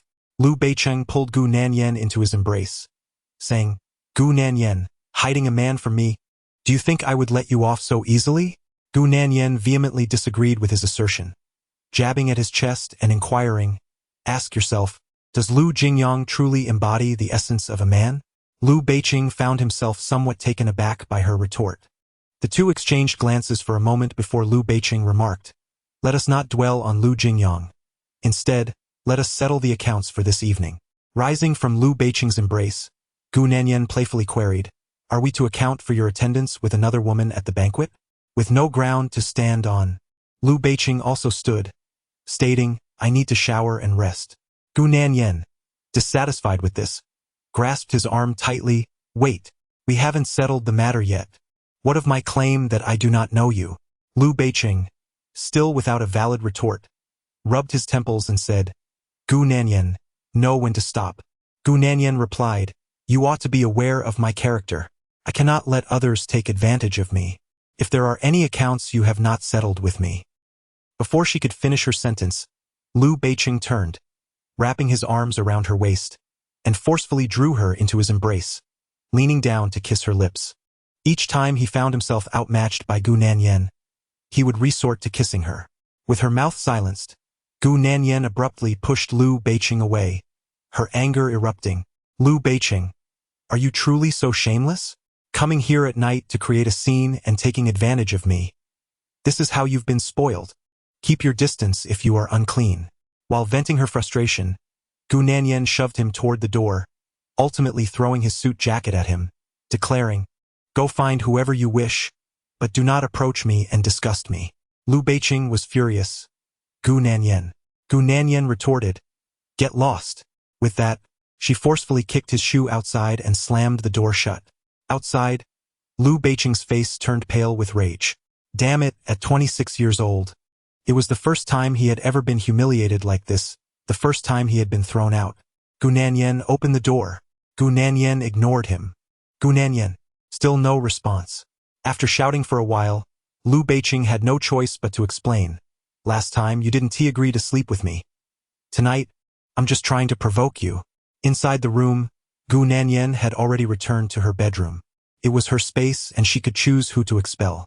After yelling outside for a long time without any reaction, Lu Beiqing, in frustration, kicked the door. What a temper, sir. We have received complaints about your disturbance and illegal entry, came the voice of the security personnel from the community just as Lu Beiqing withdrew his foot. Grinding his teeth, Lu Beiqing muttered, Gu Nanyan, you are indeed ruthless. With Lu Jingyang gone and Lu Beiqing also departed, Gu Nanyan's world fell into tranquility. After taking a bath, she collapsed onto her bed and fell into a deep sleep. The next morning, Gu Nanyan was awakened by a barrage of persistent calls. With her eyes still shut, she fumbled for her phone beneath the pillow and groggily asked, who is it? On the other end, Qin Haiyun's voice burst through with urgency. Nanyan, Grandpa is extremely angry. You must return to the old residence immediately. Gu Nanyan, still half asleep, replied lazily, Mom, I know. Nanyan, don't oversleep. Hurry over. As Qin Haiyun offered her admonitions, she muttered to herself, expressing her frustration with these two troublesome individuals. Qin Haiyun's scolding was merely absorbed by Gu Nanyan as she listened quietly. After hanging up the phone, Gu Nanyan reluctantly rose from her bed. While attending to her morning routine, Zhou Bei reported to her that Wan Meiling had just held a press conference, claiming that the tumultuous events of the previous night were merely a misunderstanding, instigated by others. Nevertheless, the Su family's project in the Gaoxin South District was withdrawn, and within a single night, the company's stock plummeted by several billion, erasing the gains made just days prior and incurring additional losses. A storm brewed throughout City A overnight. Upon arriving at the Lu family's ancestral home in her Audi, Gu Nanyan found the elder members of the Lu family already gathered, along with Lu Beiqing and Lu Jingyang. However, Lu Jingyang appeared rather disheveled, his dark circles rivaling those of a national treasure. What had Lu Beiqing done to him? Had he employed her previous strategy, surrounding Lu Jingyang with a throng of women? Chapter 56. You dare to touch her. Upon noticing Gu Nanyan's arrival, Qin Haiyun hastily waved her over. Gu Nanyan approached and quietly inquired, did someone do something to Jingyang? Qin Haiyun replied, no, it's not that serious. The Lu family convened family meetings whenever significant matters arose, a practice that had become notably more frequent since Gu Nanyan's marriage to Lu Beiqing. The elder patriarch, seated at the head of the table, acknowledged Gu Nanyan's presence and remarked, Nanyan, the Su family claims that you instigated a conflict between Wan Meiling and Mingzhu last night. Gu Nanyan responded, Grandfather, my influence is not so vast. I merely presented a portion of the truth. The escalation of the situation was determined by the Su family themselves. Upon hearing this, the elder's expression darkened slightly, though his mind was as clear as day. This girl was undoubtedly up to something. He said, even so, you ought to choose a more appropriate time for such matters. Gu Nanyan retorted, since Aunt Su insists on teaching me the ways of life and how to gain blessings through numerous offspring, I suppose I must consult Uncle Su on how he manages such prowess. After Gu Nanyan spoke, the elders in the household began to voice their thoughts. The elder stated, Nanyan has always been prudent in her actions. Last night, it was undoubtedly Wan Meiling and Su Mingzhu who provoked her first. Indeed, I witnessed it myself, Lu Beiqing's elder aunt affirmed. At that moment, she initially intended to intervene on behalf of Gu Nanyan.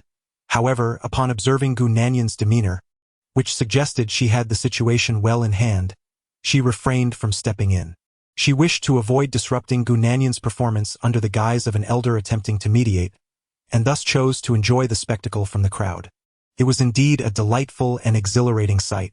Father, Nanyan has always understood the nuances of propriety and would never provoke others without cause. Qin Haiyun also stood in support of Gu Nanyan. Each person present voiced their allegiance to her, and the old man found it difficult to reprimand. This was a familiar scenario. Nonetheless, he was acutely aware of the Su family's considerable ambitions and their targeted intentions towards the Gu family. Unable to chastise Gu Nanyan, the old man's ire shifted towards Lu Beicheng. Nanyan has valid reasons for her actions, but what about you, Beicheng? Lu Beicheng, with his hands tucked into his pockets, replied, I have no justification.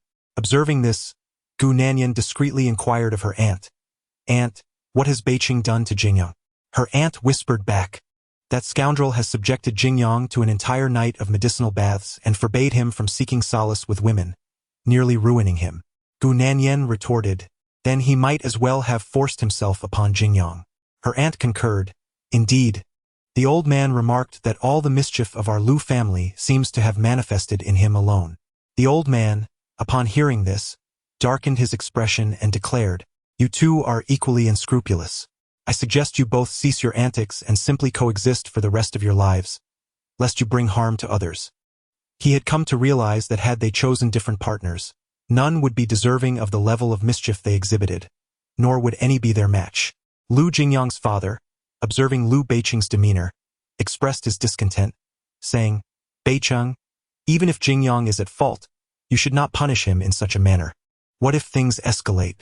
Lu Beicheng remained composed, replying, I know my limits. Gu Nanyan cast a sidelong glance at Lu Beicheng, then bestowed a sympathetic gaze upon Lu Jingyang. Noticing this, Lu Jingyang exclaimed, Yen, my third brother is inhumane. He nearly sent me away last night. Just as Gu Nanyan was about to console Lu Jingyang, Lu Beicheng shot him a cold glance, warning, Lu Jingyang, dare to touch her and see what happens. Lu Jingyang's arms, suspended in midair, froze abruptly, and in the next moment, his wails grew louder.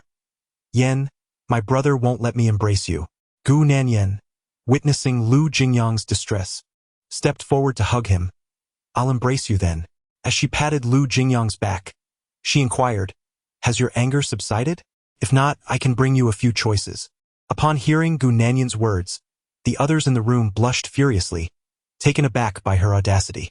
Lu Jingyang lamented, I no longer harbor such thoughts. I'm afraid I won't be able to perform in the future. I shouldn't have said such things last night. The crowd. Gu Nanyan added, when the time comes, I'll accompany you for a gender reassignment surgery. Being a woman requires less effort and is far more comfortable. The crowd was left speechless. Observing Gu Nanyan still holding on to Lu Jingyang, Lu Beicheng lifted his foot and gave her a light kick. Still reluctant to let go, Gu Nanyan released Lu Jingyang, turning to return the favor with a couple of kicks. Keep your distance from me.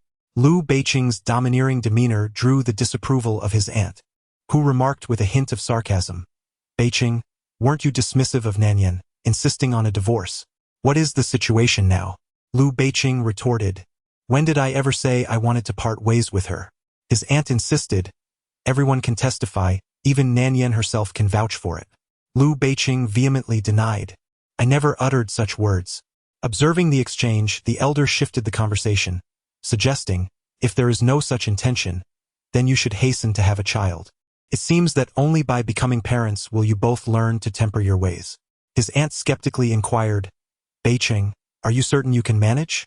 Perhaps you should seek advice from Su Jiaqing. Indeed, he has already fathered 3 sons, with the younger 2 being twins. Thanks, but no need. Lu Beiqing and Appo's expression soured significantly.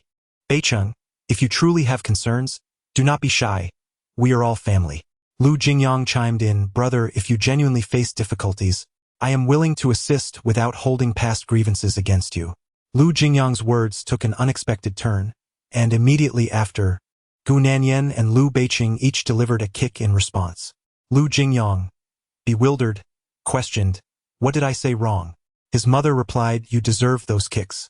Yet, Lu Jingyang was perplexed, unable to understand why he was being punished for echoing the sentiments of others. As the conversation continued with various interjections, Qin Haiyun ultimately directed her gaze at Lu Beiqing, asserting, Beiqing, by the end of this year, Nanyan must be expecting. Otherwise, you must obediently consult a doctor. Indeed, Beiqing, it is rather unreasonable for you and Nanyan to delay having a child any longer. Perhaps you might consider allowing Jingyang to accompany you to the hospital? Beiqing withdrew his right hand from his pocket and firmly pressed it against Gu Nanyan's nape, gently kneading as he said, Gu Nanyan, having everyone rally behind you is a testament to your capabilities. Gu Nanyan dismissively swatted his hand away, remarking, a good character alone cannot suffice. Qin Haiyun, noticing Beiqing's disregard for the conversation, glared at him and demanded, Beiqing, will you simply say whether you intend to have a child or not? Beiqing raised his gaze, aware that all eyes were upon him, awaiting his response. Chapter 57 he answered, and Lu Beiqing lifted his gaze, feeling the weight of everyone's stares upon him, all awaiting his response. It seemed that should he refuse, leaving the ancestral home today would be an impossibility. With his hands tucked into his pockets, Lu Beiqing regarded Gu Nanyan intently. After a prolonged moment of silence, he expressionlessly stated, fine. This marked Lu Beiqing's final concession, to which Gu Nanyan responded with a dismissive smile, as if to imply she had expected him to be more resolute. In truth, the pressure exerted by Qin Haiyun and the elder had barely registered in his mind. How he chose to respond to the group's expectations was entirely dictated by his own disposition. Thus, he made this choice. Beiqing, this is your own promise. We shall eagerly await the celebration of your impending fatherhood next year. Indeed, he was no longer young and ought to settle his heart. Each person chimed in, and Lu Beiqing withdrew his right hand from his pocket to gently grasp the nape of Gu Nanyan's neck, murmuring softly, let us return to fulfill our duties. Gu Nanyan looked up as Lu Beiqing guided her towards the courtyard exit. Lu Beiqing, you too have moments of fear. With one hand in his pocket and the other firmly on her neck, he retorted, you take their superficial remarks to heart. Gu Nanyan. She pushed his hand away and turned to call into the house. Mom. Before she could finish, Lu Beiqing opened the car door and unceremoniously propelled her inside. Moments later, the vehicle roared to life, and Lu Beiqing cast a sidelong glance at her, saying, you've stirred up quite a ruckus in the entirety of City. Stop. Gu Nanyan. I lack such formidable capabilities. As soon as Gu Nanyan's words fell, Lu Beiqing's phone rang. It was a work-related call. While Lu Beiqing attended to the call, Gu Nanyan idly scrolled through her phone. Despite Su Mingchen having nearly erased the trending news from the previous night, and Wan Meiling having issued an apology and clarification, Su's company still faced a significant drop in stock prices upon opening, with losses being quite apparent. As Gu Nanyan casually browsed through these news articles, her own phone suddenly chimed. It was a call from Gu Qinghua. Father, Nanyan. The bureau chief Xiao just called to inquire if we are interested in the high-tech South District project. On the other end, Gu Qinghua's voice was tinged with slight excitement yet remained composed. Father, just agree to it.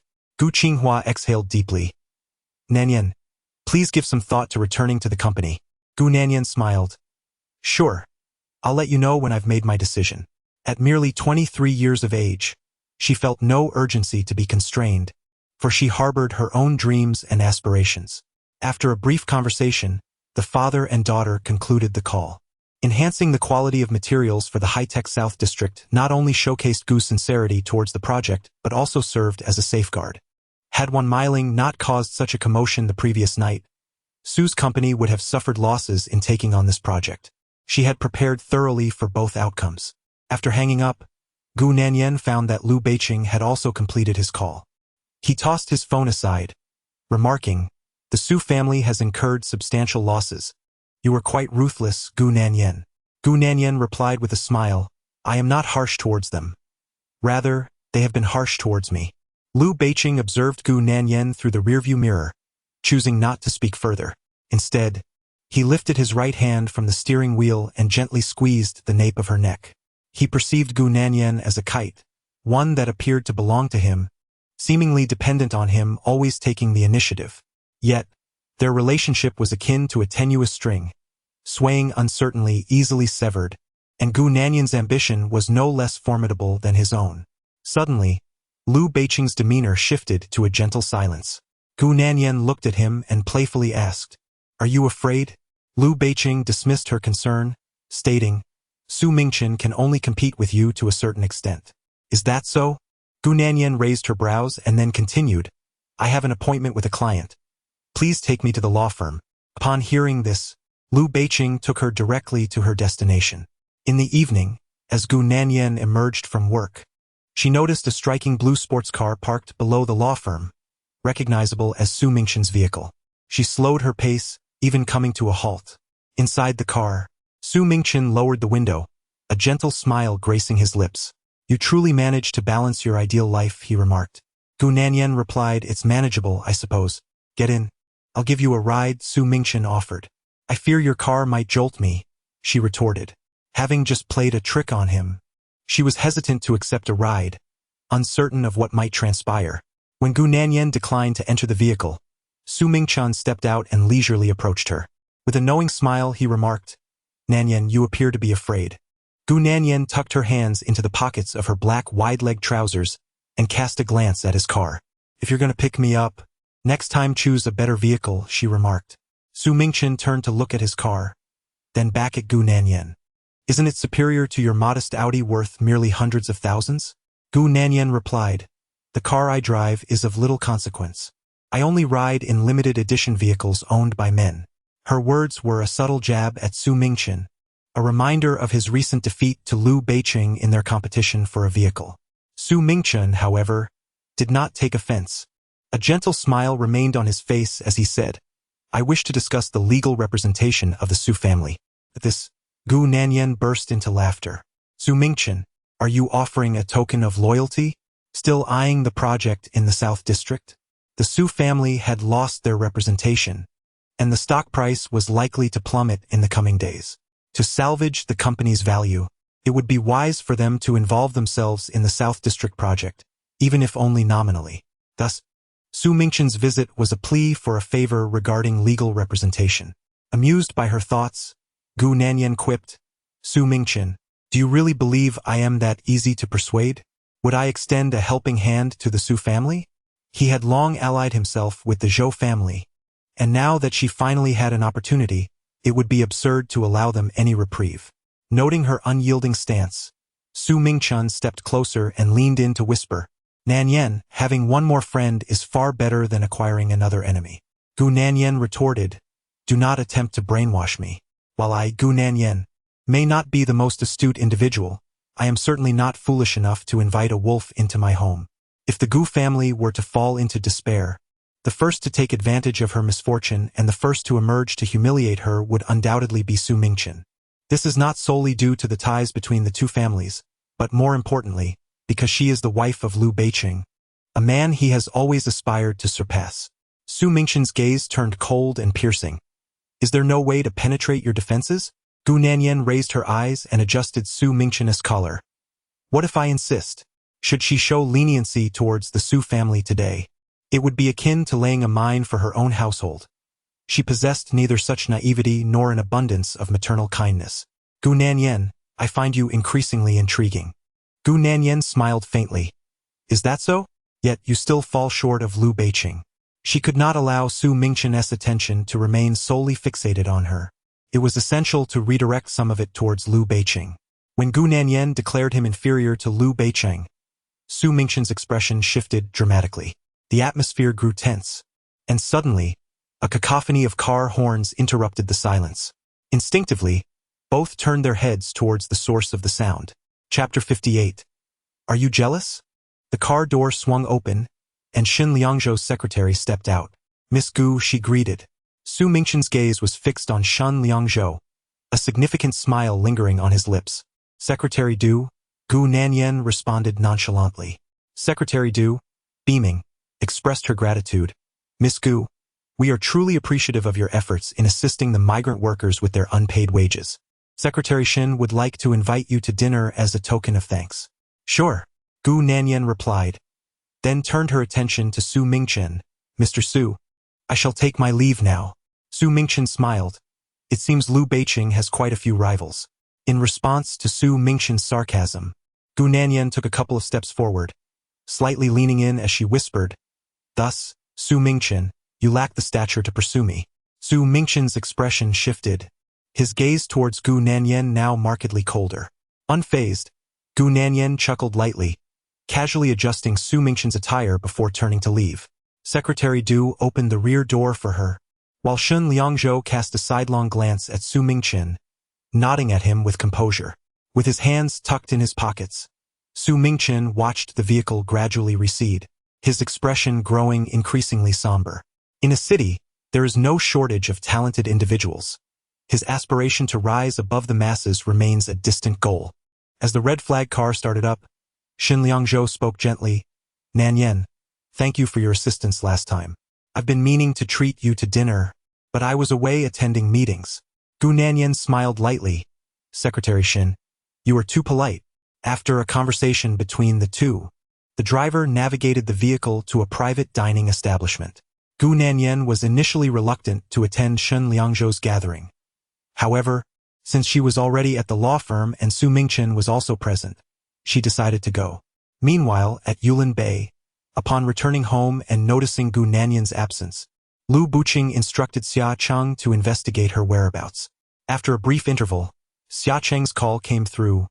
Boss, Mr. Su visited the young mistress this evening. Liu Beiqing's expression shifted, and he asked, with a hint of agitation, where is she now?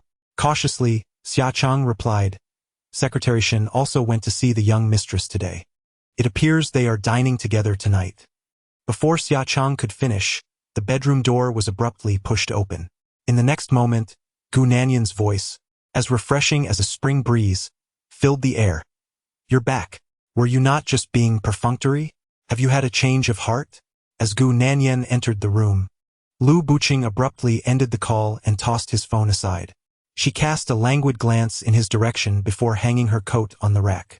With his hands tucked into his pockets, Liu Beiqing regarded Gu Nanyan coolly and inquired, Where have you been? Gu Nanyan stretched her neck, feeling somewhat weary, and replied, I had dinner with a friend. Liu Beiqing then wrapped his arm around her waist, pulling her sharply towards him. What friend?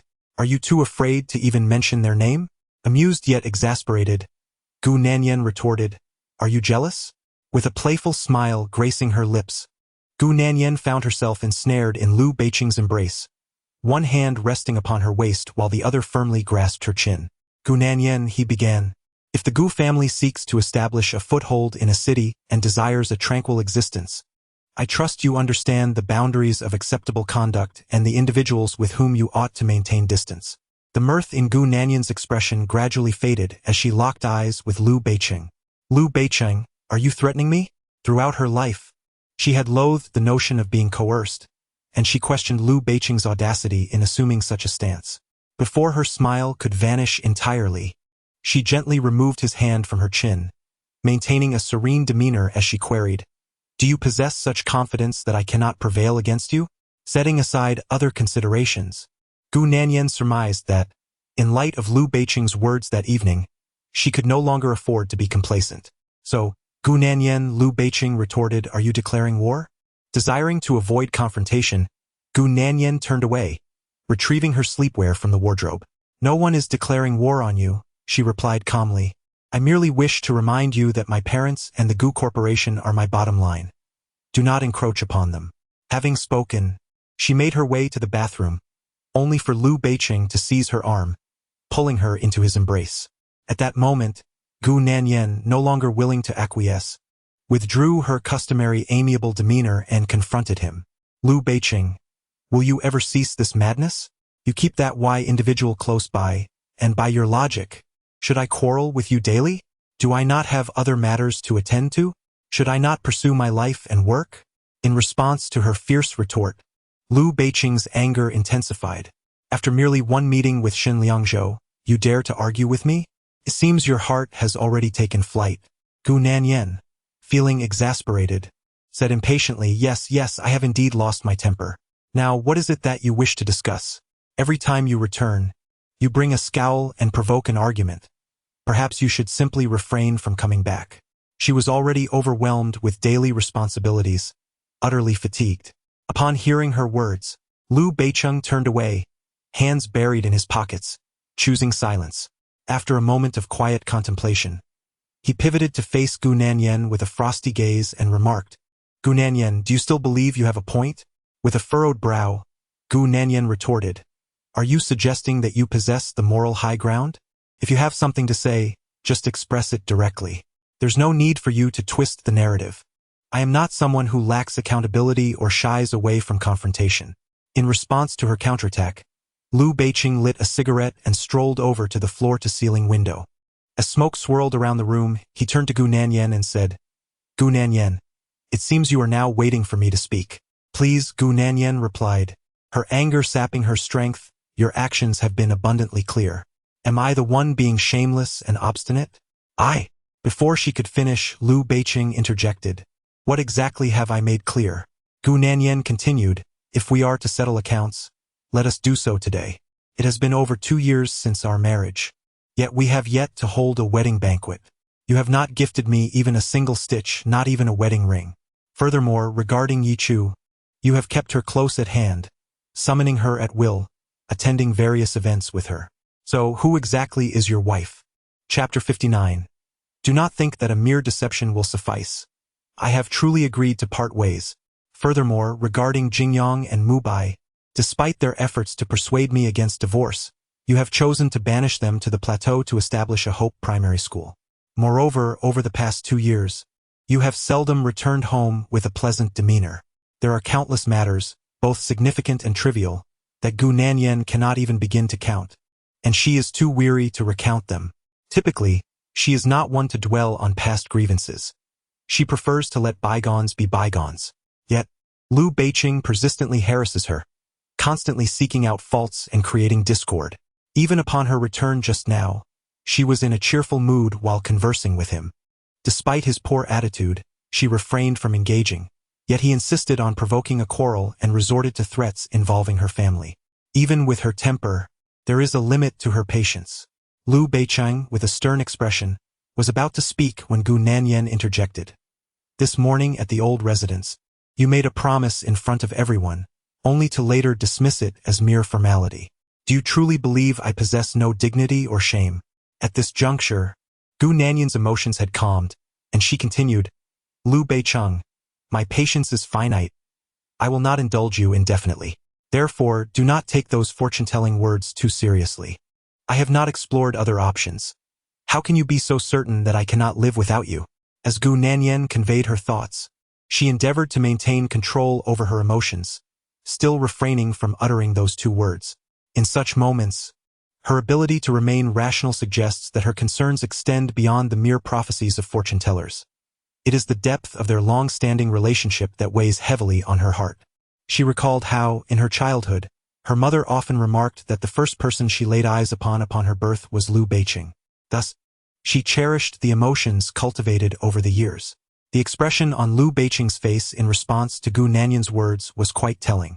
Having known Gu Nanyan for 23 years, he understood her character well. Under normal circumstances, she refrained from conflicts and would not engage in meaningless discussions. If she were truly displeased, she would confront the issue directly. Today marked the second instance in recent months where she had engaged him in a vehement argument, and both occasions revolved around Xin Liangzhou. He felt perturbed by this. As their gazes locked in a tense standoff, Gu Nanyan's phone suddenly rang from her pocket. An incoming call from Su Mubai. She did not hesitate to answer it, putting the call on speakerphone before Liu Beicheng. "What is it, Mubai?" At that moment, her tone with Su Mubai remained as vibrant and forthright as ever. On the other end, Su Mubai's voice was tinged with desperation. "Sister Yan, I truly need your help this time." Gu Nanyan cast a stoic glance at Liu Beicheng before inquiring, "What do you need?" "I managed to escape from the Hope Primary School project and was caught by third brother. I heard that Jingyang has been dealt with severely. Sister Yan, you must save me." Calmly, Gu Nanyan asked, "How do you propose I assist you?" Su Mubai replied, "Sister Yan, all you need to do is temporarily deceive third brother into thinking you are contemplating divorce. You don't actually have to go through with it. Just help me buy some time. After all, third brother has always wanted a divorce from you." As Su Mubai pleaded, a self-deprecating smile graced Gu Nanyan's lips. The notion that her marriage to Liu Beicheng was merely a bargaining chip for others was rather absurd. After sharing a laugh, Gu Nanyan remarked, "All right, even if it's just a temporary deception, I promise to consider divorce." On the other end of the line, Su Mubai was so moved by her words that he was on the verge of tears. "Sister Yan, I am profoundly touched. I adore you. Once I navigate this predicament, I shall express my gratitude properly. If you truly part ways with Sangu, I will introduce you to someone far better, guaranteed to be more honest than him, ensuring that you are never left alone." Every word and even the punctuation in Su Mubai's statements served as a poignant satire on Gu Nanyan's marriage. Unfazed, Gu Nanyan chuckled. "All right then, I shall await your introduction to a suitable partner." Meanwhile, Liu Beicheng's expression had become unbearable to behold, realizing that to them, his marriage with Gu Nanyan appeared utterly dilapidated. As he listened to Su Mubai's emotional gratitude, Liu Beicheng strode over, seized Gu Nanyan's phone, and abruptly ended the call. Observing this, Gu Nanyan coolly stated, "You heard the conversation. Let me know when you have time to facilitate the paperwork that benefits us both." Gu Nanyan's sardonic tone elicited a look of disdain from Liu Beicheng. "So, it seems that the decision regarding our marriage and divorce lies in the hands of others." Gu Nanyan replied, "It benefits both parties. It matters not who decides." "Benefits whom? You or me?" Liu Beicheng questioned as he grasped her chin and leaned down to kiss her. The faint scent of tobacco mingled with Liu Beicheng's fragrance enveloped Gu Nanyan, causing her brow to furrow instinctively. Has he become addicted to taking advantage? Every time he loses an argument, he resorts to kissing her. What a clever man he is! Gu Nanyan, with a face full of disdain, kept her eyes wide open and even resorted to stepping on him, while Liu Beicheng's kisses grew increasingly fervent and passionate. When Gu Nanyan had just expressed her grievances, Liu Beicheng felt a stirring within him. He had assumed she was indifferent to such matters, only to discover she cared more than he had anticipated. Her myriad concerns made Liu Beicheng feel as if she was beginning to embody the essence of a wife. However, he realized he needed to educate those two scoundrels, Jingyang and Su Mubai. When had he ever allowed them to meddle in their affairs? Goodness, each one seemed more troublesome than the last. It was only when Liu Beicheng's kisses became so overwhelming that Gu Nanyan, her face flushed, finally pushed him away and exclaimed, "Have you no shame?" To which Liu Beicheng replied, "When it comes to shamelessness, you and I are equally matched. Neither of us should look down on the other." Gu Nanyan cast him a disdainful glance in response to his teasing. Then, looking at Liu Beicheng, she inquired, "Liu Beicheng, do not tell me you have developed feelings and cannot bear to part with me?" Although Su Mubai's earlier phone call had been rather unpleasant, it at least managed to ease the tension. The depth and brightness in Gu Nanyan's gaze caused Liu Beicheng to stir uneasily. Chapter 60. Can I stir your emotions? Gu Nanyan's deep and luminous gaze stirred something within Liu Beicheng. Gently, his right hand caressed her side, and he remarked, "With so many eyes upon you, I simply cannot let you go." Gu Nanyan, however, perceived the flaw inherent in men. When unchallenged, they are treasures, yet when competition arises, they become worthless. Her disdainful glance met Liu Beicheng's hand, which leisurely pushed aside her clothing. "Liu Beicheng, why must you act like a lowly man?" she retorted, slapping his hand. She endeavored to maintain a pleasant demeanor, but he dismissed her efforts. When she turned away, unwilling to continue this charade, He clung to her once more, revealing his true nature. As she attempted to leave, Lu Beiqing seized her arm. "Where do you think you're going?" With an exasperated expression, she replied, "To take a shower. Should I submit a formal request?" Lu Beiqing countered, "Shower? Why would you need to? I have no aversion to you." Gu Nanyan placed her hands against his chest. "I find you repugnant." After their earlier quarrel, she had no desire to share a bed with him, regardless of his prowess. Grabbing her clothes, she retreated to the bathroom while Lu Beiqing moved to the floor-to-ceiling window, lighting a cigarette. The smoke billowed out slowly and heavily as he exhaled, feeling a sense of relief. The earlier tension seemed to dissipate. Yet, he couldn't help but notice Gu Nanyan's temperament had grown increasingly volatile. She had already mentioned divorce on 2 occasions. After a brief moment, Gu Nanyan emerged from the restroom, while Lu Beiqing extinguished the newly lit cigarette in the nearby ashtray. Glancing at him, Gu Nanyan remarked, "Your craving for cigarettes seems quite pronounced lately." Lu Beiqing opened the window wide, retorting, "If you don't provoke me, I wouldn't have this urge." Gu Nanyan chuckled. "Am I really that influential, able to sway your emotions?" Lu Beiqing held a certain admiration for Gu Nanyan's straightforwardness. Unlike her parents, who took everything to heart, she could effortlessly shift from a recent quarrel to light-hearted banter. Yet, at times, her words could be exasperating. At this moment, Gu Nanyan donned a striking red pajama set, which accentuated her fair complexion, making her appear even more vibrant and alluring. As she approached with a graceful demeanor reminiscent of a scene from a classic film, she applied a small amount of hand cream. Lu Beiqing drew near and embraced her from behind. Gu Nanyan lifted her gaze to the reflection in the vanity mirror, observing Lu Beiqing with his gold-rimmed glasses, weary eyes closed, resting his chin on her shoulder. She slowed her motions of rubbing the hand cream, playfully nudging her soft foot against his calf, and teased, "Feeling a bit romantic?" Lu Beiqing deliberately pinched her, causing her to frown. "Are you being silly?" She added with a smirk, "If I were faking it, I would crush your fingers." Lu Beiqing shot back, "If you were faking, I wouldn't even bother touching you." Gu Nanyan then slipped her foot back into her slipper and playfully stepped on his foot. Upon witnessing this, Lu Beiqing grasped her waist with both hands, turning her to face him before leaning down to softly kiss her lips. There was no trace of anger or vengeance. His lips were tender, and the kiss gentle. As they embraced, his hands around Gu Nanyan's waist tightened slightly, savoring the delightful sensation of her form.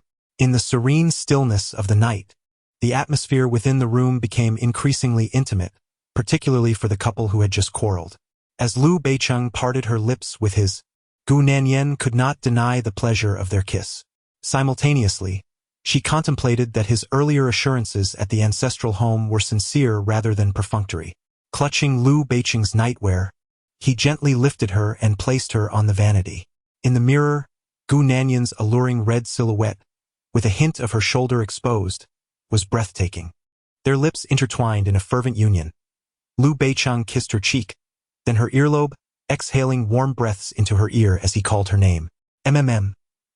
Gu Nanyan closed her eyes, tilting her head back, her cascading black waves falling freely, an enchanting sight. She momentarily cast aside thoughts of pregnancy and other burdensome matters, focusing solely on the physical connection they shared, a pure expression of desire. Standing before her, Lu Beiqing watched as her nightgown slipped from her shoulders. When Gu Nanyan opened her eyes, she found him gazing intently at her. He gently grasped her chin, leaning in to nibble her softly, whispering, "Gu Nanyan, no one else can satisfy you but me." With both arms wrapped around his neck, Gu Nanyan replied playfully, "Is that so? However, shouldn't you carry me to the bed? It is rather inconvenient to have our first time in such a position." After Gu Nanyan uttered these words, Lu Beiqing swiftly lifted her into his arms and gently placed her on the bed, as if laying down a fragile treasure. Once settled, Gu Nanyan tossed aside her half-off nightgown and remarked, "Having sat in front of the computer all day, you should help me with a massage." Gu Nanyan's skin was exceptionally fair and tender, the kind that seemed to glisten with moisture, and her figure was astonishingly alluring, particularly her legs, which evoked envy in countless women. Upon noticing Gu Nanyan sprawled on the bed, Lu Beiqing's expression turned to one of disdain. while Gu Nanyan shamelessly acted as if their earlier argument was non-existent, and the paperwork was not her concern. With a shiver running down his spine, Liu Beicheng felt goosebumps across his body as she tugged at his nightgown, calling his name. They were both strikingly attractive, and it was a pity that no one was there to capture the moment. Gu Nanyan emitted a comfortable and flirtatious hum and added, "Boss Liu, you are more professional than the professionals." Liu Beicheng's hands were large, pale, and his fingers notably long, exuding strength. Yet when they touched her, they felt soft and soothing. Gu Nanyan relished the experience. Observing her enjoyment, Liu Beicheng continued to massage her while saying, "Keep your distance from Shun Liangzhou. I am quite sensitive about that." Chapter 61. A moment of indulgence, Gu Nanyan languidly remarked. "The last case concluded, and he treated me to a meal, but he was accompanied by his secretary, not alone." Liu Beicheng pressed his hands firmly on either side of her spine, asserting, "I do not care whether his secretary is present. Keep your distance from him." He deliberately intensified his grip as he spoke. "Ouch, that hurts." "Liu Beicheng, be gentler," Gu Nanyan protested. "Keeping my distance, is that not sufficient? However, it depends on whether you can ensure my comfort tonight. If you can, I shall belong solely to you, Liu Beicheng. If not, I cannot guarantee my fidelity. Be gentle," Gu Nanyan cautioned. At this moment, she did not need to look to know that her backside bore several fingerprints. After this brief exchange, a silence enveloped them once more, as Liu Beicheng continued to press down on her lower back. His grip intensified, and his gaze lingered on her face, sensing that Gu Nanyan was being deliberately provocative. In the next moment, Gu Nanyan paused, and upon noticing, Liu Beicheng leaned in close to whisper a few words in her ear. Gu Nanyan initially intended to tease him, knowing that Liu Beicheng would become bashful whenever she acted shamelessly. However, she did not anticipate his boldness this time. Feigning composure, Gu Nanyan opened her eyes and regarded him as if nothing had occurred. Yet Liu Beicheng remarked, "Nanyan, your face is flushed, so red it could bleed." Upon hearing this, Gu Nanyan held her breath and grasped him tightly. "Liu Beicheng, you?" Liu Beicheng did not withdraw his hand, a smile playing at the corners of his mouth. "My foreplay has only just begun." Gu Nanyan had once thought him to be inept, only to discover that he was, in fact, a master of his craft. As she contemplated how to gain the upper hand against Liu Beicheng, he suddenly pressed his lips against hers. Half an hour later, Liu Beicheng loosened his robe and remarked with a languid tone, "I trust you found the foreplay satisfactory." He added, "I recall someone mentioning a few days ago that I could return early enough to last until dawn." On the bed, Gu Nanyan lay there, her hair disheveled, utterly motionless. Though she was still clothed, the impression was that she had been thoroughly overwhelmed. Liu Beicheng was quite unrelenting. When he had initially engaged her, Gu Nanyan had resisted, but as he began to take things seriously, she realized the disparity in strength between men and women was something she had previously failed to comprehend. In the past, others had merely toyed with her. Liu Beicheng tossed aside his discarded robe, and Gu Nanyan hurriedly wrapped herself tightly in the thin blanket. "My stamina has exceeded its limits today. Let's reconvene tomorrow." Liu Beicheng's expression darkened. "Is that all there is after your enjoyment?" With that, he leaned down and grasped her chin. Gu Nanyan tightened her grip on the blanket. "I promise tomorrow, so it shall be tomorrow." Having experienced the earlier foreplay, Gu Nanyan felt a twinge of fear, sensing Liu Beicheng's lingering anger over her dinner with Shan Liangzhou. He seemed intent on teasing her. Thus, she could hardly muster the strength to resist, and indeed, she felt quite exhausted. Liu Beicheng, amused by his irritation, tightened his hold on her chin. "Gu Nanyan, are you playing games with me?" Gu Nanyan clutched the blanket. "It seems your nails have left a mark on me. I need a moment to recover." Gu Nanyan remarked that Liu Beicheng had scratched her, causing him to become immediately anxious. He pulled at the blanket, insisting, "Release the blanket and let me see." Instead of complying, Gu Nanyan wrapped herself even tighter, asserting, "No need to look. I am well aware. Once I recover by tomorrow, I shall repay you in kind." Liu Beicheng, bare-chested, stared at Gu Nanyan for a considerable time before kicking her lightly, exclaiming, "Damn it, Gu Nanyan, are you toying with me about the foreplay?"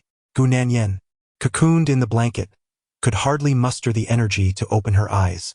The notion of deceit in matters of intimacy struck him as foolish. After their recent quarrels, her once resolute desire to have children seemed to waver. Did she truly wish for a child? Furthermore, who could predict whether he might change his demeanor upon waking and toss her a handful of contraceptive pills? Gu Nanyan. Liu Beiqing's voice rose in volume. Gu Nanyan exhaled heavily, knowing full well that he could not rouse someone feigning sleep. Observing her tightly wrapped figure, Liu Beiqing felt a chill of despair, as though he had been unfairly slighted.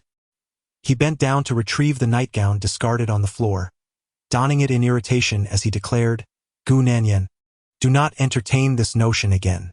Do not bring up the subject of wanting children with me in the future. Gu Nanyan maintained her eyes closed, thinking that when the day came she desired a child, she would simply entice him once more. Typically, she bore no grudges, but if she did choose to remember, she would undoubtedly seek revenge. The next morning, upon awakening, Gu Nanyan found that Liu Beiqing was, as usual, not by her side. As Gu Nanyan tidied herself up and made her way downstairs for breakfast, Aunt Jiang quietly inquired, Madam, did you and the young master have another quarrel last night? He seemed rather unhappy this morning and didn't even eat breakfast. Gu Nanyan replied nonchalantly, I took advantage of him a little.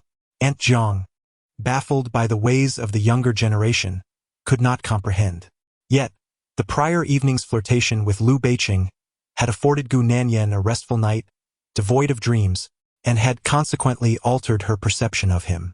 With a radiant demeanor, Gu Nanyan's spirits appeared to be elevated, prompting Aunt Jiang to remark, Madam, you seem to be in quite a good mood today.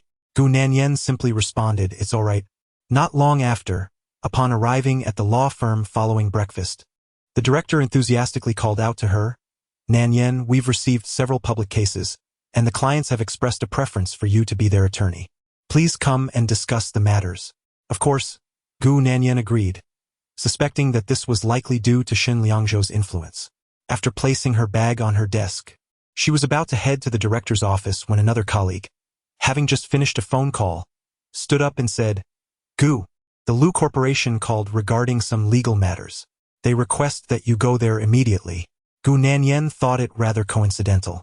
Hearing her colleague's message, the director had no choice but to say, Nanyan, you should head to the Liu Corporation first.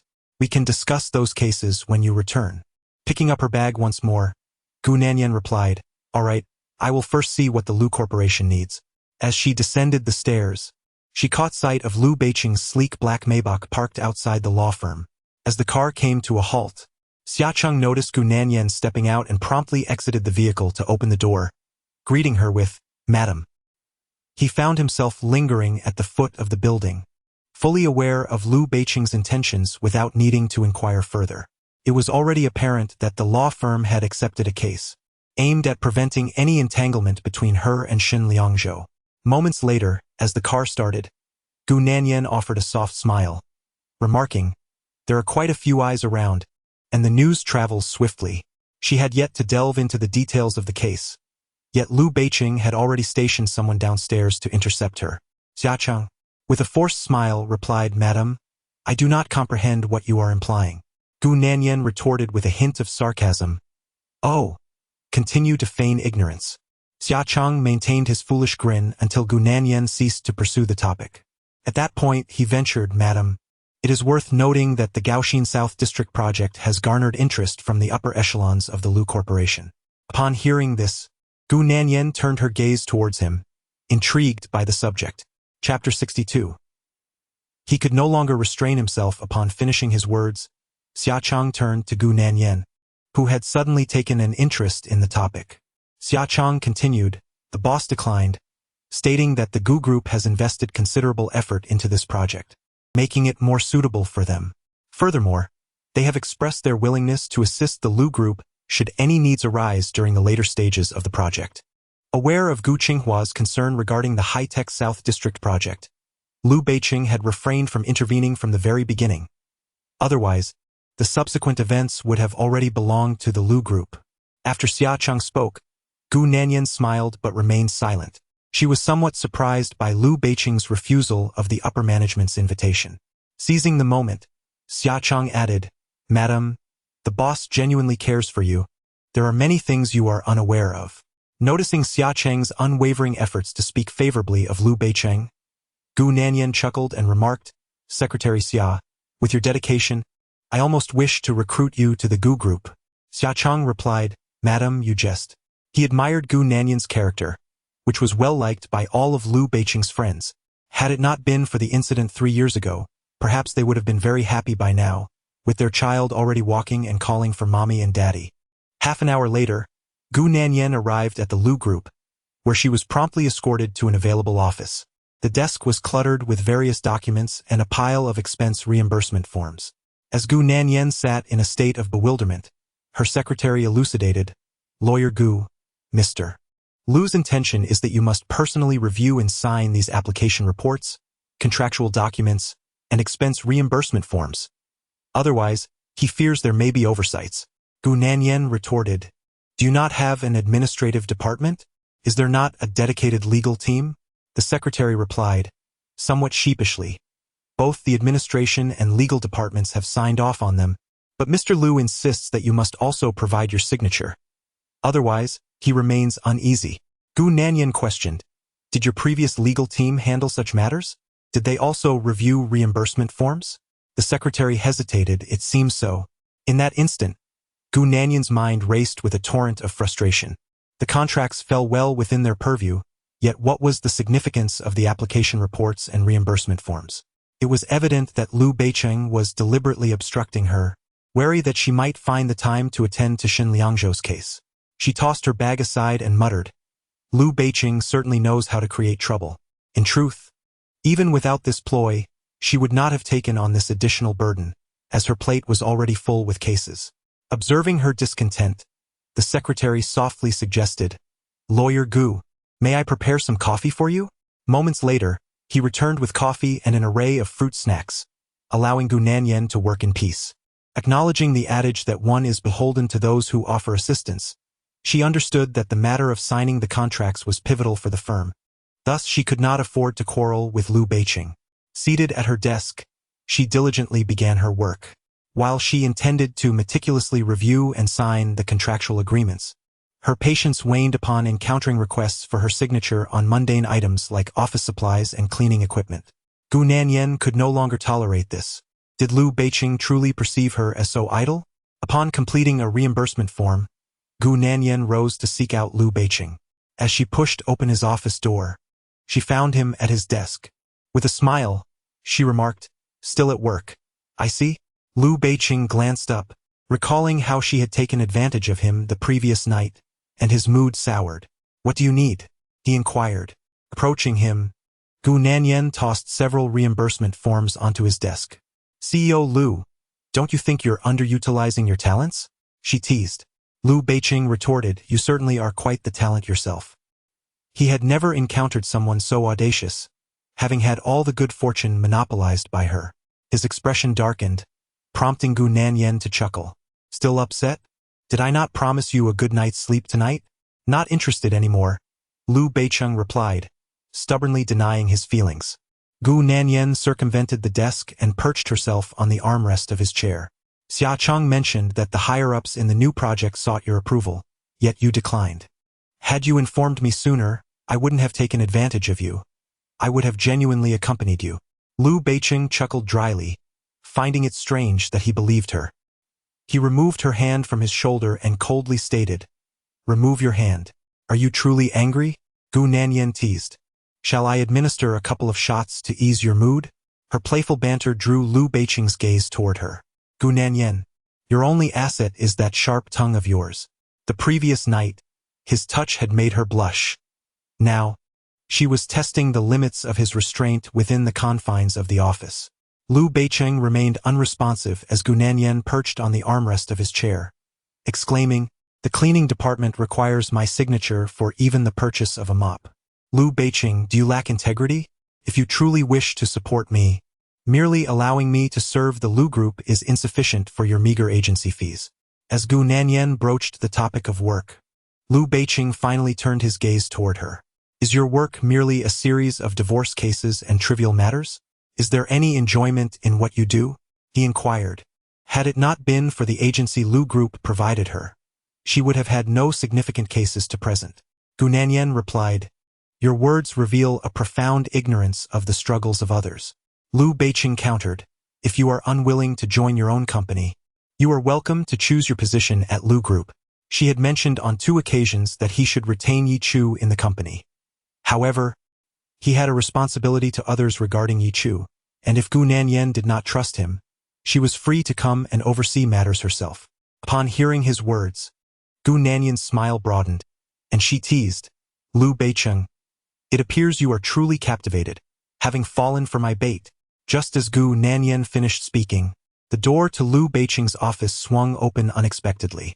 Yi Chu entered, joyfully carrying a lunchbox. Upon seeing Gu Nanyan seated in Lu Beiqing's chair, Yi Chu was momentarily taken aback. After a brief pause, she quickly regained her composure, walking in with a beaming smile and greeting, "Nanyan." Seated with poise on the armrest of Lu Beiqing's chair, Gu Nanyan responded to her with a casual air, displaying no signs of emotional upheaval at Yi Chu's arrival. She did not rise to avoid any semblance of awkwardness, remaining comfortably inclined against Lu Beiqing, her arm draped over his shoulder.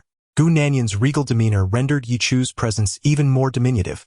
Aware that Gu Nanyan disapproved of her bringing meals to Lu Beiqing, Yi Chu hastily clarified, "The meal is from the company cafeteria. Nanyan, you haven't eaten yet, have you? I'll fetch you a portion." Gu Nanyan replied, "That would be wonderful. Thank you, Assistant Yi." Observing this, Yi Chu set down the meal she had initially brought and went to procure a meal for Gu Nanyan. Once she returned with Gu Nanyan's portion and closed the office door behind her, she departed, casting a lingering glance back toward the office. She aspired to embody Gu Nanyan's grace, yet found herself lacking that same confidence. Inside the office, after placing the meal down, Gu Nanyan rose and approached the dining table, opening both their meal boxes. Lu Beiqing stepped over, his expression impassive as he gazed at Gu Nanyan, remarking, "Just pick up your chopsticks and eat. Aren't you concerned she might have slipped something into your food?" Chapter 63. "You seem quite concerned about me." Remembering all these details, Gu Nanyan remarked while eating, "Yi Chu is not so foolish. Her methods are far from simplistic. Women can be exceedingly discerning towards one another, and Yi Chu's intelligence lies in her avoidance of petty tactics.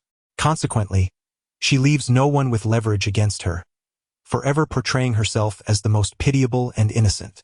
Lu Beiqing remained silent as he approached the dining table and took a seat beside Gu Nanyan.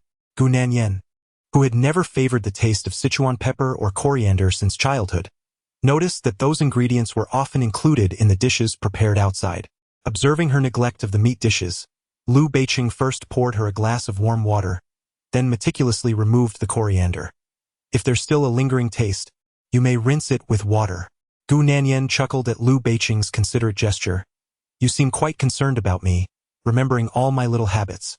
With an impassive expression, Lu Beiqing replied, "I have known you for 23 years.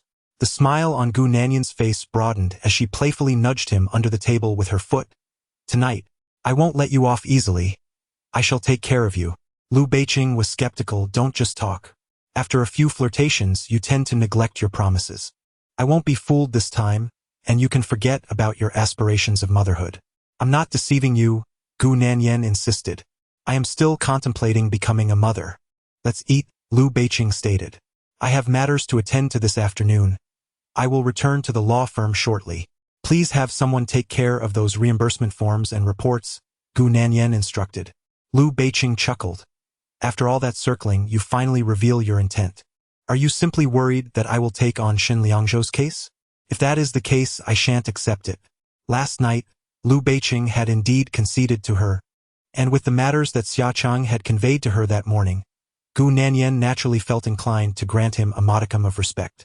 When Gu Nanyan took the initiative to decline the relationship case of Shen Liangzhou, Lu Beiqing's expression softened. He picked up a piece of her favorite beef and placed it into her bowl. Meanwhile, at Su Mingqian's suburban villa, he was preparing to head to the office when Wan Meiling arrived. "Mingqian," she said, approaching him with a probing look, "didn't you say that Tang Wanru and those 2 children were in your custody? Where have you hidden them?" After pondering over this matter for several days at home, despite Su Mingqian's insistence that she not concern herself with it, Wan Meiling could not quell her frustration and had come to confront him. Su Mingchen replied calmly, "Mother, why do you ask about this?" Wan Meiling, with a hint of irritation, retorted, "I've thought about this for days, and I cannot swallow my anger. I must see Tang Wanru. I need to express my grievances." In front of her son, Wan Meiling held nothing back, feeling entitled to retaliate against Tang Wanru. Su Mingchen, however, remained unfazed as he stated, "Mother, I will not hand over Tang Wanru to you, nor do I wish for you to stain your hands with this matter. Please return home." Wan Meiling's eyes reddened instantly. "Mingchen, I have always regarded Tang Wanru as a younger sister, cherishing her in every way. Her betrayal weighs heavily on my heart. I do not intend to harm her. I simply wish to mark her face. Let us see how she will entice men thereafter." Su Mingchen remained steadfast. "I will not hand her over to you." He was fully aware of Wan Meiling's temperament and her intentions, thus he refused to relinquish her. No matter what, Su Mingchen would not heed her pleas, causing Wan Meiling to cease her tears abruptly. "Mingchen, are you siding with her and your father? Do not forget that she bore your father 2 sons, which could affect the division of the family fortune between you and the Mingzhu family." Su Mingchen calmly replied, "Father has lost everything now." Wan Meiling pressed, "Are you truly unwilling to give her to me?" Just as Su Mingchen was about to respond with his hands in his pockets, Su Jiaqing hurriedly approached. Upon learning that Wan Meiling sought out Su Mingchen, he rushed over, fearing that Su Mingchen might hand her over to Wan Meiling and that Tang Wanru would suffer as a result. Upon Su Jiaqing's arrival, Wan Meiling's demeanor shifted instantly. "How dare you come here to seek out your son?" With a fierce expression that seemed intent on devouring him, Su Jiaqing cast her a cold glance before turning to Su Mingchen. "Mingchen, the shares of the company have been transferred to you and Mingzhu. You now have full authority over the company. Should you not release Wanru and your 2 younger brothers?" Su Jiaqing's insistence that the twins were his brothers cast a dark shadow over Su Mingchen's countenance. Noticing Su Jiaqing's disregard for her, Wan Meiling confronted Su Mingchen, demanding the twins and insisting he acknowledge them as his brothers. In a fit of rage, she lunged at Su Jiaqing, exclaiming, "Su Jiaqing, have you no conscience? After all these years of my dedication to this family, is this how you repay me? Do you think you can justify your actions towards me?" Su Mingchen instructed Su Jiaqing to relinquish his shares, and as a result, Su Jiaqing could hardly muster any regard for Wan Meiling. This marriage is destined to end. As Wan Meiling lunged at him like a shrew, Su Jiaqing impatiently pushed her away, stating, "Wan Meiling, do not speak as if you have sacrificed so much for me. Yes, I acknowledge you have borne me 2 children. But are these children solely my responsibility? Do you think that if you married another, you would be exempt from bearing children? You?" Wan Meiling stammered, her finger trembling as she pointed at him, nearly losing her breath. At that moment, Su Jiaqing continued, "In all these years of marriage, have I ever allowed you to earn a single penny or encouraged you to work? Have I not provided for you entirely? Do not portray yourself as the victim here." Su Mingchen's demand for him to surrender all his shares left Su Jiaqing seething with anger, yet he dared not unleash it upon Su Mingchen. Instead, he directed it towards Wan Meiling. Wan Meiling was rendered speechless by Su Jiaqing's words, never imagining he would one day assert that he had been her provider. Years ago, when she offered to assist him at the company, he had adamantly refused, insisting that her primary contribution was to care for their 2 children at home. Ultimately, she found herself reduced to a dependent, devoid of purpose.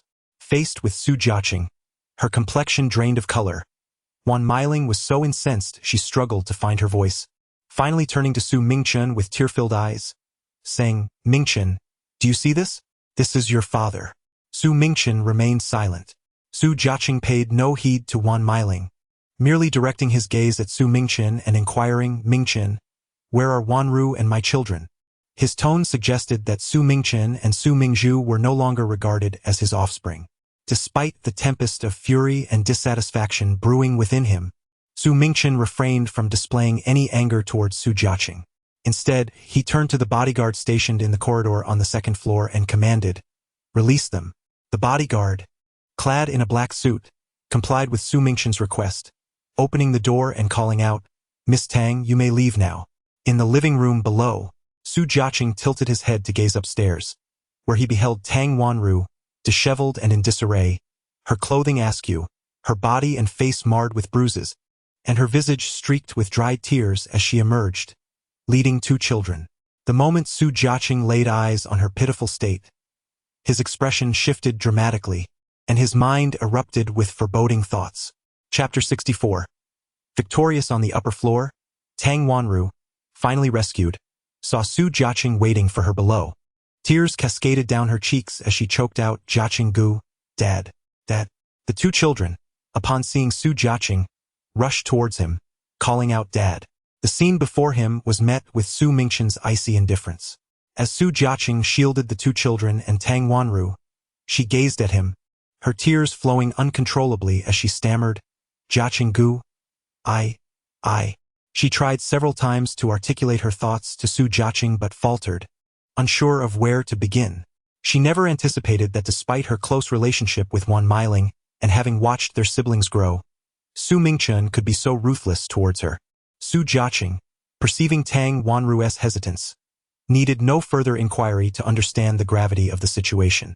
Fueled by rage, he approached Su Mingqian and delivered a stinging slap across his face, exclaiming, "You beast, you are inhuman. No matter the circumstances, she is your elder." Tang Wanru was over a decade older than Su Mingqian, nearing 40, thus indeed qualifying as his elder. Su Mingqian, touching his reddened cheek, cast a disdainful glance at Su Jiaqing, Tang Wanru, and the 2 children, coldly retorting, "Su Jiaqing, I have already spared the children from witnessing this. That is more than enough consideration for you." Su Jiaqing, who was prone to infidelity, now awaited to see how Tang Wanru would endure this humiliation, pondering whether he would still be able to face her afterward. That, Su Jiaqing struck someone, and the 2 little ones, one on each side, pleaded with him, "Daddy, please stop. Hitting is wrong." They interceded for Su Mingqian, while Wan Meiling's eyes reddened further. In her fury, she was compelled to acknowledge the innocence of the children.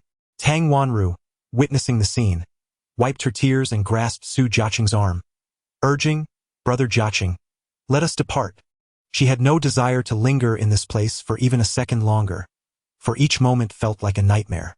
With reddened eyes, Su Jiaqing took Tang Wanru's hand, and as she passed by Su Mingqian, she abruptly halted and said, "Mingqian, I apologize and thank you for sparing Dabao and Xiaobao from harm." Yet, she would never forget nor forgive the humiliation he had inflicted upon her. Su Mingqian stood impassively, hands tucked into his pockets, until Su Jiaqing led Tang Wanru and the children away completely. Only then did he stir. Wan Meiling, regaining her composure, took a few steps forward and called out to him, "Mingqian." She had always known Su Mingqian to be calm and ruthless, yet she had not anticipated the severity with which he had treated Tang Wanru, so severe that she dared not inquire how many people he had summoned. Su Mingqian regarded Wan Meiling with an air of tranquility and said, "Mother, I will have the driver take you home." Shortly thereafter, once the driver had escorted Wan Meiling away, Su Mingqian instructed his assistant to sell the apartment before departing in his own vehicle. Su Jiaqing and Appo's infidelity weighed heavily on him, Mingzhu, and his mother, and he should not expect his future to be any easier. He would certainly want to force Su Jiaqing to relinquish his shares, and there was no way he would allow Su to enjoy himself. He would undoubtedly ensure that Su felt discontented. The half-burned cigarette was discarded out of the car window as Su Mingqian pressed the accelerator to the floor, propelling the vehicle forward. The midday sun shone brilliantly. Gu Nanyan had just finished the lawsuit for Sister Qiao, and the sunlight illuminated her face, rendering her exceptionally radiant. In the morning's court session, Gu Nanyan had not only triumphed but had done so with remarkable finesse. "Thank you, Lawyer Gu. I am immensely grateful for your assistance in securing such a considerable fortune for me," Sister Qiao exclaimed as she hurried out after Gu Nanyan descended the steps. Gu Nanyan smiled, replying, "It is merely my duty. It was the least I could do."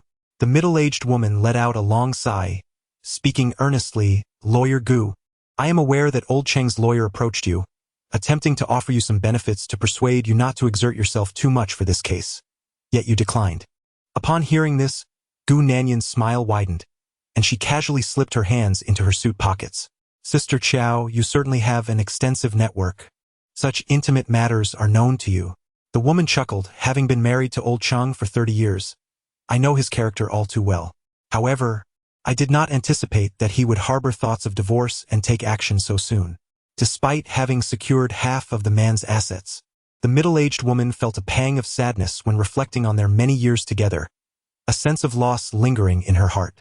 Having traversed more than half a lifetime, it would be splendid if he could remain unenchanted by the superficial allure of the outside world and continue to walk alongside her in the days to come.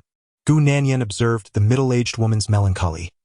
She reached into her pocket and gently patted her arm, saying, "Sister Chiao, we have come this far, and we have made our efforts. There are no regrets. Your children have grown now, and I urge you to prioritize your own happiness moving forward."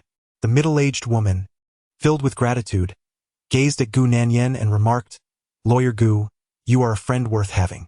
How about we share a meal together if you have time this afternoon?" Gu Nanyan glanced at her watch and replied, "It is not too late, but I have matters to attend to at my firm. Perhaps we can dine together another time."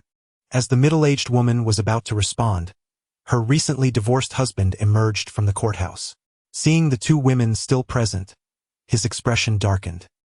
He cast a look of impatience at his ex-wife before turning his displeased gaze towards Gu Nanyan.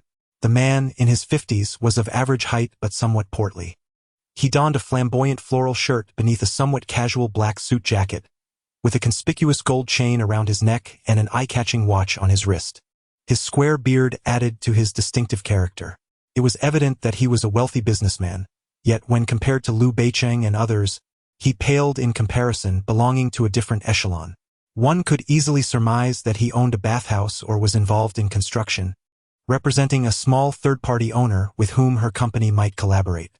As the two passed by, the man, with his hands tucked in his pockets, gazed at Gu Nanyan and remarked, "Young lady, quite impressive. Your dedication to your work is commendable. Should any incidents arise, I shall be the first to seek your assistance." Damn it! This little girl was impervious to his persuasion. He had previously attempted to entice her with an offer of 8 million as a bribe to casually dispose of the case. Instead, she meticulously uncovered his concealed assets and those he had transferred in previous years, presenting a detailed account to his wife. She had managed to seize over 3 billion from him. His wife was already 50 years old. A few $100,000 for her retirement would suffice. Why did she need so much money? The man, suppressing his anger, was met with Gu Nanyan's nonchalant smile as she replied, "Then I thank you, Mr. Chung."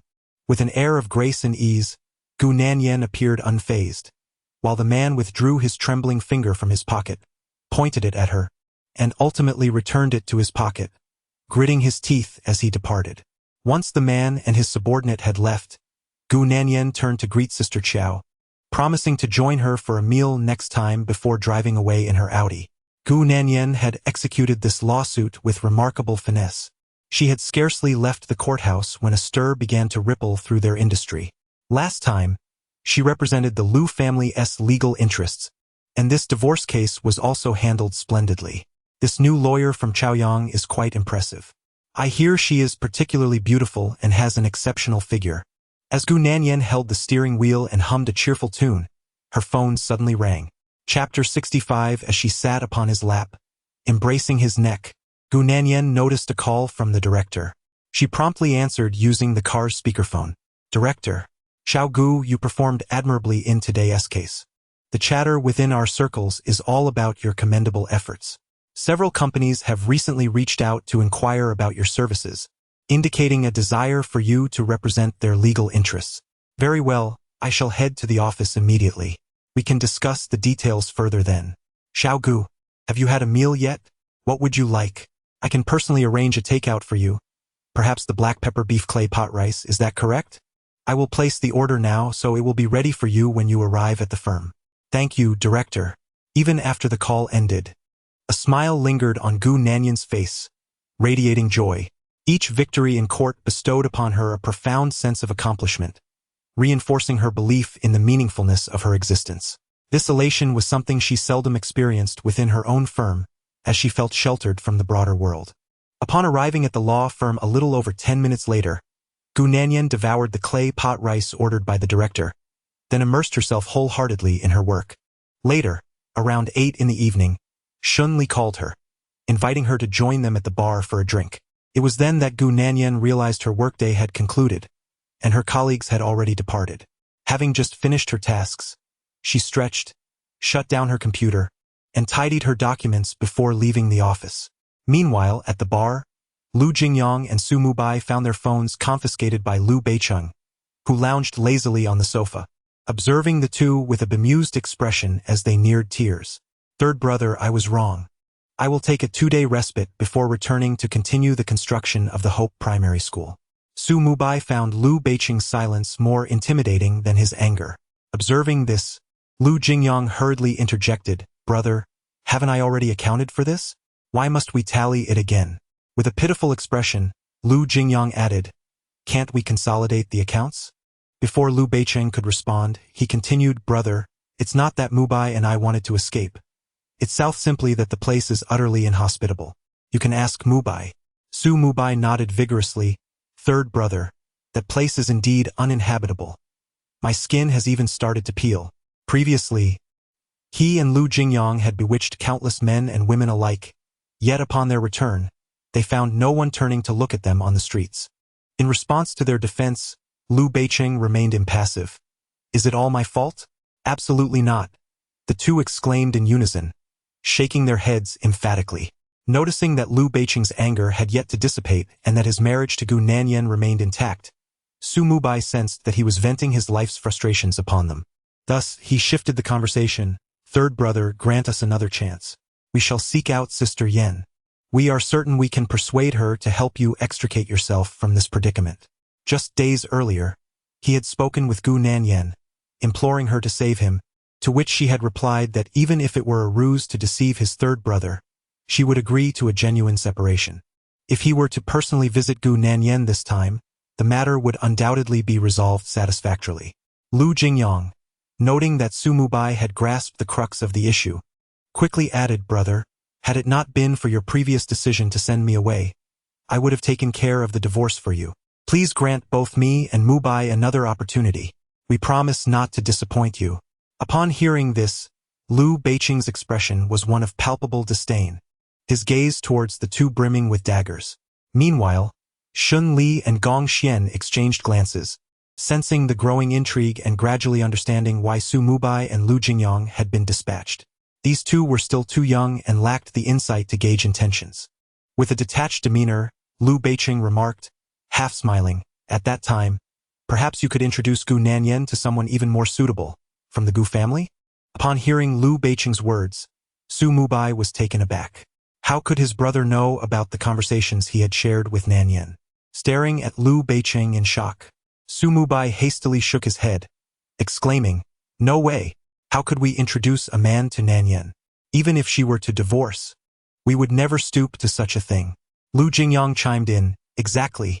Besides, my sister Yen is so exceptional and beautiful. She certainly doesn't need anyone to introduce her to suitors. Men who wish to be with her would line up all the way to the before he could finish. Su Mubai's face turned pale, and he kicked Lu Jingyang, saying, Lu Jingyang, if you want to die, don't drag me down with you. I speak the truth. I enjoy my smoke. Su M interjected once more. Even if it is the truth, you ought not to voice it, lest it be interpreted as an affront to third brother's eyesight, as if he were blind and lacking discernment. Upon uttering these words, Liu Beicheng's gaze fell upon Lu Jingyang, who, devoid of emotion, stated, Jingyang, you may begin by sharing your ideal demise. Brother! Lu Jingyang exclaimed, I am your own brother, and I have already agreed to assist you. Why must you persist in tormenting me? Let us not disregard our ancestors. Consider my parents. What is happening here? Such commotion. Just as Lu Jingyang finished his outcry, Gu Nanyan arrived in a flurry, immediately turning to Su M and Lu Jingyang, asking, What is going on with you two? Why are you not seated? The next moment, her eyes fell upon Liu Beicheng, noting the displeasure etched on his face. Gu Nanyan discerned that he was indeed reprimanding them. Upon her arrival, Lu Jingyang and Su M looked upon Gu Nanyan as if she were their savior, hastily pulling her aside to inquire, Sister Yen, do you wish to continue enduring this life? Gu Nanyan, munching on a handful of sunflower seeds she had just seized, quickly understood that the two were receiving directives from Liu Beicheng. No wonder Xin Li had called for her. Spitting out a seed shell, Gu Nanyan smiled and replied, "Well, it all depends on Boss Lu. If he has no such intention, I shall not impose, for a forcibly twisted melon is not sweet." Her words served as a lifeline for them. However, Lu Beiqing's expression darkened further than before. Observing this, Xun Li calmly remarked, "Nanyan, it appears that Jingyang and M have misunderstood Beiqing's intentions." Xun Li, being several years older than Lu Jingyang and the others, exhibited a more composed demeanor and possessed a sharper insight into matters. As Gu Nanyan listened to Xin Li, she turned her gaze toward Lu Beiqing, who unexpectedly shot her a glance filled with discontent. Unfazed, she inquired, "Is Mr. Lu in a foul mood?" Afterward, she directed her attention to Lu Jingyang and Su Mubai, admonishing them, "You two should be more perceptive. Mr. Lu is clearly not in high spirits, so hasten to pour him a drink." Gu Nanyan's confidence made it seem as though the bar was her domain. Upon hearing her instructions, Su Mubai and Lu Jingyang swiftly poured a drink for him, saying, "Third brother, drink up. Brother, have a drink." After they served Lu Beiqing, Gu Nanyan added, "To ensure Mr. Lu's happiness tonight, the entire bill will be on Lawyer Gu." With this declaration, Lu Beiqing looked up at her and asked, "Have you struck gold?" At this moment, it was evident to everyone that Gu Nanyan was in remarkably high spirits this evening. In response to Lu Beiqing's question, she approached him, plopped down onto his lap, and wrapped her arms around his neck. Chapter 66. All right, who's afraid of whom? The ambiguous situation left Su Mubai and Lu Jingyang perplexed. They wondered if Gu Nanyan still intended to divorce, and whether she would continue to assist them. Xun Li and the others exchanged knowing smiles, for after Gu Nanyan settled down beside Lu Beiqing, his demeanor visibly improved. With her arms wrapped around his neck, Gu Nanyan beamed, saying, "You didn't respond when I mentioned divorce, which surely indicates you don't wish to part ways. This is a delight greater than finding money." Gu Nanyan's playful words brought comfort to Lu Beiqing, yet he feigned indignation, retorting, "Gu Nanyan, with so many eyes upon us, do you not feel any shame?" Unfazed, Gu Nanyan replied with a smile, "I am merely embracing my husband, not someone else's. If that is shameless, then so be it." Turning her gaze towards Xun Li and the others, she asked Old Shin President Gong, "What do you think?" Xun Li and Gong Xian chuckled, affirming, "Nanyan, only you can keep Beiqing in check." Gu Nanyan interjected, "Oh, I lack such prowess. I merely hope he does not adorn me with a green hat." Su Mubai and Lu Jingyang exchanged glances, contemplating whether they should still persuade her against divorce. Noticing their confusion, Gu Nanyan, half amused, said, "What are you two still standing for? Please have a seat." After her remark, they discreetly glanced at Lu Beiqing, and upon seeing he had nothing further to say, Xun Li encouraged them to sit. Only then did they breathe a sigh of relief and take their seats. As Lu Jingyang and Su Mubai settled down, Gu Nanyan attempted to shift away from Lu Beiqing, yet he tightened his grip around her waist. Gu Nanyan was momentarily taken aback before lifting her gaze to meet Lu Beiqing's. Observing him engage in a light-hearted conversation with Xun Li and the others, his eyes eventually settled on her, prompting a smile to grace Gu Nanyan's lips. She then leaned closer to Lu Beiqing, whispering softly in his ear, "Lu Beiqing, try not to react too strongly." Lu Beiqing's brows furrowed slightly, and the hand he had wrapped around her waist tightened in a firm grasp, before he resumed his casual banter with Xun Li and the others. Gu Nanyan gasped at his sudden grip. The dim lighting of the bar obscured their interactions from the rest of the group, who could only observe Lu Beiqing leaning in to murmur something to her. Gu Nanyan responded with a playful, "All right, who's afraid?" Their hushed exchange of words gradually soothed Lu Beiqing's simmering anger regarding Su Muba and Lu Jingyang's divorce. Noticing that everyone was enjoying themselves and that Lu Beiqing's mood had lifted, Gu Nanyan decided to step away from his embrace and occupy herself with her phone, perusing case materials. She had taken on a criminal case yesterday, and with Sister Chao's trial concluded today, her full attention was required here. The earlier playful banter with Lu Beiqing arose from her realization that he currently had no intention of pursuing a divorce. At least, he would not allow his marriage to be dismantled by others. Thus, she had taken the opportunity to lighten his mood and alleviate the tension surrounding Lu Jingyang and Su Muba's situation, while Gu Nanyan refrained from joining in the merriment. Diligently focusing on her work, Lu Beiqing found her dedication quite endearing. He has always admired Gu Nanyan's ability to discern the subtleties of situations, knowing precisely when to shine and when to hold back. Whenever they were out, she consistently brought him honor.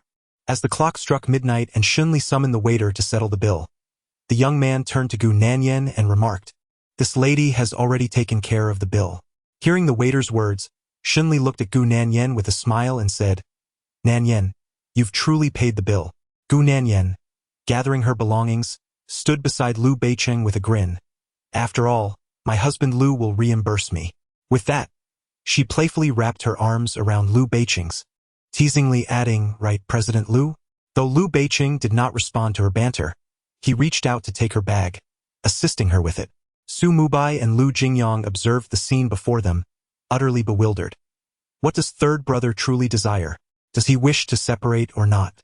Gong Xian, holding a piece of paper, lightly tapped Lu Jingyang on the head. "You two still have much to learn." Despite the rift between them, Lu Beiqing had never contemplated divorce. Regardless of what the future held, at least for now, their bond had not reached its end. When the group arrived at the bar's entrance, their respective drivers had already brought the cars around. Once Gu Nanyan and Lu Beiqing entered the vehicle, Lu Beiqing turned to her and remarked, "You seem to be in good spirits." Gu Nanyan smiled. "It's all right." She was indeed in high spirits after winning the lawsuit that day. Noticing her demeanor, Lu Beiqing raised his hand to gently massage the back of her neck. "You won the case?" Gu Nanyan, hearing his inquiry, proceeded to share the details of the day's case with Lu Beiqing. Upon learning that Gu Nanyan had triumphantly won her case, Lu Beiqing's expression turned serious. He casually unfastened a button on his shirt and said, "Gu Nanyan, the legal profession often incurs the ire of many. If you choose not to return to the firm, I will fully support whatever path you wish to pursue." The support Lu Beiqing offered extended beyond mere words and moral encouragement. It encompassed financial backing as well. Gu Nanyan replied with a smile, "Rest assured, I know my limits." She acknowledged, "While outsiders may congratulate you on your accomplishments, it is the family that truly worries for your well-being." Lu Beiqing's sudden seriousness elicited a more pronounced smile from Gu Nanyan. "Have you come to regard me as family?" she teased. Lu Beiqing gently pulled her closer into his embrace. "Do not divert the topic with frivolities," he admonished. Meanwhile, old Li, seated in the driver's seat, observed the harmonious atmosphere between the two, a benevolent smile gracing his face. Since Lu Beiqing's marriage, he had not witnessed such intimacy between them. Unfazed by her playful banter, Lu Beiqing maintained his composure as Gu Nanyan returned to a serious demeanor. "I will be cautious and know my limits. You need not worry." Despite Gu Nanyan's determination to pursue a career in law, Lu Beiqing, feeling the need for a smoke, rolled down the car window. Gu Nanyan immediately reached over to extinguish his cigarette. "It's not good for you. Smoke less." Lu Beiqing appreciated her concern, though he was mindful of old Li's presence and refrained from overly affectionate gestures. Instead, he playfully pinched her thigh twice in acknowledgement of her admonition. More than 20 minutes later, the two returned to Yulin Bay. As Gu Nanyan was rummaging through the wardrobe for a change of clothes, Lu Beiqing unexpectedly approached her, selecting a set of black lace nightwear. "Wear this one." Chapter 67. Two facades day and night. Gu Nanyan turned to Lu Beiqing, her smile brightening the room. "It's rare to see you in such a spirited mood. I shall indulge you." However, when Lu Beiqing emerged from the bathroom, freshly showered, she was once again engrossed in the case files at her computer. Though she adorned a rather alluring nightgown, her expression bore no trace of desire. Lu Beiqing, towel in hand, slowed his movements, a shift in his demeanor evident. Abruptly, he remarked, "Are you engaging in verbal sparring with me again?" Earlier, at the bar, she had playfully flirted with him only to turn the tables. Listening to his words, Gu Nanyan glanced back at him while clutching the printed documents. "Tomorrow, I shall certainly deliver," she assured, not waiting for his response. "This case is somewhat intricate. I cannot rest until I unravel it." Despite her playful demeanor, Gu Nanyan was, in truth, a dedicated workaholic. Lu Beiqing tossed aside the towel, raking his fingers through his hair with an air of indifference. "Gu Nanyan, you have forfeited my trust. Refrain from frivolous banter in the future. Clearly displeased, Lu Beiqing's demeanor prompted Gu Nanyan to set her work aside momentarily. She approached him, wrapping her arms around his neck. "Are you upset?" He brushed her hands away, remaining silent. Undeterred, she encircled him once more. "You're not upset, are you? How about this? Allow me to sort my thoughts, and then I shall indulge you in a little fun. Right now, my mind isn't in that space." Once again, Lu Beiqing removed her hands. "I lack your enthusiasm. Go entertain yourself elsewhere." Gu Nanyan harbored no particular intentions in that regard, nor did Lu Beiqing exhibit much interest. After all, it was always Gu Nanyan who initiated their flirtation, creating an undeniable atmosphere between them. When Lu Beiqing once again removed her hand, Gu Nanyan deliberately maintained a stern expression and called out, "Lu Beiqing." Observing this, Lu Beiqing adjusted her slipping nightgown and replied, somewhat nonchalantly, "Aren't you supposed to be working overtime? Focus on your tasks." Noticing that Lu Beiqing was unfazed by the situation, Gu Nanyan seized the opportunity to say, "Since you have some free time, why not assist me in organizing the case files?" It was already late at night, and now she was demanding his help as well. Despite his reluctance, Lu Beiqing acquiesced and approached to lend a hand. As Gu Nanyan sorted through the case files, she explained to him, "This is a homicide case involving a suspect who turned 20 just last month. His mother was mistreated by her in-laws when he was 7. After he spoke up in her defense, his father and 2 uncles brutally murdered her right before his eyes. In that rural area, and given the familial nature of the crime, the matter was ultimately swept under the rug. Barely 6 months after his mother and Appo's death, his family arranged for him to marry, leading to a life of hardship. He often went hungry but was never short of beatings. At the age of 11, he fled from home, and the experiences he endured over the following 9 years are beyond my imagination. What I do know is that he spoke very little. Before formally taking on this case, I visited him twice, expending considerable effort to coax him into conversation.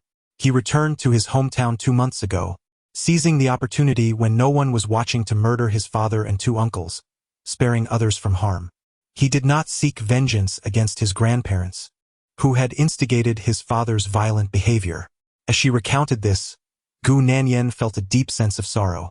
After a long pause, she slowly continued, reflecting that if his father and uncles had shown a modicum of mercy back then, he would not have had to live his life engulfed in hatred. She hesitated before adding that during that era in rural areas, methods of suicide such as poisoning, hanging, and drowning were predominantly associated with women. Despite societal advancements and the ongoing advocacy for gender equality and fairness, complete equity remained elusive for women. Therefore, when she took on divorce cases and civil disputes, family conflicts that others might dismiss, she devoted herself to understanding the perspectives of those involved, striving to resolve them, for one could never know what hidden dangers lay behind what others might consider commonplace. It was rare for Gu Nanyan to express such earnest reflections, especially on a weighty subject. Lu Beiqing finally grasped why she had previously remarked on his ignorance of human suffering. The profession of a lawyer indeed exposes one to the darker aspects of society and the frailties of human nature. Raising his right hand, Lu Beiqing gently massaged the back of her neck, while Gu Nanyan let out a long sigh, stating that a person entering this world should not solely experience darkness and should not have to live passively in a state of hatred throughout their life. Not seeking a verdict of not guilty or a short sentence, I hope to help him secure a life sentence, and later, we can consider the possibility of a reduced sentence.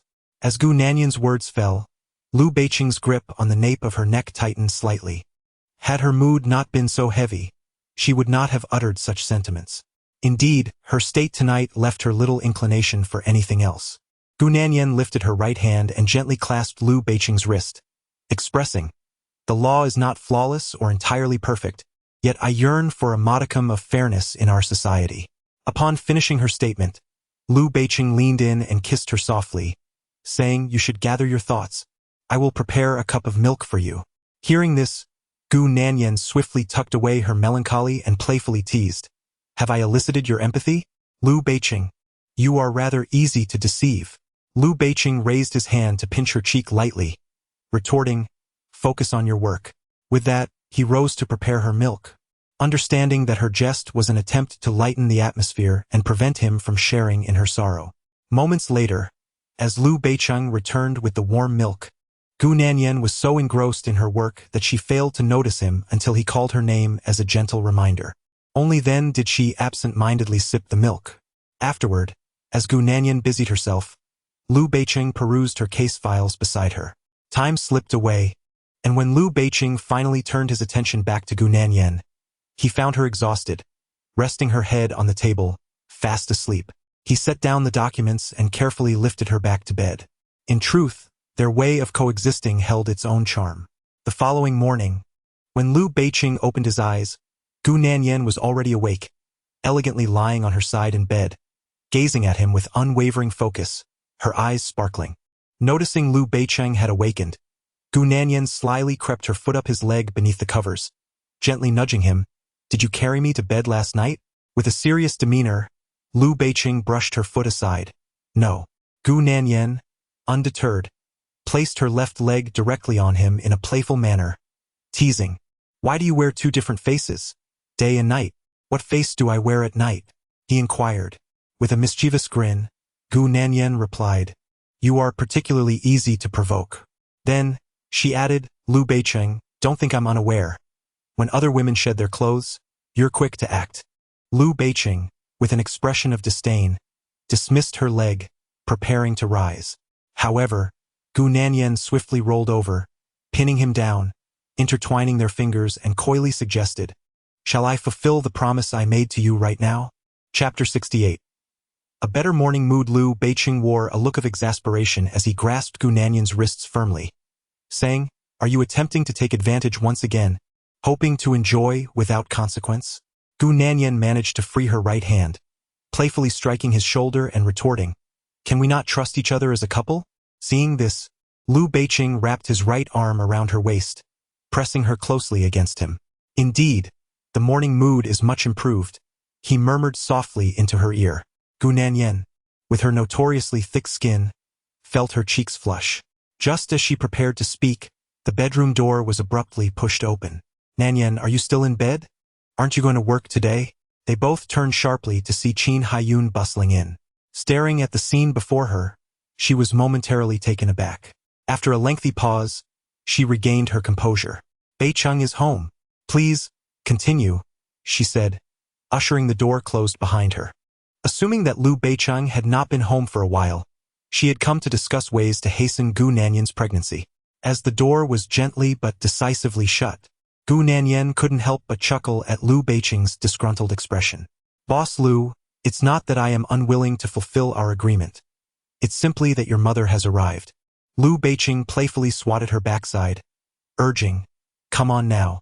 Since Qin Haiyun is here, what are we lingering for? Let's head downstairs for breakfast."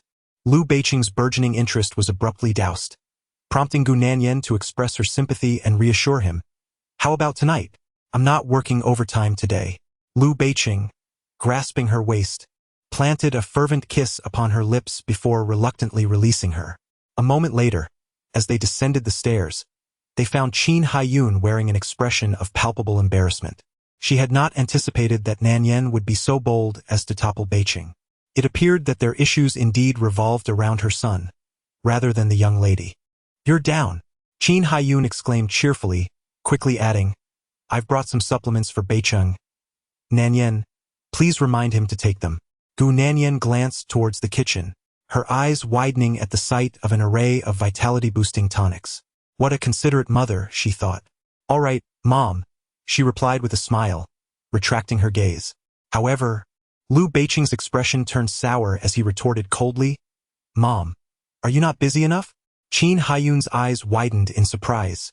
"Indeed, I am rather idle, so you should hurry and give me a grandchild."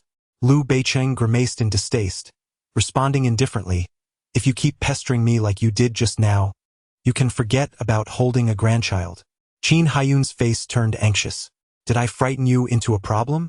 If it's already not functioning, what good would scaring you do?" Honestly, her expression was one of vexation, and Liu Beicheng's discontent was evident. Gu Nanyan interjected to ease the tension.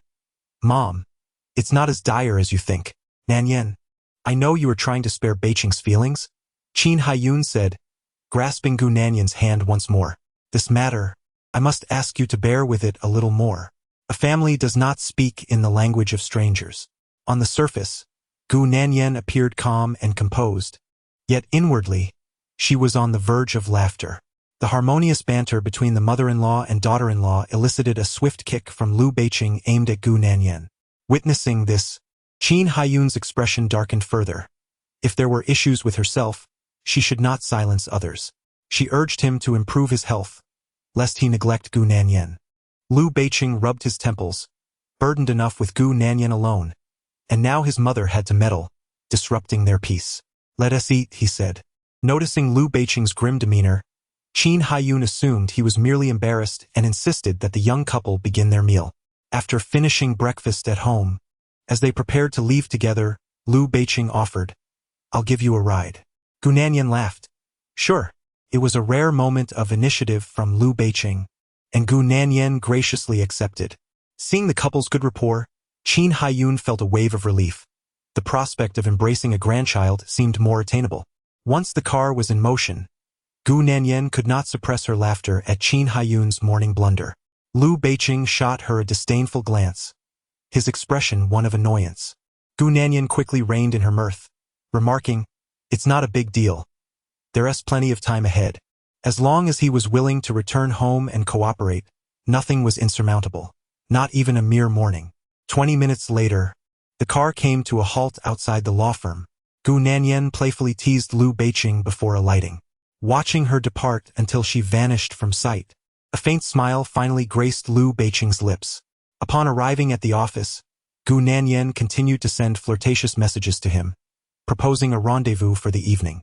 Liu Beiqing, bemused yet amused by the messages, found himself in good spirits despite not responding, relishing the playful banter from Gu Nanyan. He had promised not to work overtime that night, and after a day spent teasing him online, Gu Nanyan gathered her belongings and departed as the evening approached. Lawyer Gu, our boss wishes to meet you. Just as she reached her Audi, several men clad in flamboyant attire encircled her. Gu Nanyan glanced up to see the leader of the group opening the door of a nearby vehicle. Lawyer Gu, please, he beckoned. Surrounded by these burly men, it became increasingly difficult for her to resist getting into the car. I need to call home and request a leave, she stated calmly, retrieving her phone from her pocket. However, before she could even dial, her phone was snatched away. Rest assured, Lawyer Gu, our boss merely wishes to have a conversation with you. There are no ulterior motives. Before Gu Nanyan could articulate her protest, a man behind her forcefully shoved her, propelling her into the vehicle. Subsequently, two hefty men flanked her, confining her in the middle as the car roared to life. An hour later, they arrived at an opulent private villa, where Gu Nanyan was unceremoniously pulled from the car and ushered inside. The villa's interior exuded extravagance, adorned with ostentatious decorations, including items crafted from gold. Just as Gu Nanyan stumbled from the force of being pushed, the sound of footsteps echoed from above. Gu Nanyan looked up and saw Qiao's ex-husband descending the stairs in an ostentatious floral bathrobe. Observing his subordinates shoving Gu Nanyan, the man bent down to remove his slippers and hurled them at the assailants. You ought to treat Lawyer Gu with more respect. Who gave you the right to lay hands on her? To who? Take him outside and sever a couple of his fingers. Boss, I was wrong. I apologized to Lawyer Gu. Despite his subordinates' pleas for forgiveness, the man continued to roll his eyes in irritation, dismissing them with a wave of his hand as he had them taken away. Gu Nanyan, witnessing the scene, responded with a calm smile. Mr. Chung. Chapter 69. Investigate her whereabouts. Lawyer Gu, please take a seat. The man beckoned to Gu Nanyan, instructing the servant, prepare tea for Lawyer Gu. After Gu Nanyan sat down with an indifferent demeanor, the servant brought forth the tea. Lawyer Gu, your tea. At that moment, the man lit a cigar, the smoke swirling around him as Gu Nanyan frowned, noticing he did not extinguish it. Locking his gaze onto her, the man remarked with a smirk, Lawyer Gu, you are quite diligent in your work. Gu Nanyan took a delicate sip of her tea, responding with a composed smile. Is that why President Chung seeks my assistance? The man's smile gradually faded as he tapped the ash from his cigar, inquiring, how much can a lawyer possibly earn in this profession? Gu Nanyan replied, Just enough to make a living. As her words settled, the man's expression shifted dramatically. He extinguished the cigar in the ashtray and looked at Gu Nanyan, exclaiming, "Just to make a living? I offer you 8 million to cooperate and you still refuse?" The man's sudden fury only elicited calmness from Gu Nanyan. She had sensed the situation when she was cornered by those burly men in the parking lot. Her serenity only fueled the man's anger further as he glared at her, saying, "Young lady, do you have any idea how difficult it is to earn 300 million? Do you understand the time I invested, the smiles I forced, and the grievances I endured to accumulate this wealth? You nonchalantly toss around words, and I am expected to hand over half my fortune to someone named Xiao?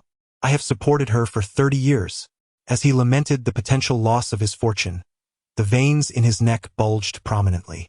In recent days, he has been consumed by thoughts of the assets that have been taken from him, resulting in sleepless nights.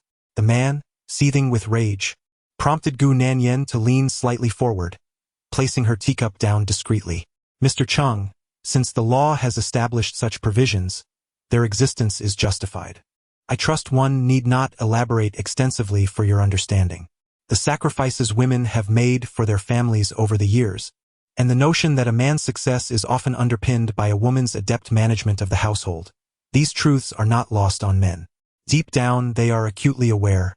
Yet, their selfishness and narcissism overshadow their appreciation for women's contributions. He believes that providing mere sustenance warrants unending gratitude, oblivious to the fact that they remain fixated on his inheritance. Men, by nature, tend to be more self-serving and calculating than women. Once they have drained every last ounce of value from you, their betrayal is swift. When life does not favor them, they cling to you tenaciously, unable to endure hardship alone. They require a woman to accompany them, directing their dissatisfaction and anger towards her, expecting her to serve them. They even go so far as to blame women for their own financial failures. Having dealt with numerous divorce cases, Gu Nanyan has encountered her fair share of such egocentric individuals.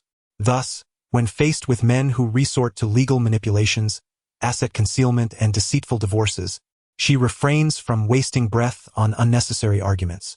The principle of existence equating to justification guides her impartial approach. Her nonchalant demeanor infuriated the man, rendering his face pale with rage.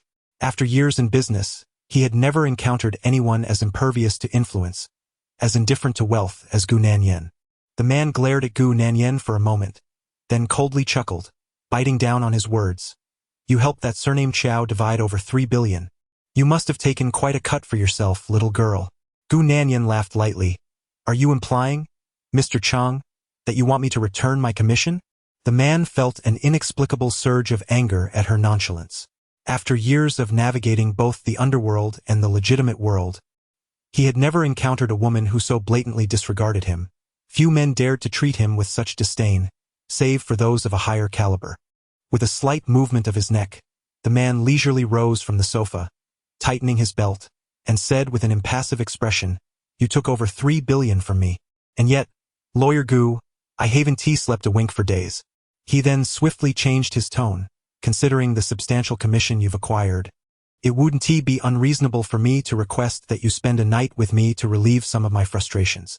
Although his claim of sleeplessness was somewhat exaggerated, it was not entirely unfounded. As long as he could not unearth the hidden and transferred assets, the ache in his heart would persist. After much contemplation, unable to swallow his pride, he concluded that Gu Nanyan had deceived him. Reflecting on her youth and beauty, he ultimately decided to have her invited over. This way, perhaps, he could alleviate some of the bitterness he felt. Listening to the man's words, Gu Nanyan couldn't help but chuckle. "Mr. Chung, many desire to sleep with me. I doubt you even make the list." The notion that he could even consider himself worthy was utterly ludicrous. Without waiting for the man to speak, Gu Nanyan remarked, "Moreover, I wouldn't even take your 8 million. Do you truly believe I am so easy to seduce?" Her audacity provoked the man, who, with fury, pointed at her and retorted, "You are a lawyer. I wouldn't believe a word that escapes your lips. Since you are here today, you must leave behind something of value to exit through my door." The man's unreasonable demeanor compelled Gu Nanyan to adopt a serious tone, asserting, "Mr. Chung, I am not someone you can lay a hand on. If Cheng Feng dared to make a move against her, not only would Liu Beiqing not let him off the hook, but her own family's influence would render him unable to bear the consequences. The man, however, remained undeterred, snorting coldly as he inquired, Lawyer Gu, do you wish to ascend voluntarily, or shall it be in the living room? Denying Gu Nanyan the opportunity to respond, he continued, I am not one to strike a woman. Spare yourself the trouble and suffering. With a sardonic smile barely masking her disdain, Gu Nanyan shrugged off her coat. Meanwhile, within the confines of his Maybach, Liu Beiqing's expression was one of unbearable frustration. Since 5:30, he had attempted to contact Gu Nanyan 6 times, yet each call went unanswered. That scoundrel was toying with him, after sending a plethora of provocative messages during the day. Along with a series of lingerie photos for his selection, she had vanished come evening, exhibiting a wickedness that surpassed his own. Once more, he dialed Gu Nanyan's number, but once again, there was no response. In exasperation, Liu Beiqing tossed his phone onto the dashboard, cursing under his breath, Damn it, that scoundrel. The more elusive Gu Nanyan became, the more discontented Liu Beiqing felt. He picked up his phone from the dashboard once more and dialed her for a voice call. The ringing persisted, yet there was still no response from her end. As the tones gradually approached their conclusion, Liu Beiqing's irritation slowly dissipated, transforming into concern. Something was amiss.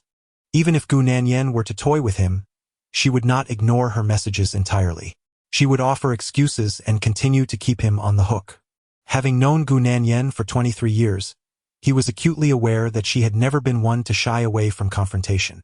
Realizing the gravity of the situation, Liu Beiqing promptly called Xiaocheng.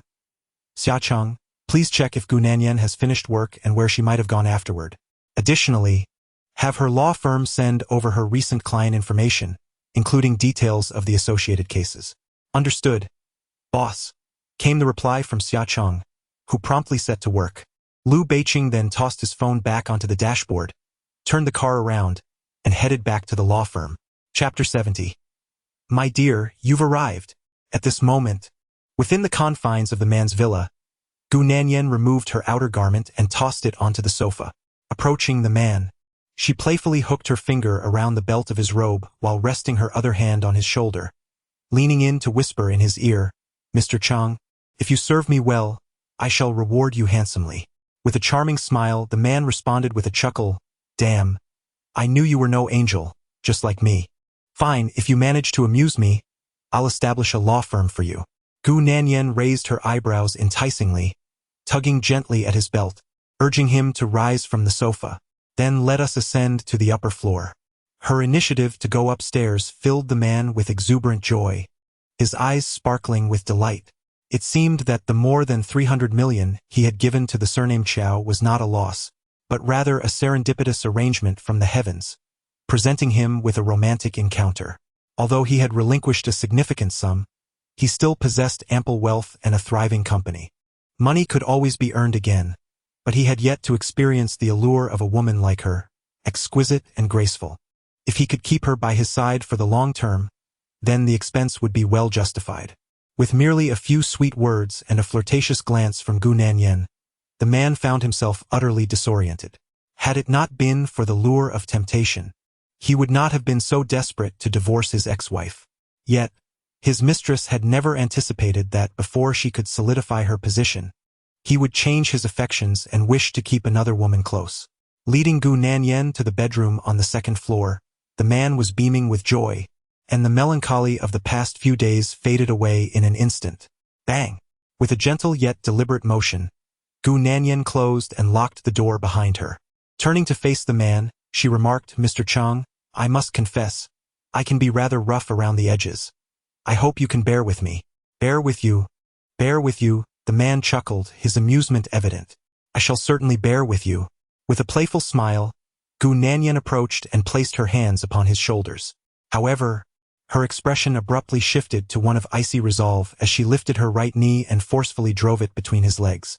In an instant, the man's face turned ashen, caught off guard and unable to utter a sound.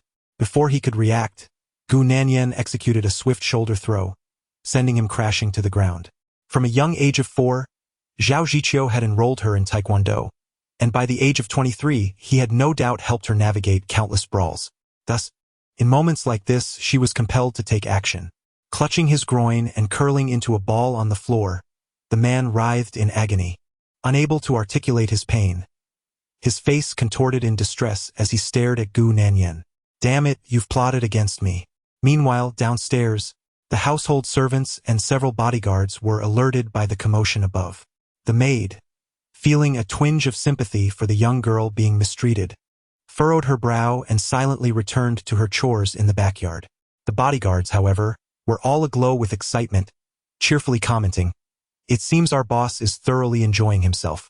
Indeed, just moments ago, he had been laughing like a blooming flower, and now he was enduring a world of pain.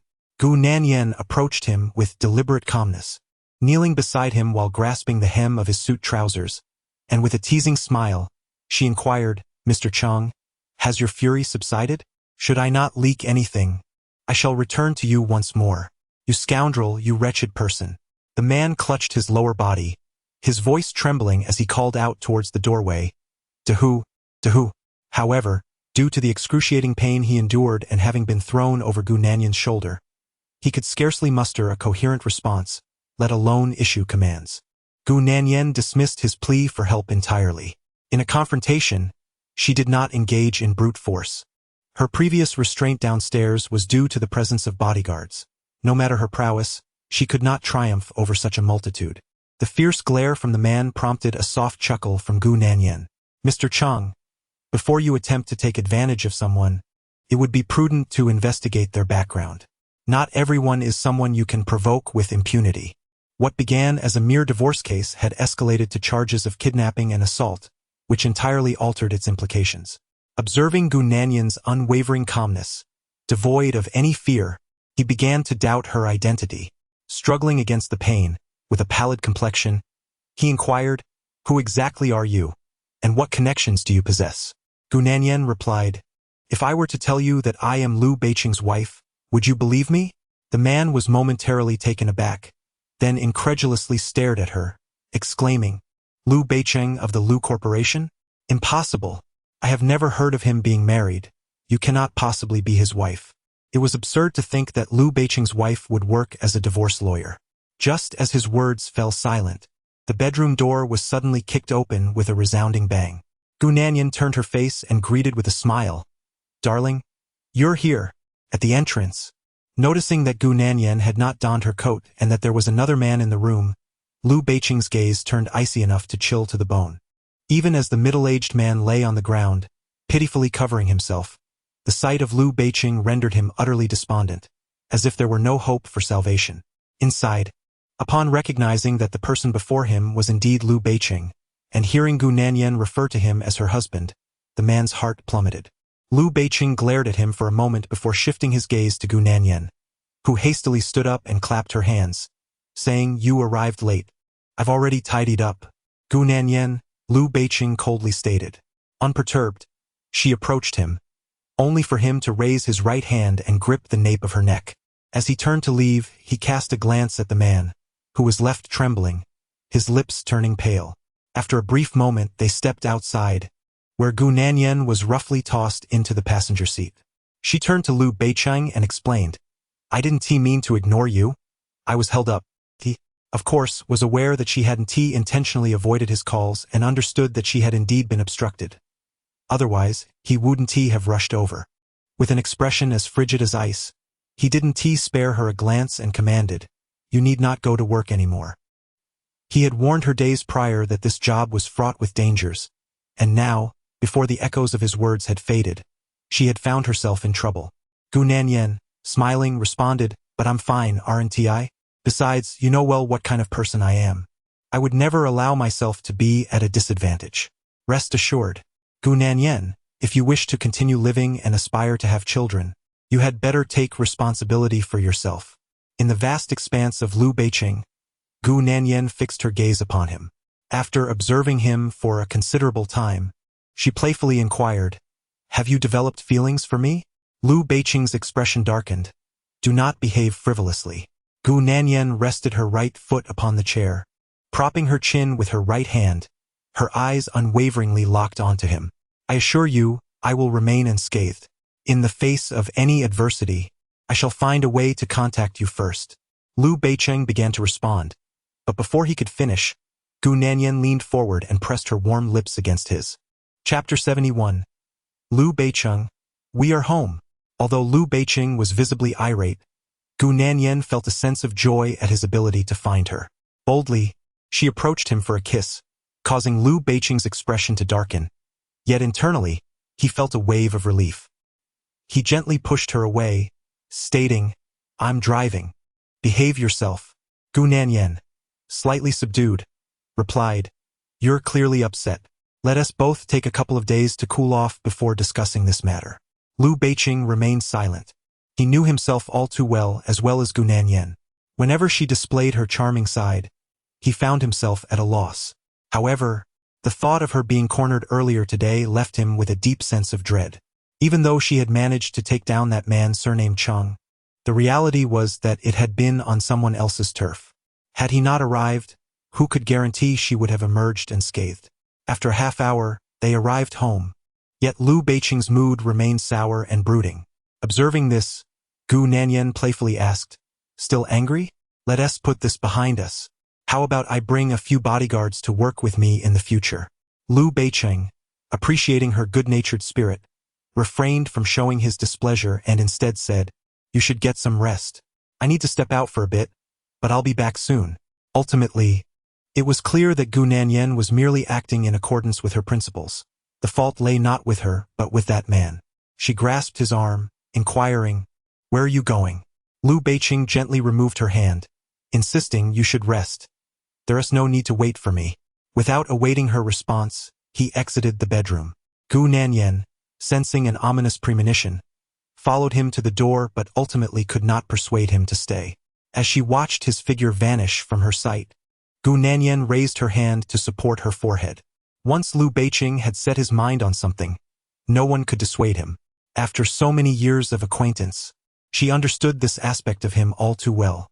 Moreover, regarding Chung Feng's actions today, it would be a lie to claim she was devoid of fear. After all, this was not her territory, and her words would bear little weight with others. After sitting at the desk for a moment, Gu Nanyan picked up the phone and called Xia Chang to inquire about Liu Beicheng's activities. Xia Chang informed her that he was attending to work matters. Though she found this hard to believe, she had no choice but to accept it. She then took her clothes and headed to the bathroom. Half an hour later, as she emerged from the bathroom, a sudden, forceful knocking reverberated on the bedroom door. Who is it? Gu Nanyan asked, rubbing her damp hair. It's me, San Saw, came Su Mubai's voice from outside the door. Gu Nanyan tossed aside her towel and quickly opened the door. Mubai, what? Before she could finish her sentence, Su Mubai seized her hand and urged her outside. San Saw, you must persuade San Gu to stop. If he doesn't, it could lead to a tragedy. Cheng Feng? Yes, that ostentatious nouveau riche.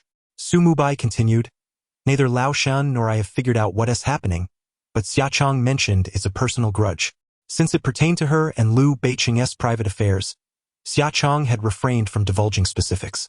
Upon hearing Su Mubai mention Cheng Feng, Gu Nanyan wasted no time and quickened her pace to follow him. If Liu Beicheng were to sully his hands on such a person, it would be utterly unwise, and he could never allow himself to become involved in taking a life. Third sister, what exactly is going on? Su Mubai inquired, gripping the steering wheel with a furrowed brow, perplexed. Listening to Su Mubai's words, Gu Nanyan briefly recounted her situation with Cheng Feng. Upon learning that the man had harbored malicious intentions due to a divorce, Su Mubai exclaimed in anger, How could he confront you without conducting any prior investigation? Such audacity is bound to incite third brother's ire. He continued, Why is it that this case is solely directed at you, third sister? It's because he presumed that as a young woman without support, you would be easily intimidated, and he acted out of lustful malice. Enraged, Su Mubai condemned the man, feeling that his demise would be too lenient to fate. However, sullying one's hands on such a wretch would indeed be a poor bargain. As he berated the man while driving, the vehicle finally came to a halt before an abandoned warehouse, marking their arrival at their destination. Gu Nanyan recognized this warehouse as an old storage facility belonging to the Liu Group. Third sister, the person is inside, Su Mubai announced as he unbuckled his seatbelt and exited the car, with Gu Nanyan following suit. Moments later, they arrived at the warehouse, where they found Lu Jingyang, Shen Li and Gong Xian present, along with Xia Chang and several bodyguards.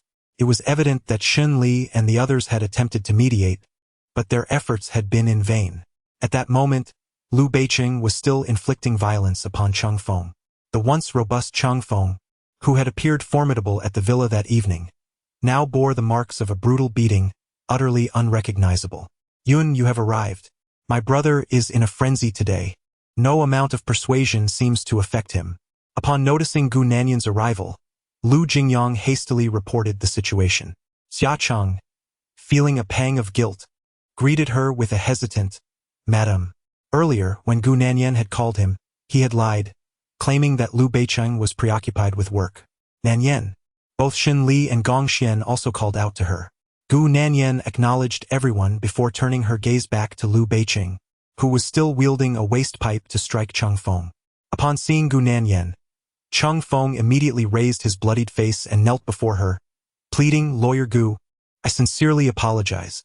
It was my folly not to investigate thoroughly beforehand. My ignorance of the law is inexcusable.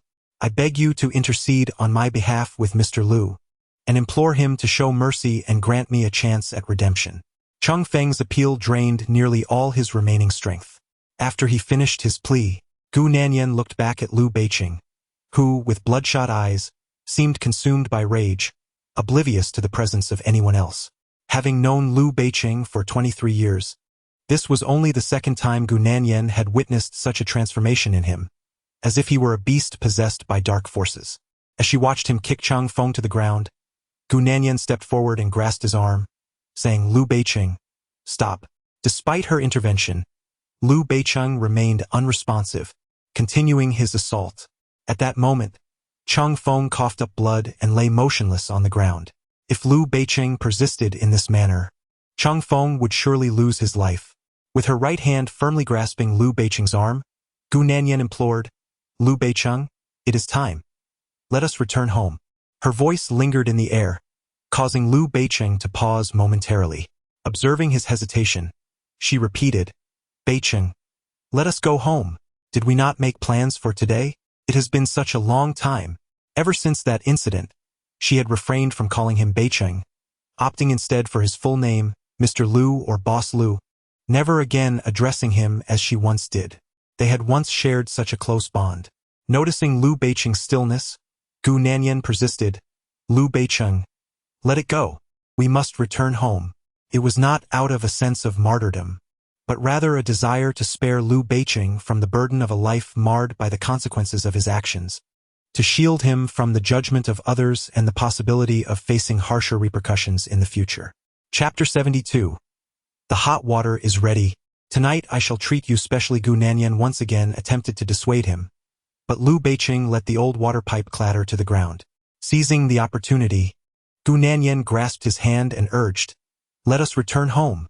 Lu Beiqing cast a downward glance at Gu Nanyan, his gaze gradually softening, losing its previous crimson intensity. "Indeed, let us go home." With that, Lu Beiqing ceased his actions, prompting a collective sigh of relief from Shen Li and the others. Su Mubai remarked, "It seems Sister Yen has a way with third brother." Lu Jingyang then kicked the man's thigh, exclaiming, "Damn it! How dare you plot against our ancestor Yen? You deserve it." The man lay motionless on the ground, unable to even open his eyes. Long before Gu Nanyan refused his offer of 8 million, he should have realized her extraordinary nature. After all, which ordinary child could withstand the temptation of such wealth? As the group arrived outside the old warehouse, Shen Li, with his hands tucked into his pockets, looked at Gu Nanyan and suggested, "Nanyan, perhaps you should return to the company to assist." Gu Nanyan smiled and replied, "If everyone thought like that, then there would be no law in this world." Upon hearing her words, Shen Li fell silent.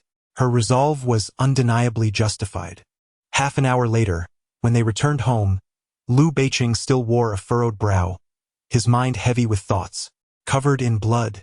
He noticed that Gu Nanyan had not spoken during their journey home. He softly inquired, "Did I frighten you?" As Gu Nanyan picked up her sleepwear from the bed, she turned and smiled at Liu Beiqing, saying, "How could I be so easily frightened?" He scrutinized him once more and asked, "Would you like to take a shower first?" Liu Beiqing offered no reply. He merely removed his clothing and reclined on the sofa, eyes closed, in contemplative silence. Observing this, Gu Nanyan refrained from further conversation and turned towards the bathroom. Moments later, she emerged with rolled-up sleeves, announcing, "The hot water is ready. Tonight you shall receive special treatment." Seeing Gu Nanyan appear unperturbed, Liu Beiqing smiled faintly before rising to head towards the bathroom. Gu Nanyan followed suit, rolling up her sleeves as she entered with him. After a brief rinse, Liu Beiqing submerged himself entirely in the bath, even his head submerged beneath the water. Gu Nanyan pulled up a chair beside him, quietly observing as he emerged, pushing his damp hair back with a hand. She playfully remarked, "It's not as if I haven't seen it before. The towel is quite unnecessary."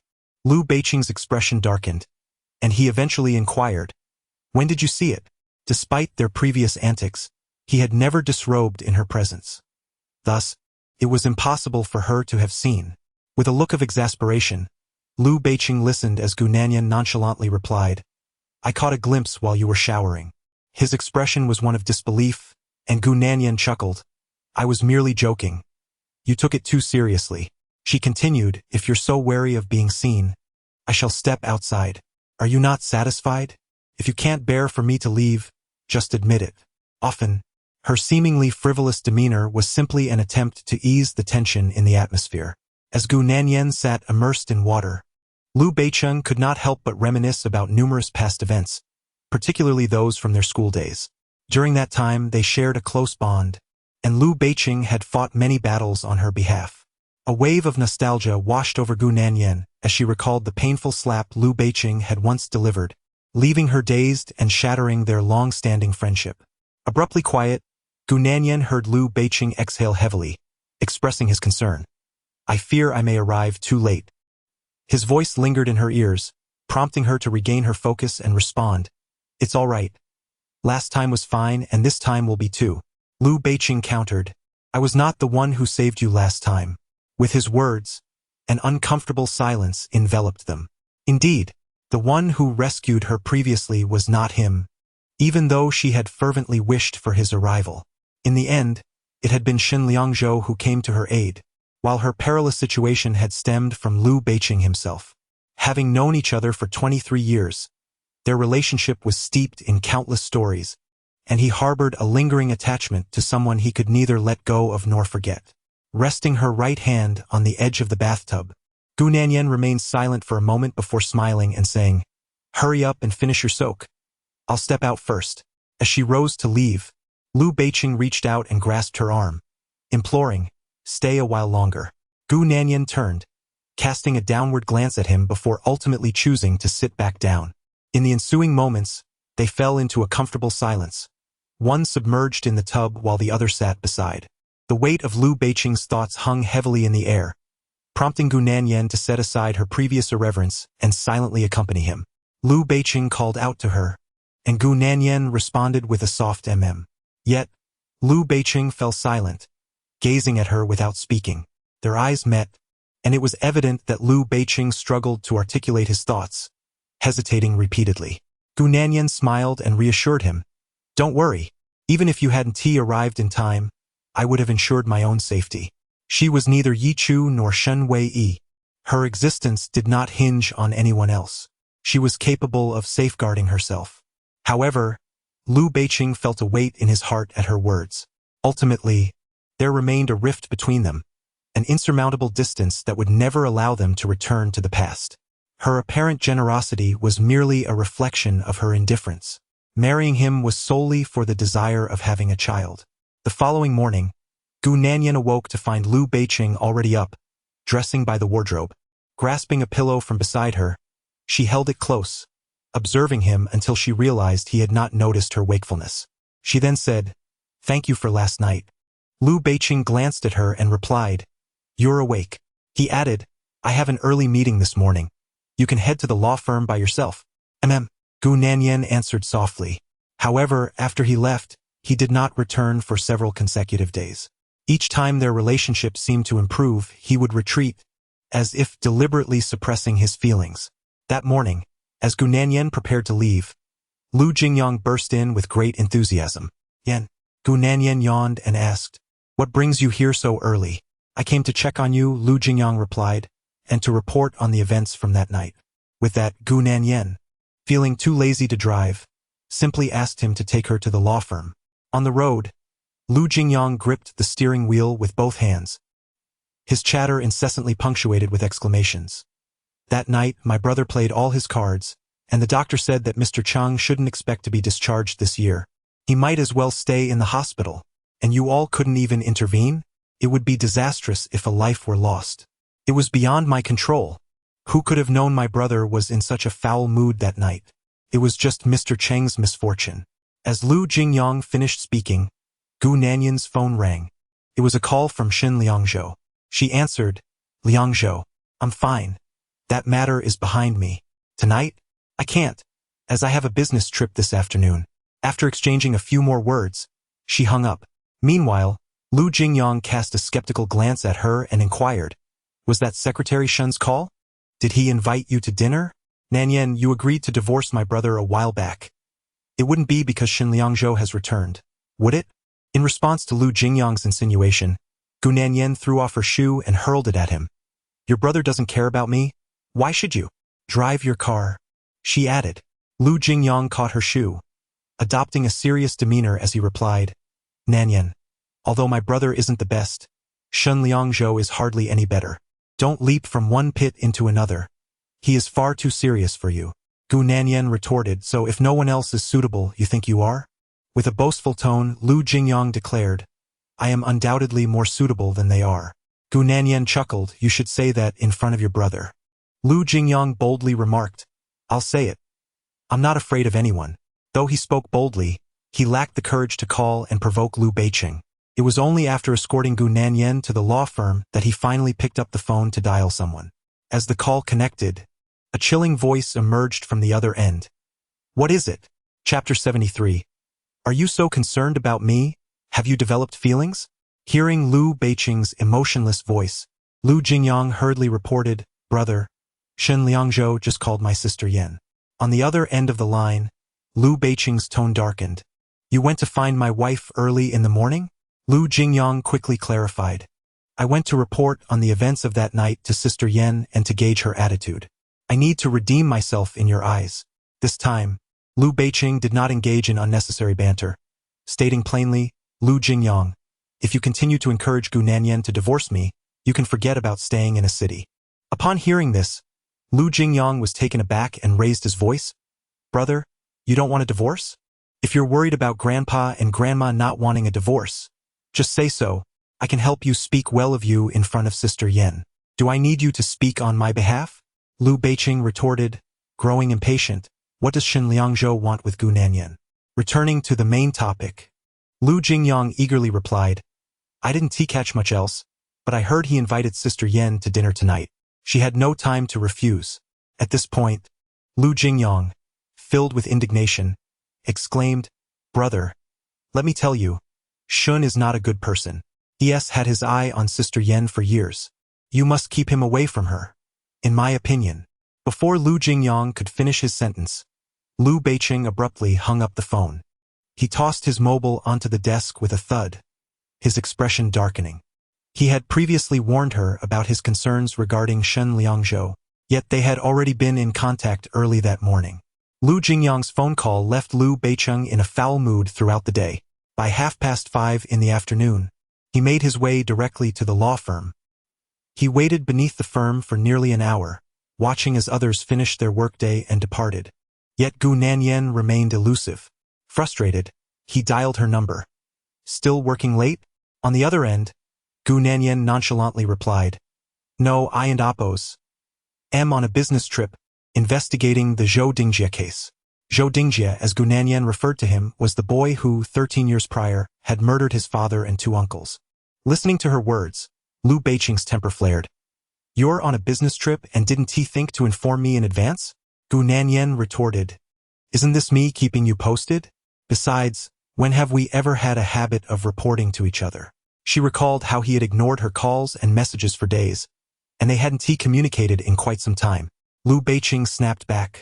This is me calling because I didn't hear from you. Gu Nanyan laughed. Did you come to pick me up today? You seem quite concerned about me. Could it be that you're actually developing feelings? Her playful banter prompted Liu Beiqing to abruptly hang up the phone, exasperated by her carefree attitude. Casting the phone aside, his thoughts drifted back to the call he received from Lu Jingyang earlier that morning, intensifying his displeasure. She had just been approached by Shen Liangzhou today, and now she was off on a business trip. Something felt amiss. He retrieved the phone he had tossed aside and dialed Xiacheng. Xiacheng, please look into Gu Nanyan's itinerary. Understood, boss, came the prompt reply. On the other end of the line, Xiacheng received Liu Beiqing's instructions, and after hanging up, he promptly set about his tasks. Meanwhile, in the hotel, Gu Nanyan gazed at the disconnected phone, a soft chuckle escaping her lips before she yawned and approached her desk. Tomorrow, she would visit the neighbors of Zhou Dingjie to gather insights about past events. Thus, she needed to prepare diligently. Opening her notebook, Gu Nanyan picked up her pen but was suddenly reminded of Liu Beiqing's somber expression from that night, recalling his words of fearing he might arrive too late. She also remembered that he had spoken in his sleep that evening. Although she could not discern his words clearly, she recognized they pertained to Shen Wei. However, that matter held no relevance to her. Shen Wei's departure was even less connected to her. Liu Beiqing lacked the authority or justification to place the blame upon her. The possibility of returning to their former selves was untenable, as neither could relinquish the past. Her apparent indifference was merely a testament to her superior performance in the art of pretense. At the same time, when Liu Beiqing returned to Yulin Bay, his countenance was one of despair. Although Jiang Sa called him for dinner, he offered no reply and ascended the stairs instead.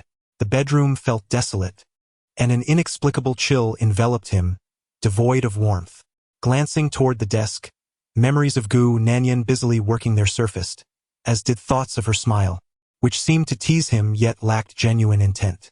To her, her parents' careers and the Gu group were of utmost importance. Approaching the floor-to-ceiling window, he lit a cigarette for himself, reflecting on how Gu Nanyan did not truly need him. That night, before he arrived, she had already subdued Cheng Feng, leaving Liu Beiqing with an unsettling feeling in his heart. It is unclear when exactly Gu Nanyan became less dependent on him.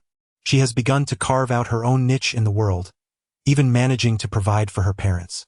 Exhaling a thick plume of smoke, Liu Beiqing extinguished his cigarette in the ashtray just as his phone buzzed in his pocket.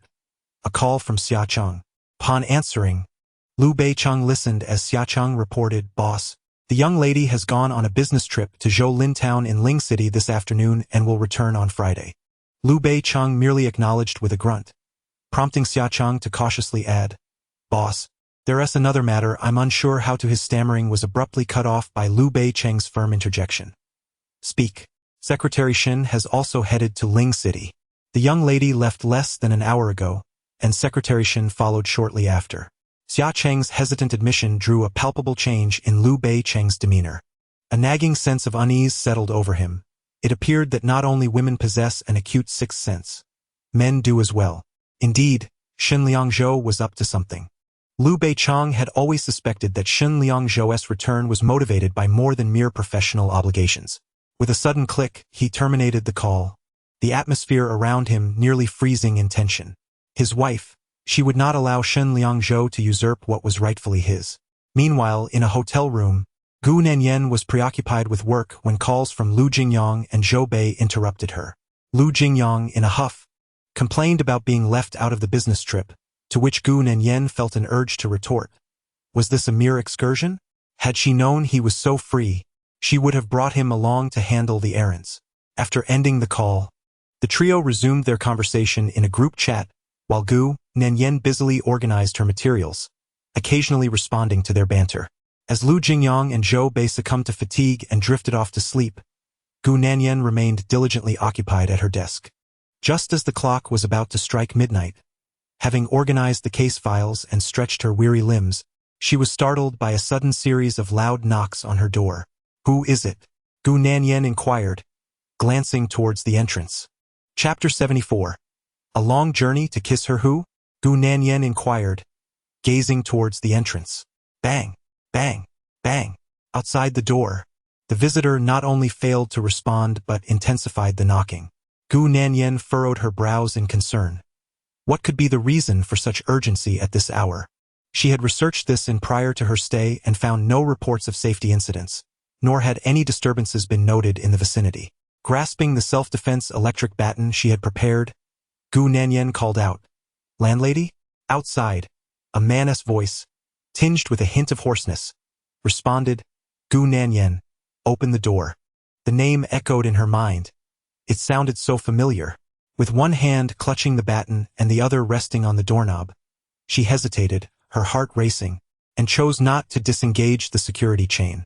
The vigorous knocking resumed, prompting Gu Nanyan to decisively unlock the door. In the next moment, upon seeing the tall figure standing outside, she froze. She studied the man at the threshold for a considerable time before, through the narrow opening, she asked, "What brings you here?" He had abruptly ended their phone conversation earlier that evening, and now he stood before her, leaving Gu Nanyan genuinely astonished. Outside, Liu Beiqing shoved his right hand into his pocket and coldly replied, "Open the door." Seeing this, Gu Nanyan leisurely unlatched the security lock. As the door swung wide open, Liu Beiqing adjusted his shirt collar with a nonchalant expression before stepping inside. Once inside, his gaze instinctively swept across the room. Gu Nanyan did not enter the house, observing Liu Beiqing as he seemed to be searching for something. She languidly leaned against the door, still clutching her self-defense electric baton. "Another infidelity investigation?" she inquired. Despite feeling sympathy for Liu Beiqing, who had traveled a great distance for this purpose, Gu Nanyan couldn't help but reflect on her own actions, pondering what she had done to warrant such a lack of trust from him. After all, they had been married for over 2 years, and she had never caused him any embarrassment. Rather, it was he who had been embroiled in numerous scandals, frequently trending on social media, as if his Weibo account were akin to a family business. However, the advertising expenses had certainly saved Liu's group a considerable sum. Gu Nanyan remained indifferent, while Liu Beiqing turned away without uttering a word, omitting any mention of Shen Liangzhou's visit. Otherwise, knowing Gu Nanyan's nature, she would have sought to provoke him for no reason at all. As she noticed Liu Beiqing's silent, cold gaze fixed upon her, Gu Nanyan asked, "Would you like my assistance? This is rather within my expertise." He truly believed himself to be unique, assuming others mirrored his disposition. Liu Beiqing raised an eyebrow, sensing the implication in her words. After a prolonged moment of scrutinizing Gu Nanyan, he casually discarded his jacket onto the bed. "You seem quite adaptable to this place," he remarked before inquiring, "What is that you are holding?"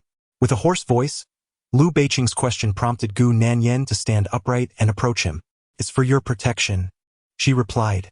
As she set the baton aside, she bent down to retrieve Liu Beiqing's jacket from the bed, hanging it on the coat rack. "What is the matter with your throat?" she asked. Liu Beiqing rolled up his shirt sleeves, responding, "It's inflamed." He had no idea how many cigarettes he had smoked during the drive, and only when he began to speak did he realize his voice had gone hoarse. "Did you drive over?" Gu Nanyan inquired. "Yes," Liu Beiqing replied nonchalantly. Gu Nanyan retorted, "Liu Beiqing, are you being foolish? When I was in Sidia, you didn't come home, yet you traveled such a distance just because I was away on a business trip. What were you thinking?" A few days prior, she had felt quite touched by Cheng Feng's situation, yet here he was, brushing off his responsibilities again. She decided not to dwell on it any longer and focused on her own affairs, only for him to show up again. Upon hearing Gu Nanyan's reprimand, Liu Beiqing unexpectedly lifted his head, and she immediately gestured for silence. Fine, I won't say anything more." Liu Beiqing then remarked, "I didn't bring any luggage. Lend me your bath towel." Knowing Gu Nanyan's cleanliness obsession and her tendency to be thoroughly prepared, he was aware of her meticulous nature. Gu Nanyan displayed a hint of disdain but still handed over her toiletries. Although they had not yet formalized their marital relationship, they were already comfortable with each other, and long before their marriage, Liu Beiqing had taken to borrowing her belongings. Before long, as Liu Beiqing emerged from the bathroom wrapped in a towel, Gu Nanyan returned from outside. Upon seeing him drying his hair with her towel, She placed the bag she was holding on the table and said, "I have cold medicine and anti-inflammatory drugs. You can choose what you need." Liu Beiqing's expression shifted dramatically as he glanced at the medications Gu Nanyan had thrown onto the bed. "Who told you to go out and buy things at this hour? Do you even realize what happened a few days ago?" Suddenly, Liu Beiqing's mood soured, causing Gu Nanyan to feel displeased as well. "You might as well think of me as a fool," she remarked. Upon hearing her words, Liu Beiqing fell silent, his gaze fixed upon her. What did he mean? Was she unable to comprehend his intentions? With a detached expression, Liu Beiqing remained unresponsive. Gu Nanyan, feeling helpless, continued, "You traveled such a long way. I cannot possibly let you return while unwell. The pharmacy is just next door. Rest assured." That evening, he had nearly beaten Cheng Feng to a pulp for her sake, leading Gu Nanyan to believe they had developed feelings for one another. Yet, in the blink of an eye, he returned home without her. She resolved not to overthink it. Perhaps his ire that day stemmed from Xin Wei. After all, Xin Wei had encountered a similar situation. That night, he may have merely seen her as Xin Wei. Gu Nanyan's nonchalant explanation left Liu Beiqing unable to muster any anger, yet he inexplicably felt a sense of distance. Although Gu Nanyan appeared warm and amiable, easily getting along with anyone, it was quite challenging to truly reach her heart. Liu Beiqing's gaze softened as he continued to tousle his hair. Gu Nanyan let out a gentle sigh before turning to head to the restroom. At that moment, Liu Beiqing's phone rang, a work call. He tossed aside the towel in his hand and moved to the window to answer. After more than 10 minutes, having concluded the call, he turned around only to find Gu Nanyan still in the restroom, the door ajar. He walked over to investigate and was taken aback to see her at the sink, washing his clothes by hand. For a moment, Liu Beiqing was rendered speechless. After gazing at Gu Nanyan for a considerable time, Liu Beiqing approached her from behind, extending his arms to envelop her in an embrace. Perceiving his actions, Gu Nanyan lifted her gaze towards the mirror ahead. Witnessing Liu Beiqing holding her close, she hastily discarded the garment in her hands and turned on the faucet to rinse her hands. "The call is finished, so you can wash up on your own," she remarked. Upon hearing her words, Liu Beiqing gathered both of her hands into his embrace, then freed his right hand to gently grasp her chin, leaning in to press his lips against hers. Chapter 75. Is it true that if I do not seek you, you will not seek me? Liu Beiqing's lips were remarkably soft, and as his fervent kisses descended upon her, Gu Nanyan found herself both amused and exasperated. She had merely occupied her time washing a couple of his garments, yet he appeared utterly overwhelmed with gratitude. After a series of passionate kisses, Liu Beiqing rested his chin on her shoulder, embracing her. Gu Nanyan turned to glance at him, remarking, "Liu Beiqing, your worth seems rather diminished. You are so moved by my washing a few clothes." Aware that he had no habit of going without clean clothes for days, she had lent a helping hand, especially considering he had traveled a long distance to see her. Regardless of her motivations, it was at least a gesture of goodwill. In response to Gu Nanyan's teasing, Liu Beiqing retorted coldly, "Gu Nanyan, do you really think I came all this way just to have you wash a couple of clothes?" Gu Nanyan replied, "So, you missed me then?" In truth, Gu Nanyan was well aware of Liu Beiqing's ulterior motives. He had likely heard some unreliable gossip and had come to confront her, only to find himself disappointed. She simply could not be bothered to expose his intentions. Liu Beiqing did not respond to her jest, instead pressing his face closer to hers and asking, "Is it true that if I do not seek you, you will not seek me?" Gu Nanyan found his words unpalatable. "Liu Beiqing, that is quite heartless of you. After more than 2 years of marriage, I have caught you in infidelity countless times, yet you are quite adept at turning the tables." Liu Beiqing's expression darkened. "Infidelity? Do you possess any concrete evidence?" At his mention of the matter, Gu Nanyan replied, "Do not be in such a rush. Once I have the proof, I will ensure you are left with nothing." After Gu Nanyan spoke, Liu Beiqing lifted her off the ground in a swift motion, stating, "You may scheme with people, but don't even think about money. You can deceive him about anything, but not about finances." Gu Nanyan retorted, "Are you so miserly with others as well? Not a single penny will you part with." With a playful force, Liu Beiqing pushed Gu Nanyan onto the bed and remarked, "There are women queuing up to climb into my bed. Why would I need to spend money? Gu Nanyan responded. So you're implying that my failure to sleep with you makes me stingy? Upon hearing this, Liu Beicheng leaned down and kissed her fervently. As their passionate kiss deepened, Liu Beicheng's expression abruptly changed when he noticed something. Gu Nanyan, why didn't you inform me that you were on your period? Seeing his flustered expression, Gu Nanyan couldn't help but laugh. You didn't call me before you came over either. Having perceived Liu Beicheng's intentions long before, Gu Nanyan had deliberately withheld this information, remembering how he often teased her only to retreat halfway. Delighting in his embarrassment, Gu Nanyan watched as Liu Beicheng turned off the lights, declaring, time for sleep. Being forcibly embraced by Liu Beicheng, Gu Nanyan felt as though she had been transported back many years, to a time when their relationship was still harmonious, before they had fallen out. Back then, when he would occasionally wrap his arms around her, he carried the same familiar scent. The night was deep and dark, and as Liu Beicheng guided her hand downwards, Gu Nanyan protested, are you not ashamed? Go resolve it in the bathroom. Instead of engaging in a verbal spar, Liu Beicheng simply took her hand and pulled her closer. After their encounter, Gu Nanyan disdainfully wiped her hands on him and suggested, you should have a word with your mother, asking her not to insist on pressuring me for grandchildren. She called again today. Liu Beicheng, without a moment's hesitation, flatly refused. I won't say anything. If he were to speak up, Gu Nanyan would likely never seek him out again. Furthermore, their connection was already tenuous at best.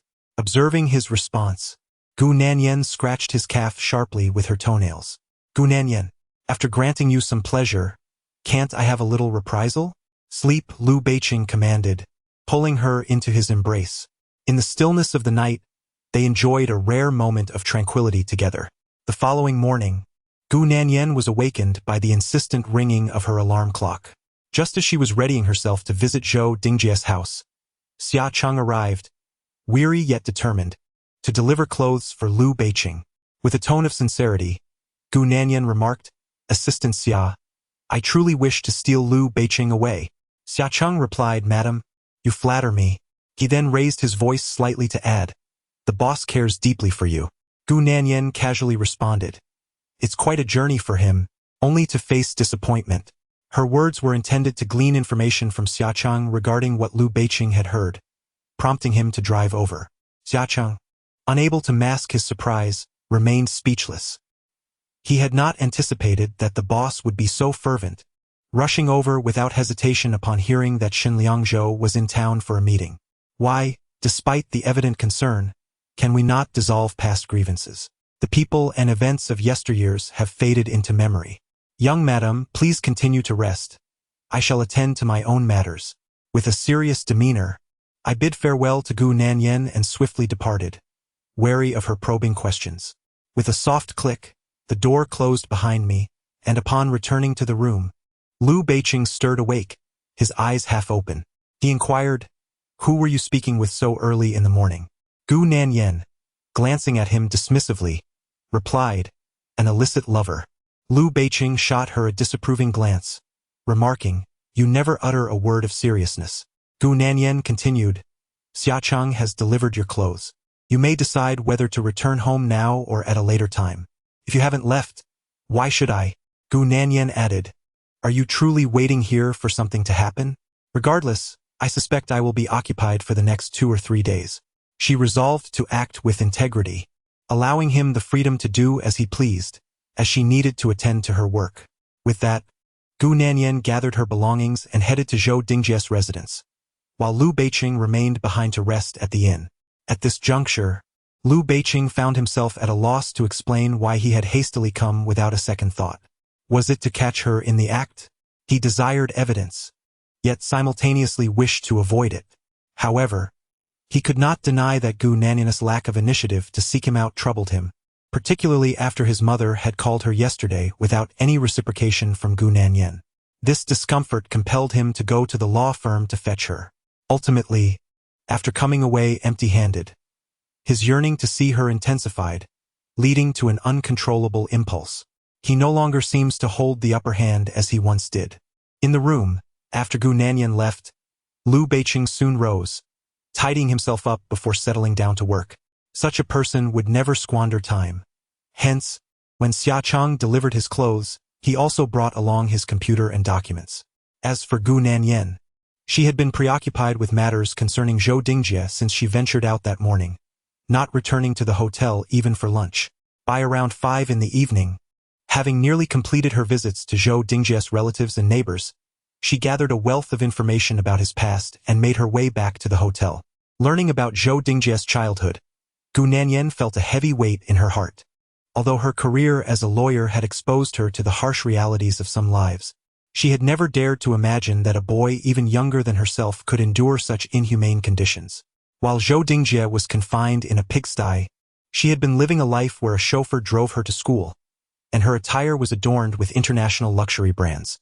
Yet, the thought that the information she had gathered today might help mitigate Zhou Dingjie's sentence offered her a glimmer of solace.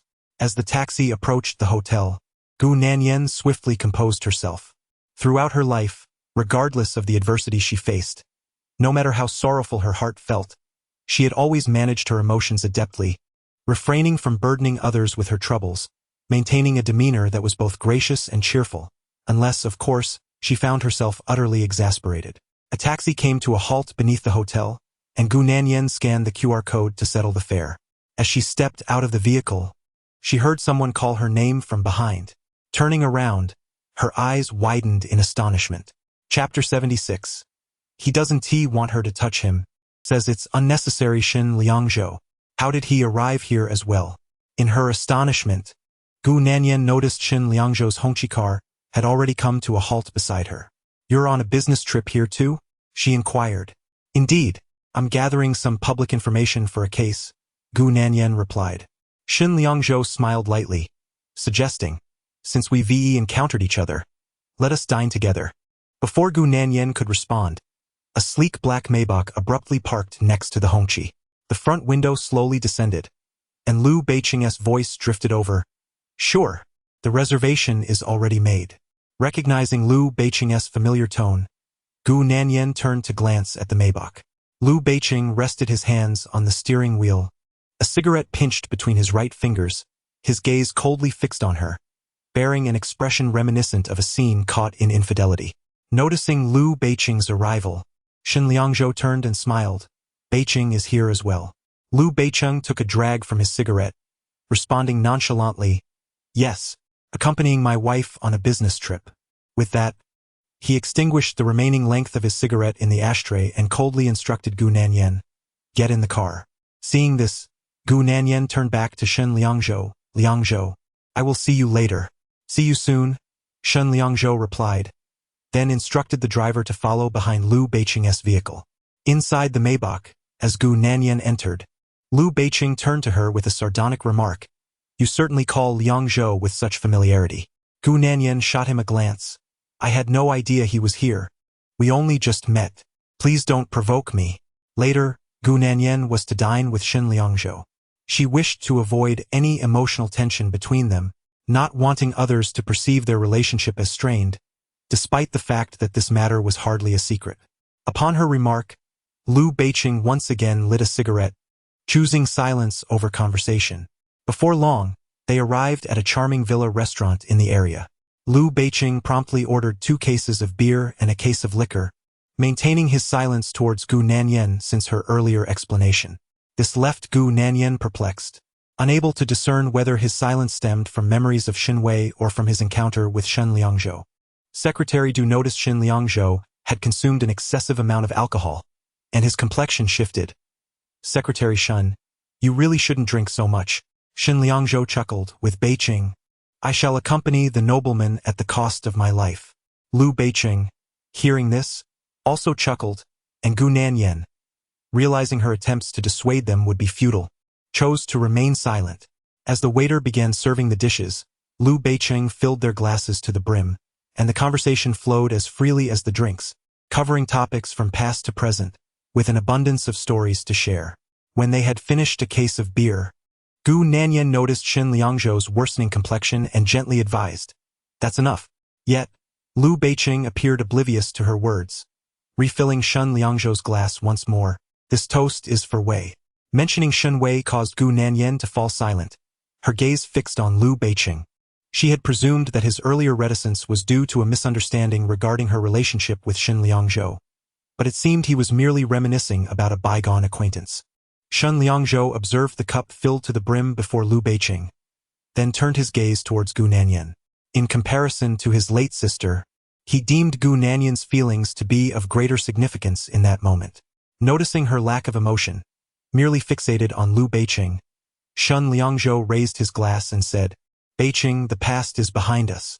He initially intended to counsel him to cherish his life with Gu Nanyan, yet it seemed that such words would merely unveil the fragile veneer of their relationship, prompting him to swallow his advice. It was only upon hearing Shen Liangzhou's words that Gu Nanyan snapped back to reality, a sardonic smile forming within her mind. If he had not forgotten Shen Wei, why had he consented to this marriage? Why enter into matrimony only to feign deep affection? Wasn't he just being disingenuous? With these thoughts swirling in her mind, Gu Nanyan coldly picked up her chopsticks, dismissing any urge to retort. As the clock approached 9, 2 crates of beer and a bottle of liquor were consumed by the 2 men.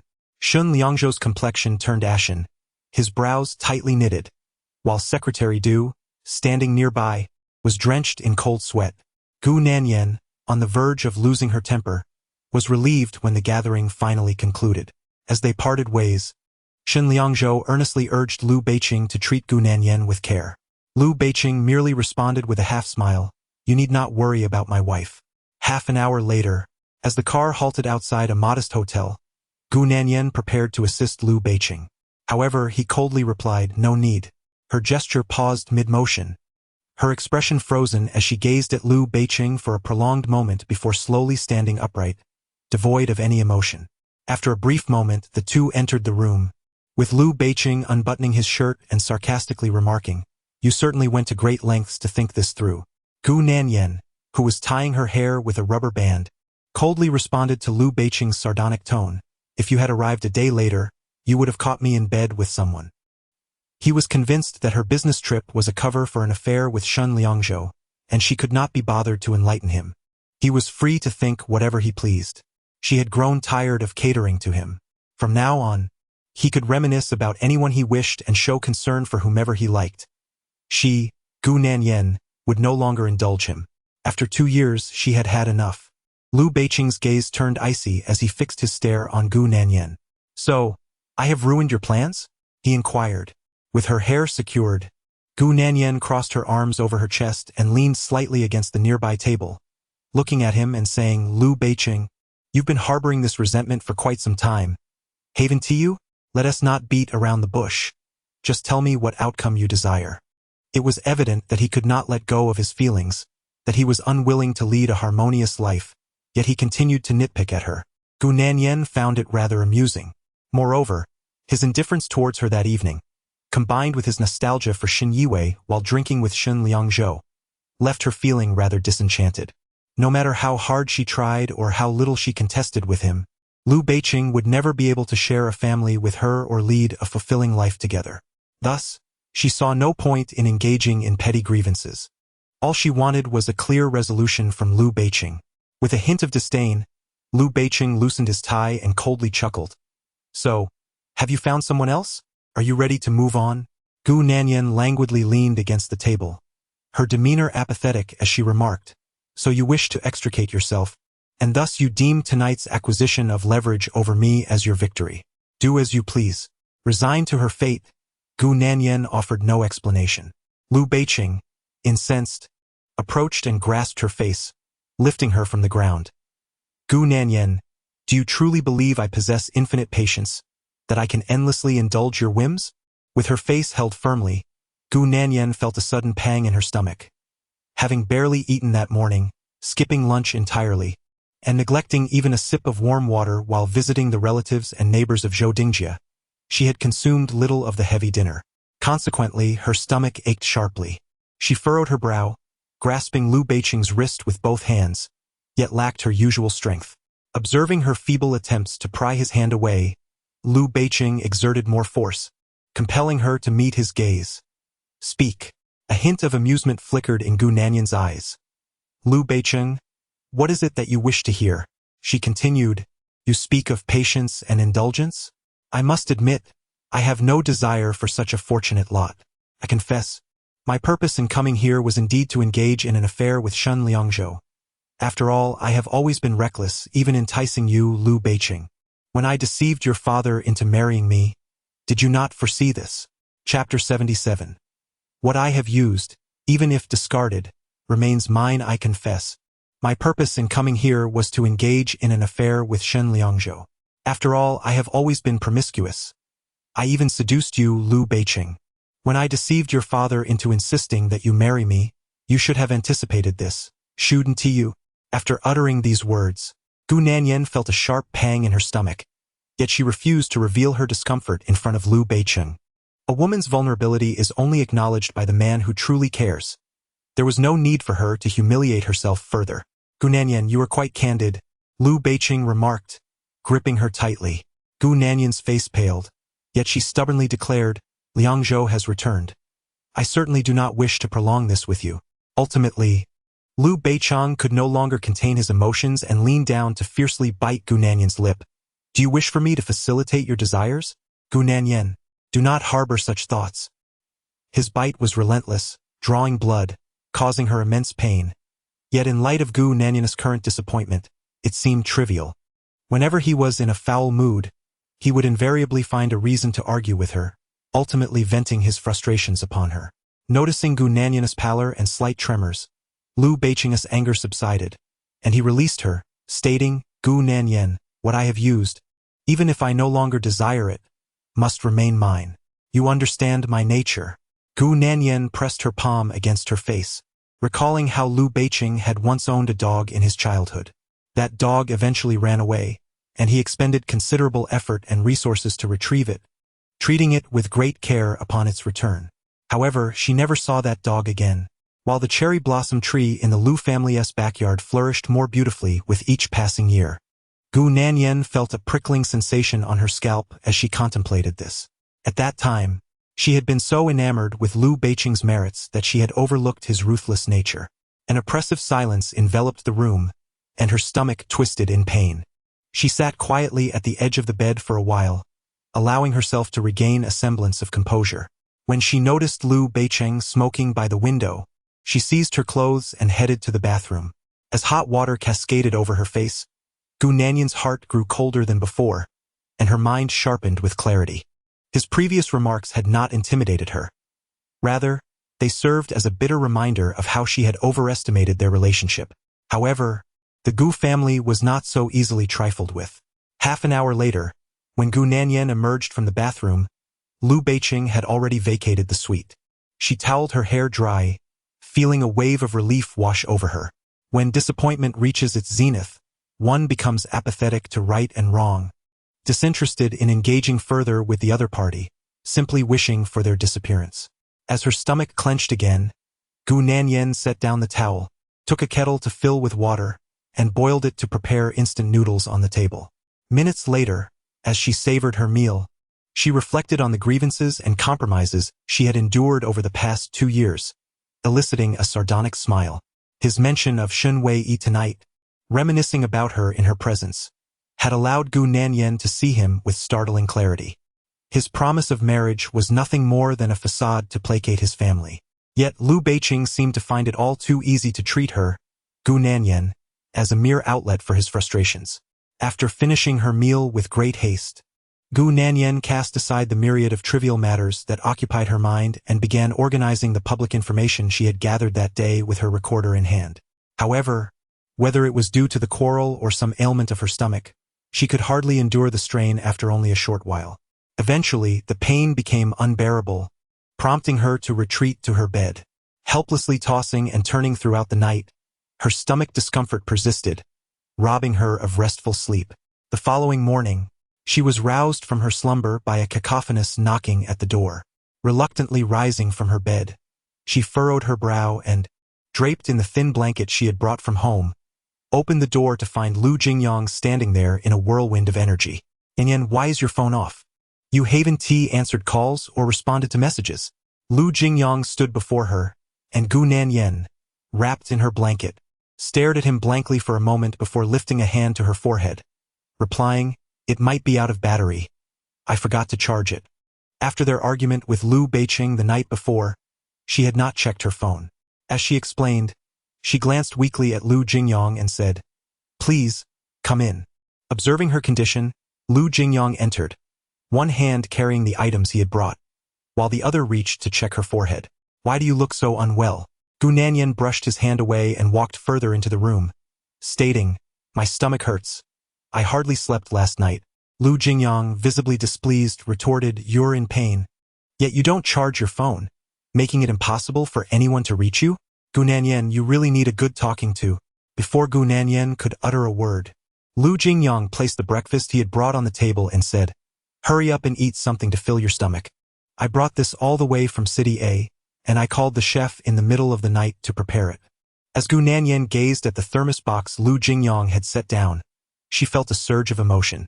Although she typically refrained from being overly sentimental, her mindset had faltered the previous evening, and with her discomfort, she felt increasingly vulnerable. Thus, Liu Jingyang's sudden and fervent presence warmed her heart. Despite his tendency to cause trouble, he often proved to be quite considerate during crucial moments. Seated at the table as Liu Jingyang insisted, she noticed he had brought soy milk, dumplings, and a delightful bowl of 3-flavor noodles. Overwhelmed with gratitude, Gu Nanyan felt tears welling up. "Damn it! You are the most reliable," she playfully scolded him, though her heart was filled with warmth. Liu Jingyang placed chopsticks in her hands and poured her a cup of soy milk, saying, "Fortunately, I am clever enough to bring a thermos. It's still warm." "Jingyang." "Thank you," Gu Nanyan replied, momentarily serious. At that moment, her gratitude extended beyond the breakfast itself. She was thankful for his timely presence during her emotional and physical turmoil. Liu Jingyang remarked, "Who are we to each other?" After they finished breakfast, he insisted on taking her to the hospital, where he stayed with her as she received an 4-drip. Gu Nanyan expressed her concern about the day's work meeting being delayed, but Liu Jingyang reassured her, "Let us prioritize your treatment.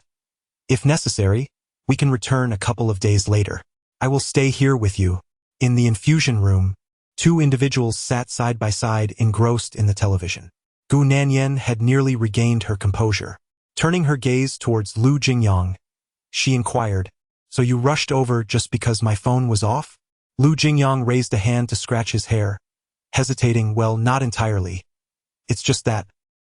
His faltering words prompted a scrutinizing glance from Gu Nanyan. Liu Jingyang continued, "Come on, I'm being honest with you. It's about my brother." Chapter 78. "It's not the first time. I'm quite accustomed to it. I am aware that my brother came to seek you out. However, Yichu's younger brother was struck by the school authorities' vehicle last night. I suspect my brother might return to City A. Thus I decided to come here." Gu Nanyan listened to Liu Jingyang's words, her expression momentarily pausing before breaking into a sardonic smile. So, this was the reason why Liu Beiqing had suddenly vanished upon her exit from the restroom. Noticing her reaction, Liu Jingyang quickly reassured her, "Yanyan, do not overthink it. Perhaps I have misjudged the situation." In truth, he had indeed learned that Liu Beiqing had departed from the hotel at that particular time, and he feared that Gu Nanyan might feel disheartened, prompting his visit. Gu Nanyan chuckled lightly, "This is not the first time. I've grown quite accustomed to such occurrences." Liu Jingyang continued, "Yanyan, there is another matter I must confess. Yet you must promise not to be angry or strike me after hearing it." Gu Nanyan cast a sharp glance at him. "Speak. You promise?" Seeing the fierce look in Gu Nanyan's eyes, Liu Jingyang quickly confessed, "That morning when I came to find you, I informed my brother that Shen Liangzhou had called you. He likely overheard my complaint, which is why he came to confront you the day before yesterday. Yanyan, I assure you it was not intentional. I merely spoke thoughtlessly, fearing the repercussions." Liu Jingyang appeared anxious, but Gu Nanyan dismissed his concern. "All right, considering you traveled a long way to accompany me and even brought breakfast, I shall let this matter slide." Yet, deep down, she was acutely aware that whether Liu Jingyang reported it or not, Liu Beiqing would inevitably harbor suspicions and would come to see her. It was merely the 2 of them, and it was truly uncertain who among them was restless. After finishing her injection at the hospital around midnight, Gu Nanyan was taken by Liu Jingyang to seek out a delightful dining establishment nearby. He allowed her to rest in the car for a while before accompanying her to the school where Zhou Dingjie had studied for 2 years, in pursuit of further information. It was not until after 9 in the evening that they returned to a small hotel at the town center to rest. Concerned that Gu Nanyan might feel unwell again during the night, Lu Jingyang insisted on sharing a room with her, refusing to book another. With no other recourse, Gu Nanyan acquiesced, allowing him to sleep on the modest, worn-out sofa. In the middle of the night, Gu Nanyan awoke twice, and upon seeing Lu Jingyang curled up on the sofa, a warm smile unconsciously graced her lips. Good friends are few, yet having Xiao Bei and Jingyang in her life sufficed. The following 2 days unfolded in a similar manner. Lu Jingyang would take Gu Nanyan for her morning injections and then drive her in the afternoon to gather public records. His steadfast presence alleviated much of her burden, sparing her the hassle of waiting for transportation and worrying about meals. By Friday, after completing her business trip, Gu Nanyan prepared to return to a city with Lu Jingyang at the wheel. The journey was somewhat lengthy, and Gu Nanyan suggested they take turns driving so he could rest. However, Lu Jingyang could not bear to remind her that she was still unwell. Thus, he drove the entire 5-hour journey alone while Gu Nanyan indulged in snacks and napped in the passenger seat. As evening approached and Gu Nanyan finally awoke near 9, she realized they had arrived in a city, the car now heading towards Yulin Bay. With a yawn, she declared, "Let us not return to Yulin Bay. Instead, let us go back to Nanjing."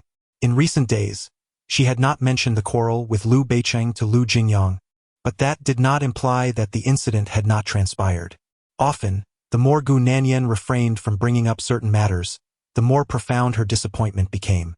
Moreover, she had not performed well during their argument due to feeling unwell a few days prior, and it seemed she had failed to prevail. Listening to Gu Nanyan, Lu Jingyang did not inquire about the reasons.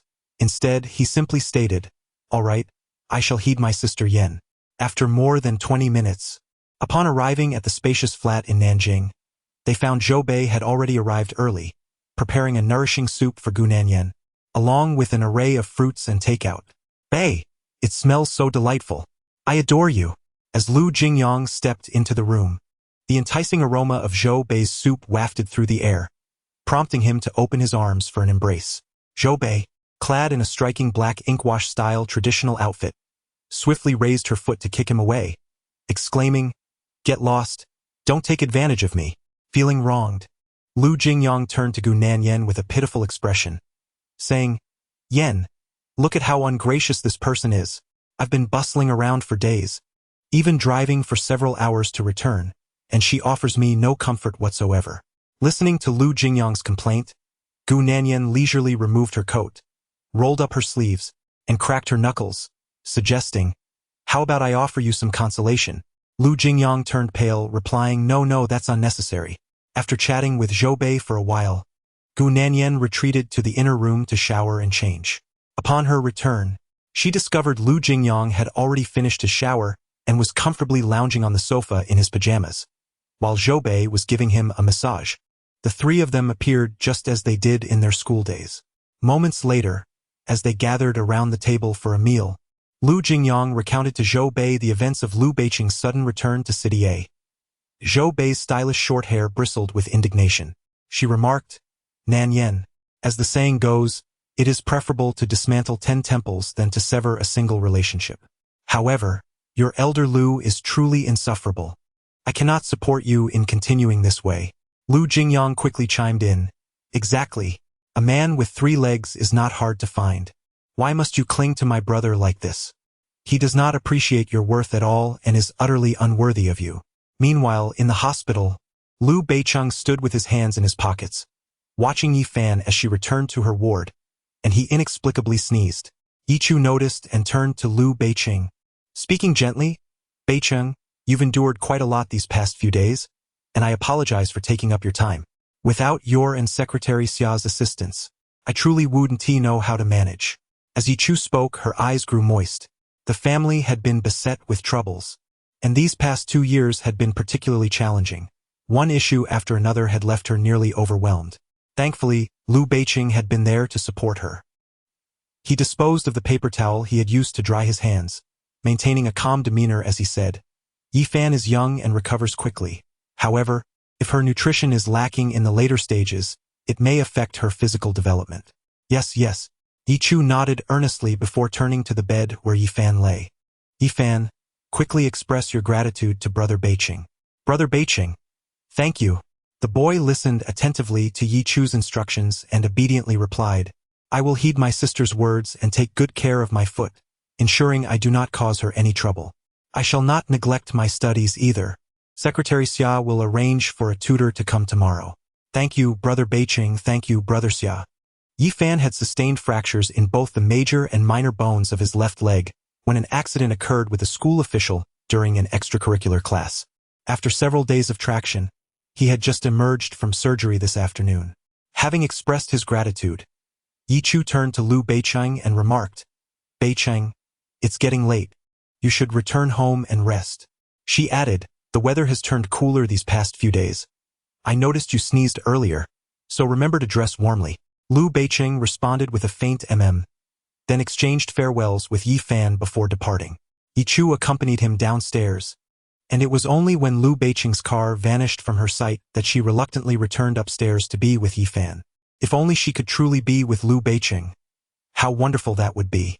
Nonetheless, it must be said that Liu Beiqing had been quite kind to her, always willing to assist whenever something arose in her family. Reflecting on this, Yichu gently lifted her left hand to caress her face, a contented smile gracing her lips. There must still be hope for her and Liu Beiqing. Half an hour later, upon returning to Yulin Bay, Liu Beiqing found the house to be as desolate as ever, lacking a sense of liveliness. He turned to Aunt Jiang and inquired, Has Gu Nanyan not returned yet? Chapter 79 Boss. You have misunderstood the young mistress, Sister Jiang. Not yet. However, it must be said that the young mistress has been on this business trip for quite a while. Initially, she mentioned she would return in 2 or 3 days, yet today marks the 5th day. Listening to Sister Jiang's words, Liu Beiqing fished out his phone from his pocket and ascended the stairs. Upon entering the bedroom, he found that Xia Cheng's call was just connecting. Liu Beiqing commanded, Xia Cheng, investigate what's happening with Gu Nanyan. On the other end, Xia Cheng replied, Understood, boss. After issuing the command, Liu Beiqing hung up the phone and tossed it onto the nearby table with a thud. That day, he indeed went to B City to confront Gu Nanyan. The sight of Shun Liangzhou had already dampened his spirits, but Gu Nanyan offered no explanation. Her words were laced with barbs, further unsettling him. Thus, when Yichu called in tears, he merely glanced at the bathroom, grabbed his car keys, and departed. Having grown accustomed to Gu Nanyan's cheerful demeanor, Liu Beiqing found it unbearable to accept her indifference towards him. Approaching the wardrobe to fetch some clean clothes, he was struck by the sight of Gu Nanyan's gaudy nightgown, causing him to freeze in place. Liu Beiqing, just have a child. Boss, which outfit do you find more appealing, this one or that one? You prefer the black one, don't you? Consider it done. Liangzhou has returned. Why should I waste time with you? Liu Beiqing, marrying anyone would be better than marrying you. Hurry up and dissolve this wretched marriage, and do not hinder my pursuit of happiness. The memories of Gu Nanyan's kindness, her laughter, and her heartlessness flooded his mind, darkening Liu Beiqing's expression. With a chilly demeanor, he grasped the clothing and firmly shut the wardrobe door. Upon returning to the bedroom after a shower, he found the room still desolate, an emptiness that made his heart feel as though a piece of it was missing. The silence enveloped him, leaving only the sound of his own breath. For 2 years and 4 months, nearly 1,000 days and nights, Gu Nanyan had spent her time here alone. The room, adorned only with a few festive decorations, bore no photographs of him, none of Gu Nanyan, and certainly none of them together, nothing that suggested they were a married couple of 2 years. Standing before the floor-to-ceiling window, he lit a cigarette. The yard was eerily still, and occasionally a car would pass by on the road, but none belonged to Gu Nanyan. None were returning to Yulin Bay No. 1. As the cigarette burned down, Liu Beiqing was stung by the ember, jolting him back to reality as he extinguished it in the ashtray and turned to rest on the bed. How many nights had Gu Nanyan stood at that window, counting the cars passing by, none of which were his? Eventually, she ceased waiting, choosing instead to pursue her own life. That night, Liu Beiqing found little solace in sleep, haunted by dreams of the past, of a time before that incident, when they were still students. Gu Nanyan had always been cheerful, effortlessly joining in their games, outpacing the boys in running, climbing trees higher than they could, utterly unpretentious. Then, the dreams shifted.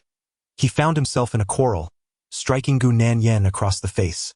Startled, Liu Beiqing bolted upright in bed, gathering himself before heading back to the office. On that night, Gu Nanyan, Zhou Beilu, and Jingyang reveled until the dawn, ultimately finding themselves nestled together on the sofa in the living room. Gu Nanyan slumbered soundly until morning, without a single thought of Liu Beiqing, not even a fleeting memory of him. In the chairman's office, as Liu Beiqing stepped inside, Xia Cheng followed closely, knocking before entering and addressing him as boss. Liu Beiqing cast a glance at Xia Cheng, who informed him, "The young mistress has been located. She returned to Nanjing last night." Xia Cheng's tone noticeably softened at the mention of Gu Nanyan's return to Nanjing. Within the confines of the office, Liu Beiqing paused his perusal of documents, and Xia Cheng continued, "I conducted a thorough investigation.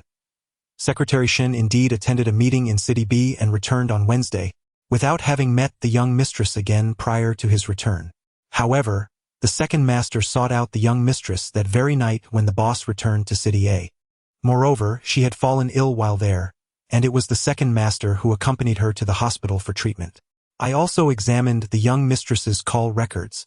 Secretary Shin later contacted her, yet it seems she did not disclose her illness, or else he would not have returned to City A without visiting her." As Xia Cheng reported these developments, Liu Beiqing's expression shifted several times. Only upon learning that Gu Nanyan had not confided in Shin Liangzhou about her ailment did his countenance show a slight improvement. Observing the fluctuations in Liu Beiqing's demeanor, Xia Cheng hesitated before adding, "Boss, there are two statements I am uncertain whether to express." Liu Beiqing harbored a profound disdain for half-finished conversations. When he abruptly glanced at Xia Cheng, the latter hastily remarked, "I believe the young madam harbors no romantic inclinations towards Secretary Shin, and she has effectively severed ties with him. The young madam is quite forthright. Having declined once, it is unlikely she would reconsider, especially since she is focused on motherhood." Xia Cheng's analysis left Liu Beiqing in contemplative silence. Sensing the weight of the moment, Xia Cheng's voice dwindled to a whisper, "Boss, perhaps I have spoken out of turn." Over the past 2 years, Xia Cheng felt he had observed the dynamics clearly. While he could not ascertain whether Gu Nanyan had feelings for Liu Beiqing, it was evident that she was not one to engage in subterfuge. Her tolerance towards the boss was notable.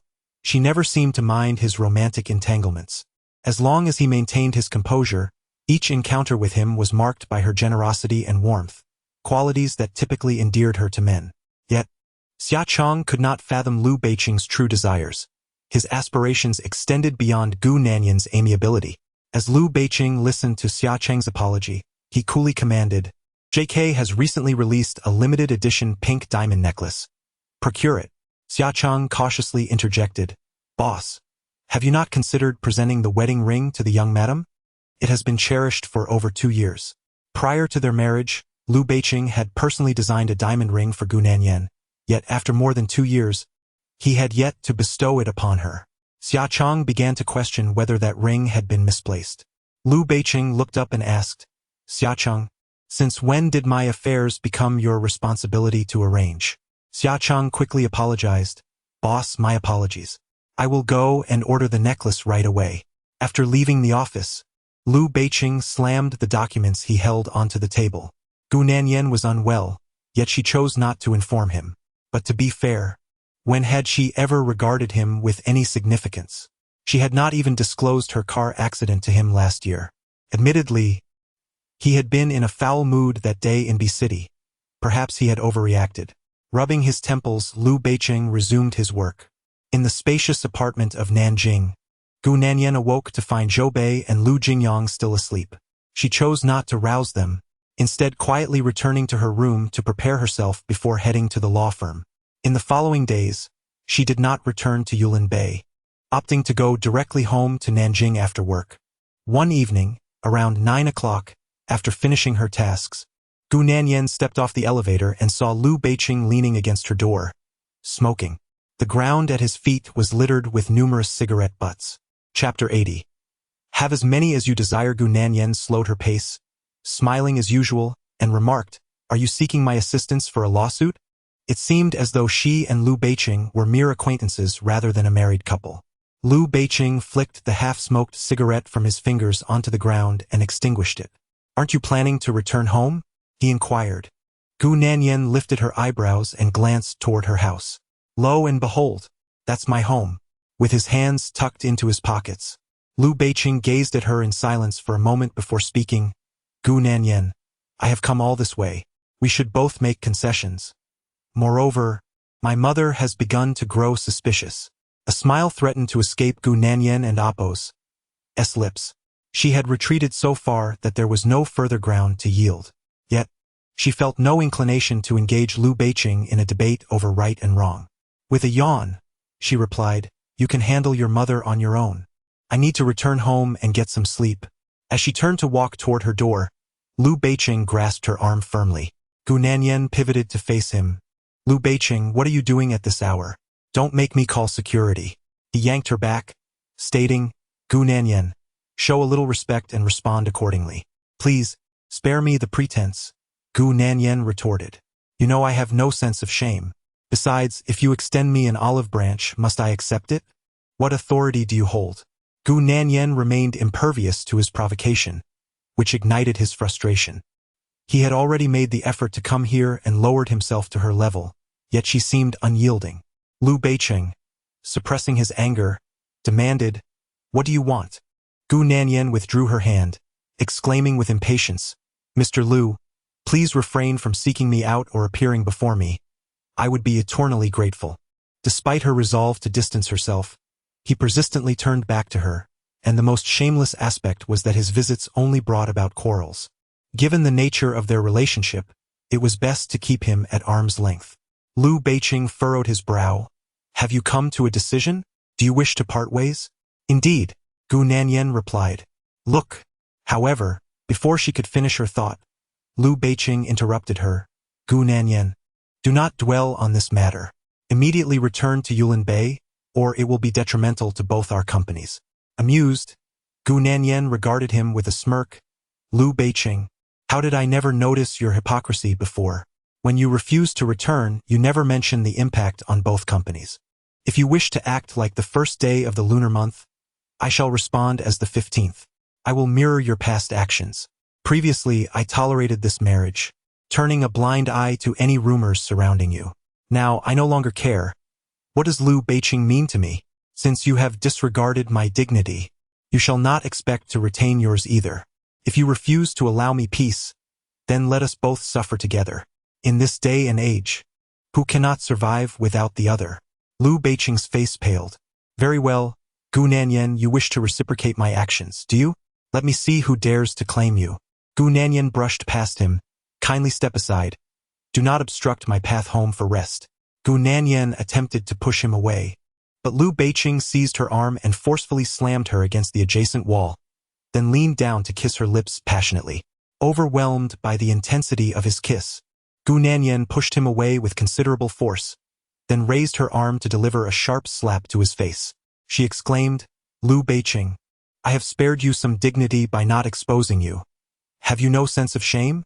Don't drag others into your turmoil just because you've given up on yourself. I have already accommodated you by moving out of Yulin Bay. If you, Liu Beiqing, desire it, I am willing to part ways at any moment. What more do you want?" Liu Beiqing's face burned with embarrassment as he gritted his teeth and retorted, "How do you think I don't want to live?" Gu Nanyan, infuriated, laughed derisively. "Do you take me for a fool or blind? Right before my eyes you reminisce about Shen Wei. I helped you out of the car, yet you wouldn't allow me to touch you. Over trivial matters at Yi Chu's home, you rushed back overnight at her beckoning. If you disdain me so much and won't let me near, should I not keep my distance? Now you come to Nanjing to confront me. What exactly do you intend to achieve? If you seek a clear answer today, what kind of evidence do you wish to obtain from me? I can provide it readily." After a long day filled with exhaustion, and with her stomach still not fully recovered, Gu Nanyan felt genuinely irritated by these incessant troubles. She had already distanced herself significantly. What was Liu Beiqing trying to accomplish? He may not rest, but others certainly require their respite. Initially, she had no desire to argue with Liu Beiqing, Yet his relentless behavior was simply too much to bear.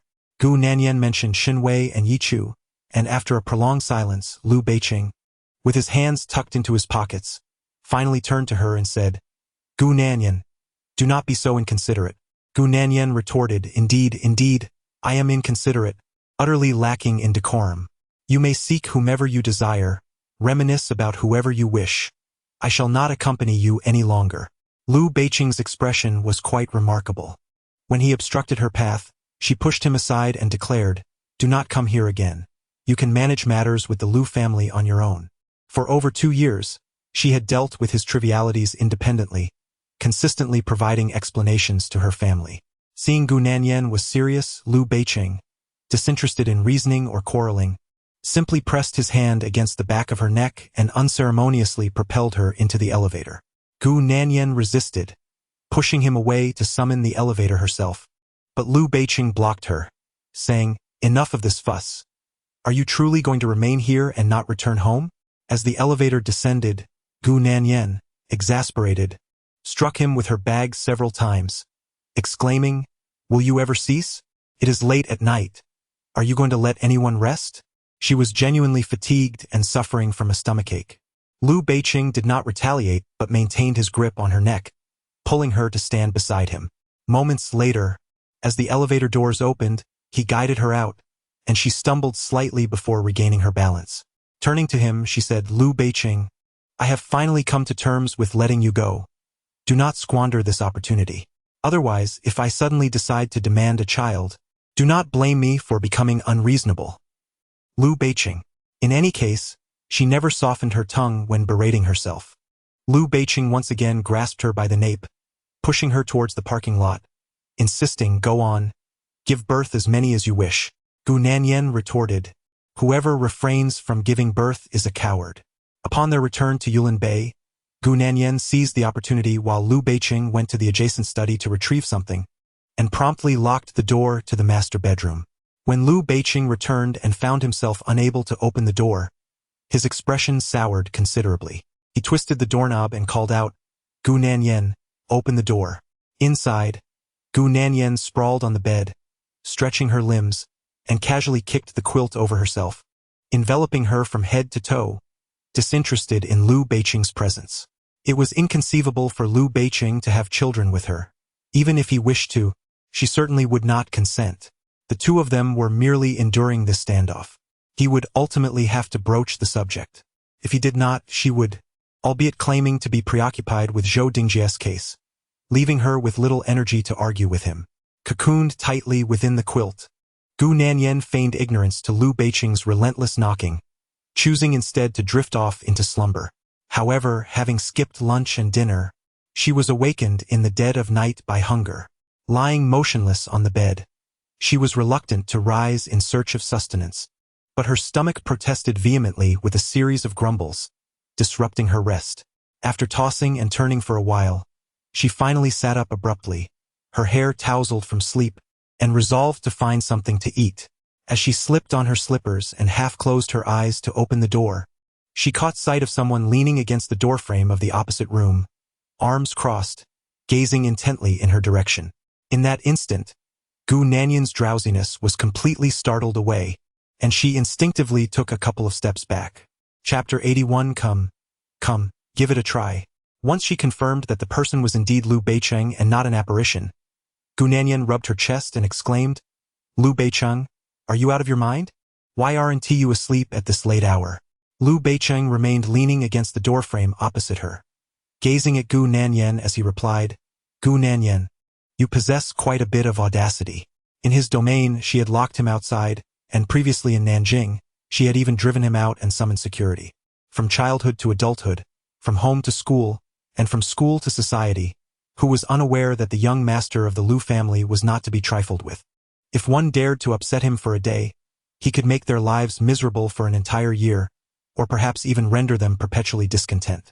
Despite the flattery from Su Mubai and Lu Jingyang, they often whispered behind his back that Lu Beiqing's heart was inherently malevolent. It was as if one could intuitively sense the darkness within him, akin to a lump of coal, malign to the core. They had all endured countless humiliations at his hands over time. If this was the case for them, one could only imagine the plight of outsiders. Such a man, paradoxically, often found himself at a disadvantage when it came to Gu Nanyan. Although their exchanges were rife with contention, Liu Beiqing had, on occasion, lowered his head to her, albeit subtly. Even Shen Wei had never received such treatment.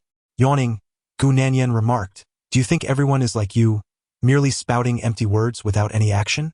Liu Beiqing felt the sting of her insinuation. As Gu Nanyan turned to walk away, he reached out and grasped her arm. "Who are you implying only talks a big game without following through? Watch your tongue, or I might just have to slap you." Gu Nanyan turned around, leaning her face closer. "Come on, give it a try, but let me issue a warning beforehand. If you happen to kill me here, my vengeful spirit shall linger." Had she known she would encounter him, she would have preferred to starve rather than venture out. Gu Nanyan, embodying the audacity of a little rogue, caught Liu Beiqing's attention as he released her arm, playfully pinching her cheek. "You earn your keep with that mouth of yours. I shan't engage in idle banter with you." She retaliated by swatting his hand away, rubbing her face. "Of course, you don't eat with your mouth, you use." The scathing retort was left unvoiced as Liu Beiqing firmly grasped her mouth, compelling her to swallow her words. As she pushed his hand away, a pang gripped her stomach. She rubbed it gently, stating, "I shan't converse with you any longer. Do not follow me." With that, she descended the stairs. In the dead of night, with Aunt Jiang and the others resting, Gu Nanyan felt it inappropriate to wake anyone, so she decided to tinker in the kitchen herself. However, having never lifted a finger in household chores, she created quite a clamor, failing to even open a can of luncheon meat, and slicing the braised beef inconsistently, thick and thin. As she clanged the can of luncheon meat, Liu Beiqing's voice drifted from behind her. "Are you intent on waking the entire household?" Already vexed by her inability to open the can, Gu Nanyan turned, exasperated. "Why do you persistently haunt me?" Liu Beiqing shot her a glance, retorting, "One might think you were dismembering someone." Liu Beiqing finished speaking and walked over to the counter, taking the knife from her hands. With a few deft movements, he pried open the deformed box, poured out the luncheon meat, and sliced it into pieces, then recut the marinated beef for her. Gu Nanyan crossed her arms and leaned against the side, observing him. "You want me to return to the Liu family and play along with you?" For over 2 years, he had never sought her out unless pressured by the elders. Only then would he have Xia Chang inform her to return for a charade. His recent attempts to find her were due to her increasingly difficult demeanor. Liu Beiqing placed the noodles into the pot of boiling water, glancing at her with indifference. "Do you truly believe I must return to appease them? Not to mention the old man. Even if it were the emperor himself, my compliance would depend on my mood. Who has the inclination to placate them daily?" Liu Beiqing's nonchalance elicited a thumbs up from Gu Nanyan. "You're impressive." She continued, "If you don't seek me out in the future, that would be even more impressive." Without hesitation, Liu Beiqing shoved a piece of uncooked luncheon meat into her mouth. Initially, she intended to spit it out, but upon discovering it was quite palatable, she chewed and swallowed it. Before long, Liu Beiqing served the cooked noodles in the living room, and Gu Nanyan, eschewing any pretense, picked up her chopsticks and began to eat. Liu Beiqing sat across from her, a look of disdain crossing his face, truly lacking in manners. Gu Nanyan ignored him, scrolling through her phone with one hand while eating noodles with the other, not even glancing his way. Observing this, Liu Beiqing reached over and seized her phone. Gu Nanyan looked up to see his dark expression. She responded dismissively, "If you like watching, just watch," as she took a large mouthful of noodles. Liu Beiqing withdrew his gaze and began to browse her phone directly. He scoured through her albums, audio and video recordings, and call logs, finding nothing but work-related matters. He meticulously examined her WeChat, where most conversations revolved around work, particularly with her mother Zhou Bei and Lu Jingyang. There was scant communication with Shen Liangzhou, and he noted that she had never even sent him a WeChat message. However, he felt a pang of discomfort upon seeing that while she had pinned her parents' WeChat accounts, as well as those of Zhou Bei, Lu Jingyang, and their small group chat, there was not a trace of him among her pinned contacts. When he finally found himself in her contact list, he promptly pinned his own account. Gu Nanyan, while enjoying her noodles, observed Liu Beiqing rummaging through her phone, as if he were catching her in an act of infidelity. She remarked, Had I known you were going to inspect my phone today, I would have prepared some evidence for you in advance. After several unannounced checks and having been wronged on multiple occasions, Gu Nanyan felt that not finding a man soon would be a disservice to his expectations. Lu Beiqing's expression darkened as he forcefully tossed her phone back to her. Gu Nanyan picked it up and, noticing that he had pinned his own WeChat account, chuckled. Do you have no shame? Lu Beiqing looked up and challenged her, try unpinning it. With a sardonic smile, Gu Nanyan promptly unpinned it and intentionally waved her phone in front of him. Lu Beiqing regarded her for a moment before rising coldly and walking over to seize her bowl. Gu Nanyan, with both hands, attempted to grab the bowl back and finish the remaining noodle soup, declaring, all right, I'm full now. A mere bowl of noodles could not possibly warrant her WeChat to be pinned at the top, and Lu Beiqing underestimated her worth. Observing her hastily finishing the soup, he expressed his disdain. Shortly thereafter, upon ascending the stairs, Gu Nanyan, despite relocking the door, found Lu Beiqing effortlessly opening it. As she prepared to recline and continue her slumber, her expression shifted dramatically upon his entrance. Was there no end to this? Without waiting for his response, she dismissively reached for her phone, stating, Is it not enough for me to pin your WeChat back? You should leave promptly. I have to visit the person involved in prison tomorrow. Lu Beiqing paid no heed to her impatience, placing a glass of warm water and a few pills on her bedside table.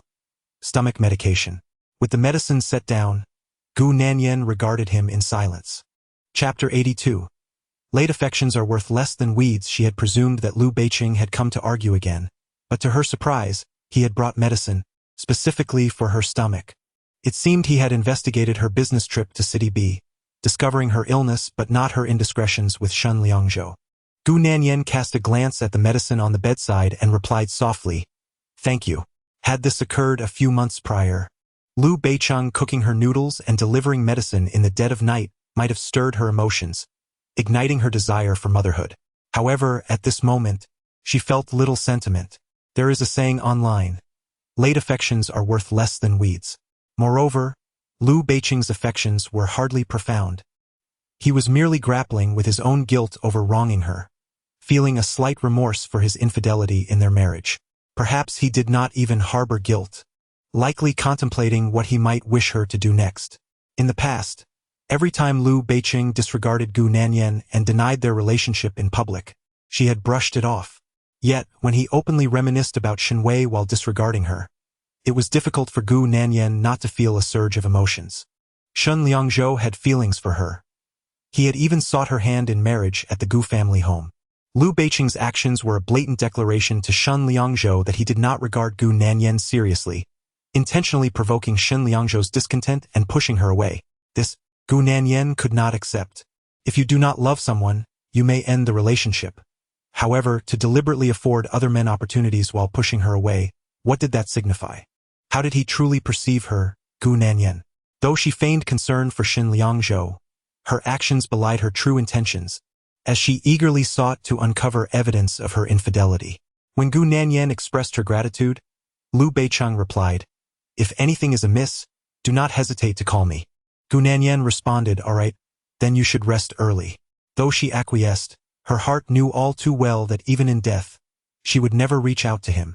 She had not done so in the past, and she certainly would not in the present or future.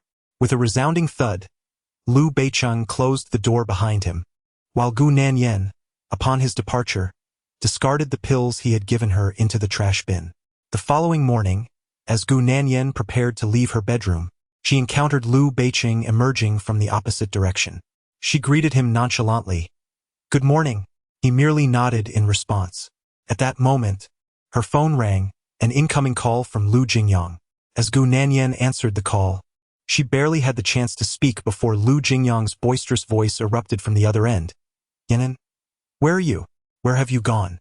Furrowing her brow, Gu Nanyan replied, I've returned to Yuling Bay. On the other end, Lu Jingyang exploded with frustration. You spineless creature. Why have you gone back again? How many times have I told you? A woman must maintain her dignity. You cannot indulge a man like my brother, yet you treat my words as if they were mere whispers in the wind. Given Lu Jingyang's volume, it was evident how Lu Beiqing felt beside Gu Nanyan. Just as she was about to respond, Lu Beiqing's expression darkened as he seized her phone. Addressing Lu Jingyang, Lu Jingyang, have you been living too comfortably these days? The voice of Lu Beiqing reached him, causing Lu Jingyang's expression to shift immediately.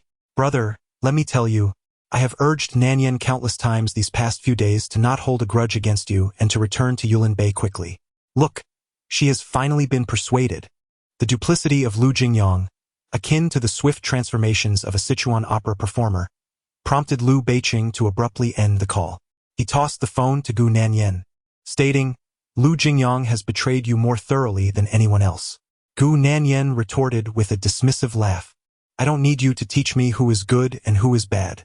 After speaking, she noted the time and, feeling disinclined to have breakfast at home, grabbed her car keys and prepared to leave. Observing this, Lu Beiqing casually declared, I will drive you. Without waiting for Gu Nanyan's consent, he ushered her into the car. En route, he even bought her breakfast, special morning tea from Nanjing restaurant, consisting of millet porridge, crystal buns, and a selection of other pastries, all suitable for those with delicate stomachs. Upon receiving the breakfast Lu Beiqing handed her, Gu Nanyan smiled and said, Thank you. However, she did not eat it right away. It was only when they arrived at the law firm's entrance that Lu Beiqing reminded her to take the breakfast with her. Finally, you've arrived, exclaimed Lu Jingyang as he sprang from the side upon Gu Nanyan's arrival at the building's entrance. Why did you come running again? She inquired. I was worried you might skip breakfast again, so I brought it for you, he replied. A few days prior, while Gu Nanyan was staying at Nanjing, Lu Jingyang had been picking her up and dropping her off daily, bringing her breakfast each time, as his brother managed the company, allowing him to simply wait for his salary and dividends. Gu Nanyan waved the breakfast in her hand, stating, Your brother just bought this. Upon witnessing the scene, Lu Jingyang hastily exchanged his breakfast. Eat my portion instead of his. As he spoke, he took a crystal bun and stuffed it into his mouth. Gu Nanyan noticed the ample serving Lu Jingyang had procured, and without hesitation, she tossed Lu Beiqing's breakfast into the nearby trash bin, reasoning that if it were to spoil, he need not partake in it. Throughout this business trip to B City, Gu Nanyan's patience with Lu Beiqing seemed to have completely unraveled. She was now biding her time for an opportune moment. Across the street, Lu Beiqing's vehicle remained stationary. Upon observing Gu Nanyan discard the breakfast he had bought, his expression darkened, and he promptly pressed the accelerator to depart. In the past, it was Gu Nanyan who would pacify him, regardless of how he displayed his displeasure. Now, however, their roles appeared to have reversed, with Gu Nanyan no longer reciprocating his affections.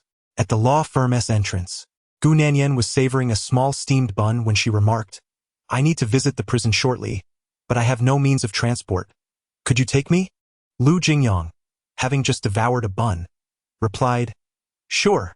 After their brief exchange, Gu Nanyan clocked in at the law firm, and Lu Jingyang drove them both to the prison. In the meeting room, Gu Nanyan observed a boy who was relatively tall yet exceedingly thin. She offered him some food, saying, Have you had breakfast? Please eat something. The boy did not reach for her offering, politely responding, Thank you, Lawyer Gu. Gu Nanyan had encountered this boy several times, and the word he had uttered most frequently was thank you. Each meeting left her grappling with the inconceivable notion that he had taken lives, 3 in total. Gu Nanyan, perceiving his aloofness, refrained from offering further counsel. Instead, she remarked, I visited your hometown last week and gathered some beneficial information from the community regarding your situation. My purpose in meeting you today is to discuss the upcoming court hearing. Regardless of encountering individuals you would rather avoid or being questioned about past events, it is imperative that you remain composed. Simply present the facts of that time and your intentions to the judge. I will handle the rest and will exert my utmost efforts on your behalf. As she spoke, Gu Nanyan gently grasped the boy's handcuffed hands, a gesture of encouragement. I will heed your advice, Lawyer Gu, the boy replied, his gaze fixed on her with unwavering determination. They conversed a bit longer, with Gu Nanyan offering him words of encouragement, until the time for their meeting drew to a close, prompting her to rise from her seat. After bidding farewell to the boy as she turned to leave, he suddenly called out to her, Lawyer Gu. Chapter 83. Discovered in the Madame and Appo's trash bin. Gu Nanyan suddenly turned around. I am here, Zhou Dingjie. Her voice was gentle, as tender as one might use when addressing a newborn. Upon hearing his name, Zhou Dingjie's eyes glistened with unshed tears. It had been an eternity since anyone had called him by name. Ever since his mother passed away, no one had uttered Dingjie in anger or affection. His family referred to him derisively as the ill-fated child or simply as short-lived, while others would often call him a wretched creature or a bastard of unknown origin. With reddened eyes, he gazed at Gu Nanyan for a considerable time before speaking. Lawyer Gu, I researched the legal codes before committing the act, so do not harbor excessive hope or exert yourself too much. I fear it might sadden you. Ever since his mother was brutally taken from him, he had forgotten what warmth felt like, what it meant to experience kindness from others. Ironically, after being incarcerated for his crime, the officers at the police station and prison treated him with more respect than those outside. They showed him care, particularly Gu Nanyan, who had been exceptionally kind. While others had given up hope for his survival, she persistently fought for him. This instilled in him a fear, the fear that if he were to perish, Gu Nanyan would be heartbroken. In response to his somber reflection, Gu Nanyan smiled and replied, How can we know unless we strive? We must not leave any regrets, right? Thank you, Lawyer Gu, he said earnestly. It is my duty, she replied.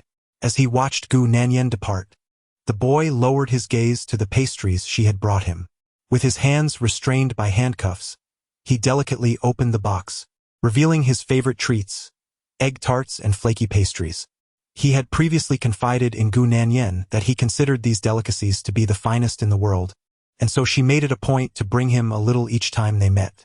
The boy felt his eyes welling with tears as he picked up a piece of pastry and took a bite, recalling Gu Nanyan's words about how he would one day have the opportunity to savor even more exquisite delights. Yet, despite the prospect of such culinary wonders, he found little attachment to this world. If he were to feel any lingering sentiment, it would be the concern that his lawyer, Gu, might feel sorrowful. Outside the meeting room, the staff did not rush Zhou Dingjie to return immediately. They allowed him to finish the pastries before sending him back. Once he left the police station and got into Lu Jingyang's car, Gu Nanyan's mood remained heavy. Observing her demeanor, Lu Jingyang playfully pinched her cheek, teasing, Feeling melancholic? That's not the persona of my sister Yen. Gu Nanyan swatted his hand away, saying, Let me have my moment of melancholy without you ruining the atmosphere. Lu Jingyang tousled her hair affectionately, adding, I simply dislike seeing you unhappy. Gu Nanyan disdainfully brushed his hand aside again, instructing him to play elsewhere. Noticing that his antics had not disturbed her contemplation of Zhou Dingjie's sorrow, Lu Jingyang ceased his playful behavior. He was not affected by Zhou Dingjie's case. He had never met the man and was not prone to excessive sentimentality. His sudden silence stemmed from a fear that the outcome of this case might not align with Gu Nanyan's wishes, and one could only imagine how disheartened she would be.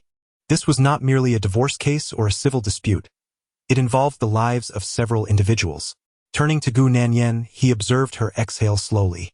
Lu Jingyang smiled gently as he tousled her hair, encouraging her to do her best and not to dwell too much on the situation. Gu Nanyan glanced back at Lu Jingyang as he started the car and spoke. Zhou Dingjie advised me not to harbor excessive hopes. Had Zhou Dingjie not uttered those words, Gu Nanyan would not have felt such a profound impact. The more he cautioned her, the more determined she became to strive and perhaps create a miracle. Upon finishing her statement, Lu Jingyang refrained from offering further comfort. Instead, he raised his hand to gently massage the nape of her neck, a silent gesture of solace. In response to Lu Jingyang's silence, Gu Nanyan smiled and remarked, You seem rather contemplative at this moment, rather than your usual boisterous self. Lu Jingyang, with both hands on the steering wheel, carelessly ruffled his hair and retorted, Who is being boisterous every day? Isn't that exhausting? Gu Nanyan returned to her usual demeanor. I won't bicker with you anymore. Please take me back to the law firm, and remember to eat lunch. Don't make me monitor your meals throughout the day. Understood, Father Lu. That sounds dreadful, he replied. Half an hour later, Gu Nanyan returned to the firm and briefed the director on the case's progress and her thoughts. The director, with a serious tone, remarked, Little Gu, assigning you to Zhou Dingjie's case was intended to broaden your understanding of various cases.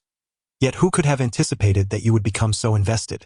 Efforts can be devoted to work, while emotions should be held in check. Gu Nanyan smiled and replied, Director, I understand. The director responded, "By the way, there is a business exchange meeting in the southern suburb this weekend. We have several slots available to attend. Your recent handling of the two cases has been commendable. You, along with Xia lawyer from Team 2 and Xiao Qiu, will go together. Let us strive to secure a few more legal agency contracts." "All right, director." Gu Nanyan agreed and returned to her office to continue her work. 8 hours passed. All her colleagues had left for the day, yet Gu Nanyan remained hard at work. Her dedication to her job is precisely why the director holds her in high regard. Meanwhile, at Yilin Bay, Liu Beiqing had just arrived home. Upon noticing Gu Nanyan's absence, his expression darkened. "Gu Nanyan hasn't returned yet?" "I just called the young mistress," replied Aunt Jiang. "She is still working overtime at the office. She said she would return once she finishes her tasks." Hearing this, Liu Beiqing felt somewhat relieved. At least Gu Nanyan would be home tonight. However, the thought of her discarding the breakfast he had bought for her caused a pang of frustration. After all, he had made an effort to be kind, only for her to treat it so dismissively.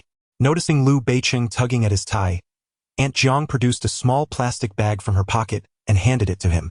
"Young master, I found this in the trash bin in the master bedroom while tidying up this morning. Is there something wrong with you or the young mistress? Should we consider a visit to the hospital?" Liu Beiqing took the plastic bag, which contained the stomach medicine he had given Gu Nanyan the previous night. His expression remained calm, yet his demeanor was cold and indifferent. He did not return the medicine to Aunt Jiang and replied coolly, "No one is unwell." Sister Jiang observed that Liu Beiqing maintained an expressionless demeanor and remarked that as long as no one was uncomfortable, it was acceptable. She then proceeded to attend to her chores. As Liu Beiqing ascended the stairs, he loosened his tie and coiled it in his palm, his countenance evidently darkening. It was not until after 11 o'clock in the evening that Gu Nanyan returned, fatigued. The house was enveloped in silence as she pushed open the bedroom door, only to find Liu Beiqing awake, his icy gaze fixed on the entrance. Startled, she greeted him, "Oh, you're still awake." Initially, she had no intention of returning to Yulin Bay, but knowing Liu Beiqing's temperament, she realized that if she did not come back that night, he would undoubtedly attempt to force his way in during the wee hours. Thus, Gu Nanyan chose to return. Liu Beiqing had a peculiar nature. If she neglected him, he would eagerly seek her out, yet if she returned and showed him a hint of affection, he would retreat to a distance. She could confidently assert that should she return for 3 days, Liu Beiqing would vanish. To conserve her energy before the trial concerning the Zhou Dingjie case, Gu Nanyan opted to return home to avoid frequent quarrels. Chapter 84. Can your words really endanger your life? Before the desk, Liu Beiqing tossed the medicine that Aunt Jiang had given him onto the table. "What is this?" he inquired. Gu Nanyan glanced at the medication and replied, "You don't recognize it? If you don't, then neither do I." She preferred directness over veiled insinuations, and she had no patience for subtlety. Gu Nanyan feigned ignorance, prompting a chuckle from Liu Beiqing. He did not raise his voice at her. Instead, he calmly asked, "Did you also discard the breakfast I prepared for you this morning?" Gu Nanyan met his gaze, realizing he had indeed witnessed her actions. With the pretense of confusion dropped, she exhaled softly, approached the vanity, and gathered her hair with a clip. "Liu Beiqing, I've been doing quite well these past years, lacking neither your sudden concern nor your unexpected kindness.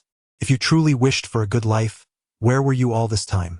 Moreover, you have yet to resolve your past entanglements with Yi Chu. If someone were to call you again, you would still rush out." She had previously stated that as long as he fathered a child, she would not concern herself with his escapades, yet he could not even fulfill this modest wish of hers, deeming her unworthy. At this moment, she had no intention of indulging him.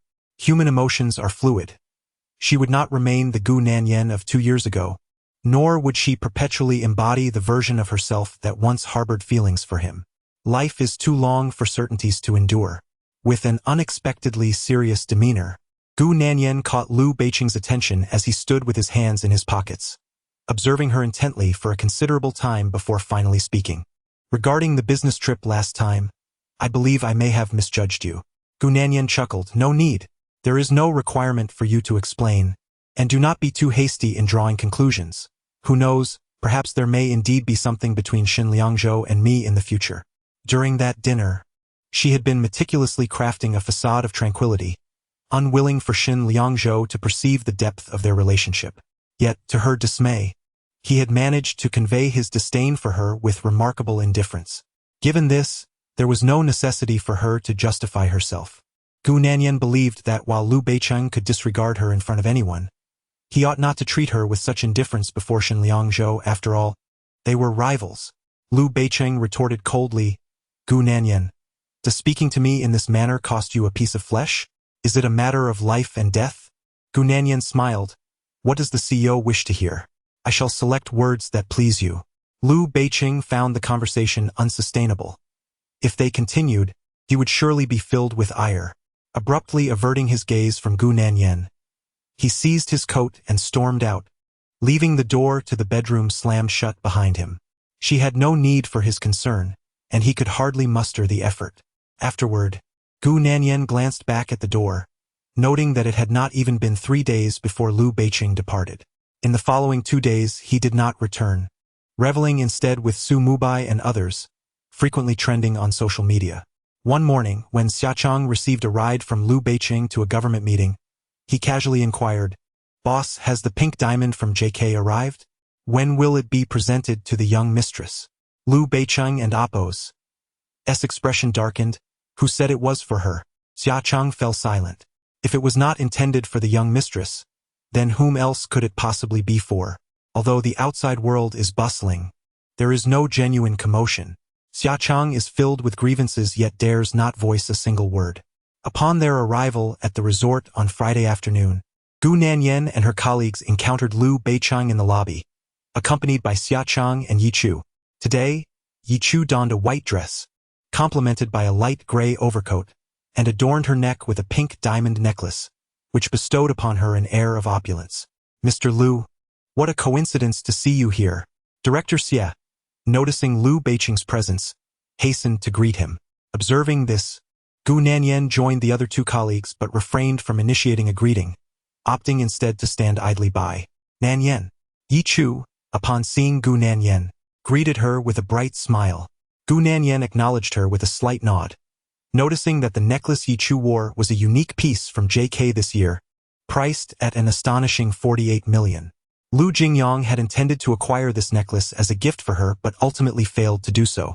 Such an extravagant adornment was far beyond Yichu's financial reach. Frankly speaking, even if her family sold everything, they could scarcely fetch 8 million. With this thought, Gu Nanyan's gaze shifted to Liu Beicheng. How ironic! She often criticized him for his frugality, yet he proved to be quite generous. Liu Beicheng was anything but stingy. As Su Mubai and others would say, he spent money like water, yet his generosity seemed selective, particularly when it came to Gu Nanyan. As Yichu noticed Gu Nanyan glancing at her necklace, an awkwardness washed over her, leading to a sudden loss of confidence. Shortly after, several business owners arrived, and Director Xie engaged them in conversation while Gu Nanyan chose to find a quiet corner to rest. Liu Beicheng had not greeted her earlier, nor did she acknowledge him. With colleagues from the law firm present, revealing her identity was out of the question. After perusing legal documents for a while and sipping on a couple of cups of coffee, Gu Nanyan rose to visit the restroom. Upon exiting, she encountered Yichu. With an ever-pleasant smile, Yichu greeted her warmly. "Nanyan." Each time Yichu saw Gu Nanyan, her demeanor radiated warmth, leading onlookers to believe they shared a close bond. Gu Nanyan responded with a faint acknowledgement. Observing this, Yichu instinctively touched her neck and inquired, "Nanyan, are you feeling upset?" Gu Nanyan mused silently. Every time Yichu approached her, it was always the same. She was neither a client nor a benefactor. Why should she be so cheerful around her? As Gu Nanyan dabbed her hands with a tissue, Yichu, feeling a twinge of guilt, explained, "Nanyan, this necklace was indeed a gift from Beicheng. He noticed I've been dealing with numerous family matters lately, and I..." However, her voice trailed off as she faltered. Yet she continued, "Nanyan, please don't misunderstand. Beicheng and I are merely friends, much like your relationship with Jingyang and Xiaobei. I hope you can find it in your heart to accept me." Gu Nanyan couldn't help but chuckle. She hadn't even expressed a single complaint. Where did all this theatrics come from? Gu Nanyan discarded the paper towel into the trash bin and raised her gaze. You think you can afford to exclude me? You must possess the requisite qualifications. Gu Nanyan had to concede that Yi Chu's patience and tea brewing skills were beyond the reach of most women. Had Su Mingzhu possessed even a fraction of that, perhaps she would have secured the position of Mrs. Liu. Nanyan, I am aware that I lack the standing to speak to you in this manner. I merely wish for you to understand me. I have no intention of vying for Beicheng. I seek only to be your friend, not your adversary. Yi Chu professed earnestly. Gu Nanyan chuckled at her words. This sounds reminiscent of Su Jiaqing's logic, doesn't it? I am not here to dismantle your family. Rather, I wish to become part of it. The astonishment on Gu Nanyan's face mirrored that of those around her when Tang Wanru had originally uttered such a statement. Yi Chu's cheeks flushed. Nanyan, that is not what I meant. Gu Nanyan tucked her hands into the pockets of her dress, smiling lightly. It doesn't concern me what you mean. There's no need for explanation. The temptations outside were numerous. The choice to stray or remain faithful to a family was ultimately a man's prerogative. Thus, Gu Nanyan refrained from engaging in female rivalry, preferring to confront men instead. After all, competing with women was a futile endeavor, fraught with too many participants and consuming far too much time and energy. However, should anyone dare to approach her, they would find themselves facing dire consequences. As Gu Nanyan prepared to leave, Yi Chu turned to grasp her arm. Nanyan, I truly did not mean it that way. Gu Nanyan displayed a look of distaste and shook off her hand. What do you intend with this tugging? Yi Chu stumbled and lost her balance, retreating 2 steps before falling to the ground. Just as she collapsed, Liu Beicheng and Xia Cheng arrived, witnessing the scene unfold. From their perspective, it appeared as though Gu Nanyan had pushed Yi Chu, causing her fall. Chapter 85. So, are you planning to climb into my bed tonight? Upon witnessing this, Yi Chu hastily scrambled to her feet but, in her eagerness, lost her balance and stumbled. Liu Beicheng, noticing her plight, approached and offered her a steadying hand. As he passed by Gu Nanyan, his gaze was notably frosty. Gu Nanyan, upon receiving that glance, couldn't help but smirk inwardly, a bitter smile gracing her lips.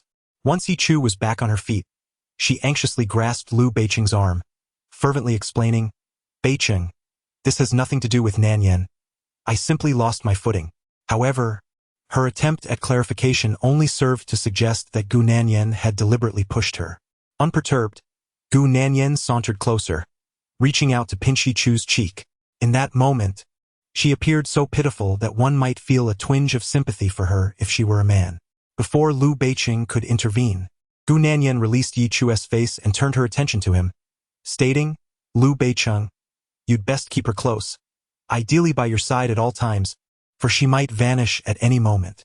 Liu Beicheng felt a heaviness settle in his heart as he gazed back at her, replying, Gu Nanyan, you have not changed at all. Gu Nanyan chuckled softly, I cannot change. If you can endure it, then do so. If not, then that is that. With that, she turned on her heel and departed. Yi Chu rushed to clarify, Beicheng, Nanyan is merely bantering with you. Do not take it to heart. She didn't say anything against me. I thought she was upset about this necklace, which is why I attempted to explain. Yi Chu's skills in tea brewing were nothing short of legendary. As Gu Nanyan walked past Xia Cheng, he greeted her softly, Madam. There was a glimmer of sympathy in his eyes, and Gu Nanyan noticed. Gu Nanyan chuckled inwardly, realizing that one can never awaken a person who pretends to be asleep. As she exited the restroom, she spotted Xin Liangzhou approaching, his gaze seemingly filled with sympathy as he looked in her direction. Surrounded by leaders from various departments in Sidia, Gu Nanyan typically refrained from initiating contact with him, and now it felt even less appropriate. She merely offered him a smile, acknowledging his look. As she walked away, Xia Cheng remarked, Boss, the young mistress may not have acted intentionally. Yi Chu concurred. Beicheng, Nanyan truly did not mean it. Liu Beicheng remained silent, his thoughts drifting back to an incident from 3 years prior, recalling Shun Wei-yi. After dinner, Gu Nanyan strolled along the seaside alone, her mind oscillating between Zhou Dingjia's case and the tumultuous love-hate relationship she shared with Liu Beicheng. She had thought that after so many years of acquaintance, with mutual effort and a focus on happier memories, perhaps they could reconcile the past. Seemed, however, that she had merely been deluding herself. Nanyan. As she pondered these thoughts, a voice called out to her from behind. Turning around, she saw Shin Liangzhou approaching. With a faint smile, she greeted him. Are you here for the meeting as well? Shin Liangzhou came closer, explaining as a new appointee. I need to engage with various departments and enterprises. Gu Nanyan smiled again and continued her walk. Shin Liangzhou walked beside her, their conversation leisurely unfolding. The moonlight was enchanting that evening, and the sea breeze was gentle. Shin Liangzhou turned to Gu Nanyan and said, Nanyan, I noticed you seemed to be avoiding me upon your return. Gu Nanyan, I did not hide.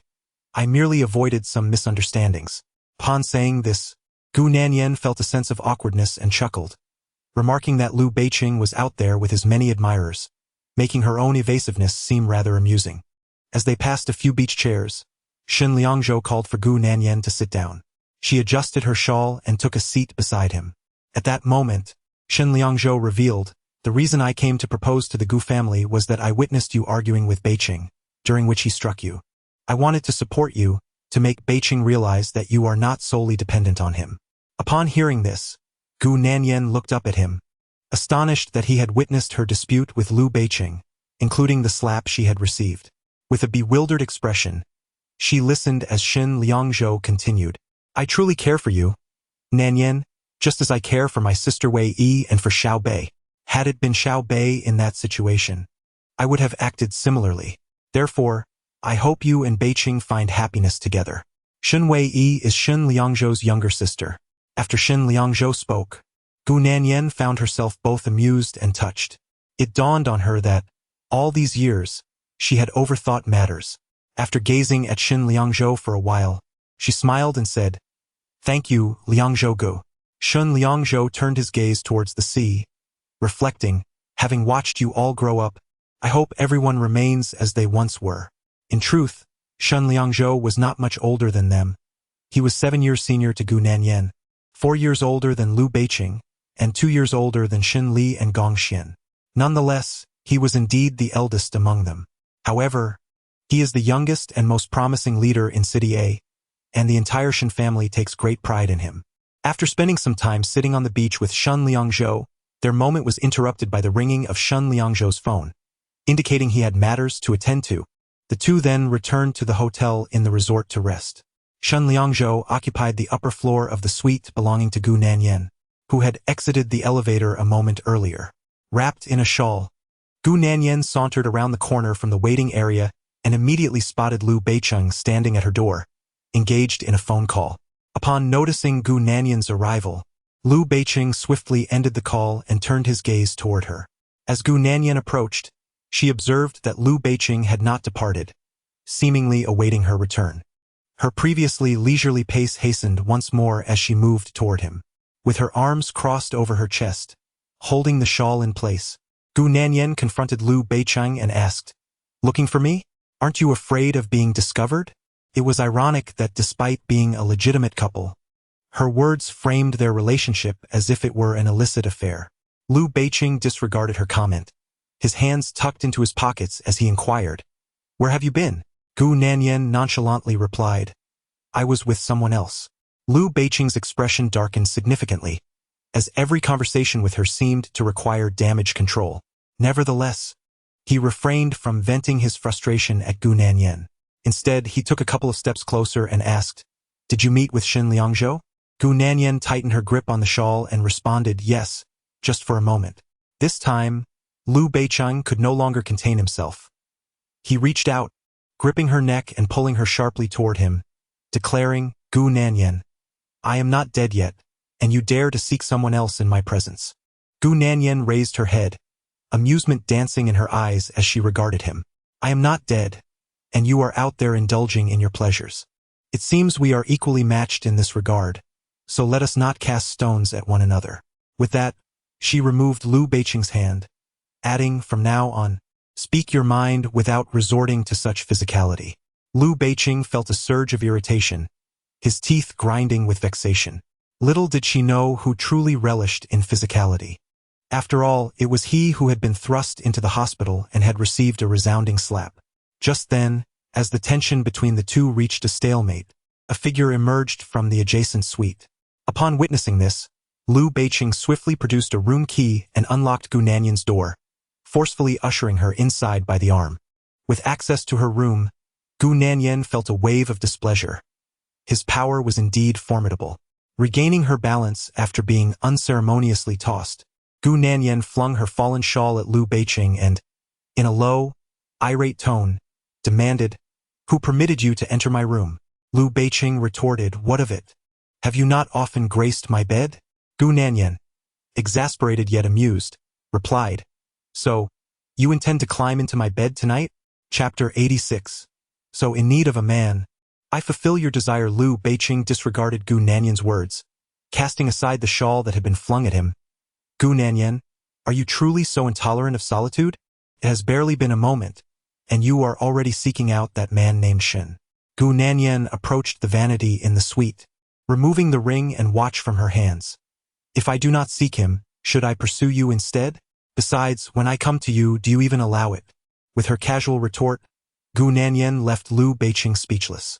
Turning back, she noticed the dark expression on his face and remarked, "See, when I seek you, you refuse me, so at the very least, permit me to find a man.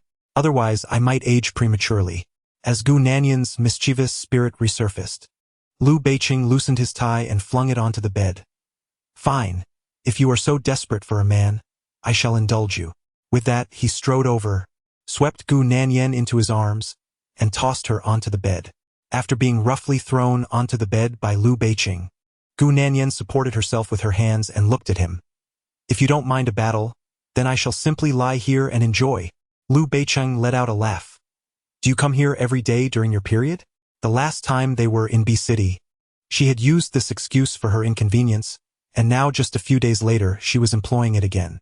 Seeing that Liu Beiqing doubted her, Gu Nanyan picked up a nearby pillow and placed it under her side, reclining gracefully while gazing at him. "It's not as if I am not thinking about men." As for Liu Beiqing's entanglements with others, Gu Nanyan chose to remain silent. She had her own methods for dealing with him. Gu Nanyan, with her sharp tongue, found herself ensnared in Liu Beiqing's embrace, their fingers intertwined. Instinctively, she struggled for a moment, yet she was unable to push him away. As Liu Beiqing pressed his lips to hers and began to unfasten her clothing, she suddenly remarked, "I've come to realize that you're rather unremarkable. Being kissed by you evokes no sensation whatsoever. If I were a man, I certainly wouldn't be aroused." Liu Beiqing, already simmering with anger, felt as if a bucket of cold water had been thrown over him at her words, extinguishing any flicker of desire he harbored. Moreover, he was not oblivious.